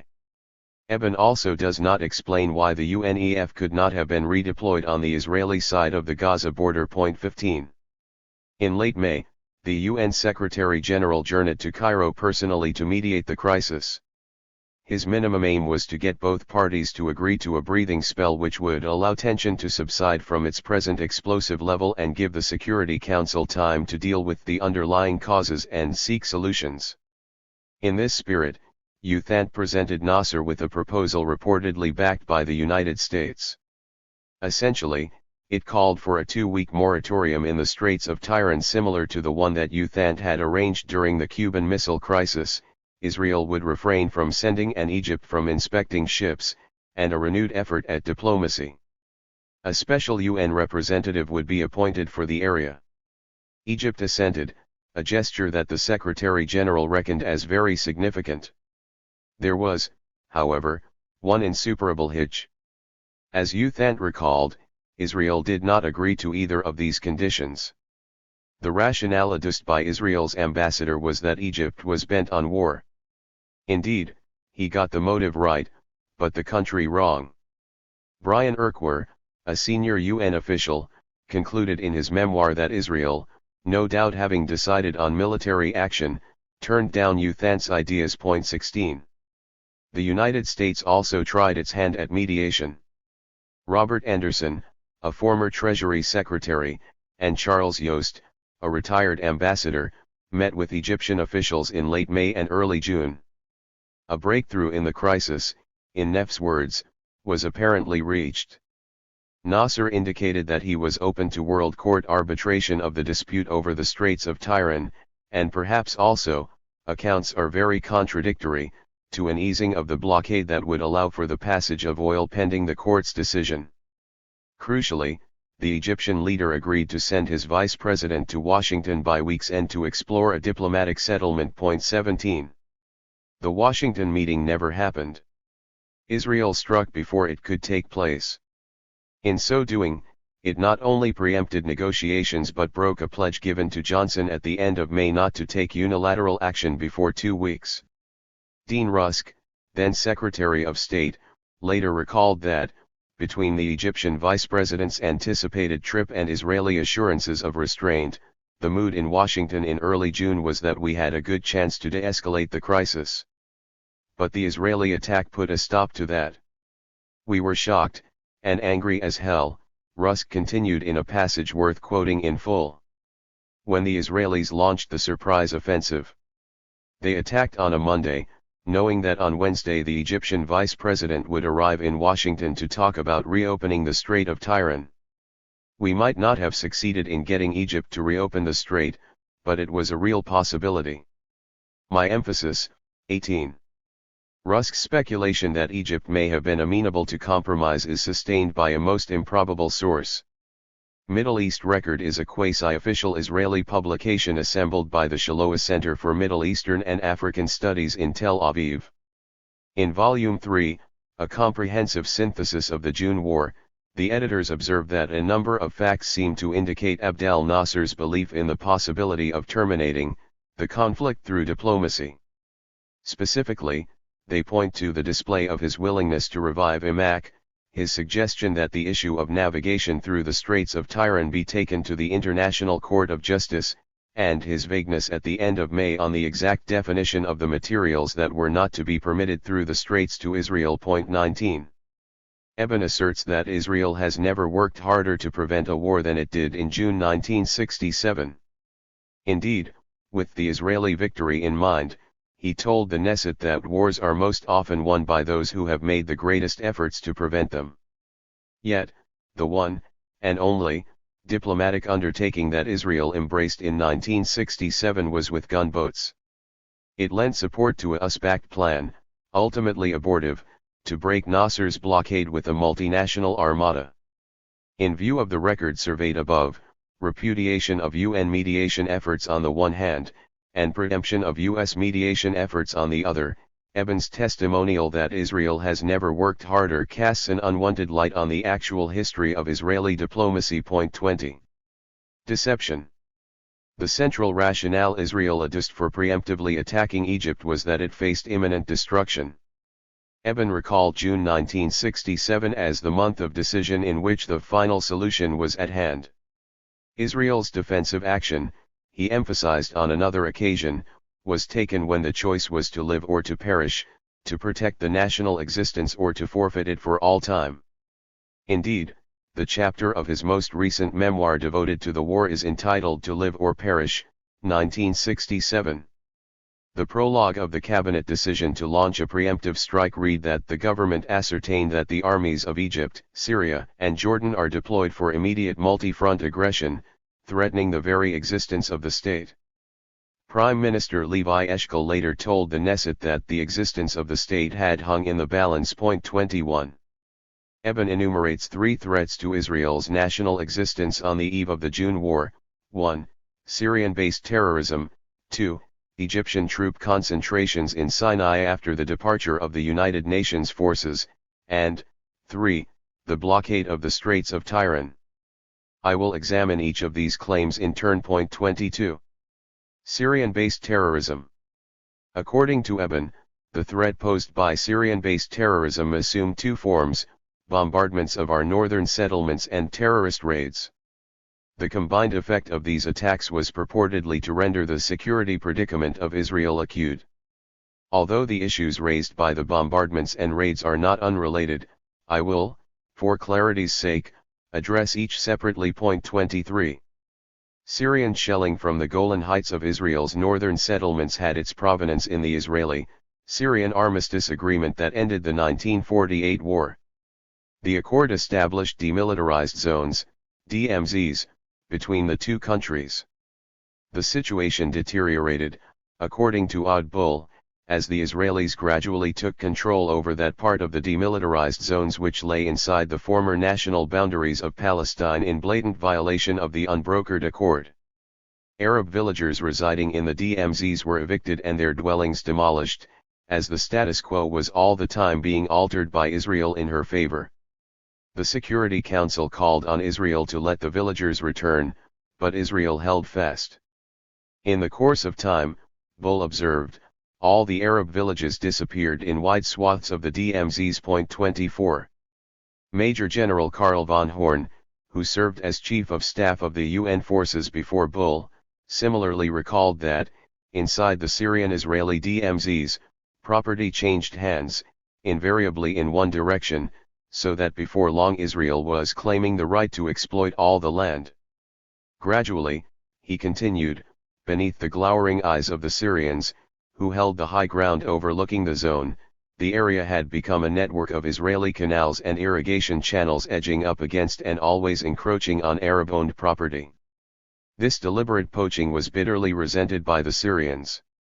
Israel's premeditated policy, Horn concluded, was to get all the Arabs out of the way by fair means or foul. 25. U.S. consular cables from Jerusalem told much the same story. One from July 1964 stated that Arabs concerned themselves basically with preservation situation envisioned in the UN armistice agreements while Israel consistently sought gain full control.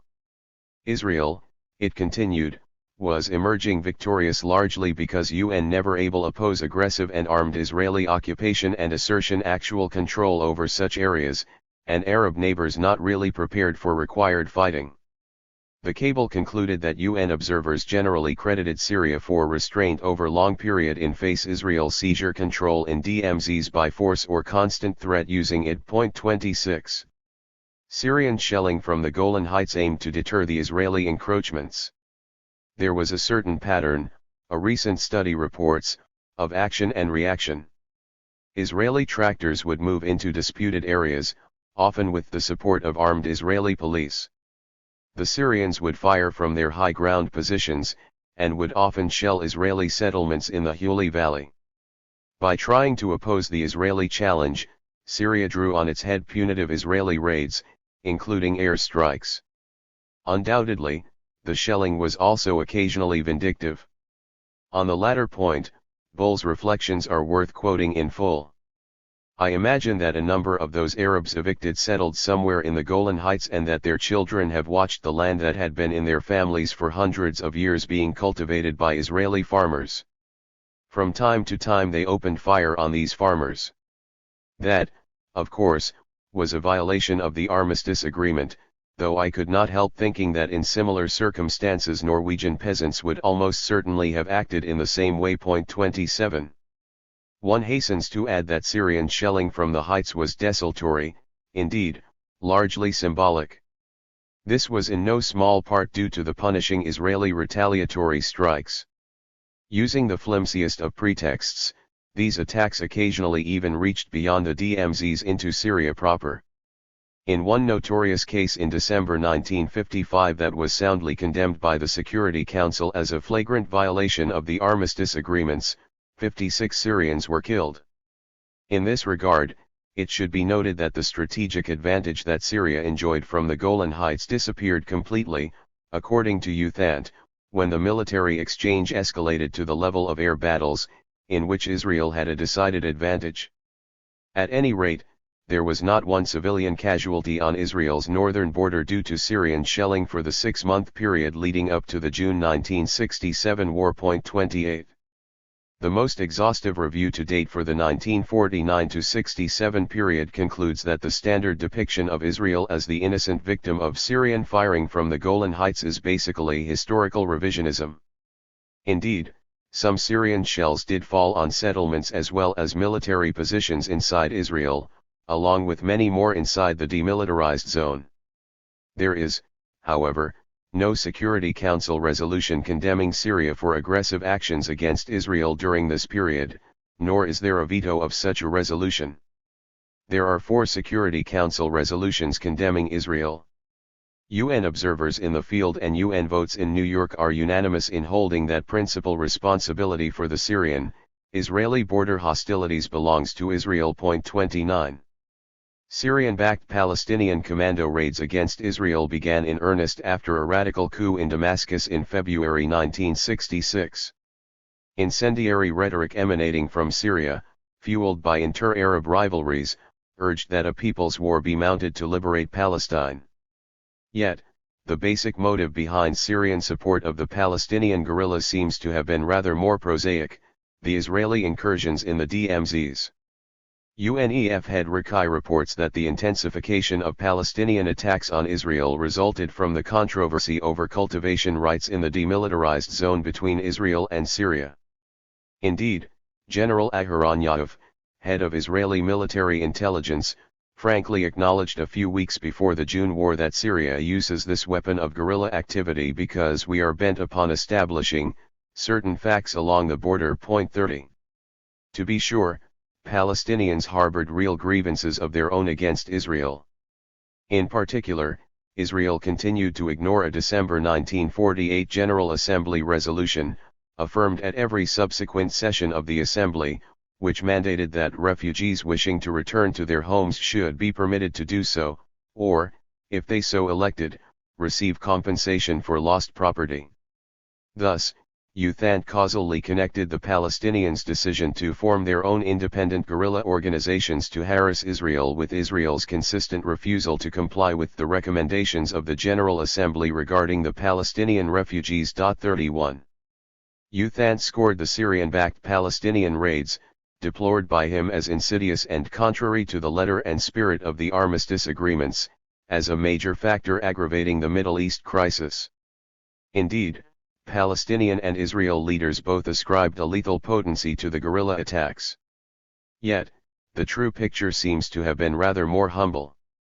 In a notably sober analysis soon after the June War, former chief of Israeli military intelligence Yehoshaphat Harkabi concluded that the operational achievements of the Palestinian guerrillas in the 30 months from its debut to the Six-Day War were not impressive by any standard and certainly posed no danger to Israel's national life.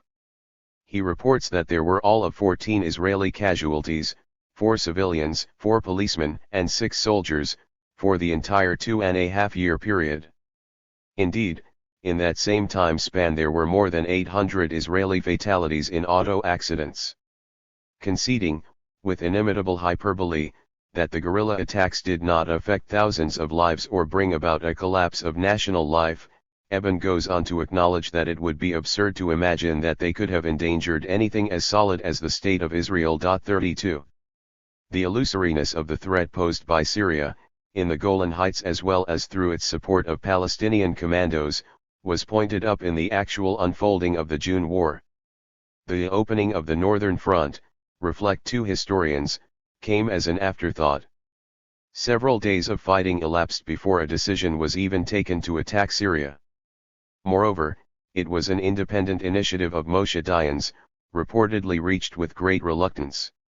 Rabin wrote in his memoir that he has never grasped the reasons for Dayan's decision to launch the assault. Ezer Weizman, who likewise could give no explanation for Dayan's action, rhetorically asked years later, if indeed the Syrian enemy threatened to destroy us, why did we wait 3 days before we attacked it? 33. Egyptian troop concentrations in the Sinai. Eben points to the Egyptian troop concentrations in the Sinai as Israel's chief danger on the eve of its preemptive attack. If so, one is forced to conclude that the known danger facing Israel could not have been very great at all. For the only two issues in the otherwise highly contentious literature on the June 1967 war on which a consensus seems to exist are, a. There was no evidence at the time that Nasser intended to attack, and, b. Even if he did, it was taken for granted that Israel would easily thrash him. 34. In the midst of its June offensive, Israel informed the Security Council that it had documentary proof that Egypt had prepared the assault on Israel in all its military details. Yet, all the available evidence at the time pointed to the conclusion that Egypt did not intend to attack. In late May, Rabin, who was chief of staff, told the Israeli cabinet that the Egyptian forces in the Sinai were still in a defensive posture. An exhaustive U.S. intelligence review at the end of the month could find no evidence that Egypt was planning to attack. U.S. President Johnson told Eben that even after instructing his experts to assume all the facts that the Israelis had given them to be true, it was still their unanimous view that there is no Egyptian intention to make an imminent attack, a conclusion, according to Eben, also reached by Israeli intelligence. Rikai, who toured the Egyptian front, confirms that Egyptian troops were not poised for an offensive. Reporting from Cairo for the New York Times on the eve of Israel's assault, James Reston observed that Egypt does not want war and it is certainly not ready for war. Reston's assessment was so widely held that it was echoed by Mossad chief Meir Umit in almost identical terms: Egypt was not ready for a war, and Nasser did not want a war. 35.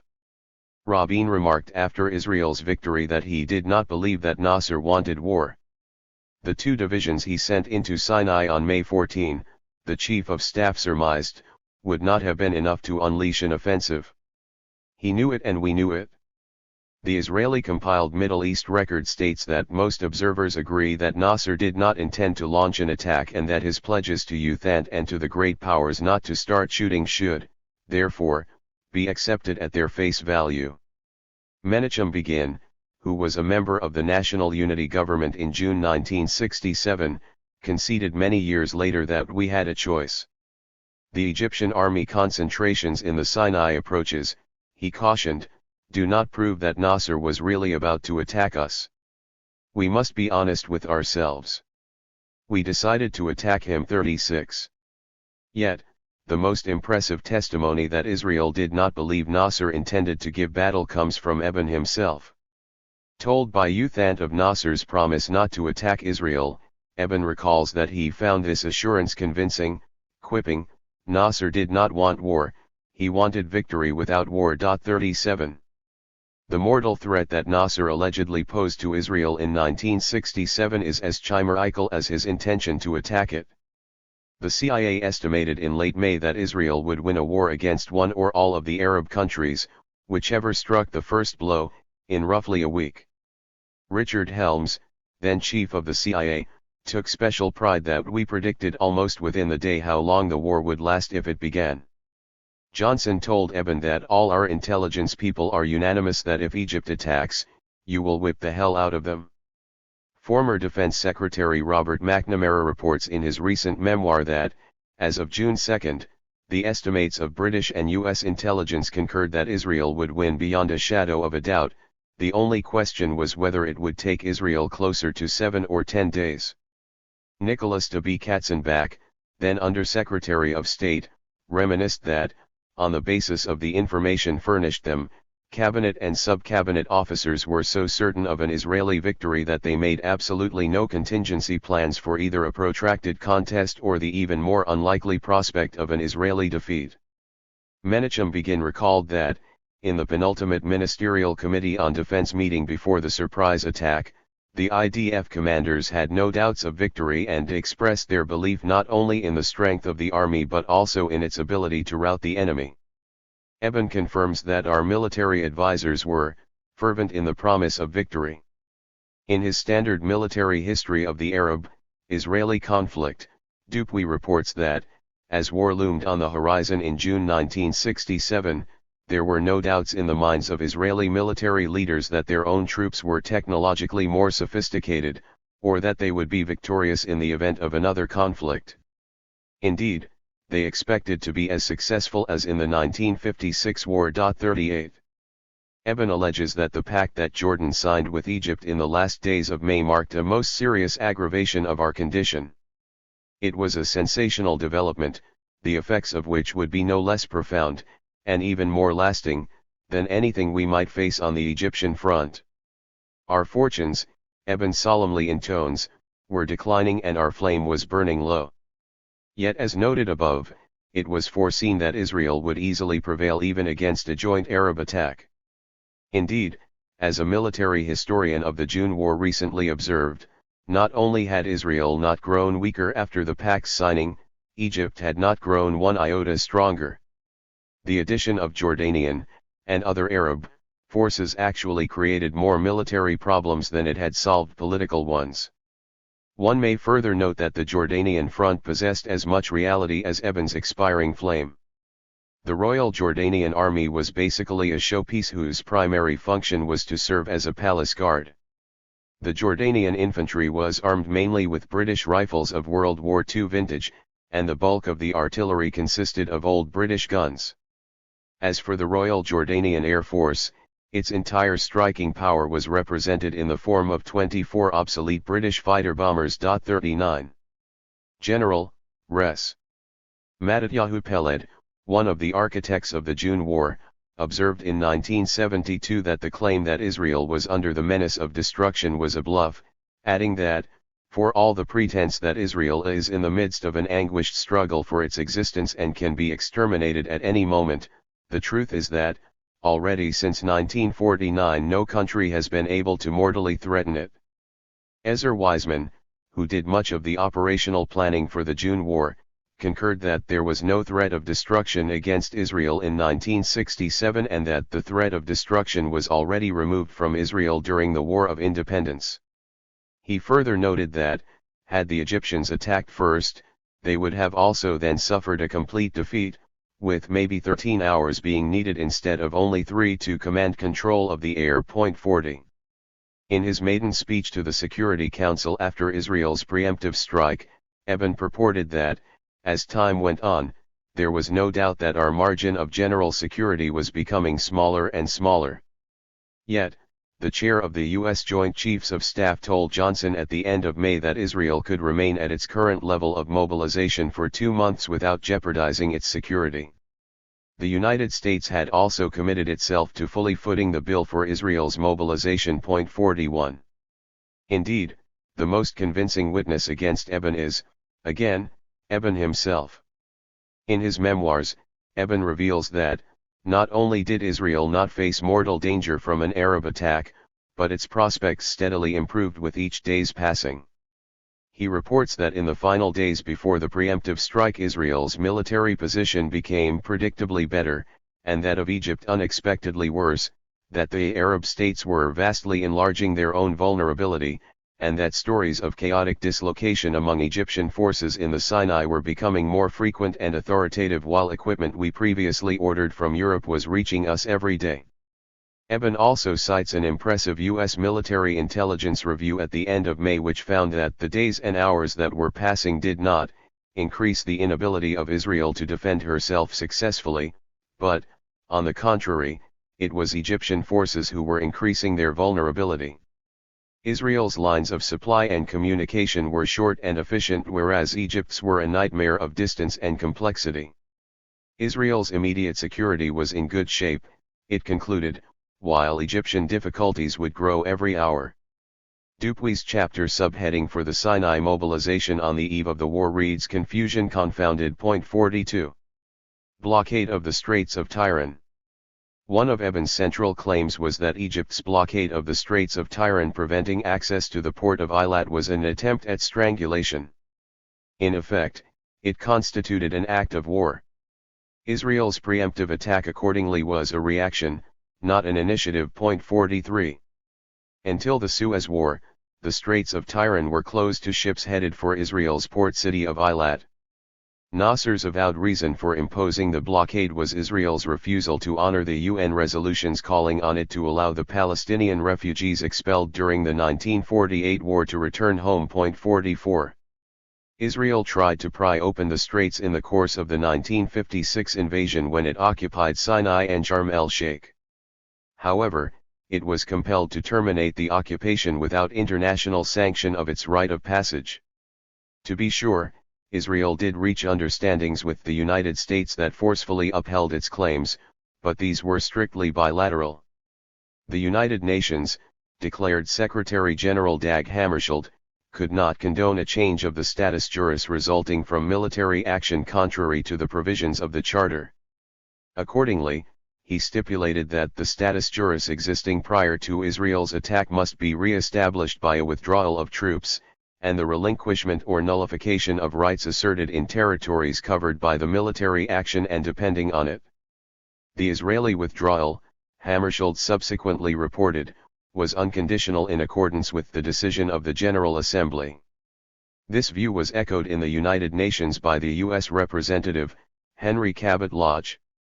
Indeed, President Eisenhower had delivered perhaps the most impassioned defense of the principle that Israel's withdrawal must be without conditions, asking rhetorically if a nation which attacks and occupies a foreign territory in the face of United Nations disapproval should be allowed to impose conditions on its withdrawal. 45. As Israeli troops withdrew from Sharm el-Sheikh, UNEF moved in to replace them. But the deployment of UNEF, cautioned Hammarskjöld, should not be used so as to prejudge the solution of the controversial questions involved in the Straits of Tiran. The Secretary-General's own view was that the unusual issues posed by the straits had not yet been adjudicated. Thus, a legal controversy exists as to the extent of the right of innocent passage through these waters. 46. Although reckoning Nasser's decision at this moment to reimpose the blockade of the straits a blunder, U Thant also acknowledged that the legal aspects of the case had been far from settled. Indeed, he cited as a powerful statement the defense of Egypt's position put forth by Harvard law professor Roger Fisher. Fisher's opinion is worth quoting at length as both a lucid and authoritative exposition of the legal questions at issue. Noting that the United States press reports about the Gulf of Aqaba situation were grossly one-sided, Fisher continued. The United Arab Republic had a good legal case for restricting traffic through the Strait of Tiran. First, it is debatable whether international law confers any right of innocent passage through such a waterway. Despite an Israeli request, the International Law Commission in 1956 found no rule which would govern the Strait of Tiran. Although the 1958 Convention on the Territorial Sea does provide for innocent passage through such straits, the United States representative, Arthur Dean, called this a new rule and the UAR has not signed the treaty. There are, of course, good arguments on the Israeli side too, and an impartial international court might well conclude that a right of innocent passage through the Strait of Tiran does exist. But a right of innocent passage is not a right of free passage for any cargo at any time. In the words of the Convention on the Territorial Sea, passage is innocent so long as it is not prejudicial to the peace, good order, or security of the coastal state. In April, Israel conducted a major retaliatory raid on Syria and threatened raids of still greater size. In this situation, was Egypt required by international law to continue to allow Israel to bring in oil and other strategic supplies through Egyptian territory, supplies which Israel could use to conduct further military raids? That was the critical question of law. Although the UAR would have had a better case if it had announced that the closing was temporary and subject to review by the International Court, Fisher significantly concluded.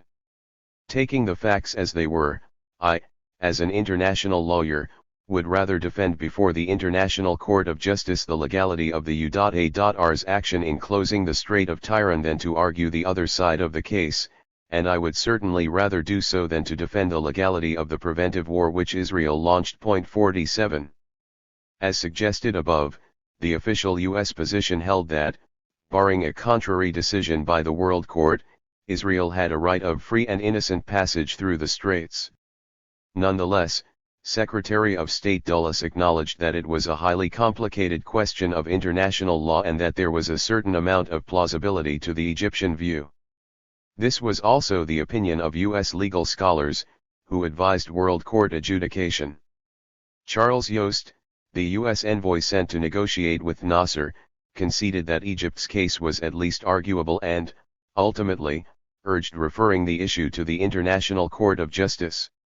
J. William Fulbright, chair of the Senate's Foreign Relations Committee, similarly recommended at the end of May that the conflict be moved to the World Court. And indeed, as we saw above, Nasser had acquiesced in World Court arbitration. As to the other party to the conflict, Quandt conjectures with considerable understatement that Israel would have found intervention by the World Court impossible to accept. Finally, in the opinion of the State Department's legal advisor, international law almost certainly did not confer on Israel the right to initiate the use of armed force against the UAR in the absence of an armed attack by the UAR on Israel. A blockade, he observed in a memorandum to Rusk, did not of itself constitute an armed attack, and self-defense did not cover general hostilities against the UAR. 48. The legal issue aside, Israel claimed that it had come to be mortally dependent on trade through Eilat. In a Knesset speech on the morrow of Nasser's announcement, Prime Minister Eshkol pointed to Eilat as the port of hundreds of sailings of ships under dozens of flags and the hub of a far-flung network of commerce and transport. Israel's UN ambassador, Gideon Raphael, described Eilat as a thriving port and industrial center with considerable trade passing through this essential maritime route. Without free passage through the straits, Eben asserted, Israel would be stunted and humiliated. In a yet more vivid image, Eben charged that Israel was being strangled by Nasser's blockade as it was condemned to breathe with a single lung. The choice for Israel, Eben perorated, was drastic, slow strangulation or rapid, solitary death. 49. In the real world, the picture was rather less forbidding.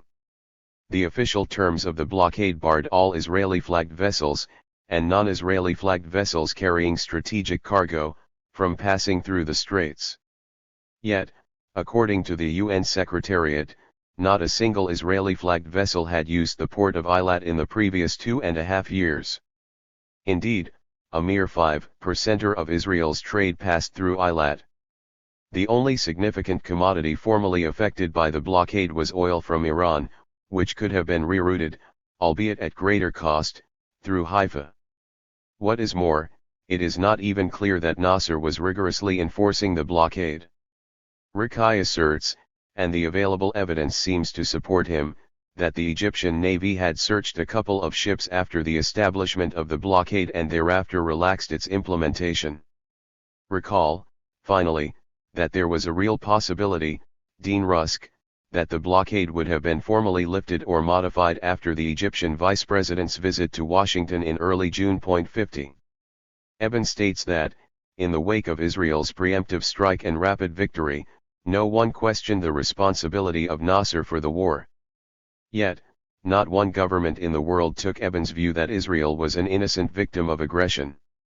In the international deliberations that ensued, opinion was divided between the belief that Israel was the aggressor, on the one hand, and that all parties shared some responsibility or that adjudicating responsibility served no useful purpose, on the other.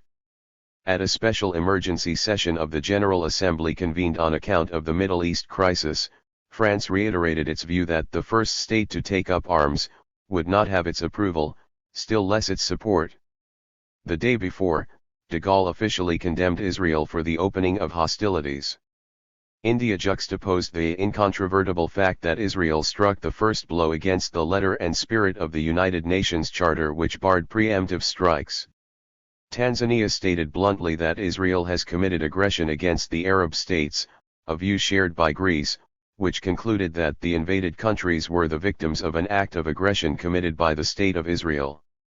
Even Israel's closest allies did not subscribe to the notion of Israel's virginal innocence, or, as Eben typically put it, that never in the history of nations has armed force been used in a more righteous or compelling cause. The latter view, incidentally, is pervasive in U.S. scholarship, with moral theorist Michael Walzer, for example, listing Israel's preemptive strike as one of a handful of unambiguous cases of self-defense in the 20th century, one about which we can, I think, have no doubts. Thus, at the extreme end of the spectrum, the U.S. representative, Arthur Goldberg, refused to sign on to a Soviet-sponsored condemnation of Israel but only because the resolution censured Israel alone for aggression. Canada, probably Israel's staunchest ally after the United States in the United Nations, declared that no one government can be held responsible for what has happened. 51. Indeed, Eben himself seems uncertain about the solidity of Israel's case in 1967. For how else can one explain his almost manic insistence throughout 1967 and down to the present day that Egypt struck first on June 5? In his maiden speech to the Security Council following Israel's preemptive strike, for example, Eben held that, on the morning of June 5, when Egyptian forces engaged us by air and land, bombarding the villages of Kisudim, Nahalaz, and Ain Hashalasha, we knew that our limit of safety had been reached, and perhaps passed. In accordance with its inherent right of self-defense as formulated in Article 51 of the United Nations Charter, Israel responded defensively in full strength. A week later he informed the Security Council that they opened the hostilities. Egypt, Jordan, Syria, Iraq, one after the other, moved against Israel. They were repelled, and were driven back into their territory. Even in his autobiography, written fully a decade after Israel freely admitted to its preemptive strike, Eben still maintained that Israel engaged in a counterattack against the Egyptian Air Force which was sighted on the radar screens advancing toward us. 52. That Israel launched a preemptive strike on that fateful morning is not in dispute. As a friendly commentator of the Six-Day War, Eben's phrase, reported, by far the greater part of the Egyptian Air Force was caught on the ground.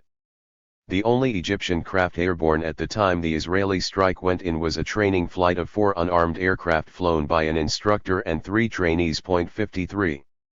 The blips Eben spotted on the screen were perhaps registering not oncoming Egyptian planes but the palpitations of a nagging conscience. Israel faced no significant threat, let alone mortal danger, in June 1967. Furthermore, diplomacy seemed, despite Israel, to be working. Why then did Israel attack when it did? Indeed, why did Israel attack at all? The first question is not difficult to answer. Two convergent developments acted as a fillip for Israel's decision to preemptively strike on June 5. First, Israel received a green, or, in a more cautious formulation, yellow, light from the United States in early June. Israel's biggest fear in the weeks leading up to the war was a repetition of the 1956-57 Sinai trauma when, in Eben's words, we had been victorious in battle but had then faced immense American pressure, which had made it difficult to reap the fruits of victory. The intimations from the White House that it would not look unfavorably on, indeed, might positively welcome, an Israeli assault annulled that fear. On the other hand, there was acute anxiety in Tel Aviv that the Egyptian vice president's imminent visit to Washington might produce a diplomatic breakthrough, squandering from another direction Israel's chance to reap the fruits of victory. Eben, for instance, seems to have voted along with his colleagues for war at the crucial cabinet meeting partly for fear that a face-saving compromise with Egypt was in the works. Dean Rusk later rued telling Israeli Ambassador Harman of the Egyptian vice president's travel plans since perhaps this was the spark that touched off the Israeli attack. In sum, Israel struck on June 5 before it could be denied, and confident that it would reap the fruits of victory. 54. But what gains did Israel want to reap? Historian Avi Shlaim reports that Ben-Gurion's greatest fear in the immediate aftermath of Israel's victory in 1948 was that the Arab world might bring forth a leader like Ataturk who would achieve real independence for his country and embark on a program for transforming it into a modern, westernized, secular state. By a curious touch of historic irony, Shlaim adds, at the very moment when Ben-Gurion was articulating this fear, surrounded by Israeli troops in the enclave of Fallujah, there was a young brigade major who would later emerge as an Arab Mustafa Kemal, Gamal Abdul Nasser 55. Indeed, soon after the Sinai invasion, Ben-Gurion acknowledged the same anxiety in almost identical terms. The crucial redeeming feature of the war, he asserted, was that it diminished the stature of the Egyptian dictator, and I do not want you or the entire people to underestimate the importance of this fact. I always feared, he confided, that a personality might arise such as arose among the Arab rulers in the 7th century or like Kemal Ataturk who arose in Turkey after its defeat in the First World War. He raised their spirits, changed their character, and turned them into a fighting nation. There was and still is a danger that Nasser is this man. The aim of Israel's joint invasion with Britain and France in 1956, according to U.S. officials, was to destroy Nasser's prestige, nipping in the bud the twin bogies of Arab independence and modernization. But that job was left only half done in the Sinai campaign. A decade later, a unique opportunity arose to complete it. Indeed, one cannot but be struck by the exact symmetry between the unfolding of the 1956 and 1967 wars.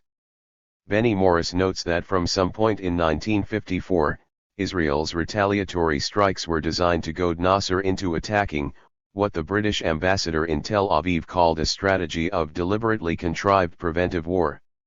Accordingly, Israel launched, as noted above, a massive assault against Gaza in February 1955, prefiguring the Samu raid. And, Morris continues, on December 11, with Ben-Gurion's approval, the IDF launched a massive, more or less unprovoked strike against Syria, in which IDF units destroyed a string of Syrian positions along the northeastern shore of the Sea of Galilee. A few weeks before, on October 10, Syria and Egypt had signed a mutual defense pact, providing for a joint military command under Egyptian leadership. The aim of the IDF attack was to activate and provoke the Egyptians into retaliating against Israel, thus precipitating an Israeli-Egyptian war, a precise anticipation of the lead-up to the June 1967 war. 56. On the eve of the June 1967 war, the CIA appraised Israel's objectives as, first and foremost, destruction of the center of power of the radical Arab socialist movement, i.e. the Nasser regime, second, destruction of the arms of the radical Arabs, and, last, destruction of both Syria and Jordan as modern states. In a word, Israel's overarching aim was to extirpate any and all manifestations of Arab radicalism, i.e. independence and modernization. To do so, the Egyptian upstart had to be put in his proper place, cut down to size. Most seriously, Nasser had openly defied Israel's monopoly on the use of force. By closing the Straits of Tiran, Egypt, in the trenchant aphorism of Mohammed Haikal, an influential Egyptian editor and Nasser confidant, succeeded for the first time, vis-a-vis Israel, in changing by force a fait accompli imposed on it by force. To Israel, Haikal continued, "This is the most dangerous aspect of the current situation, who can impose the accomplished fact and who possesses the power to safeguard it." That an Arab leader should even raise the question who is in charge, was, for Israel, tantamount to a casus belli. Nasser, the Arab world, had to be taught the lesson that what we say goes, to quote President Bush's highly pertinent formulation on the eve of the Gulf slaughter. 57. Eben is unusually candid in this regard, forthrightly observing, "For us, the importance of denying Nasser political and psychological victory had become no less important than the concrete interest involved in the issue of navigation." Indeed, Eben dates Israel's resolution to go to war from Nasser's blockade announcement on May 22, with its potent political and psychological resonances. 58. War with the Arab world also offered Israel an opportunity to fulfill its territorial destiny. The Zionist leadership did not regard the borders that Israel achieved in the 1948 war, let alone those designated by the UN Partition Resolution, as permanent. In Ben-Gurion's eyes, Schleim writes, they were not the end but only the beginning.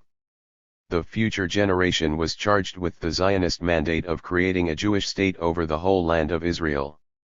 Yet already in 1956, Ben-Gurion sought to telescope the future with the present. His plans for the post-Sinai campaign settlement envisaged the seizure of wide swaths of neighboring Arab territory, for example, the West Bank and Sharm el-Sheikh. Alas, he overstepped, or, more exactly, stepped on U.S. toes, and got nothing. But in 1967 the mistake was not repeated and the future generation redeemed the Zionist project. Indeed, in an article composed on the eve of the June attack, influential cabinet minister Yuval Alon stressed that, in case of a new war, Israel must set as one of its central aims the territorial fulfillment of the land of Israel. 59. Finally, the June War enabled Israel to recover its spent elan. By 1966, immigration to Israel was at an ebb, unemployment had reached 10% and the intellectual and scientific elite was emigrating to greener pastures in the United States. In a remarkably prescient passage, E.L.M.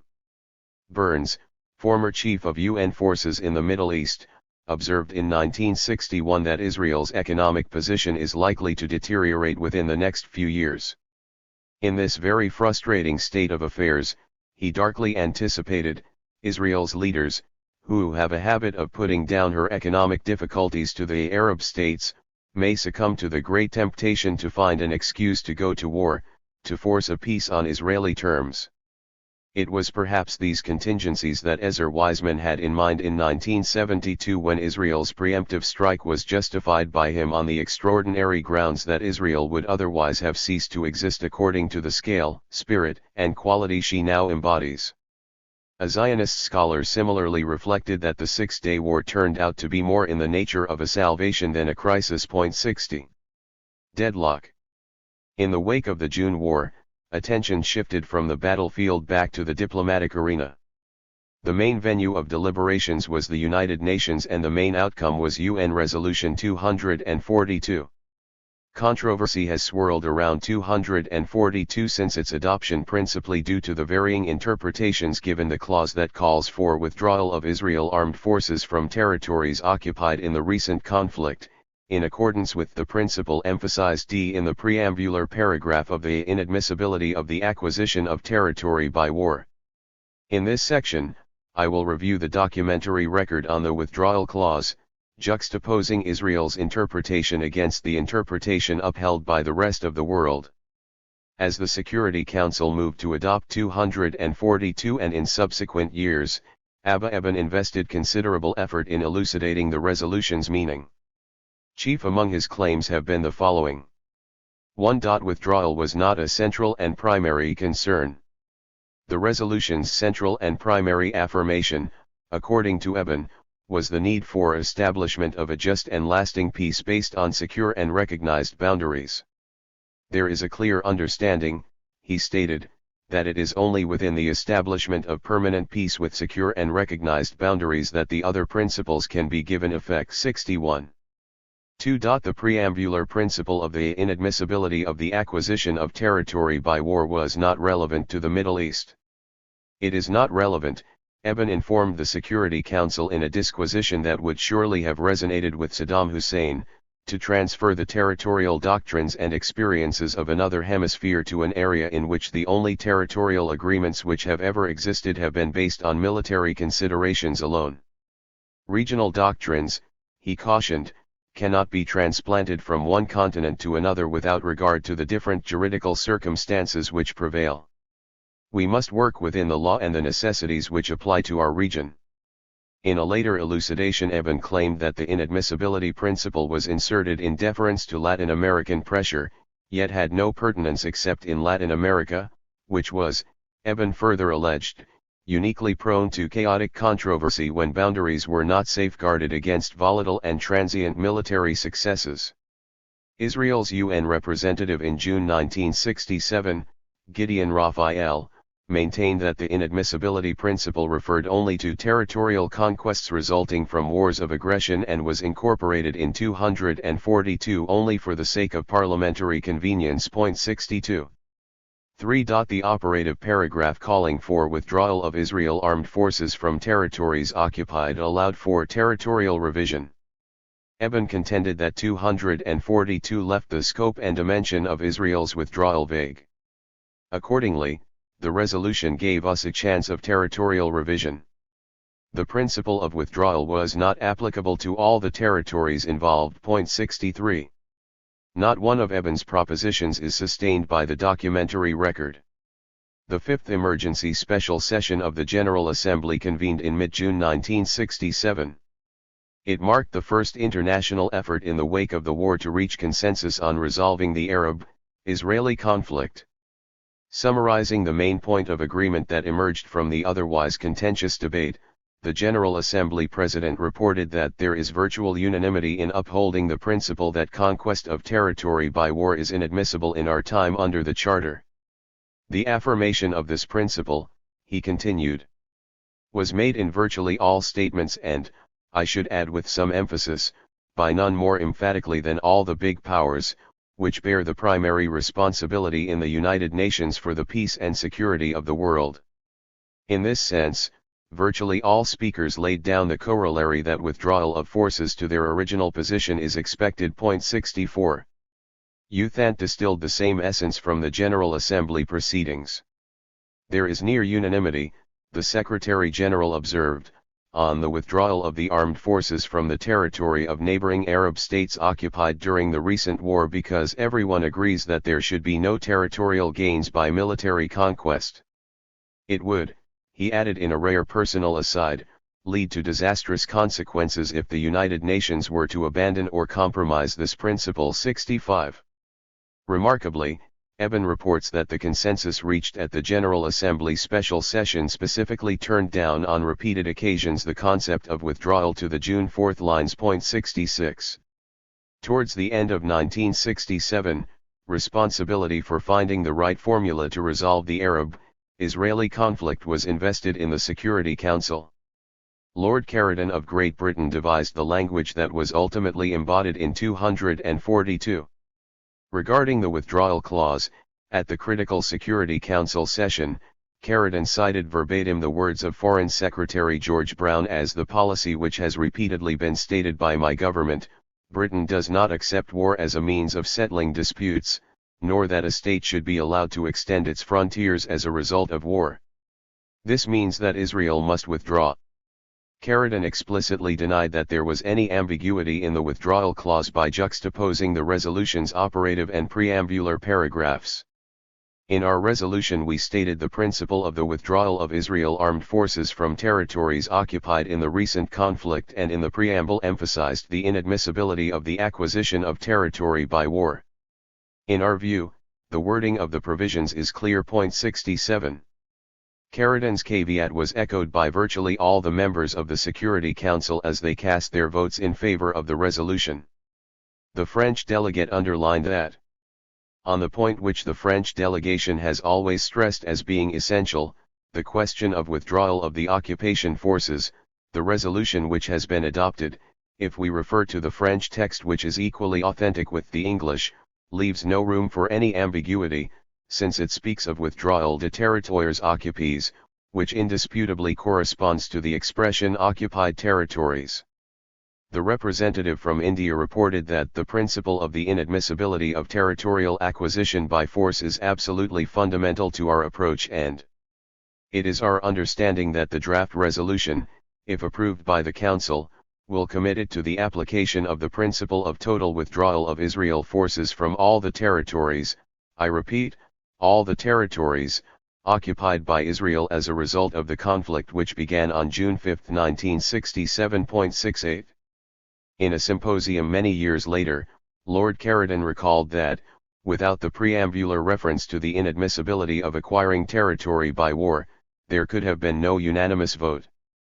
The definite article was omitted from the operative paragraph, occupied territories as against the occupied territories, he explained, due to the irregularities of the pre-5 June borders which were based on the accident of where exactly the Israeli and Arab armies happened to be at the time of the original 1948 armistice agreement. This omission did not at all, however, mitigate the force of the preambular reference. Knowing as I did the unsatisfactory nature of the 1967 line, I wasn't prepared to use wording in the resolution that would have made that line permanent. Nonetheless, it is necessary to say again that the overriding principle was the inadmissibility of the acquisition of territory by war, and that meant that there could be no justification for annexation of territory on the Arab side of the 1967 line merely because it had been conquered in the 1967 war. The sensible way to decide permanent, secure and recognized boundaries would be to set up a boundary commission and hear both sides, and then to make impartial recommendations for a new frontier line, bearing in mind, of course, the inadmissibility principle. Maintaining at the same symposium that the withdrawal clause was not made applicable to all the territories involved, Eben inferred that Lord Sheridan's recollection has been dimmed by the passage of time. To which Sheridan politely, if pointedly, rejoined, "Not at all. I remember it well." 69. At the Fifth Emergency Special Session, the United States voted for a Latin American draft resolution which urgently requested Israel to withdraw all its forces from all the territories occupied by it as a result of the recent conflict. This resolution, like several others presented, failed for lack of a two-thirds majority. 70. The General Assembly split on whether or not to make Israel's total withdrawal conditional on Arab recognition of its right to peace and security. In late July, the United States and the Soviet Union undertook a joint last-ditch effort to fashion a resolution that would win wide enough approval to salvage the General Assembly special session. In the version supported by the United States, the parties to the conflict were called on, inter alia, to withdraw without delay from territories occupied by them, in keeping with the inadmissibility of the conquest of territory by war. Once again, a State Department study reports, Israel rejected the formula. Israel's UN representative argued that the inadmissibility principle had an ominous connotation, and that, the UN Charter notwithstanding, there was nothing wrong with territorial conquest if it came in a just war fought against aggression. 71. As the Security Council moved to debate various draft resolutions in November 1967, the United States further delineated its position on the territorial question. Israel's withdrawal had to be total, aside from minor and mutual border adjustments. Arthur Goldberg affirmed to Egypt that any territorial settlement would require Israel to return the Sinai, and that, although Gaza raised separate issues, the United States did not consider that it belonged to Israel. Jordan was informed by Goldberg that some territorial adjustments would be required but that there must be a mutuality in adjustments. In a separate, joint meeting with the Egyptian and Jordanian foreign ministers, Goldberg maintained that the United States did not support Israeli claims to Sinai and the West Bank and that, although territorial adjustments would undoubtedly be necessary, the boundaries resulting from the agreement need not be of prejudice to the Arabs. In yet a third meeting with officials from Iraq, Lebanon, and Morocco, Goldberg averred that the United States did not conceive of any substantial redrawing of the map. Dean Rusk also promised King Hussein that the United States supported the return of a substantial part of the West Bank to Jordan and would use its influence to obtain compensation to Jordan for any territory it was required to give up. Finally, the commitments Hussein received from Goldberg and Rusk were confirmed in a personal meeting with President Johnson. According to the above-cited State Department study, American officials made known the content of these assurances to the British and Israeli governments. To be sure, in deference to Israeli pressures, the United States strongly and successfully resisted attempts to introduce more specific language into the withdrawal clause of 242 and also chose not to emphasize its own position on the limited nature of boundary adjustment. Yet, as late as 2 days before Goldberg cast his vote in favor of 242, the State Department explicitly committed itself to relatively small and mutual territorial adjustments. In his memoir, Dean Rusk recalls that the United States favored omitting the definite article in the withdrawal clause only because we thought the Israeli border along the West Bank could be rationalized, certain anomalies could easily be straightened out with some exchanges of territory, making a more sensible border for all parties. But, he stresses, we never contemplated any significant grant of territory to Israel as a result of the June 1967 war. On that point, we and the Israelis to this day remain sharply divided. Yet, according to Eben, the United States was advocating in November 1967 the Israeli position of territorial revision. 72. Abba Eben once observed that the United Nations is basically a theater which can act only in the histrionic sense. As a portrait of the United Nations, it is an open question. Yet as a self-portrait, it is remarkably fitting. In the United Nations as elsewhere, Eben's role has been basically dramaturgical. He has served with distinction as both playwright and thespian. No one can gainsay that Eben's prose and poise have made for very stirring histrionics. Unfortunately, they have made for very bad history. Perhaps his performance is what one should expect from a diplomat. But what does it say about an intellectual culture when Eben's reconstruction of the June 1967 war becomes the received wisdom? 73. 6. Language of force. The real meaning of the October War and its aftermath. The Arabs will make peace only with a strong Israel. Moshe Dayan, November 1970. The historian will find that Israel has never been the element to block peace moves. Chaim Herzog, The War of Atonement 1. The standard depiction of the peace process in the wake of the June 1967 war goes something like this: there was a more intensive Israeli quest for peace after 1967 than in any other period of its history. Yet, no peace offer from the Arab states was in the offing, as real diplomacy was evaded. Fundamentally, the Israeli quest proved abortive because the Arabs only understood the language of force. Believing it would be possible to destroy the State of Israel or, at a minimum, impose a solution after a military success, the Arabs launched an unprovoked attack in October 1973. Faced with the incredible military victory gained by Israel on the battlefield, however, Anwar Sadat reached the revolutionary decision that there was no hope of solving the Arab conflict with Israel through force of arms and that his objectives should be sought by political, not military, means. The Egyptian leader accordingly turned in a totally different direction, peace with Israel instead of war. For the first time the Arab world was presented by one of its leaders with a vision of the Middle East that did include the sovereign state of Israel. And once he crossed the psychological barrier with the dramatic appearance before the Knesset in November 1977, Sadat's reward was immediate and dramatic. Israel, which had always intended to return all of Sinai in exchange for Egyptian recognition of the fact of its existence, promptly agreed to withdraw. At long last Israel had arrived at destination peace. Point 2. Simply put, my thesis is that the above image exactly reverses the reality. Egypt, and Jordan, desperately sought a negotiated settlement after the 1967 war. Israel, however, refused to budge from the conquered territories in exchange for peace. With all diplomatic options exhausted, Egypt went to war, displaying impressive, and unexpected, military prowess. Israel accordingly agreed after the war to the same diplomatic settlement Sadat had offered it before the war. In a word, it was Israel, not Egypt, that ultimately bowed to the language of force. I will first sketch the diplomatic record of Israel and the Arab states, in particular Egypt, generally regarded as the main protagonist on the Arab side, until the eve of the October 1973 war. I will argue that Egypt, unlike Israel, fully embraced the international consensus for resolving the conflict. I will then explore why Israel accepted only in 1977 the peace settlement with Egypt already offered it in 1971. As suggested above, I will argue that the crucial factor was Egypt's decisive show of force in the October War. Diplomatic overtures.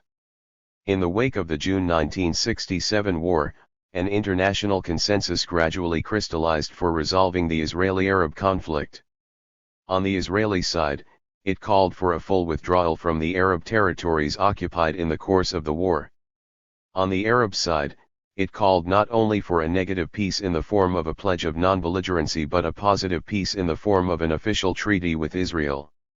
In accordance with Resolution 242, which was adopted by the Security Council on November 22, 1967, the Swedish diplomat Gunnar Jarring was appointed by the United Nations to mediate a resolution of the conflict.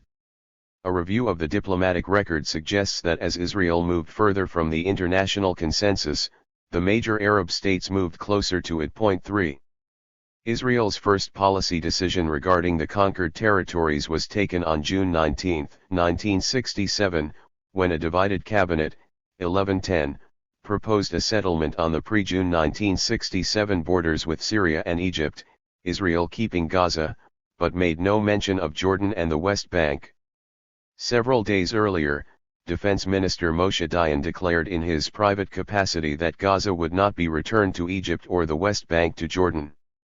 Meeting with UN Secretary-General U Thant on June 22, U.S. Representative Arthur Goldberg speculated that Israel had no interest in Sinai, wrongly adding, however, Gaza, but would want to retain Old Jerusalem and the area of the West Bank of Jordan. Note that Israel's security concerns were presumably fresh in the mind of the cabinet when it drafted, right after the June War, the proposal to withdraw from the Sinai and the Golan Heights. Yet as seen below, the Labour government adamantly maintained in subsequent years that Israel's continued presence in the Sinai and the Golan was vital to its national security. Point 4. Rabin reports that Israel hardened its June 19 position already in August in response to the Arab intransigence displayed at Khartoum, with its famous 3 no's to peace, recognition, and negotiations with Israel. Yet the Khartoum summit resolutions were not issued until September. Indeed, the highly respected head of UN forces in the Middle East, Odd Bull, suggests that it was Israel's openly avowed determination to annex the conquered territories that accounted for the rhetorical excesses at Khartoum. The official Israeli chronology effectively reverses, not for the last time, as we shall see, cause and effect. In the immediate aftermath of the June War, according to Bull, there was a genuine wish by the Arabs to find a solution to the Arab-Israeli conflict. But, by showing itself unyielding, Israel encouraged the Arabs to adopt a similar attitude at Khartoum. Point 5. In February 1968, Israel announced a carefully qualified acceptance of 242. Notably silent on the crucial issue of withdrawal, it deemed the resolution not more than a framework for the promotion of agreement on the establishment of peace with secure and recognized boundaries. Another formulation designated 242 as merely a list of principles which can help the parties and guide them in their search for a solution because it lists the claims, the main claims, which both parties make against each other, but it has no life of its own. Publicly and in confidential negotiations with Jaring, Eben insisted that 242 did not require Israel's withdrawal to the pre-June 1967 borders.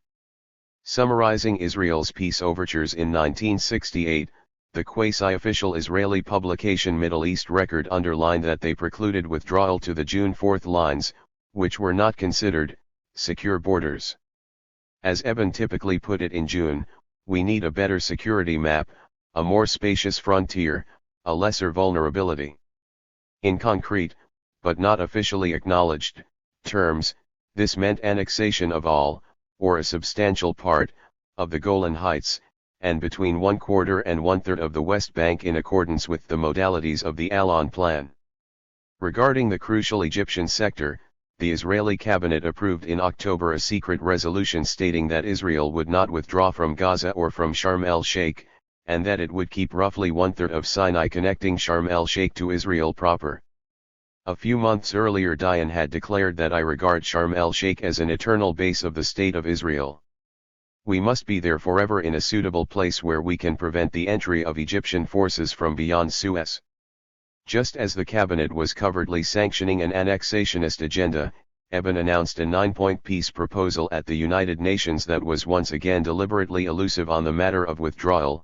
It is possible to work out a boundary settlement compatible with the security of Israel and with the honor of the Arab states. Although acclaimed with considerable self-congratulation by Eben as the most moderate possible formulation of Israel's position, commentators have been less impressed. Uthant observed that it lacked the essential information about Israeli intentions without which the Arab governments would not even consider any form of negotiations, and that it was not surprising that Egypt rejected it. Korn similarly dismisses it as short on details and not committing Israel to anything of significance that it had not already accepted. Point 6.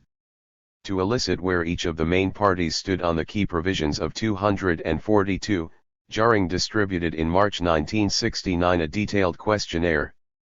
Asked if Israel would agree to withdraw its armed forces from territories occupied by it in the recent conflict, Foreign Minister Eben evasively responded, when permanent, secure and recognized boundaries are agreed upon and established between Israel and each of the neighboring Arab states, the disposition of forces will be carried out in full accordance with the boundaries determined in the peace treaties.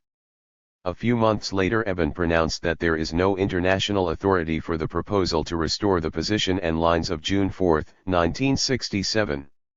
Israel will never agree to put herself again in that position of peril and vulnerability. In a verbal elaboration of its August 1969 electoral platform, the so-called Oral Torah, the Labour Party reiterated Israeli claims on large swaths of the conquered territories. Significantly, along the entire mainstream Israeli political spectrum, from Gahel, Menachem Begin, Ezer Weizman, Ariel Sharon, on the right through Labour to Mapam on the left, there was consensus that Sharm el-Sheikh must be held.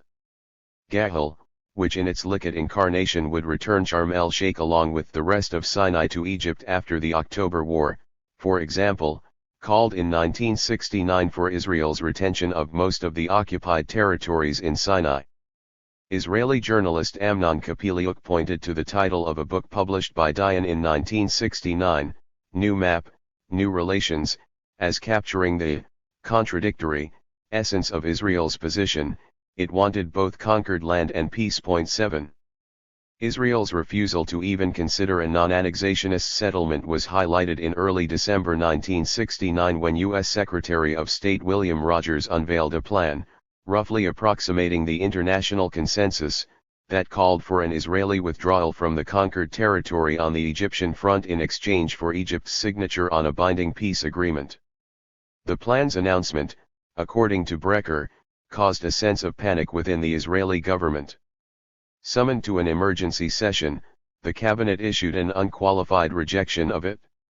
Several days later, the United States put forth a similar initiative to settle the conflict between Israel and Jordan. In an intensified atmosphere of crisis, the cabinet was called yet again into emergency session and stingingly condemned the new plan as prejudicing the chances of establishing peace and a very grave danger to Israel's security and peace. Prime Minister Golda Meir claimed that any Israeli government that would adopt and implement the American proposals would be betraying its country. Ambassador Yitzhak Rabin likewise savaged them as an attempt on the very existence of Israel. In his standard study of the period, Whetten lucidly points up the real source of Israel's hostility to the U.S. initiatives. Earlier that year Nasser had launched the so-called War of Attrition to compel Israel's withdrawal from Sinai. Israel was winning the war and thus had no incentive to alter its policy. In a word, the language of force dictated policy. Point 8. Responding in August 1970 to a new Rogers proposal to suspend hostilities with Egypt and resume peace negotiations under Jarring's aegis, Israel for the first time in an official document acknowledged the withdrawal principle, giving qualified approval to it. The gesture signaled no substantive departure in policy, however, Labour never having intended to retain all of the conquered territories. On the Egyptian front, Israel remained firm as Jarring prepared to launch a new initiative. Earlier that year Eben had underscored that without a continued Israeli presence at Sharm el-Sheikh, a blockade, and consequently a war, would be inevitable. Point 9.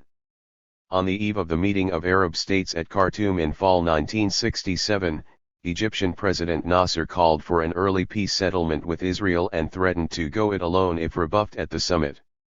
As noted above, the Arab leaders passed a resolution opposing peace and negotiations with and recognition of Israel, and upheld the rights of the Palestinian people in their own country. Significantly, it also called for joint political efforts at the international and diplomatic level to ensure Israel's withdrawal from the territories conquered in the June War.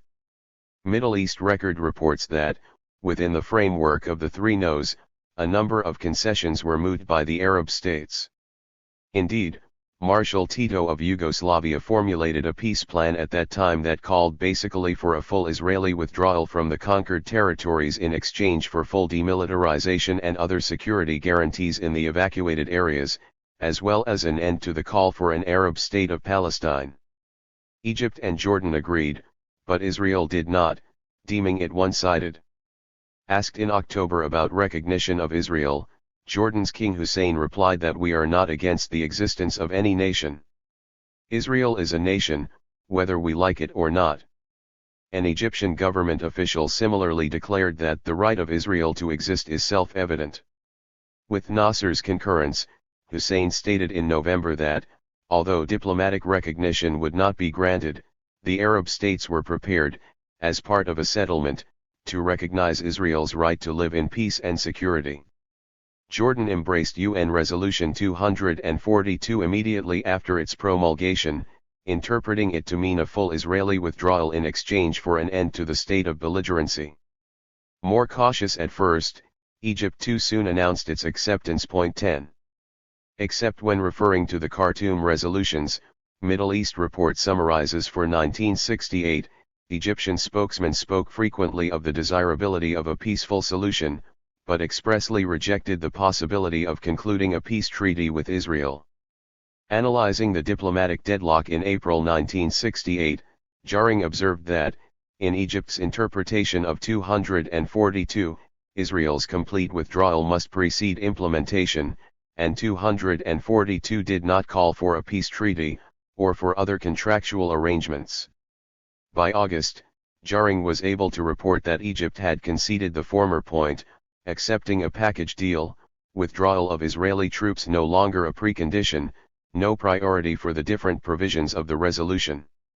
On the latter point, however, Nasser proved not as flexible, will not accept peace treaty, is ready to issue a declaration of termination of state of belligerency, simultaneously with Israel, but not a joint declaration. These declarations to be endorsed and guaranteed by the Security Council or by the four great powers. Egypt also continued to insist on a comprehensive settlement with Israel, rejecting any separate deal. Peace could only be achieved by Israeli withdrawal from all Arab territories. Egyptian Foreign Minister Mahmoud Riyad. Point 11. Responding to Jaring's March 1969 questionnaire, Egypt, as well as Jordan, pledged nearly full acceptance of all the main provisions of 242 subject to a withdrawal of Israel's forces from all Arab territories occupied as a result of Israel's aggression of June 5, 1967, termination of all claims or state of belligerency, the right of every state in the area to live in peace, respect for and acknowledgement of the sovereignty, territorial integrity and political independence of every state in the area, freedom of navigation in international waterways, etc.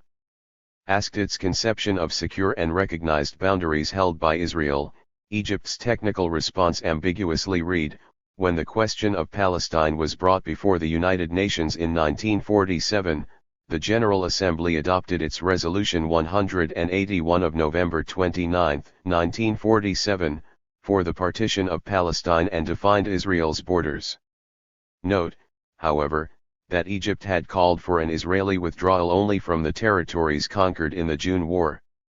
And in lieu of a peace treaty, Egypt proposed a binding instrument signed by Egypt and Israel that would be deposited with and endorsed by the Security Council. Point 12. Throughout 1969, the Arab states took a series of initiatives basically conforming to the March reply. All were peremptorily dismissed by Israel. The most important of these was King Hussein's six-point settlement presented in a speech to the National Press Club in April.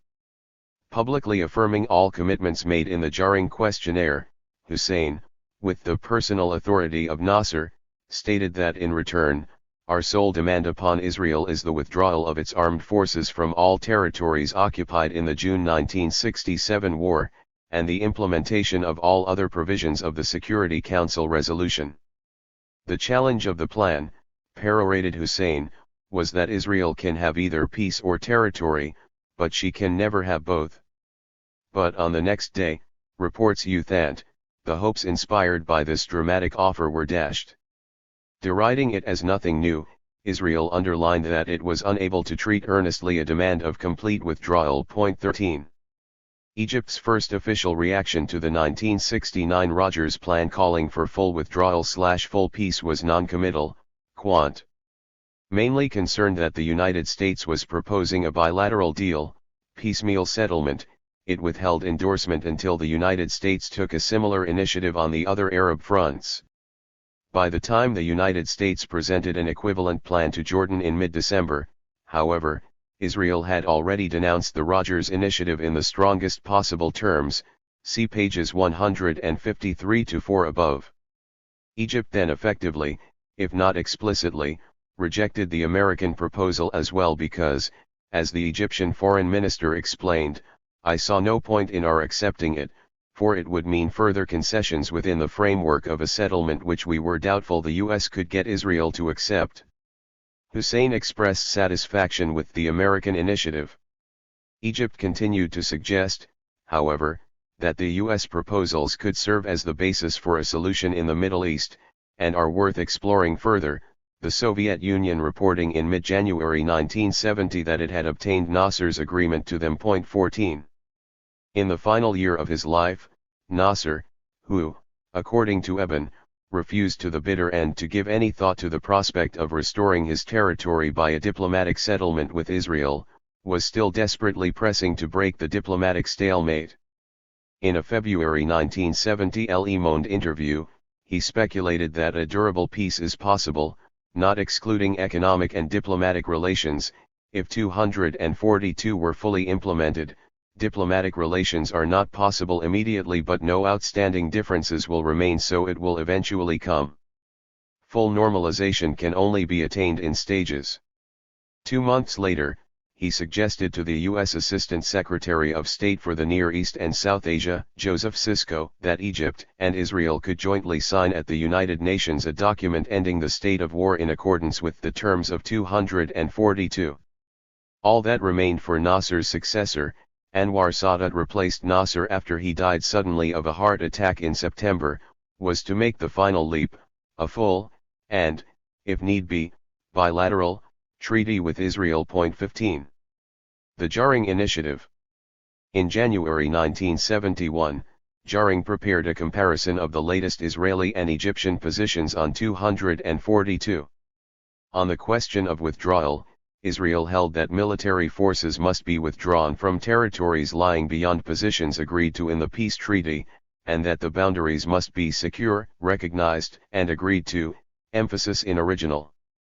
On the question of a peace document, Egypt did not comment, Jaring filling in that previously it expressed the view that all instruments of peace should be signed by the parties and addressed to the Security Council. The endorsement by the Security Council of those documents would constitute the final multilateral document. To be sure, just as Jaring was compiling the memorandum, Foreign Minister Riyadh signaled Egypt's willingness to sign a peace treaty with Israel, provided that it included Israeli withdrawal from all the occupied territories. 16. At any rate, Jaring, coaxed by the United States to take a more aggressive approach, undertook on February 8 to break the diplomatic deadlock by making clear my views on what I believe to be the necessary steps to be taken in order to achieve a peaceful and accepted settlement in accordance with 242. He accordingly sought from each side the parallel and simultaneous commitments which seemed to be inevitable prerequisites of an eventual peace settlement between them.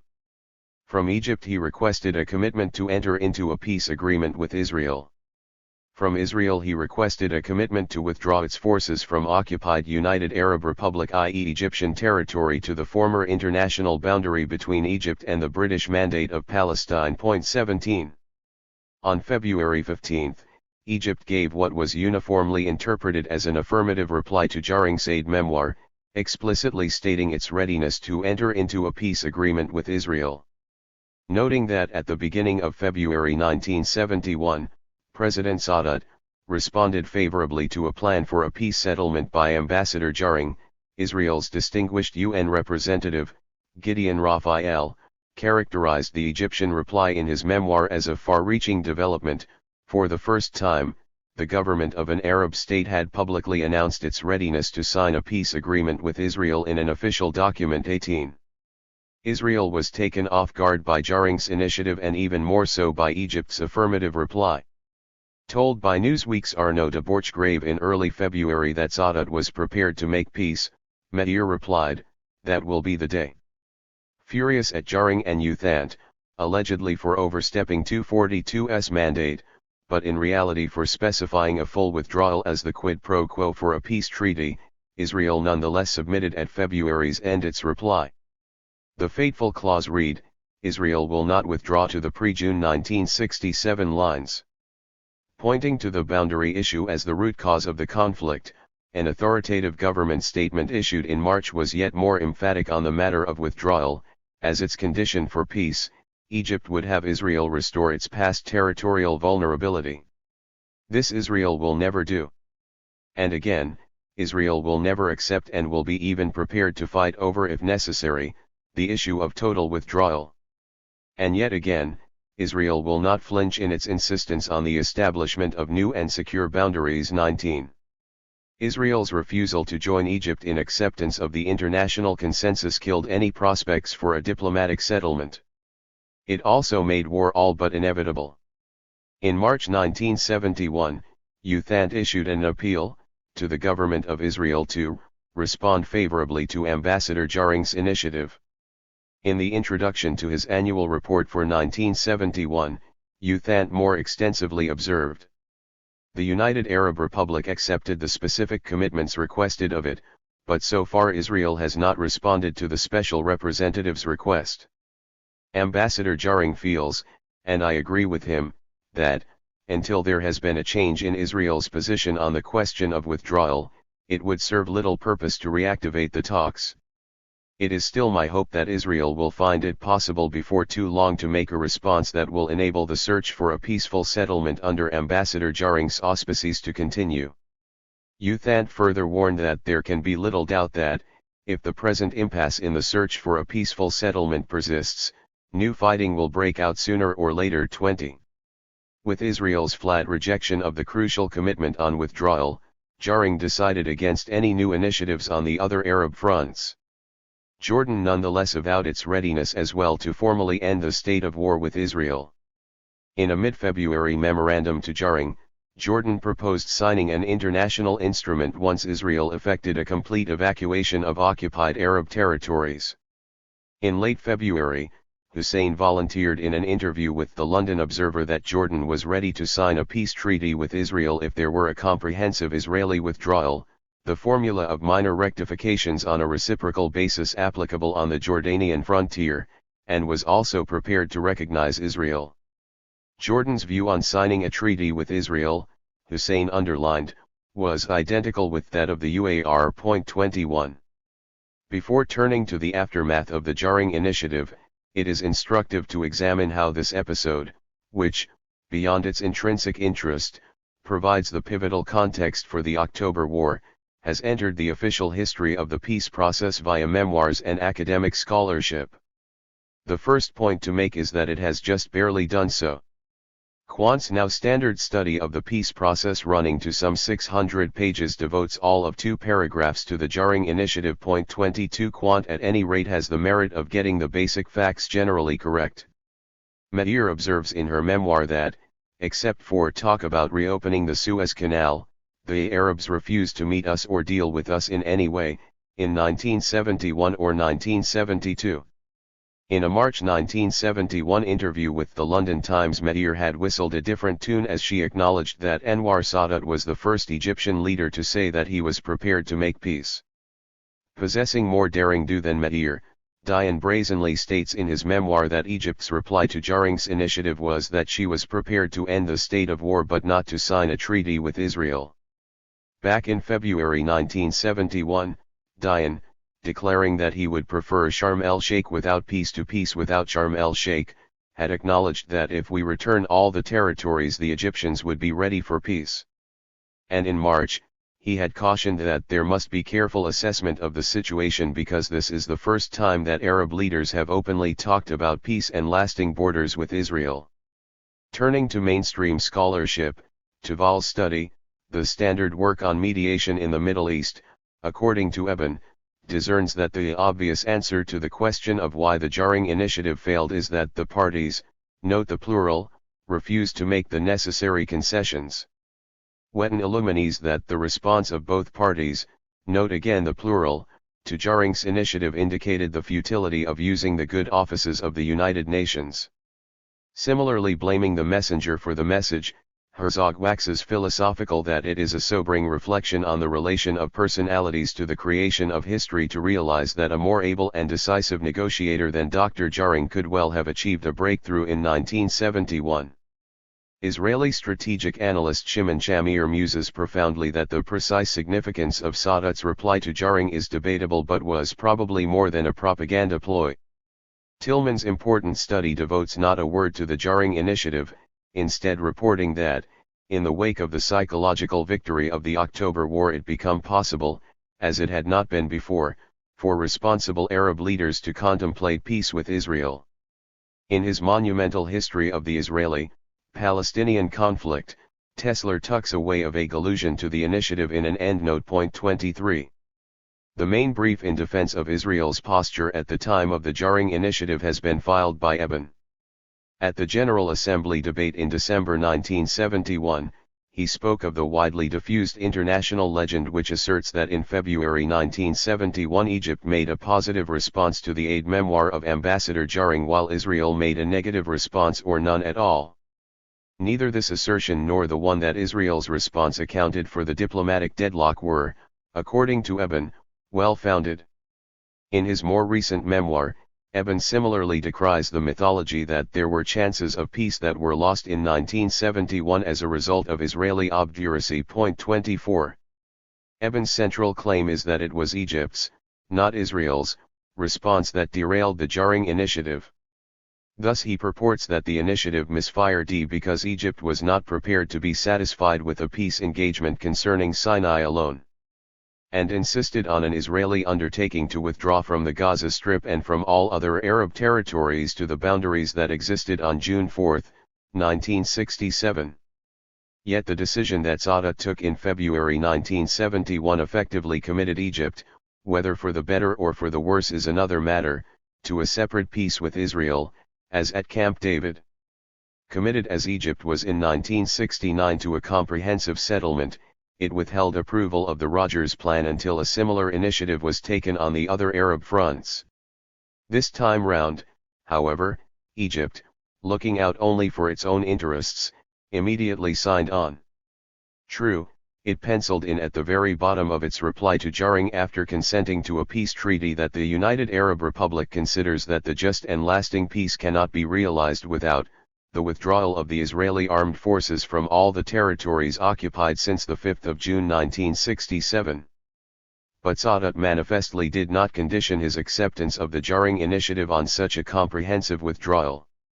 Thus, in a minute comparison between the commitments requested and Egypt's reply, Jarring noted only that in relation to the withdrawal commitment sought from Israel, the United Arab Republic feels that it should apply to the Gaza Strip, as well as Sinai. Indeed, no one doubted at the time that Sadat was prepared to treat, if need be, bilaterally with Israel. The London Observer, for example, reporting that Egypt's current objective was a signed peace treaty, not with all states in the area, but specifically with Israel, and that by making this treaty conditional on Israeli withdrawal from Sinai, and Sinai alone, Egypt had apparently agreed to seek its own peace with Israel, separately from other Arab states, if necessary. Riyadh, who had for many years advocated the principle of a comprehensive settlement as foreign minister, effectively conceded in his memoir that it had been discarded with the Jarring initiative, the Egyptian position then being that a durable peace necessitated that agreements should be concluded with all concerned Arab countries, although this did not mean they should all be signed on the same day, my emphasis.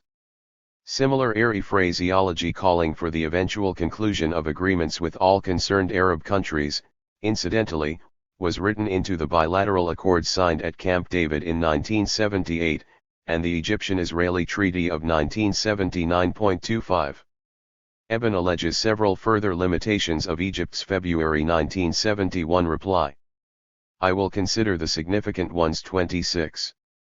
Egypt insisted on a commitment from Israel for the achievement of a settlement of the refugee problem as a condition of the peace agreement. Indeed, Dayan conjured the specter in his memoir of a mass repatriation of refugees, undermining the very foundations of Israel's existence. Resolution 242 called for a just settlement of the refugee problem. Jarring accordingly held that the replies of Egypt and Israel to his aid memoir were subject to the eventual satisfactory resolution of the refugee question. In its response, Egypt called for a just settlement of the refugee problem in accordance with United Nations resolutions.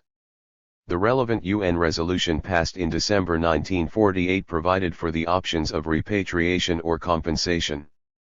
As seen above, however, there was already a consensus that compensation was the only realistic option for the mass of Palestinian refugees. Indeed, Sadat explicitly stated at the time of the Jarring initiative that he considered compensation and a referendum on the future of the Palestinians, without reference to repatriation to their former homes in Israel, as a reasonable way to solve the problem, my emphasis. One may further note that Jarring relegated the Palestinian refugee problem to a subsidiary position on the peace agenda, Raphael, and Sadat mentioned the refugee question only indirectly, Shamir, in his reply. Finally, the Camp David Accords also enter a reservation in favor of establishing agreed procedures for a prompt, just and permanent implementation of the resolution of the refugee problem, framework. Point 27. Egypt's position on freedom of navigation in the Suez Canal was that it would be ensured in accordance with the 1888 Constantinople Convention. Now that convention has been invoked by Egypt for 23 years, not as a justification for allowing Israeli ships and cargoes through the canal, but as a pretext for obstructing their passage. Yet, Egypt had already consented to amend the convention to accommodate all of Israel's concerns. Even more to the point, the Egyptian-Israeli Treaty of 1979 also explicitly situates Israel's right of free passage through the Suez Canal, on the basis of the Constantinople Convention of 1888, Article V. Point 28. Egypt insisted on the establishment of demilitarized zones astride the borders in equal distances. This reduces the proposal for demilitarized zones to sheer mockery. If massive demilitarization in the Sinai Peninsula is to be achieved, and without it how can a final peace between Egypt and Israel be envisaged? Israel would have to undertake the total demilitarization of itself. Yet Egypt had already privately conceded that more of the demilitarized zones along the re-established 1967 borders would consist of Arab territory.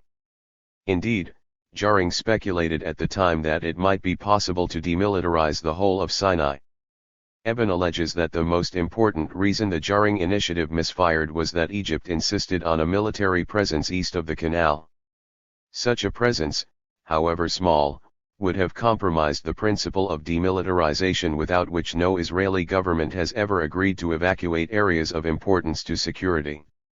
Amazingly, Eben seems unaware that Egypt consented to a full demilitarization of only about 1/4 of the Sinai in the 1979 treaty with Israel, Article 4 and Annex I, Point 29.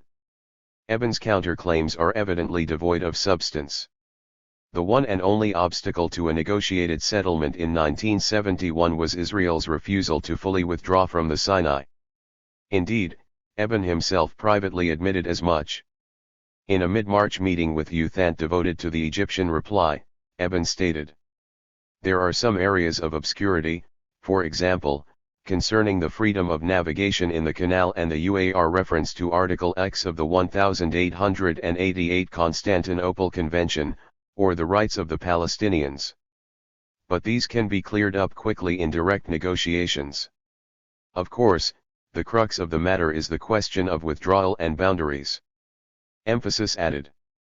Leaving no room for doubt, Eben underscored, Israel will not accept a solution based on Israeli withdrawal from Sharm el-Sheikh 30.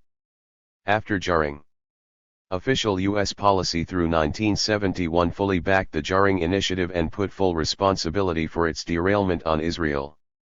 Rabin recalled as the most painful talk I ever had with Rogers, a meeting at which the Secretary of State berated him because Egypt's attitude is positive, but Israel's is negative.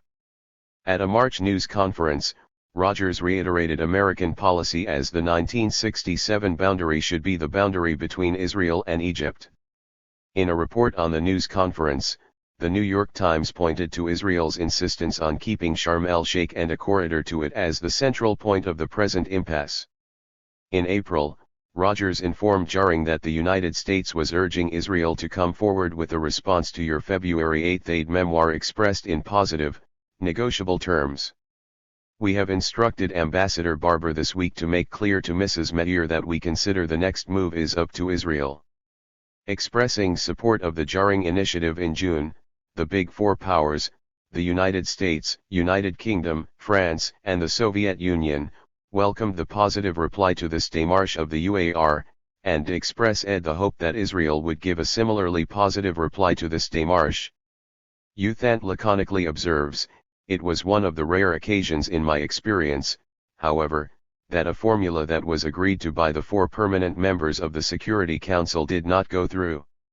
UN Representative George Bush reaffirmed in July that the United States consider the reply of the UAR to Ambassador Jaring's proposal to be positive and that it hoped that Israel will make a similarly positive reply. 31.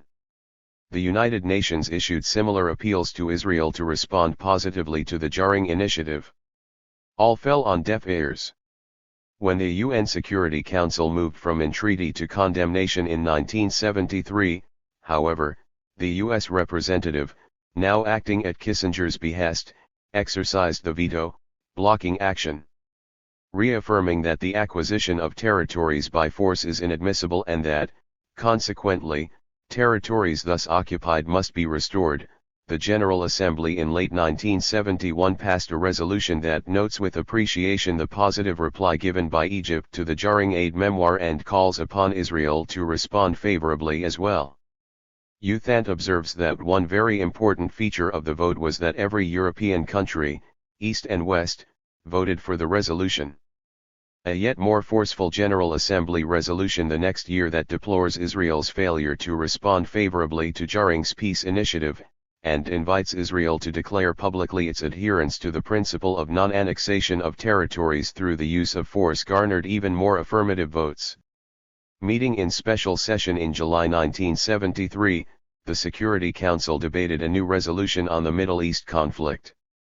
The crucial paragraphs read as follows: strongly deplores Israel's continuing occupation of the territories occupied as a result of the 1967 conflict, contrary to the principles of the Charter. Expresses serious concern at Israel's lack of cooperation with the Special Representative of the Secretary-General. The British ambassador deemed the draft, note, incidentally, that it included the definite article before territories, a reasonable distillation of the view of the bulk of the members. 13 votes were cast in favor, 0 abstentions. The resolution did not pass, however. Beginning in 1971, Kissinger managed to sabotage Secretary of State Rogers's initiatives and redefine U.S. policy toward the Middle East. As seen below, Kissinger aligned himself completely with the Israeli position. The U.S. delegate accordingly vetoed the Security Council resolution. The last hope of averting a war was -32. Flouting the international consensus, Israel moved to consolidate its hold on the conquered territories. In a March 13, 1971 interview with the London Times, Prime Minister Meir for the first time officially delineated the new boundaries that her government sought. Israel must have Sharm el-Sheikh and an overland connection to it, the border round Eilat must be negotiated, Egypt could not return to Gaza, the Golan Heights and a united Jerusalem must remain under Israeli control, and border adjustments on the West Bank would be necessary. Responding to Rogers's March press conference, Meir stated that Israel would definitely and categorically not withdraw from Sharm el-Sheikh, Gaza and important parts of the West Bank. Addressing the World Zionist Congress in January 1972, Eben stressed that he could not envisage any peace settlement without the permanent presence of Israeli forces in the Golan Heights and at Sharm el-Sheikh. That month Eben also revealed that a further obstacle has been added on the road to peace, not Israel's intransigence, but the tyrant Qaddafi, with whom Egypt was confederating. In February 1972, Dayan publicly stated that the new border with Egypt should run from Sharm el-Sheikh somewhere through Sinai to the Mediterranean, while Meir told Time magazine that Sharm el-Sheikh is of absolutely no use to the Egyptians. For us it is a lifeline. In March Eben reportedly conditioned resumption of unsponsored talks on the cancellation of the Jarring Initiative.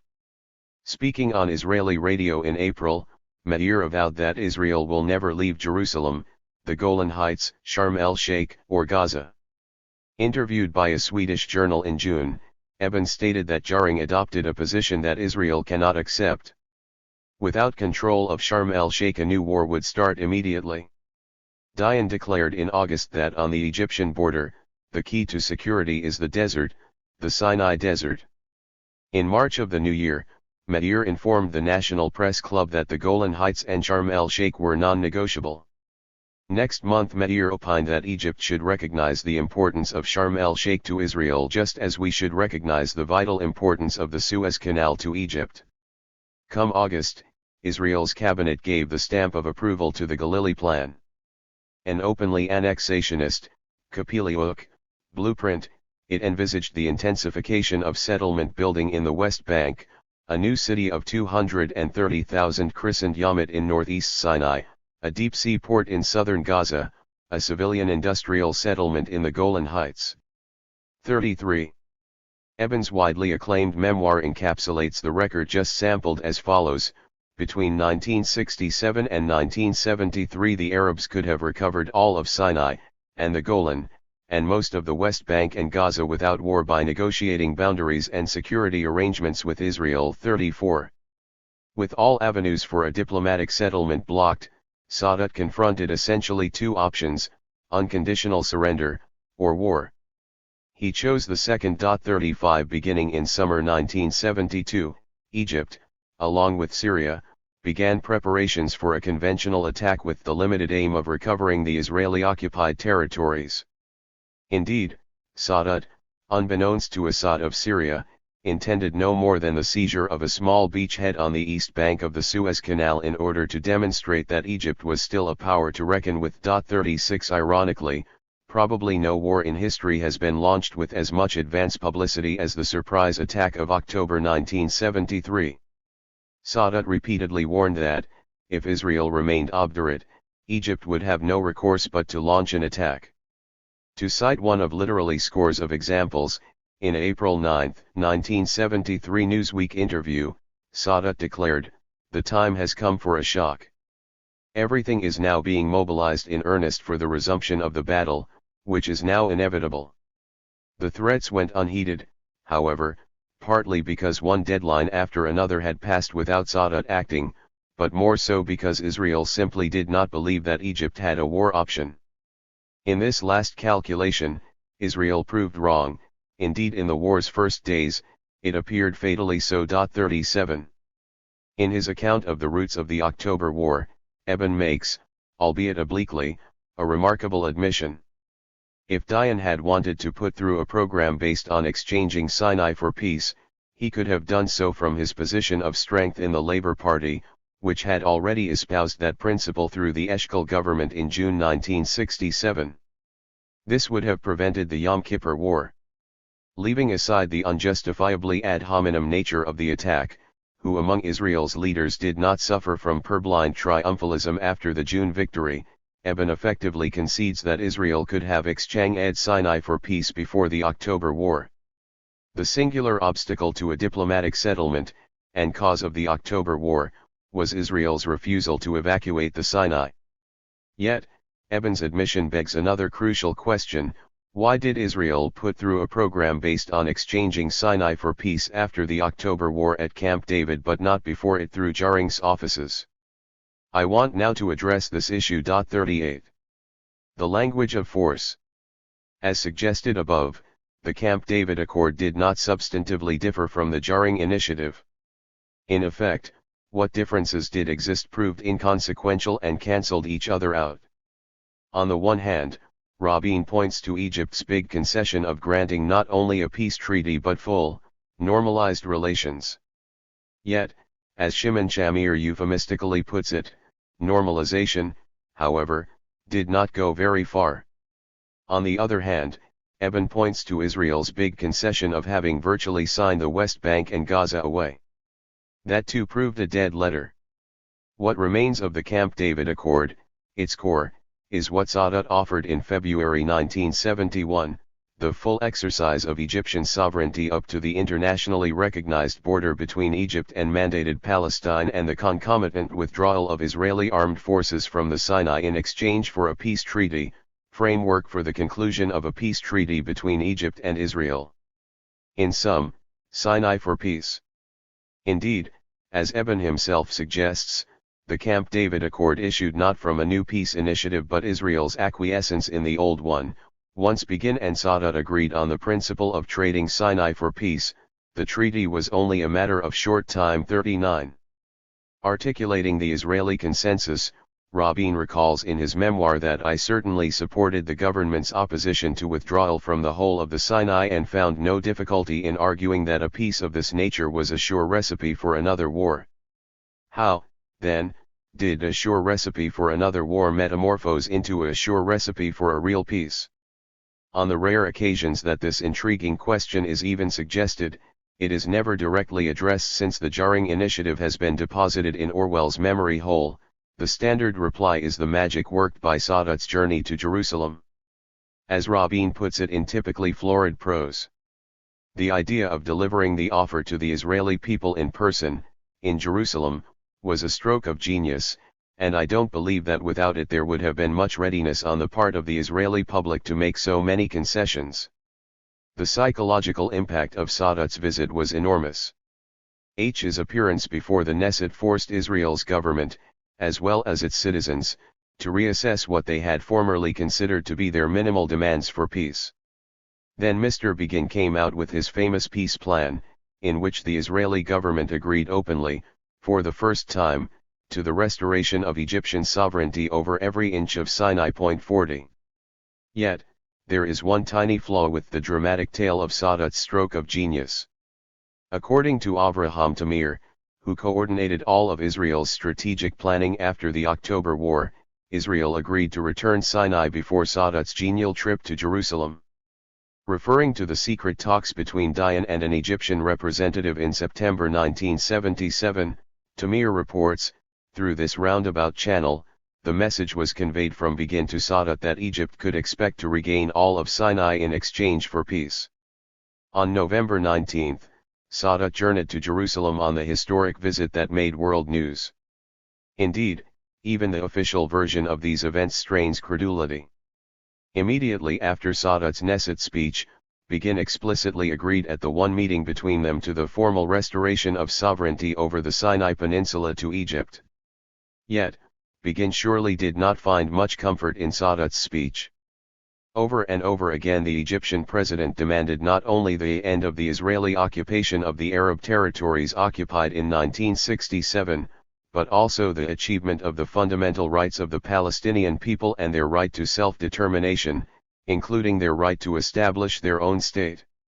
These are the magical words that bridged the psychological barrier and caused Israel to make a concession that it had withheld for fully a decade. 41. There is, incidentally, an instructive lesson in Israel's handling of the Sinai issue. Although formally agreeing to restore Egypt's sovereignty, Israel haggled until the very end to retain parts of Sinai. Specifically, it sought to maintain control of the settlements, airfields, and oil refineries that it had built. Yet Sharm el-Sheikh, that vital lifeline that Israel definitely and categorically would not evacuate, figured not at all in these intense, often bitter, negotiations. Indeed, Israel bargained to keep the settlements mainly for fear that dismantling them would set a bad precedent for the West Bank. It bargained to keep the airfields mainly to force the United States to foot the bill for building new ones within Israel proper. And it bargained to maintain the oil refineries mainly to force the United States to guarantee its future petroleum supplies. Israel's one and only supposed security interest in the Sinai, Sharm el-Sheikh, was quietly abandoned without even a whimper. One may, I think, learn something from this episode about the substance, or lack thereof, of Israel's avowed security concerns. Indeed, Israel's control of Sharm el-Sheikh proved of no use, during the October War. Predictably, Egypt simply blockaded the Bab el-Mandab Straits below Sharm el-Sheikh to prevent Israeli ships from entering Eilat. 42. In any event, what made a diplomatic settlement possible in 1977 but not 1971 was the breakthrough, not of Sadat's journey, but of Egyptian troops. In an important study, Israel, La Fin de Myths, Amnon Kapeliuk points to a cluster of pervasive assumptions that underpinned Israeli security doctrine after 1967. Central among these was the belief that war is not an Arab game. In a word, Arabs could not fight. Typically, General Ezer Weizman sneered, war, that's not for the Arabs. General and Professor Yehoshaphat Harkabi diagnosed that Arabs were congenitally incapable of battle solidarity. At the crucial moment of combat, an Arab soldier finds himself not supported by a tightly knit unit but abandoned to his own devices. The combat unit disintegrates as each soldier looks out only for himself.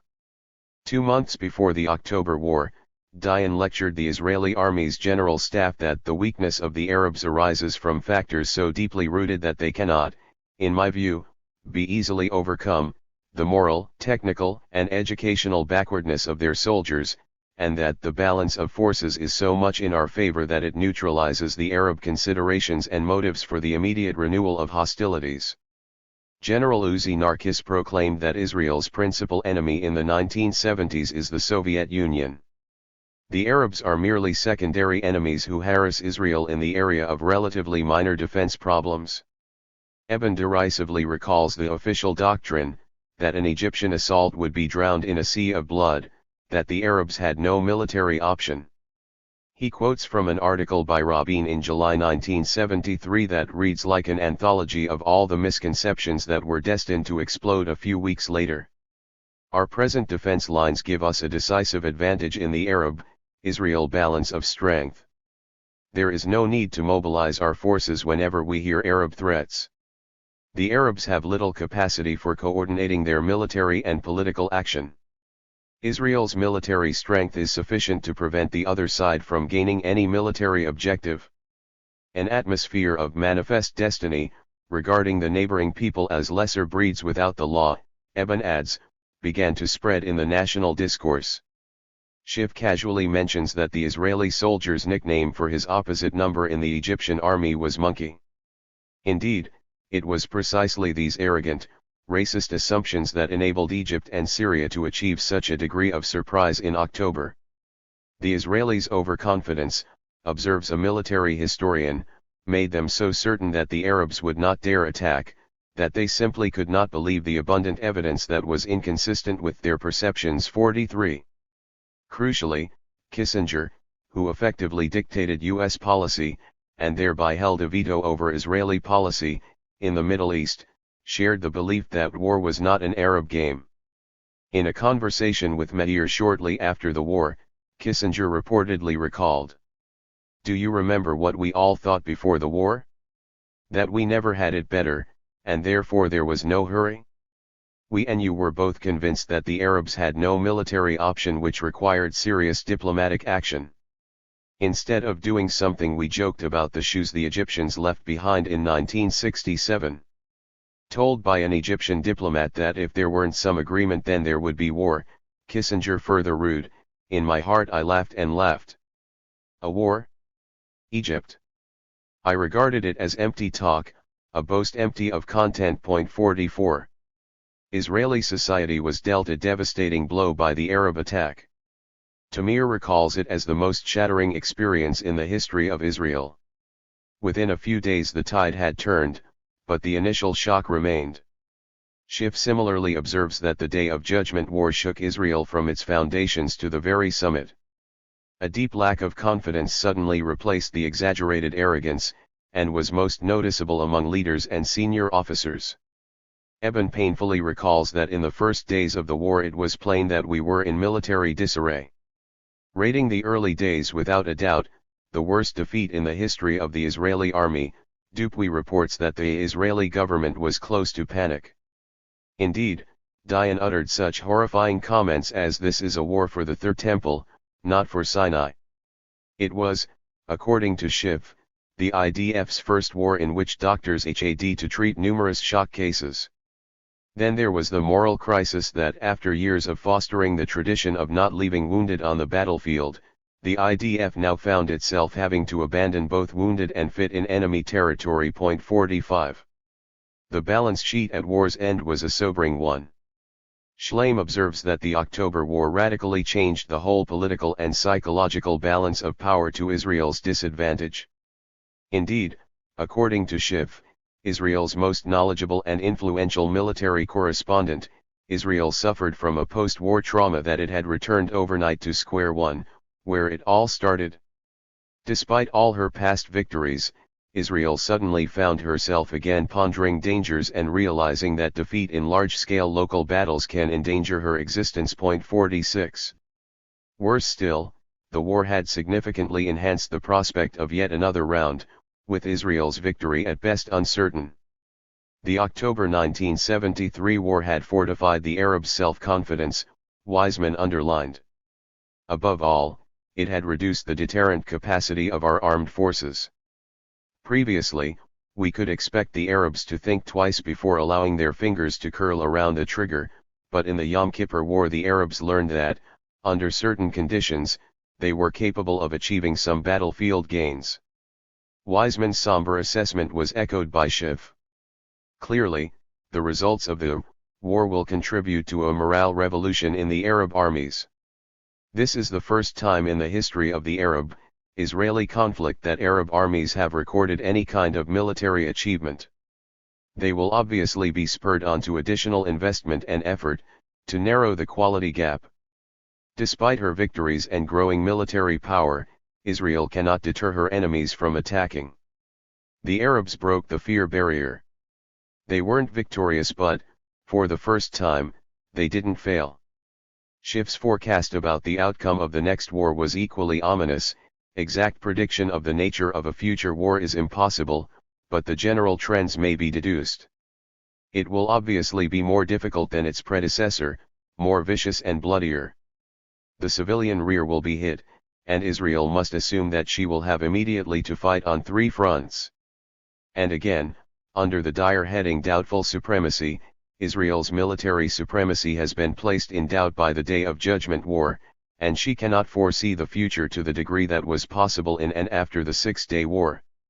Schiff centrally concluded that in the new conditions, the importance of a political settlement obviously increases. Time isn't on Israel's side, and she must make greater efforts to achieve a true peace. This is exactly what Israel moved to do, if only with the one country that had proven itself capable of speaking the language of force. 47. The United States predictably reached much the same conclusions as Israel. Quant reports that the October War challenged the prevailing attitude of policymakers toward the Arab world. Israel's military power had not ensured stability, and the Arabs had apparently fought quite well. The United States accordingly, for the first time, committed its top diplomatic resources to a sustained search for a settlement of the Arab-Israeli conflict. Politics. Kissinger lectured the Egyptian journalist Mohammed Heikel in the war's aftermath, "In our age is not a question of emotions, it is the facts of power. Put simply, to count, you must speak the language of force." 48. Addressing an international colloquium, Chief of Staff Mordecai Ger speculated with remarkable caution, "I really think, and I do not want to be too outspoken, I really think we have a good basis to assume that we can win a war, the question is how best to do it." Indeed, a consensus quickly crystallized on how best to do it: neutralize Egypt. The Arab battlefield successes in the October War were largely credited to the Egyptian account.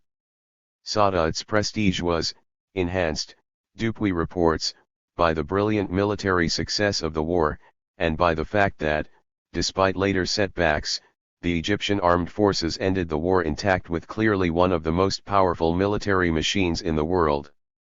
For the deputy Israeli commander on the Egyptian front, the war had made one thing clear: the Egyptian army can be considered a good army, and there is no room for contempt. Schiff reckons that the Egyptians had achieved a kind of territorial draw with Israel. Yet, on the Syrian front, Schiff continues, Israel undoubtedly won a major victory. The Syrian army wasn't destroyed, but damaged and decimated. Addressing the same colloquium as Ger, Rabin brusquely dismissed the threat posed by Syria. Militarily, Syria alone is no problem whatsoever for Israel. Ditto the Palestinians, terrorism is not a threat to Israel's existence. I wish that the so-called PLO would be the only problem Israel would have to face, then Israel would have no problem. Egypt, Rabin stressed, is the key country. 49. The inexorable conclusion was that, for Israel to sustain its regional hegemony, Egypt, but Egypt alone, must be removed from the Arab front. At the colloquium, Rabin pointed to relations between Egypt and Israel as the key to the Arab-Israeli conflict. Dayan quipped to Carter before Sadat's journey that the future is with Egypt. If you take one wheel off a car, it won't drive. If Egypt is out of the conflict, there will be no more war.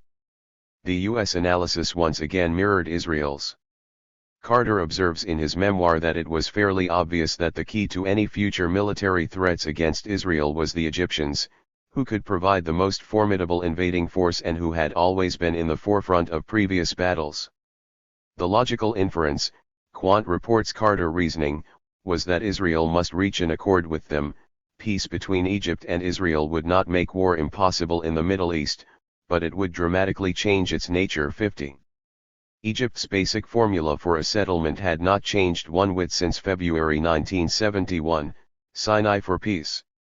Ratification of the formula followed in short order at Camp David, Kissinger's razzmatazz shuttle diplomacy largely an irrelevant sideshow. The other Arab states were left out in the cold. For Quant, the disregard of Syria's position seems hard to understand. Eben similarly muses that the refusal of other Arab leaders to follow Sadat's journey and to reap similar fruits is one of the mysteries of the years that followed the Egyptian-Israeli peace treaty. The mystery is easily solved once one recalls that to pass Jerusalem's gate Sadat had first to learn the keeper's language. Jordan and Syria did not, at any rate, not sufficiently well to impress. So entry was barred. 51. With Egypt neutralized at Camp David, Israel sought to consolidate its control of the West Bank and Gaza. The big club could now be wielded with relative impunity. Indeed, removing Egypt from the Arab front was the crucial precondition for the war plans now set in motion. In 1982, Israel moved to destroy the political nexus of the Palestinian national movement based in Lebanon. Some 20,000 Lebanese and Palestinian souls perished between June and September, ample testimony that, so far as Israel was concerned, nothing had changed in the Middle East. The operative language was still force. 52. 7. Oslo. The apartheid option. This chapter will assess the significance of the peace process inaugurated by the September 1993 Oslo I Agreement. I will first examine the September 1995 Oslo II Agreement, the definitive document for the interim period until a final settlement is reached, and then consider the likely outcome of the peace process. To clarify the issues at stake, I will refer to two illuminating critiques of Oslo I, Edward Said's peace and its discontents and Marouane Benveniste's intimate enemies. 1. The essence of the September 1993 Oslo Agreement, according to Edward Said, was that it gave official Palestinian consent to continued occupation. Indeed, the PLO agreed to serve as Israel's enforcer. 2. The occupation continued after Oslo I, Marouane Benveniste similarly observes, albeit by remote control, and with the consent of the Palestinian people, represented by their sole representative, the PLO. 3. A close reading of the September 1995 Oslo II Agreement only reinforces these judgments. 4. Until Oslo, the international consensus supported a complete Israeli withdrawal from the West Bank and Gaza, and the right of Palestinians to form an independent state within the evacuated areas. The PLO accepted these terms. Israel and the US rejected them. Oslo II states that neither party shall be deemed, by virtue of having entered into this agreement, to have renounced or waived any of its existing rights, claims, or positions. 5. Seemingly balanced, this provision actually signals a most crucial concession by the Palestinians. In effect, the PLO grants a legitimacy to Israel's pretense of possessing existing rights in the West Bank and Gaza, and to Israel's rejectionist claims, or positions, including those denying Palestinians the right to sovereignty in the West Bank and Gaza, which need not be renounced or waived. The broadly affirmed title of the Palestinians to the occupied territories is now put on a par with the broadly denied title of Israel to them. The West Bank and Gaza, Rights said, have now become disputed territories. Thus, with Palestinian assistance, Israel has been awarded at least an equal claim to them. 6. Once beyond dispute, Israel's withdrawal will now be subject to the give and take of permanent status negotiations. With Palestinians on one side and Israel and the US on the other, little imagination is needed to predict who will give and who will take. The Oslo Agreement. On all crucial issues, Jerusalem, water, reparations, sovereignty, security, land, Palestinians, according to Said, have in effect gained nothing. 7. The actual picture is, if anything, even bleaker than Said suggests. Jerusalem, amid an analysis of Jerusalem as the nexus of Israel's conquest strategy, an ever-expanding Jerusalem is the core of a web extending into the West Bank and Gaza. Said presciently observes that in the history of colonial invasion, maps are instruments of conquest. 8. Turning to Oslo II, we find that, although the text defers Jerusalem's fate to the permanent status negotiations 9 to judge by the map appended to the accord, Jerusalem is already a closed issue. The official map for Oslo II implicitly places Jerusalem within Israel. Said also laments that the PLO agreed to cooperate with a military occupation before that occupation had ended, and before even the government of Israel had admitted that it was in effect a government of military occupation. 10. In fact, the so-called Green Line demarcating pre-June 1967 Israel from the occupied West Bank has been effaced on the official Oslo II map. The area between the Mediterranean and Jordan now constitutes a unitary entity. Seamlessly incorporating the West Bank, Israel has ceased to be, in the new cartographic reality, an occupying power. On the other hand, the textual claim that Oslo II preserves the integrity of the West Bank and Gaza as a single territorial unit 11 is mockingly belied by the map's yellow and brown blotches denoting relative degrees of Palestinian control awash in a sea of white denoting total Israeli sovereignty. In sum, the official map for Oslo II ratifies an extreme version of the Labour Party's Allon plan and gives the lie to the tentative language of the agreement itself. 12. Water. Although Palestinians will be granted an increment to meet immediate needs, for domestic use, the overarching principle on water allocation for the interim period is maintenance of existing quantities of utilization, that is, average annual quantities, shall constitute the basis and guidelines. Point 13. Turning to Schedule 10, Data concerning aquifers, we learn that these average annual quantities give Israelis approximately 80% and Palestinians 20% of West Bank water. Point 14. Prospects after the interim period seem even dimmer. Although Israel does recognize Palestinian water rights in the West Bank, these rights do not include the ownership of water, which will be subject to the permanent status negotiations. Point 15. Indeed, Israel already claims legal title to most of the West Bank water on the basis of historic usage. Point 16. That is, having stolen Palestinian water for nearly 3 decades, Israelis now proclaim it is theirs. The anarchist Proudhon, at any rate, would not have been surprised. Property, he famously quipped, is theft. Reparations, juxtaposing the cases of Germany and Iraq, said repeatedly deplores the absence of any provision for Israel to pay reparations. The PLO leadership signed an agreement with Israel in effect saying that Israelis were absolutely without responsibility for all the crimes they committed. Point 17. Indeed, Oslo II explicitly imposes on the newly elected Palestinian Council all liabilities and obligations arising with regard to acts or omissions which occurred in the course of Israel's rule. Israel will cease to bear any financial responsibility regarding such acts or omissions, and the Council will bear all financial responsibility. In what might be called the Chutzpah clause, the Palestinian administration must immediately reimburse Israel the full amount of any award that is made against Israel by any court or tribunal for its past crimes. To be sure, Israel will provide legal assistance to the Council should a Palestinian sue the latter for losses incurred during the Israeli occupation. Point 18. Washing its hands of all responsibility for nearly 3 decades of rapacious rule, Israel, said Ruse, crowed while an ill-equipped, understaffed, woefully incompetent Palestine National Authority struggled unsuccessfully to keep hospitals open and supplied, pay teachers' salaries, pick up garbage, and so on, and dumped Gaza in Arafat's lap, even though it had made the place impossible to sustain. Point 19. As we shall see, South Africa's apartheid regime displayed rather more magnanimity after its comparable withdrawal from an institution of self-rule in areas of black settlement. Even after conceding the Bantustan's independence, South Africa continued to cover much more than half their budgets through grants.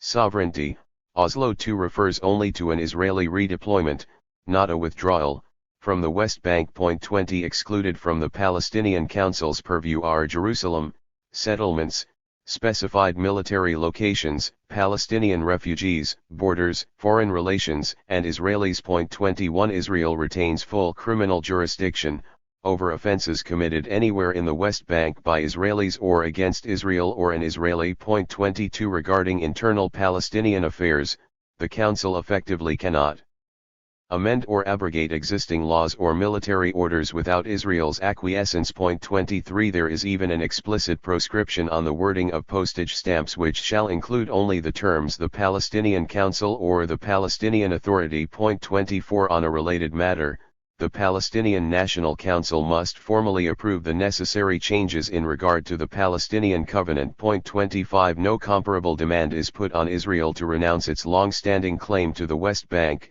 and much beyond.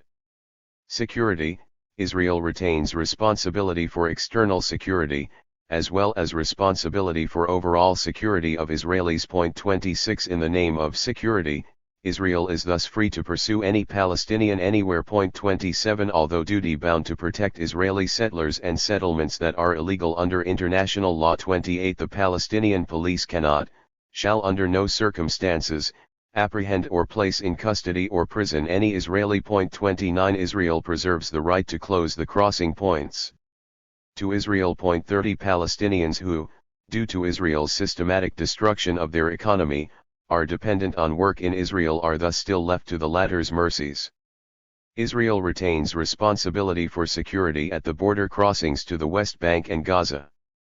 Accordingly, it can detain or deny passage to any person entering through the Palestinian wing, and enjoys exclusive responsibility for all persons entering through the Israeli wing. Said dismisses these arrangements as a one-sided farce. 31 Yet, Palestinians do get to post a policeman and hoist a flag at their entrance, and provision is made for the expeditious processing of Palestinian VIPs. 32 The Palestinian side also gets to issue new ID numbers for residents of the West Bank and Gaza, which, however, will be transferred to the Israeli side. 33 Land. The first phase of Israel's redeployment leaves Palestinians with territorial jurisdiction over only 30% of the West Bank. Further redeployments are promised in the future, but their extent is not specified. 34 And within the areas coming under Palestinian territorial jurisdiction, Israel continues to claim undefined legal rights. 35 Moreover, the Palestinian areas are non-contiguous.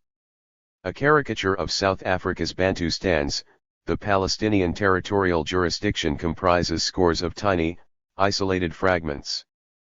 Palestinian incompetence or Israeli obduracy. Said is plainly right that Israel achieved all of its tactical and strategic objectives at the expense of the Palestinians. 36 More problematic, however, is his explanation of how this defeat came to pass. Perhaps because Peace and Its Discontents was written with an Arab audience in mind. 37 Said puts the onus on PLO bungling. With unfortunate echoes of Abba Eban's famous quip, the Palestinians have never missed an opportunity to miss an opportunity for peace. Said ruefully recalls Arafat's catastrophic misjudgments and failures, running from the folly of Palestinian involvement in Lebanese affairs that was to lead to the disasters of 1982, through peace overtures of the Carter administration that Arafat categorically turned down, to the misguided policies of the PLO leadership during the Gulf crisis. 38 Not only are these judgments open to question. 39 But cumulatively they tend to obscure U.S. Israeli culpability for the undermining of Palestinian national aspirations. For all its corruption, criminality, and incompetence, the PLO did endorse, from the mid-1970s, a full peace with Israel in exchange for a full Israeli withdrawal from the West Bank and Gaza. Notwithstanding the international consensus favoring such a two-state settlement, the US and Israel blocked implementation. Oslo signaled the complete triumph of US Israeli force. Consider as an illuminating comparison the Camp David Accord of 1977, an earlier milestone in the peace process. In February 1971, Egypt offered Israel a full peace treaty in exchange for a full Israeli withdrawal from the occupied Sinai. Claiming security imperatives, Israel obdurately refused. Note the exact symmetry of Arab offer and Israeli response on the Egyptian and Palestinian fronts. What then accounts for Israel's acquiescence in full withdrawal at Camp David in 1977 but not at Oslo in 1993? Said opines that for the Arabs, war has had disastrous effects. 40 This is not altogether true.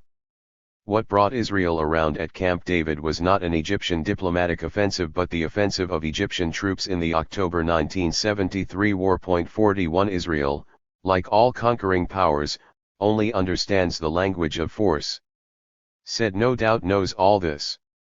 Indeed, he himself insists that the struggle over Palestine is principally a real or material one, not a psychological misunderstanding. To prevail, Palestinians must match Israel tit for tat in the hardball politics of power. 42 A quantitative juxtaposition of the Camp David and the Oslo II Accords also points up the reality of Israeli intentions in the West Bank. Specifying in simple, lapidary phrases a full Israeli withdrawal and reciprocal Egyptian pledge of peace, the historic Camp David Accord runs to barely 7 pages. The 1979 Egyptian-Israeli peace treaty comes to less than 10 pages. Yet, the Oslo II Accord fills more than 300 folio-size pages. With its multiple, chapter-length annexes and appendices and multitude of pettifogging, obscure, ambiguous and mutually contradictory details, Oslo II presages, not the emancipation, but the emasculation of Palestine. Consequences of the agreement. One may want to argue that, the letter of Oslo notwithstanding, implementation of the Accord's provisions for a Palestinian council, police force, and so forth, will still put Palestinians in a better position to achieve true self-determination. The tacit, Pollyanna-ish assumption is that any new reality must improve on the present state of affairs. Yet, the new reality will more than likely allow for the tightening of Israel's grip on the Palestinians. This is the Bantustanization scenario projected not only by said but seasoned Israeli analysts as well. It goes without saying, Benvenisti writes, that cooperation based on the current power relationship is no more than permanent Israeli domination in disguise, and that Palestinian self-rule is merely a euphemism for Bantustanization. 43. Before considering this prospect, it is important to first take note of another significant Palestinian loss at Oslo. Said recalls the opinion of Walter Sisulu that one reason for the African National Congress's victory was its international campaign against apartheid. 44 Every effort South Africa made to normalize its global standing through cosmetic concessions such as Bantustan self-rule and subsequent independence proved unavailing. Its isolation only deepened. Yet, Oslo has allowed for the full rehabilitation of Israel. No longer condemned as an occupying power, Israel rather stands beyond reproach as a full-fledged peacemaker. Indeed, all the United Nations resolutions which, as said observes, although paper resolutions, represented the only international guarantee that Palestinian claims would not be ignored, 45 have been effectively nullified by Oslo. This contrast suggests that, in the short term at least, Bantustanization will prove more stable in the West Bank and Gaza than it did in the South African setting. I will return to this point presently. After World War II, South Africa embarked on the path of separate development or apartheid to ease the conflict between an ethnically exclusivist state and an ethnically heterogeneous population. Hendrik Verwoerd, post-war prime minister and architect of apartheid, conceived the new initiative primarily as a political expedient to abate foreign criticism. 46 Using the vocabulary of decolonization, the South African government contrived a political separation in which whites took the lion's share of material resources and blacks were effectively consigned to a state of total thraldom. Technically free of South African domination through the creation of Bantustans, blacks, Verwoerd imagined, would have only themselves to blame for their abject state. Slow to see the merits of this scheme, skeptical whites, including cabinet ministers, feared that the homelands or Bantustans would enhance black political power and undermine security, giving free rein to Mau-Mau-type terrorism. On the other side, sincere opponents of South African rule at first looked favorably on the Bantustans as a step toward justice. Comprising multiple fragments of barren land encircled by white settlements, each Bantustan was originally cast not as an independent state, a prospect the Republic officially ruled out, but rather as an area of ethnic self-rule. The South African government forcibly removed from the designated homelands white residents, who angrily charged that they had been sold down the river. 47 The first homeland granted self-rule was Transkei in 1963.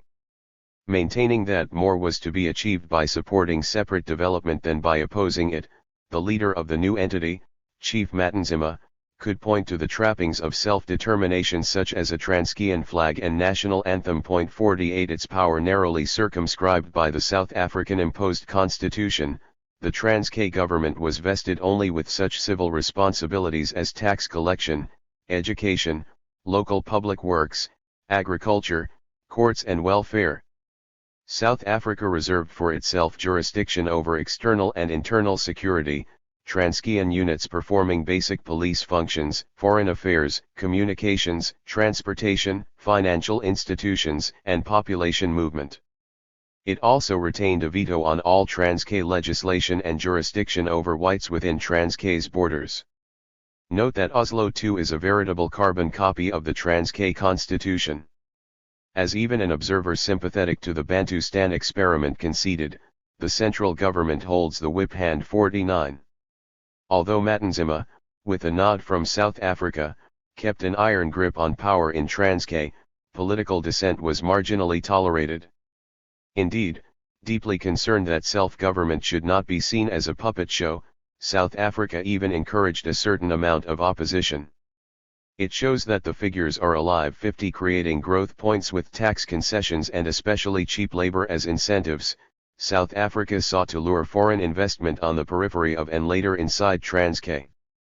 In fact, only a tiny percentage of the population benefited from these policies, while the Transkei economy, tightly monitored by South Africa, became ever more closely linked and subordinate to it. 51 The identical strategy with identical results is, as said shows, now unfolding in the West Bank and Gaza, with growth points rechristened industrial parks. 52 Such an economic strategy serves the dual purpose of allowing for the exploitation of cheap indigenous labor while maintaining an exclusivist ethnic state, and enhancing the credibility of the Bantustan alternative by making it financially solvent.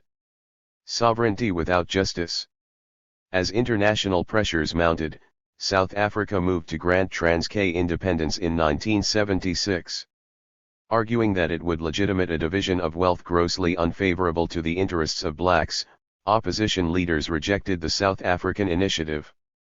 Through adept political maneuvering, Matanzima was able, however, to muster a popular electoral mandate for independence, although only a small minority truly supported it. 53 An emergent entrepreneurial class, together with the traditional, conservative elites and a privileged, and corrupt, official class administering the bloated bureaucracy, undergirded the new order. Matanzima maintained that the Transkeian nation had successfully rid itself of colonial domination. Indeed, it did enjoy the same legal status as any other state.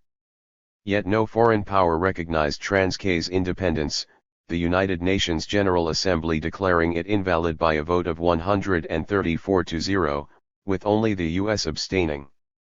After independence, the Transkei government did, to its credit, abolish the most egregious apartheid regulations 54, but it also muzzled all political opposition. One observes a similar dynamic in the West Bank and Gaza, with the arbitrary humiliations, curfews, and so forth typical of Israeli rule curtailed, yet with Arafat putting in place, in Said's words, a system of dictatorial rule, in which citizens' rights, especially in the realm of civil freedoms, will be absent. 55 South Africa's refusal to cede additional land to Transkei evoked angry denunciations and threats to sever ties from Matanzima. Shackled by its total economic thraldom to the White Republic, the Transkei regime was in no position, however, to make good on its threats. 56 Willingly or not, it remained what it had always been, a servant of South African power. The case of the KwaZulu Bantustan is equally revealing. Through the mid-1970s, Chief Buthelezi of KwaZulu won guarded praise from the African National Congress and even the militant South African Students' Organization, and the enmity of South African whites alienated by his defiant posturing. Situating participation in the Bantustan scheme within a wider strategy of creating a liberated area from which I can engage in the liberation struggle on South African soil, and offering some hope for the Zulu, Buthelezi claimed that cooperation with South Africa did not signify support of apartheid but rather acquiescence in the only available option. What will be more gratifying to us, than to think that we did our best in the circumstances and to the very limit of what was possible? 57 Like Transkei, KwaZulu abolished the most obnoxious features of apartheid. Indeed, demanding a more equitable distribution of South African resources, Buthelezi, unlike Matanzima, balked at independence on the Republic's terms. Eventually, however, KwaZulu reeked of massive political and financial corruption, with Buthelezi in the thrall of a messianic complex and an obsessive concern with status. 58. As mass resistance to apartheid mounted, Bantustan leaders made common cause with the South African government. Homeland Defense Forces, trained and equipped by, and pledged to the security of South Africa, repeatedly clashed with African National Congress guerrillas. South Africa's repressive rule was partially concealed behind the veil of black-on-black violence. Bantustans did not serve as a transit point to true emancipation, rather, they proved a major obstacle to it. Calling for the dismantling of apartheid and political reunification with South Africa, even the leaders of the Bantustans ultimately denounced them as a sham. The question of statehood. Edward Said writes that there is a gigantic and inherent difference between limited self-rule and independence, and that the Oslo Accords do not include any reference, not one sentence, about the Palestinians' right to self-determination. 59 The clear implication is that the crucial issue is Palestinian statehood. This emphasis, I think, is misplaced. If the South African precedent is any guide, Israel will eventually grant Palestinians full independence within the patchwork areas of self-rule adumbrated in Oslo II. This is especially so since pressures will undoubtedly build to normalize the status of Palestinians, and a relatively stable Palestinian elite beholden to Israel will undoubtedly crystallize. If cast in terms of statehood, the Palestinian question will then be technically resolved. At any rate, there will be no further basis for complaint. Yet, even the conservative critique of apartheid was anchored in the more substantive, albeit more abstract, principle of equity. The white regime had engineered an unfair division of South Africa's resources. Consider the argument of a basically sympathetic critic of the Bantustan experiment. The principal deficiency, Kenneth Stultz wrote, is that no African could see that the whites of South Africa had given up anything of substance in order that Transkei independence should occur. On the contrary, it appeared that the whites had gained greater respectability for their exclusion of blacks from equal treatment in the cities. Nor could it be believed that the Transkei representatives enjoyed effective leverage in the negotiations themselves. Certainly Pretoria wished Transkei to seek independence in order to validate its policy of separate development, but there is no evidence that the Vorster government was made to pay a high price to ensure its happening. In short, Transkei independence lacks the legitimizing element of real and material sacrifices on the part of the white population. Although political power has exchanged hands in consequence of Transkei independence, if only the power Transkeians now have, to police themselves and administer their own poverty, there has been no shifting in the ownership of great amounts of wealth. 60. Note the issue was not that Transkei was a neo-colony. Even if true, it was irrelevant. Many an African state, alas, exercised little real independence. Indeed, Stultz was at pains to show that the Transkei state fared no worse economically than neighboring countries. If Transkei was, by virtue of its material dependence, illegitimate, so were they. Rather, the critical principle for Stultz was equity. True, Transkei's blacks achieved independence. So weak was their bargaining position, however, that South Africa kept for itself everything worth keeping. All Transkeians won was the right to police themselves and administer their own poverty. Bantustanization was, for white South Africans, basically cost-free and therefore unjust. Compare now Marone Benveniste's authoritative assessment of Oslo. While Israel is free to act independently in its own sovereign area, it insists on coordinating the usage of natural resources by the Palestinians, so that Israeli interests will not be harmed. This asymmetry perpetuates the existing inequality in the distribution of common natural resources and re-emphasizes the impression of a victor's peace. For the Israelis, it is peace without pain or sacrifice, a bargain proposition. 61. Thus, by the standard of even a conservative critique of apartheid, the Oslo Accord, even if it culminates in independence for the marginal areas currently reserved for Palestinian self-rule, lacks legitimacy. Significantly, in the matter of apartheid, the international community acknowledged that the fundamental issue was not statehood but equity. As noted above, no country recognized Transkei's independence. Accordingly, international pressures on the apartheid regime did not relax. Yet, the enthusiastic reception accorded Oslo suggests that equity is no longer a concern of the world community. Recall that the two-state settlement hitherto supported by the global consensus was predicated on a full Israeli withdrawal. Such a division was arguably equitable. Israel is now called on to withdraw only from parts of the West Bank and Gaza, in effect, the parts it doesn't want. 62 The PLO's capitulation crucially legitimized this reversal. If Israel eventually grants independence to the hodgepodge areas that now exercise self-rule, the Palestine question will probably be dropped altogether from the international agenda. Palestinians will no longer be able to benefit from the kind of international solidarity that contributed so mightily to the collapse of the apartheid regime. The chimera of separation? The critique of apartheid ultimately rested, however, not on a moral but rather a political, indeed, pragmatic foundation. Separation was a pipe dream. The theory of apartheid in its pure form, wrote Christopher Hill, was that there should be total separation of white and black, the Africans being returned to their reserves, which though small would become highly industrialized states. Their economies would complement that of white South Africa, which would entirely dispense with African labor and rely for manpower upon greatly increased white immigration. Yet, the basic premise that the existing economic integration between the races can be unscrambled proved to be, in Hill's word, a fiction. 63 South Africa could not free itself of dependence on black labor, and the Bantustans could not free themselves of dependence on South African employment and subventions. Every appreciable enterprise in South Africa continued to employ, and relied on the Bantustans as a reservoir for, cheap African labor.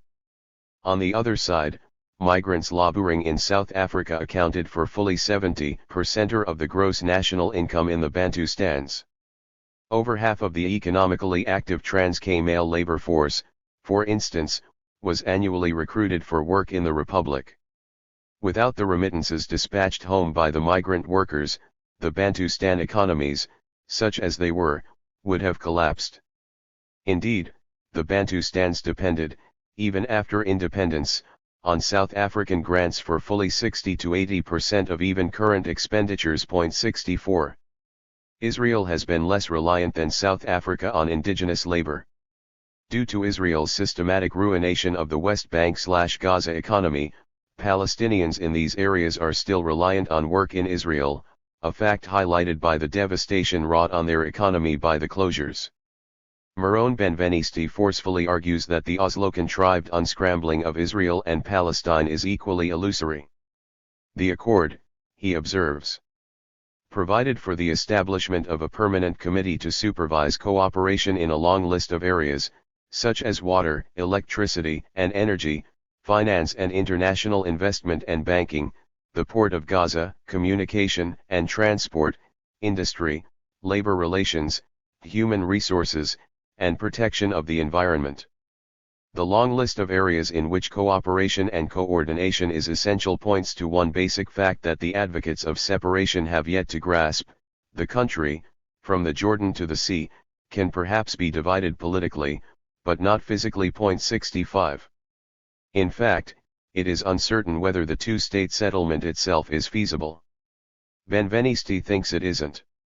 Although said clings, throughout most of the book, to the two-state settlement. 66 There is a notable change of emphasis in the concluding chapter.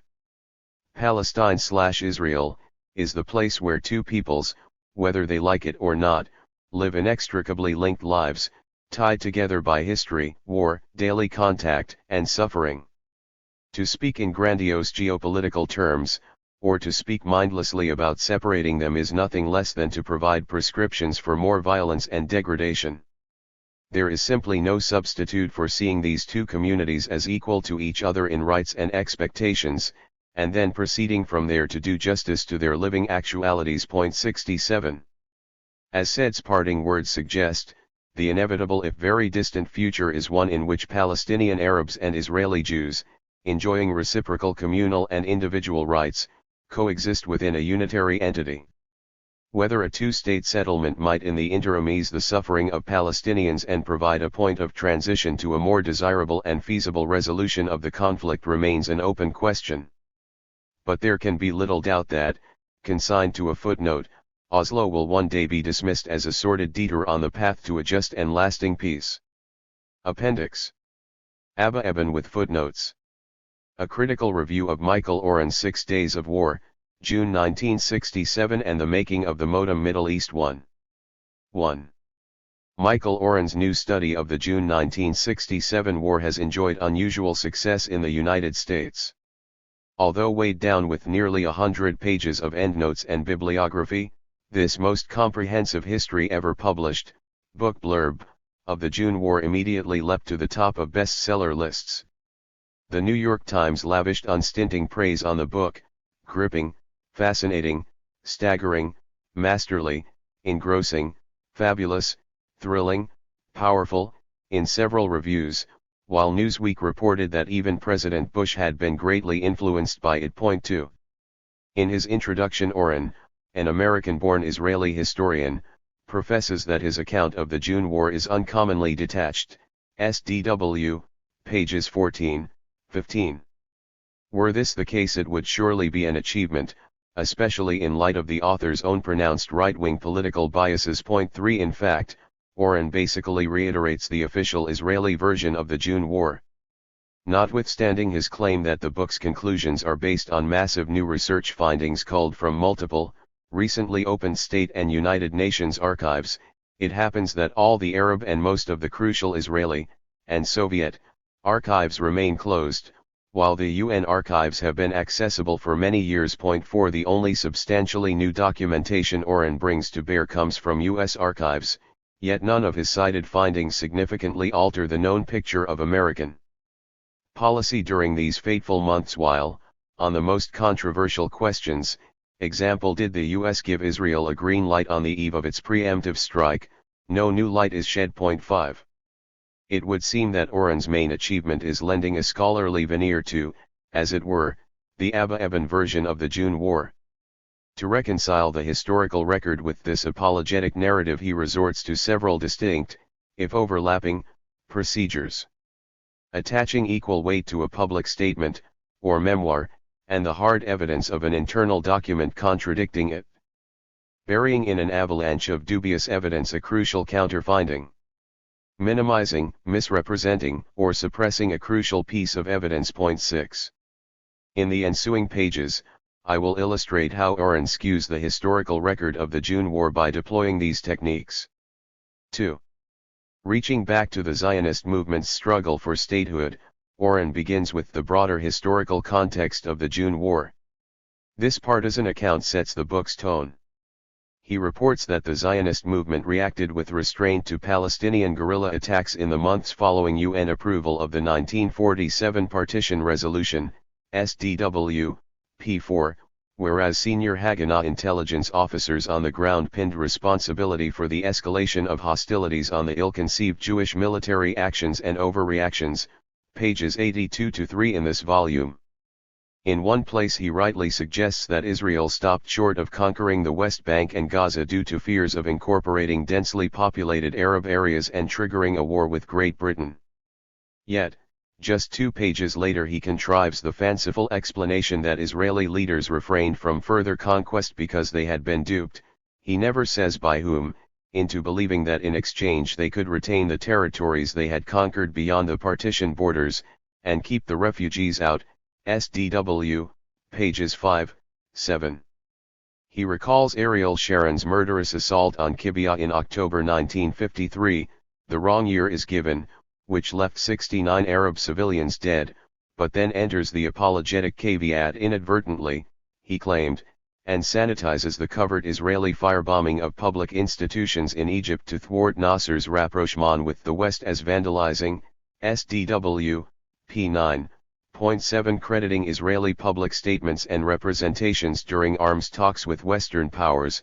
Oren maintains that successive Israeli leaders panicked at Israel's imminent destruction by Arab states, even when the Western and Israel intelligence estimates he himself cites belied these alleged threats, SDW, pages 16-17, 25-6. 3. A massive Israeli reprisal against the Jordanian village of Samu in November 1966 marked the onset of the crisis culminating in the June War. Although Jordan was taking maximum steps to curb infiltration from its border, Oren seems to doubt this on p. 31, but CFP 125 in this volume. The IDF methodically razed Samu and killed 18 Jordanian soldiers and civilians. One Israeli soldier died. Harshly condemned in the United Nations, including by the U.S. delegate, the assault poisoned inter-Arab relations as Jordan denounced Egypt for sheltering behind the United Nations Emergency Force, UNEF, rather than coming to its assistance. In early April 1967, long-simmering tensions between Israel and Syria reached a head in a major aerial engagement in which 6 Syrian planes were shot down. In Oren's account, a prime catalyst of the June War was Syrian belligerence culminating in this dogfight. The calculus of Syrian attacks, whether direct or through Palestinian guerrilla groups, had become overwhelming for the Israelis. SDW, p. 49. His extensive discussion of these direct and indirect Syrian attacks merits close analysis. The armistice agreement between Israel and Syria at the close of the 1948 war called for the creation of demilitarized zones, DZs, along their common border, and an Israeli-Syrian Mixed Armistice Commission, ISMAC. Oren initially states that the DZs constituted areas of Israel evacuated by the Syrian army but then quickly backpedals, designating them as areas over which Israel claimed total sovereignty. SDW, p. 23, a claim lacking any international sanction. In his account of the unfolding conflict punctuated by armed clashes over the DZs, Oren occasionally implies that Israel acted the belligerent, SDW, pages 9, 14, or that both sides were equally blameworthy, SDW, pages 23, 48-9, but overwhelmingly he portrays Israel as the innocent victim of Syrian aggression. Israel thwarted Syria's attempts to dominate the DZs. Obstructing ISMAC's work was Syria's demand for control over the DZs and Israel's rejection of that demand. Israel was indeed preparing the groundwork for a reprisal against Syria. At the next Syrian provocation, Israel would send armored tractors deep into the DZs, wait for them to be fired on, and then strike back. The provocation was not long in coming, and so forth. SDW, pages 27, 44, 45-6, cf. pages 29, 42, 64. In fact, all independent observers on the scene recalled that, in the words of Odd Bull, Chief of Staff of UN forces in the Middle East, the status quo was all the time being altered by Israel in her favor as Arab villagers were evicted, their dwellings demolished, and all Arab villages disappeared in wide swaths of the DZs. Oren frequently quotes from Bull's essential memoir but omits mention of these observations, and similar ones by numerous other eyewitnesses, pages 131-2 in this volume. Point 8. Indeed, he suppresses what is surely the most revealing source on the root cause of these border clashes. In an interview that created a stir in Israel after its belated publication, Defense Minister Moshe Dayan declared, "I know how at least 80% of all of the incidents there started. In my opinion, more than 80%, but let's speak about 80%. It would go like this: we would send a tractor to plow, in the demilitarized area, and we would know ahead of time that the Syrians would start shooting. If they did not start shooting, we would inform the tractor to progress farther, until the Syrians, in the end, would get nervous and would shoot. And then we would use guns, and later, even the Air Force, and that is how it went. We thought that we could change the lines of the ceasefire accords by military actions that were less than a war. That is, to seize some territory and hold it until the enemy despairs and gives it to us. 9.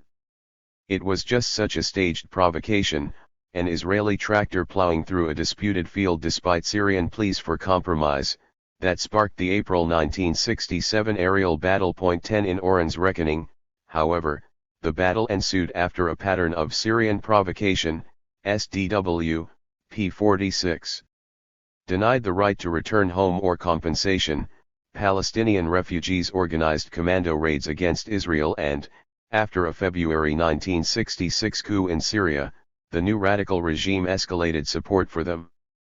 According to Oren, the reasons for this upsurge of Syrian support were obscure, as inscrutable as the Syrian regime itself, SDW, p. 42. Yet in a statement not quoted by Oren, head of Israeli military intelligence General Aharon Yaakov bluntly acknowledged shortly before the June war that Syria backed these raids because we are bent upon establishing certain facts along the border, i.e., in retaliation for Israel's land grab in the DZs, p. 133 in this volume. Oren alludes to this explanation on pages 24, 27. Oren's narrative is replete with references to these Syrian-backed Palestinian attacks supposedly causing Israel's security situation to deteriorate from worse to insufferable. Over the course of 1965, the armed wing of al-Fatah received serious support in carrying out 35 attacks according to Israel's reckoning, 110 by Palestinian accounts. Over the course of 1966, Israel recorded 93 border incidents, mines, shootings, sabotage, while the Syrians boasted 70. 5 guerrilla attacks in the single month of February-March, 11 in late 1966. 11 guerrilla attacks, most of them from Jordan, ensued in rapid succession. 7 Israelis died and 12 were wounded. Then, a paramilitary police vehicle struck a mine. 3 police were killed, 1 wounded. The first months of 1967 saw some 270 incidents, an increase, Israel acknowledged, of 100%. Al-Fatah issued a series of 34 communiques describing its actions in great detail and praising the courage of its martyrs.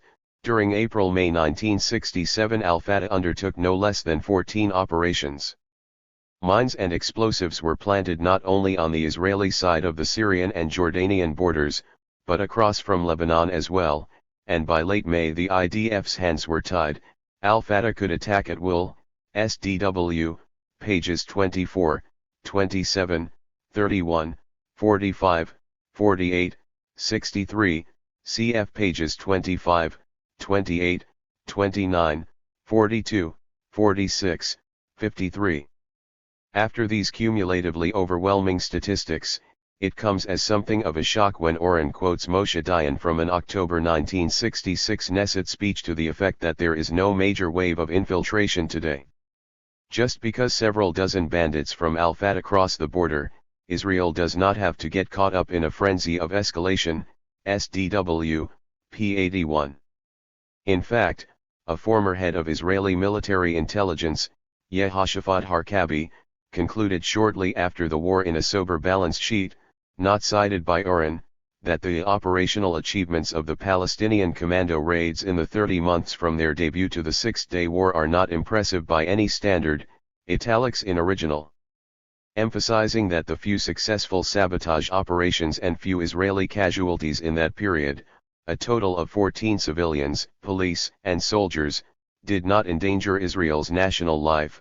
He recalled that to hide its mediocre results, Fatah inflated communiques which bore no resemblance to what actually took place.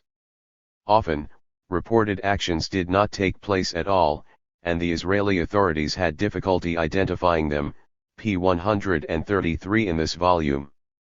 Inflating the threat posed to Israel, Oren cites as if credible these communiques bearing no resemblance to reality. Elsewhere Oren mockingly reports that after the June war in a communique issued from Damascus, Al-Fatah claimed credit for killing Prime Minister Levi Eshkol with a surface-to-surface missile, SDW, p. 317. One wonders why Oren didn't credit this communique as well. 4.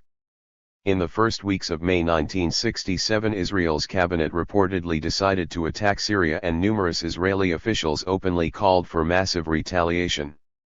Although Oren acknowledges these very real threats and even quotes Ben-Gurion and Dayan as deploring such bellicose provocations, he nonetheless reckons them as efforts to forestall a major confrontation with Syria. SDW, p. 53, cf. 51. The Soviets apparently got wind of the Israeli cabinet decision and conveyed a warning, albeit overblown, to Nasser.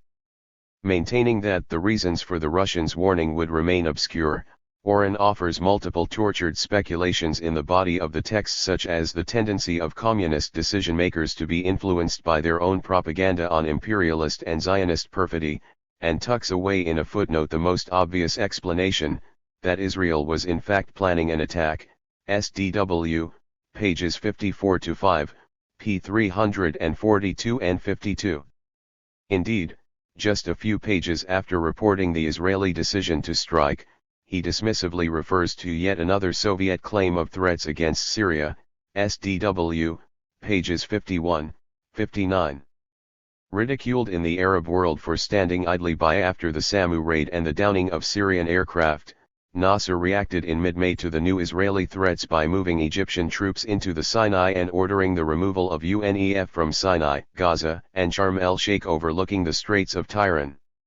To dampen tensions on the Sinai front, UN Secretary-General U Thant proposed, with the support of Israel's closest allies, the US and Canada, the repositioning of UNEF on the Israeli side of the border.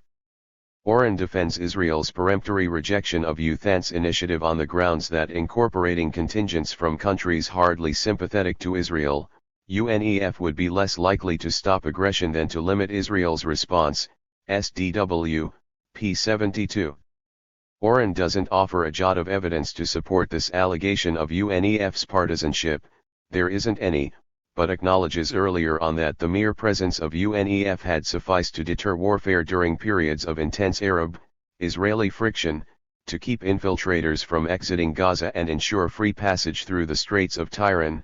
SDW, p. 67.12. In addition, he repeatedly suggests that Nasser's decision to remove UNEF, as well as U Thant's acquiescence in it, 13 put the Egyptian leader in a position to threaten peace.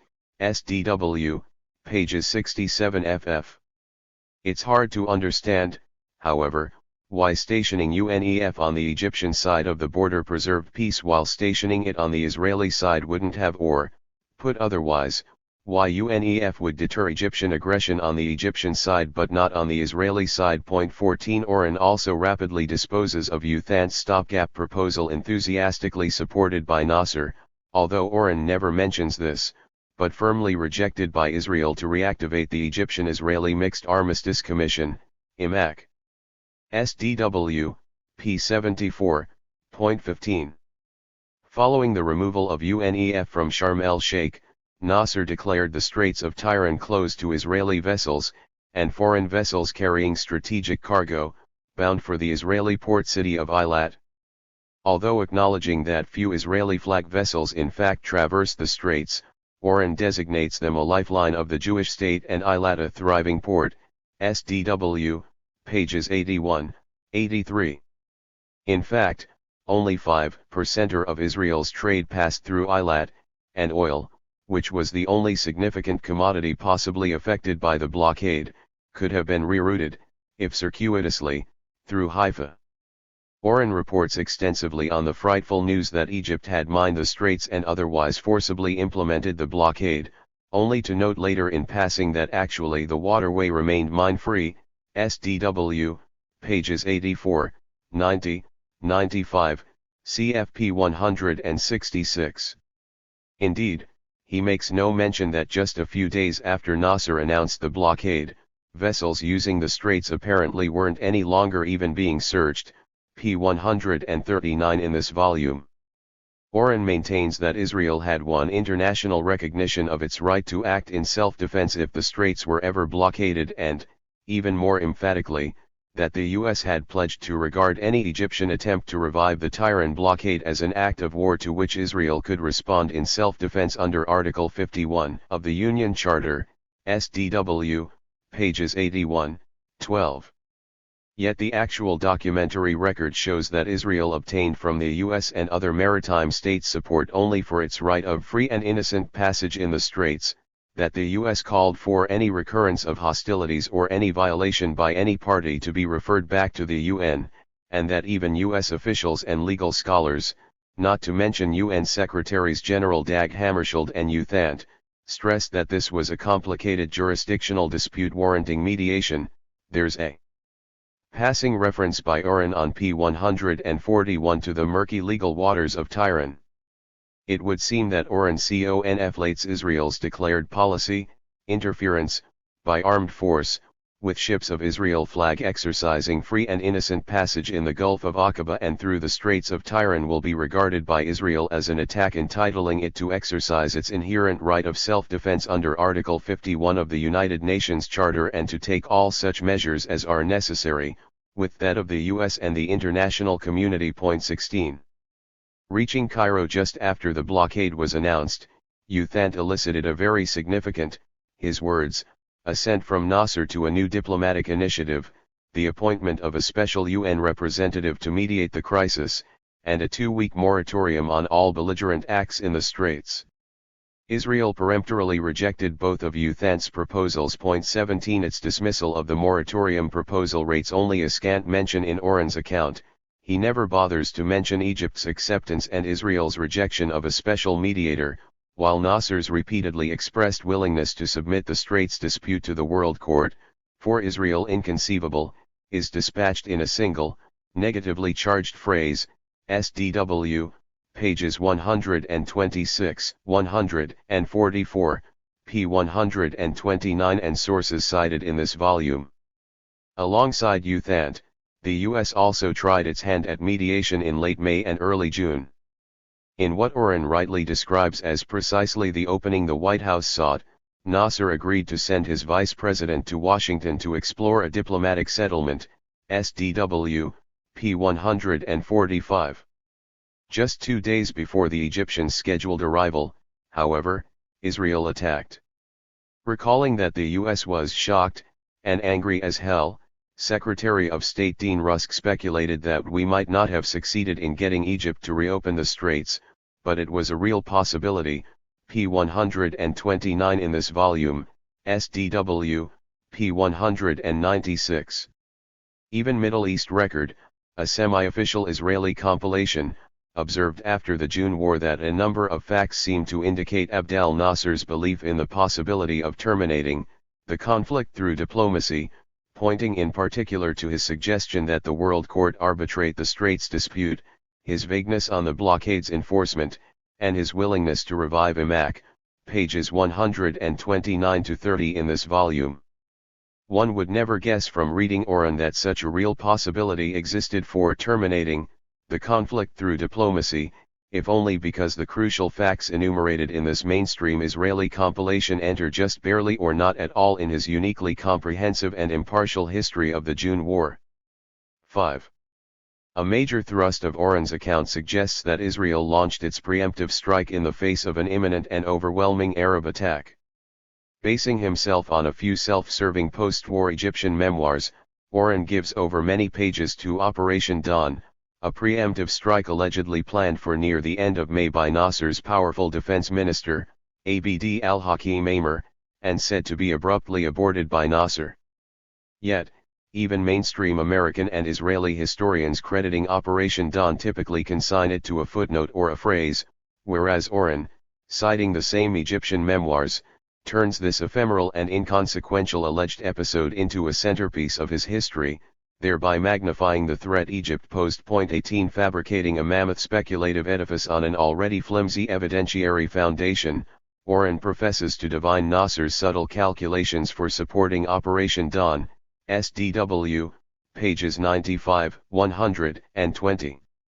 Even after acknowledging that it is unclear whether Nasser even knew about the plan, SDW, 92.19 Oren further observes that the Egyptian first strike posed a potentially greater threat to Jordan than an Israeli attack because an unsuccessful Egyptian offensive would be blamed on Jordan, undermining Hashemite rule, while a successful Egyptian offensive might continue onward to Amman. The predicament, as defined by royal confidant Zayd al-Rifai, Oren continues, was mind-boggling. Even if Jordan did not participate in a war, it would be blamed for the loss of the war and our turn would be next. SDW, p. 128, the ellipsis is Oren's. Turning to the source Oren cites, we read that King Hussein feared an Israeli attack in the event of a regional war no matter what Jordan did.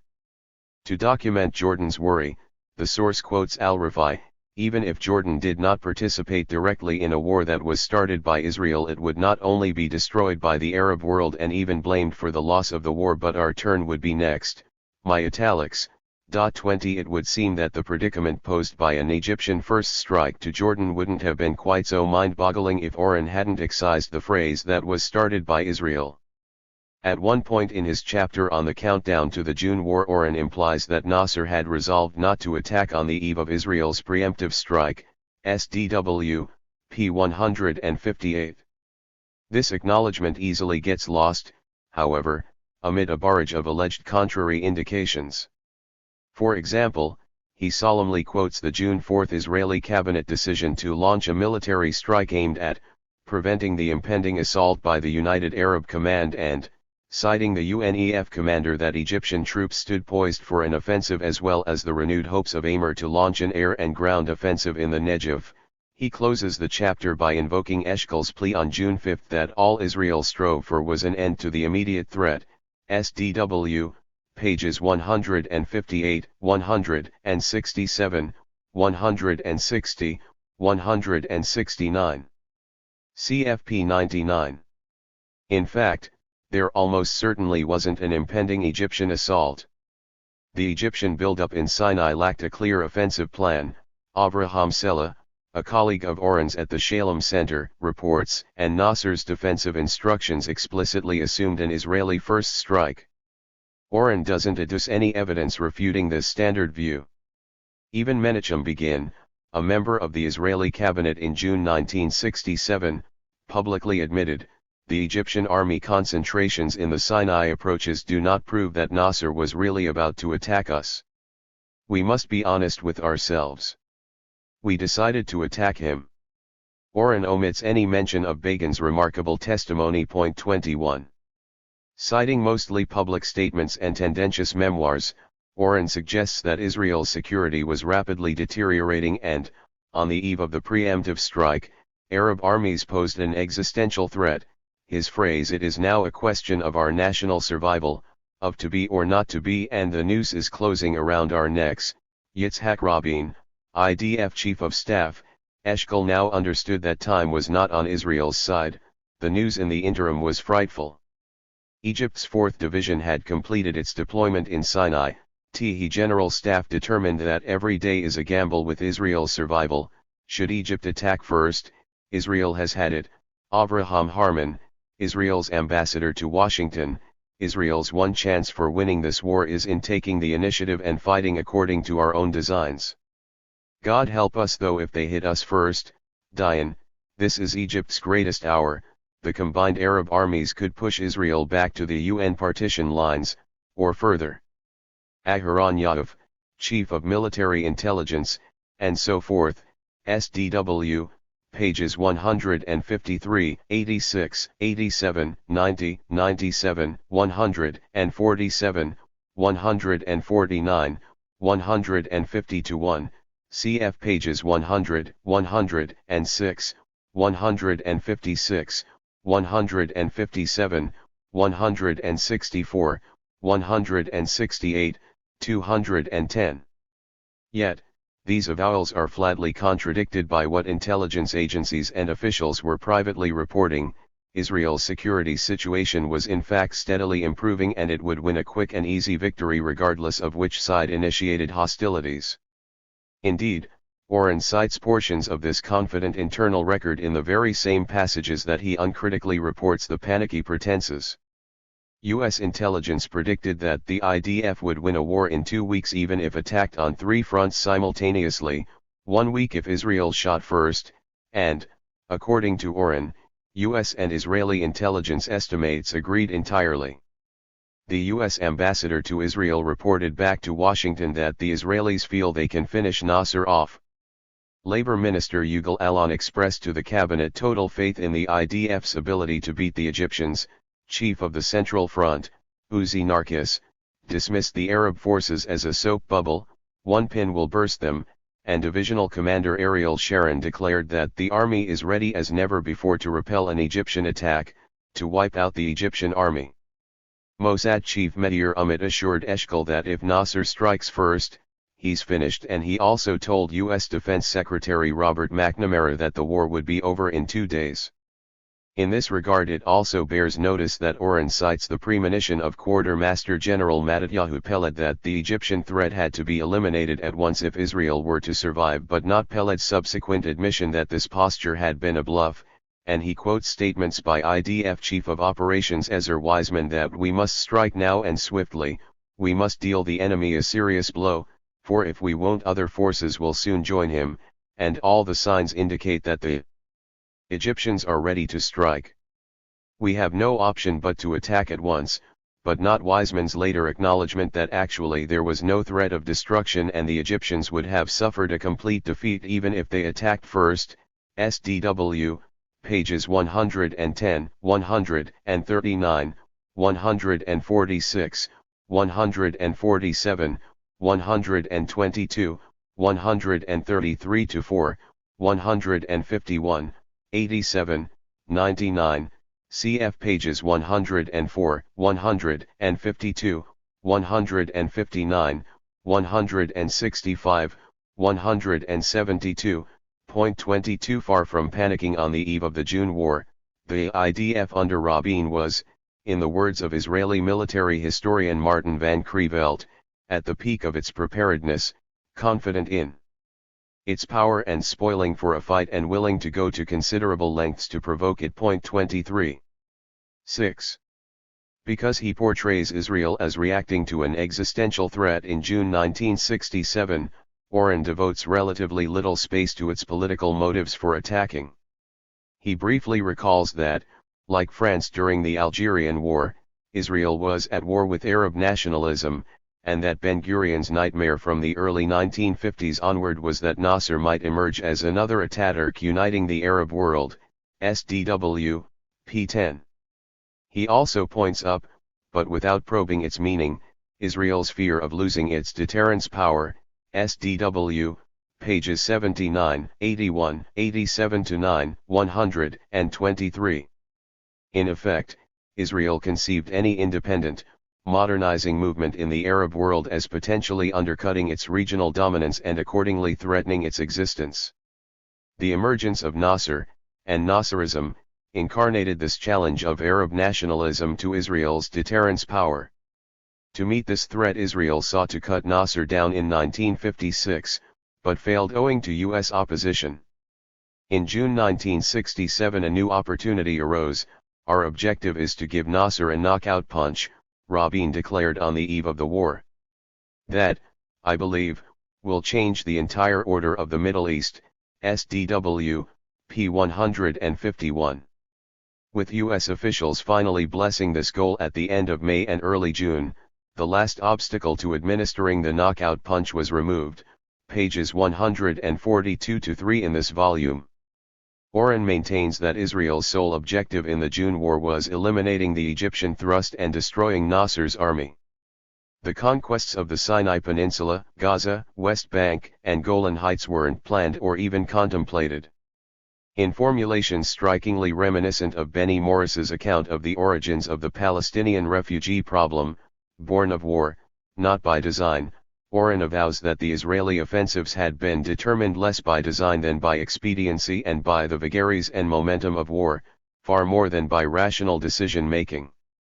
In fact, just as Morris's formulation apologetically distorted the dynamics of the 1948 expulsions, so Oren's formulations apologetically distort the dynamics of the 1967 conquests. SDW, pages 311-12, 259-60, CFP 291.24. Unsurprisingly, many external circumstances shaped the course of Israel's offensives: Arab resistance, or the lack thereof, international public opinion, UN diplomacy, Soviet threats, and American responses, and so on. There also wasn't a tactical or strategic consensus among Israelis on exactly how to proceed with the offensives. For example, despite pressures, Dayan temporarily held off conquering the West Bank and Golan Heights apparently because, attaching top priority to the Egyptian Sinai, he dreaded a multi-front war. SDW, pages 187, 190 to 195, 232, 253, 260 to 276, 279. Finally, Israel required pretexts, however flimsy, to launch the offensives. On the Egyptian front it alleged that Nasser's belligerence justified a preemptive strike, while on the Jordanian and Syrian fronts it pointed to armed hostilities. 25 Oren dramatically reenacts the Jordanian actions. 2 batteries of the American-made 155 mm long tom guns went into action, one zeroing in on the suburbs of Tel Aviv. The Jordanians gradually escalated the fighting, introducing 3-inch mortars and 106 mm recoilless rifles. Arab Legion howitzers launched the first of 6,000 shells on Jewish Jerusalem, SDW, pages 184-7, whereas in Van Creveld's rather more sober balance sheet Hussein responded to Israel's preemptive strike against Egypt with 2 symbolic thrusts, and a few artillery shells and air attacks, against Israeli airfields, because he had no choice but to do something, all the while hoping to avoid serious retaliation. And, for all his purple prose depicting a massive artillery barrage here and a Syrian thrust there, Oren seems to concede that Syrian hostilities were largely symbolic, to ward off the accusation that Syria was willing to fight to the last Egyptian, and that Israel desperately sought the right pretext to attack Syria. SDW, pages 229-31, 260, 262, 276, 278, 291. 26. Although a plurality of circumstantial factors plainly came into play during Israel's offensives, it's plainly untrue that these offensives weren't planned or even contemplated. Rather the contrary, with external constraints temporarily in abeyance, internal differences provisionally resolved and just barely credible pretexts in hand, Israel implemented, albeit hesitantly and in piecemeal fashion, long incubating plans to conquer the Sinai, Gaza, West Bank, and Golan Heights. Ironically, Oren himself copiously documents that Israeli elites had contemplated and meticulously prepared for these offensives over many years. He reports that on the southern front contingency plans had been developed after conquering the Sinai in 1956 for moving tanks over desert wastes that were widely believed insurmountable. On the eastern front the dream of completing the War of Independence and freeing the land of Israel had guided the military planning of all Israeli commanders, and a drawer full of plans had been developed to knock out Jordanian artillery concentrations on the West Bank and lay siege to East Jerusalem, and that on the northern front an array of contingency plans for dealing with Syria had been developed, from a limited assault on the Golan Ridge, to conquering the entire heights, and to conquering the enemy's capital within 80 hours, SDW, pages 211, 155, 154, 302, CFP 284. Even as Oren claims that Israel never even contemplated anything beyond neutralizing the Egyptian military threat, he reports that in the weeks leading up to the June War, or before hostilities actually broke out on the Jordanian and Syrian fronts, different IDF commanders expected to conquer Gaza, strike Egypt, and then will fight Syria and Jordan as well, advance into Sinai and, to the Jordan headwaters in the north and the Latron corridor leading to Jerusalem, advance westward to Al Arish and, time permitting, beyond in the direction of the canal, take care of the Syrians, eliminate the Egyptian army and, seize the initiative on other fronts as well, get to the canal and to Sharm el-Sheikh, eliminate the Jordanian Air Force even without provocation, and take Jenin in the West Bank. With his eye riveted on conquering all of the Sinai Peninsula, Dayan declared in early June, according to Oren, that our success will be judged not on the number of Egyptian tanks we destroy, but on the size of the territory we'll seize. SDW, pages 81, 87, 90, 91, 122, 133, 155, 187, 208, 153, cf 88, 152. Oren uncritically quotes Yugal Alon's avowal that Israel sought no territorial gain, SDW, p. 122. Yet, he ignores Alon's seminal article written just before the June War analyzing Israel's prospects in the event of a preemptive strike. In case of a new war, we must avoid the historic mistake of the War of Independence and, later, the Sinai Campaign. We must not cease fighting until we achieve the territorial fulfillment of the land of Israel. 27. Oren reports that just after the June War, Alon led the cabinet ministers urging retention of the occupied territories, SDW, p. 314. It seems he didn't exactly undergo, as Oren's account suggests, an overnight conversion. In fact, the planning for and anticipations of the June offensives reflected Israel's long-standing territorial desiderata.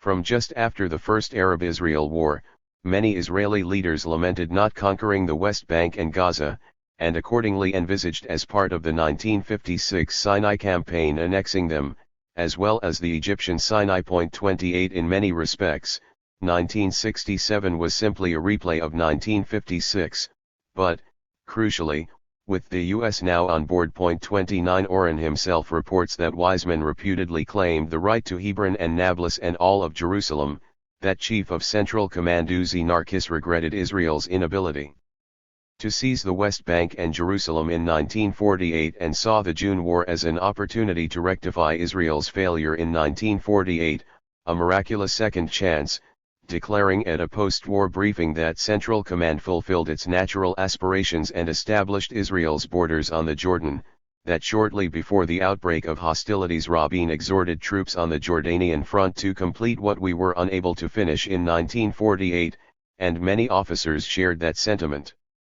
And that already on the third day of the war Israel contemplated retaining the West Bank, Gaza, and the Sinai, SDW, pages 135, 155, 192, 257, 191, 253-5.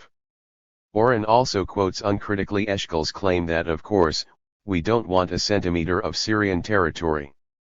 Yet he himself repeatedly notes that Eshkol went a little crazy coveting the Jordanian headwaters in the Golan, SDW, pages 122, 228-9, 261, CFP 23, 280, while Moshe Dayan, in a post-war interview not quoted by Oren, stated with absolute certainty that the main impetus behind Israel's seizure of the Golan was not Syrian shelling but good land for agriculture. Lust for that ground. 30. According to Oren, Israel's territorial conquests during the June War came about largely through chance, they just happened, SDW, p. 312.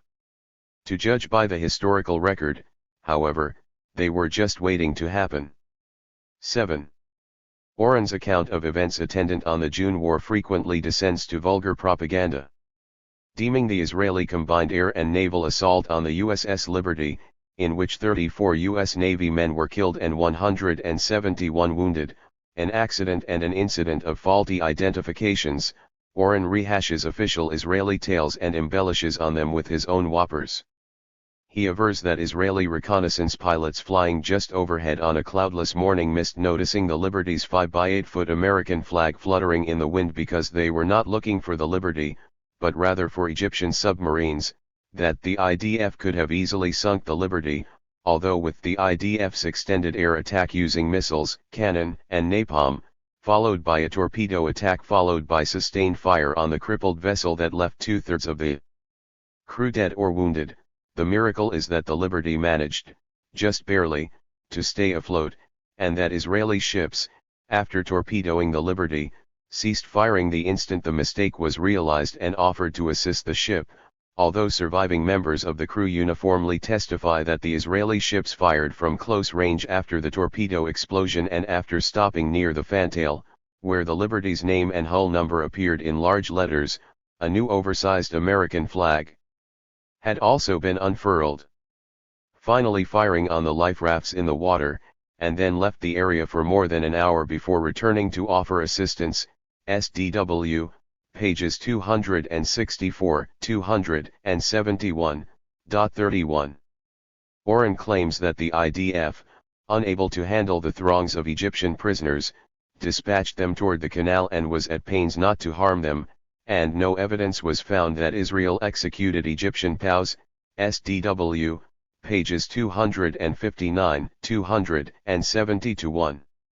He is apparently unaware of the national debate that erupted in Israel a few years ago after the publication of unimpeachable eyewitness testimonies of Israeli soldiers as well as the testimony of an Israeli military historian that the IDF executed scores of Egyptian POWs during the June War. 32 Oren also claims that only a few of the Palestinians who fled during the June War sought repatriation after it ended. SDW, 306. Whereas a conservative Israeli scholarly source reports that fully 120,000 of these Palestinian refugees, half the total number, applied to return but only 21,000 were allowed to do so. 33 Finally, in his survey of developments since the June War, Oren recalls that in the post-Oslo period Palestinian terrorists killed dozens of Israeli civilians, SDW, p. 313, but neglects to mention that Israeli forces killed a far greater number of Palestinians and that the vast majority of these killings were unlawful. Amnesty International. 34.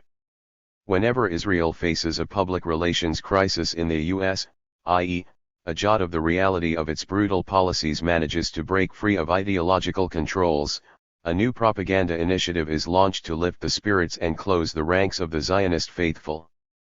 After Israel's bloody invasion of Lebanon in June 1982, the Zionist Book of the Month was Joan Peters's From Time Immemorial. 35 Soon after the Palestinians entered into revolt in September 2000 and Israel unleashed a new round of violent repression, From Time Immemorial, although definitively shown to be a hoax, was reissued and soared to the top of the Amazon list, soon followed by Oren's book.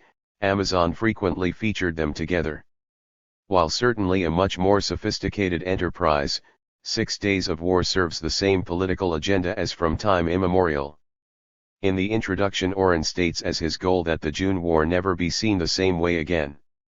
In fact, he simply repeats the same old, tired apologetics. Like From Time Immemorial, its real purpose is to reclaim the lost world of Zionist heroism and innocence.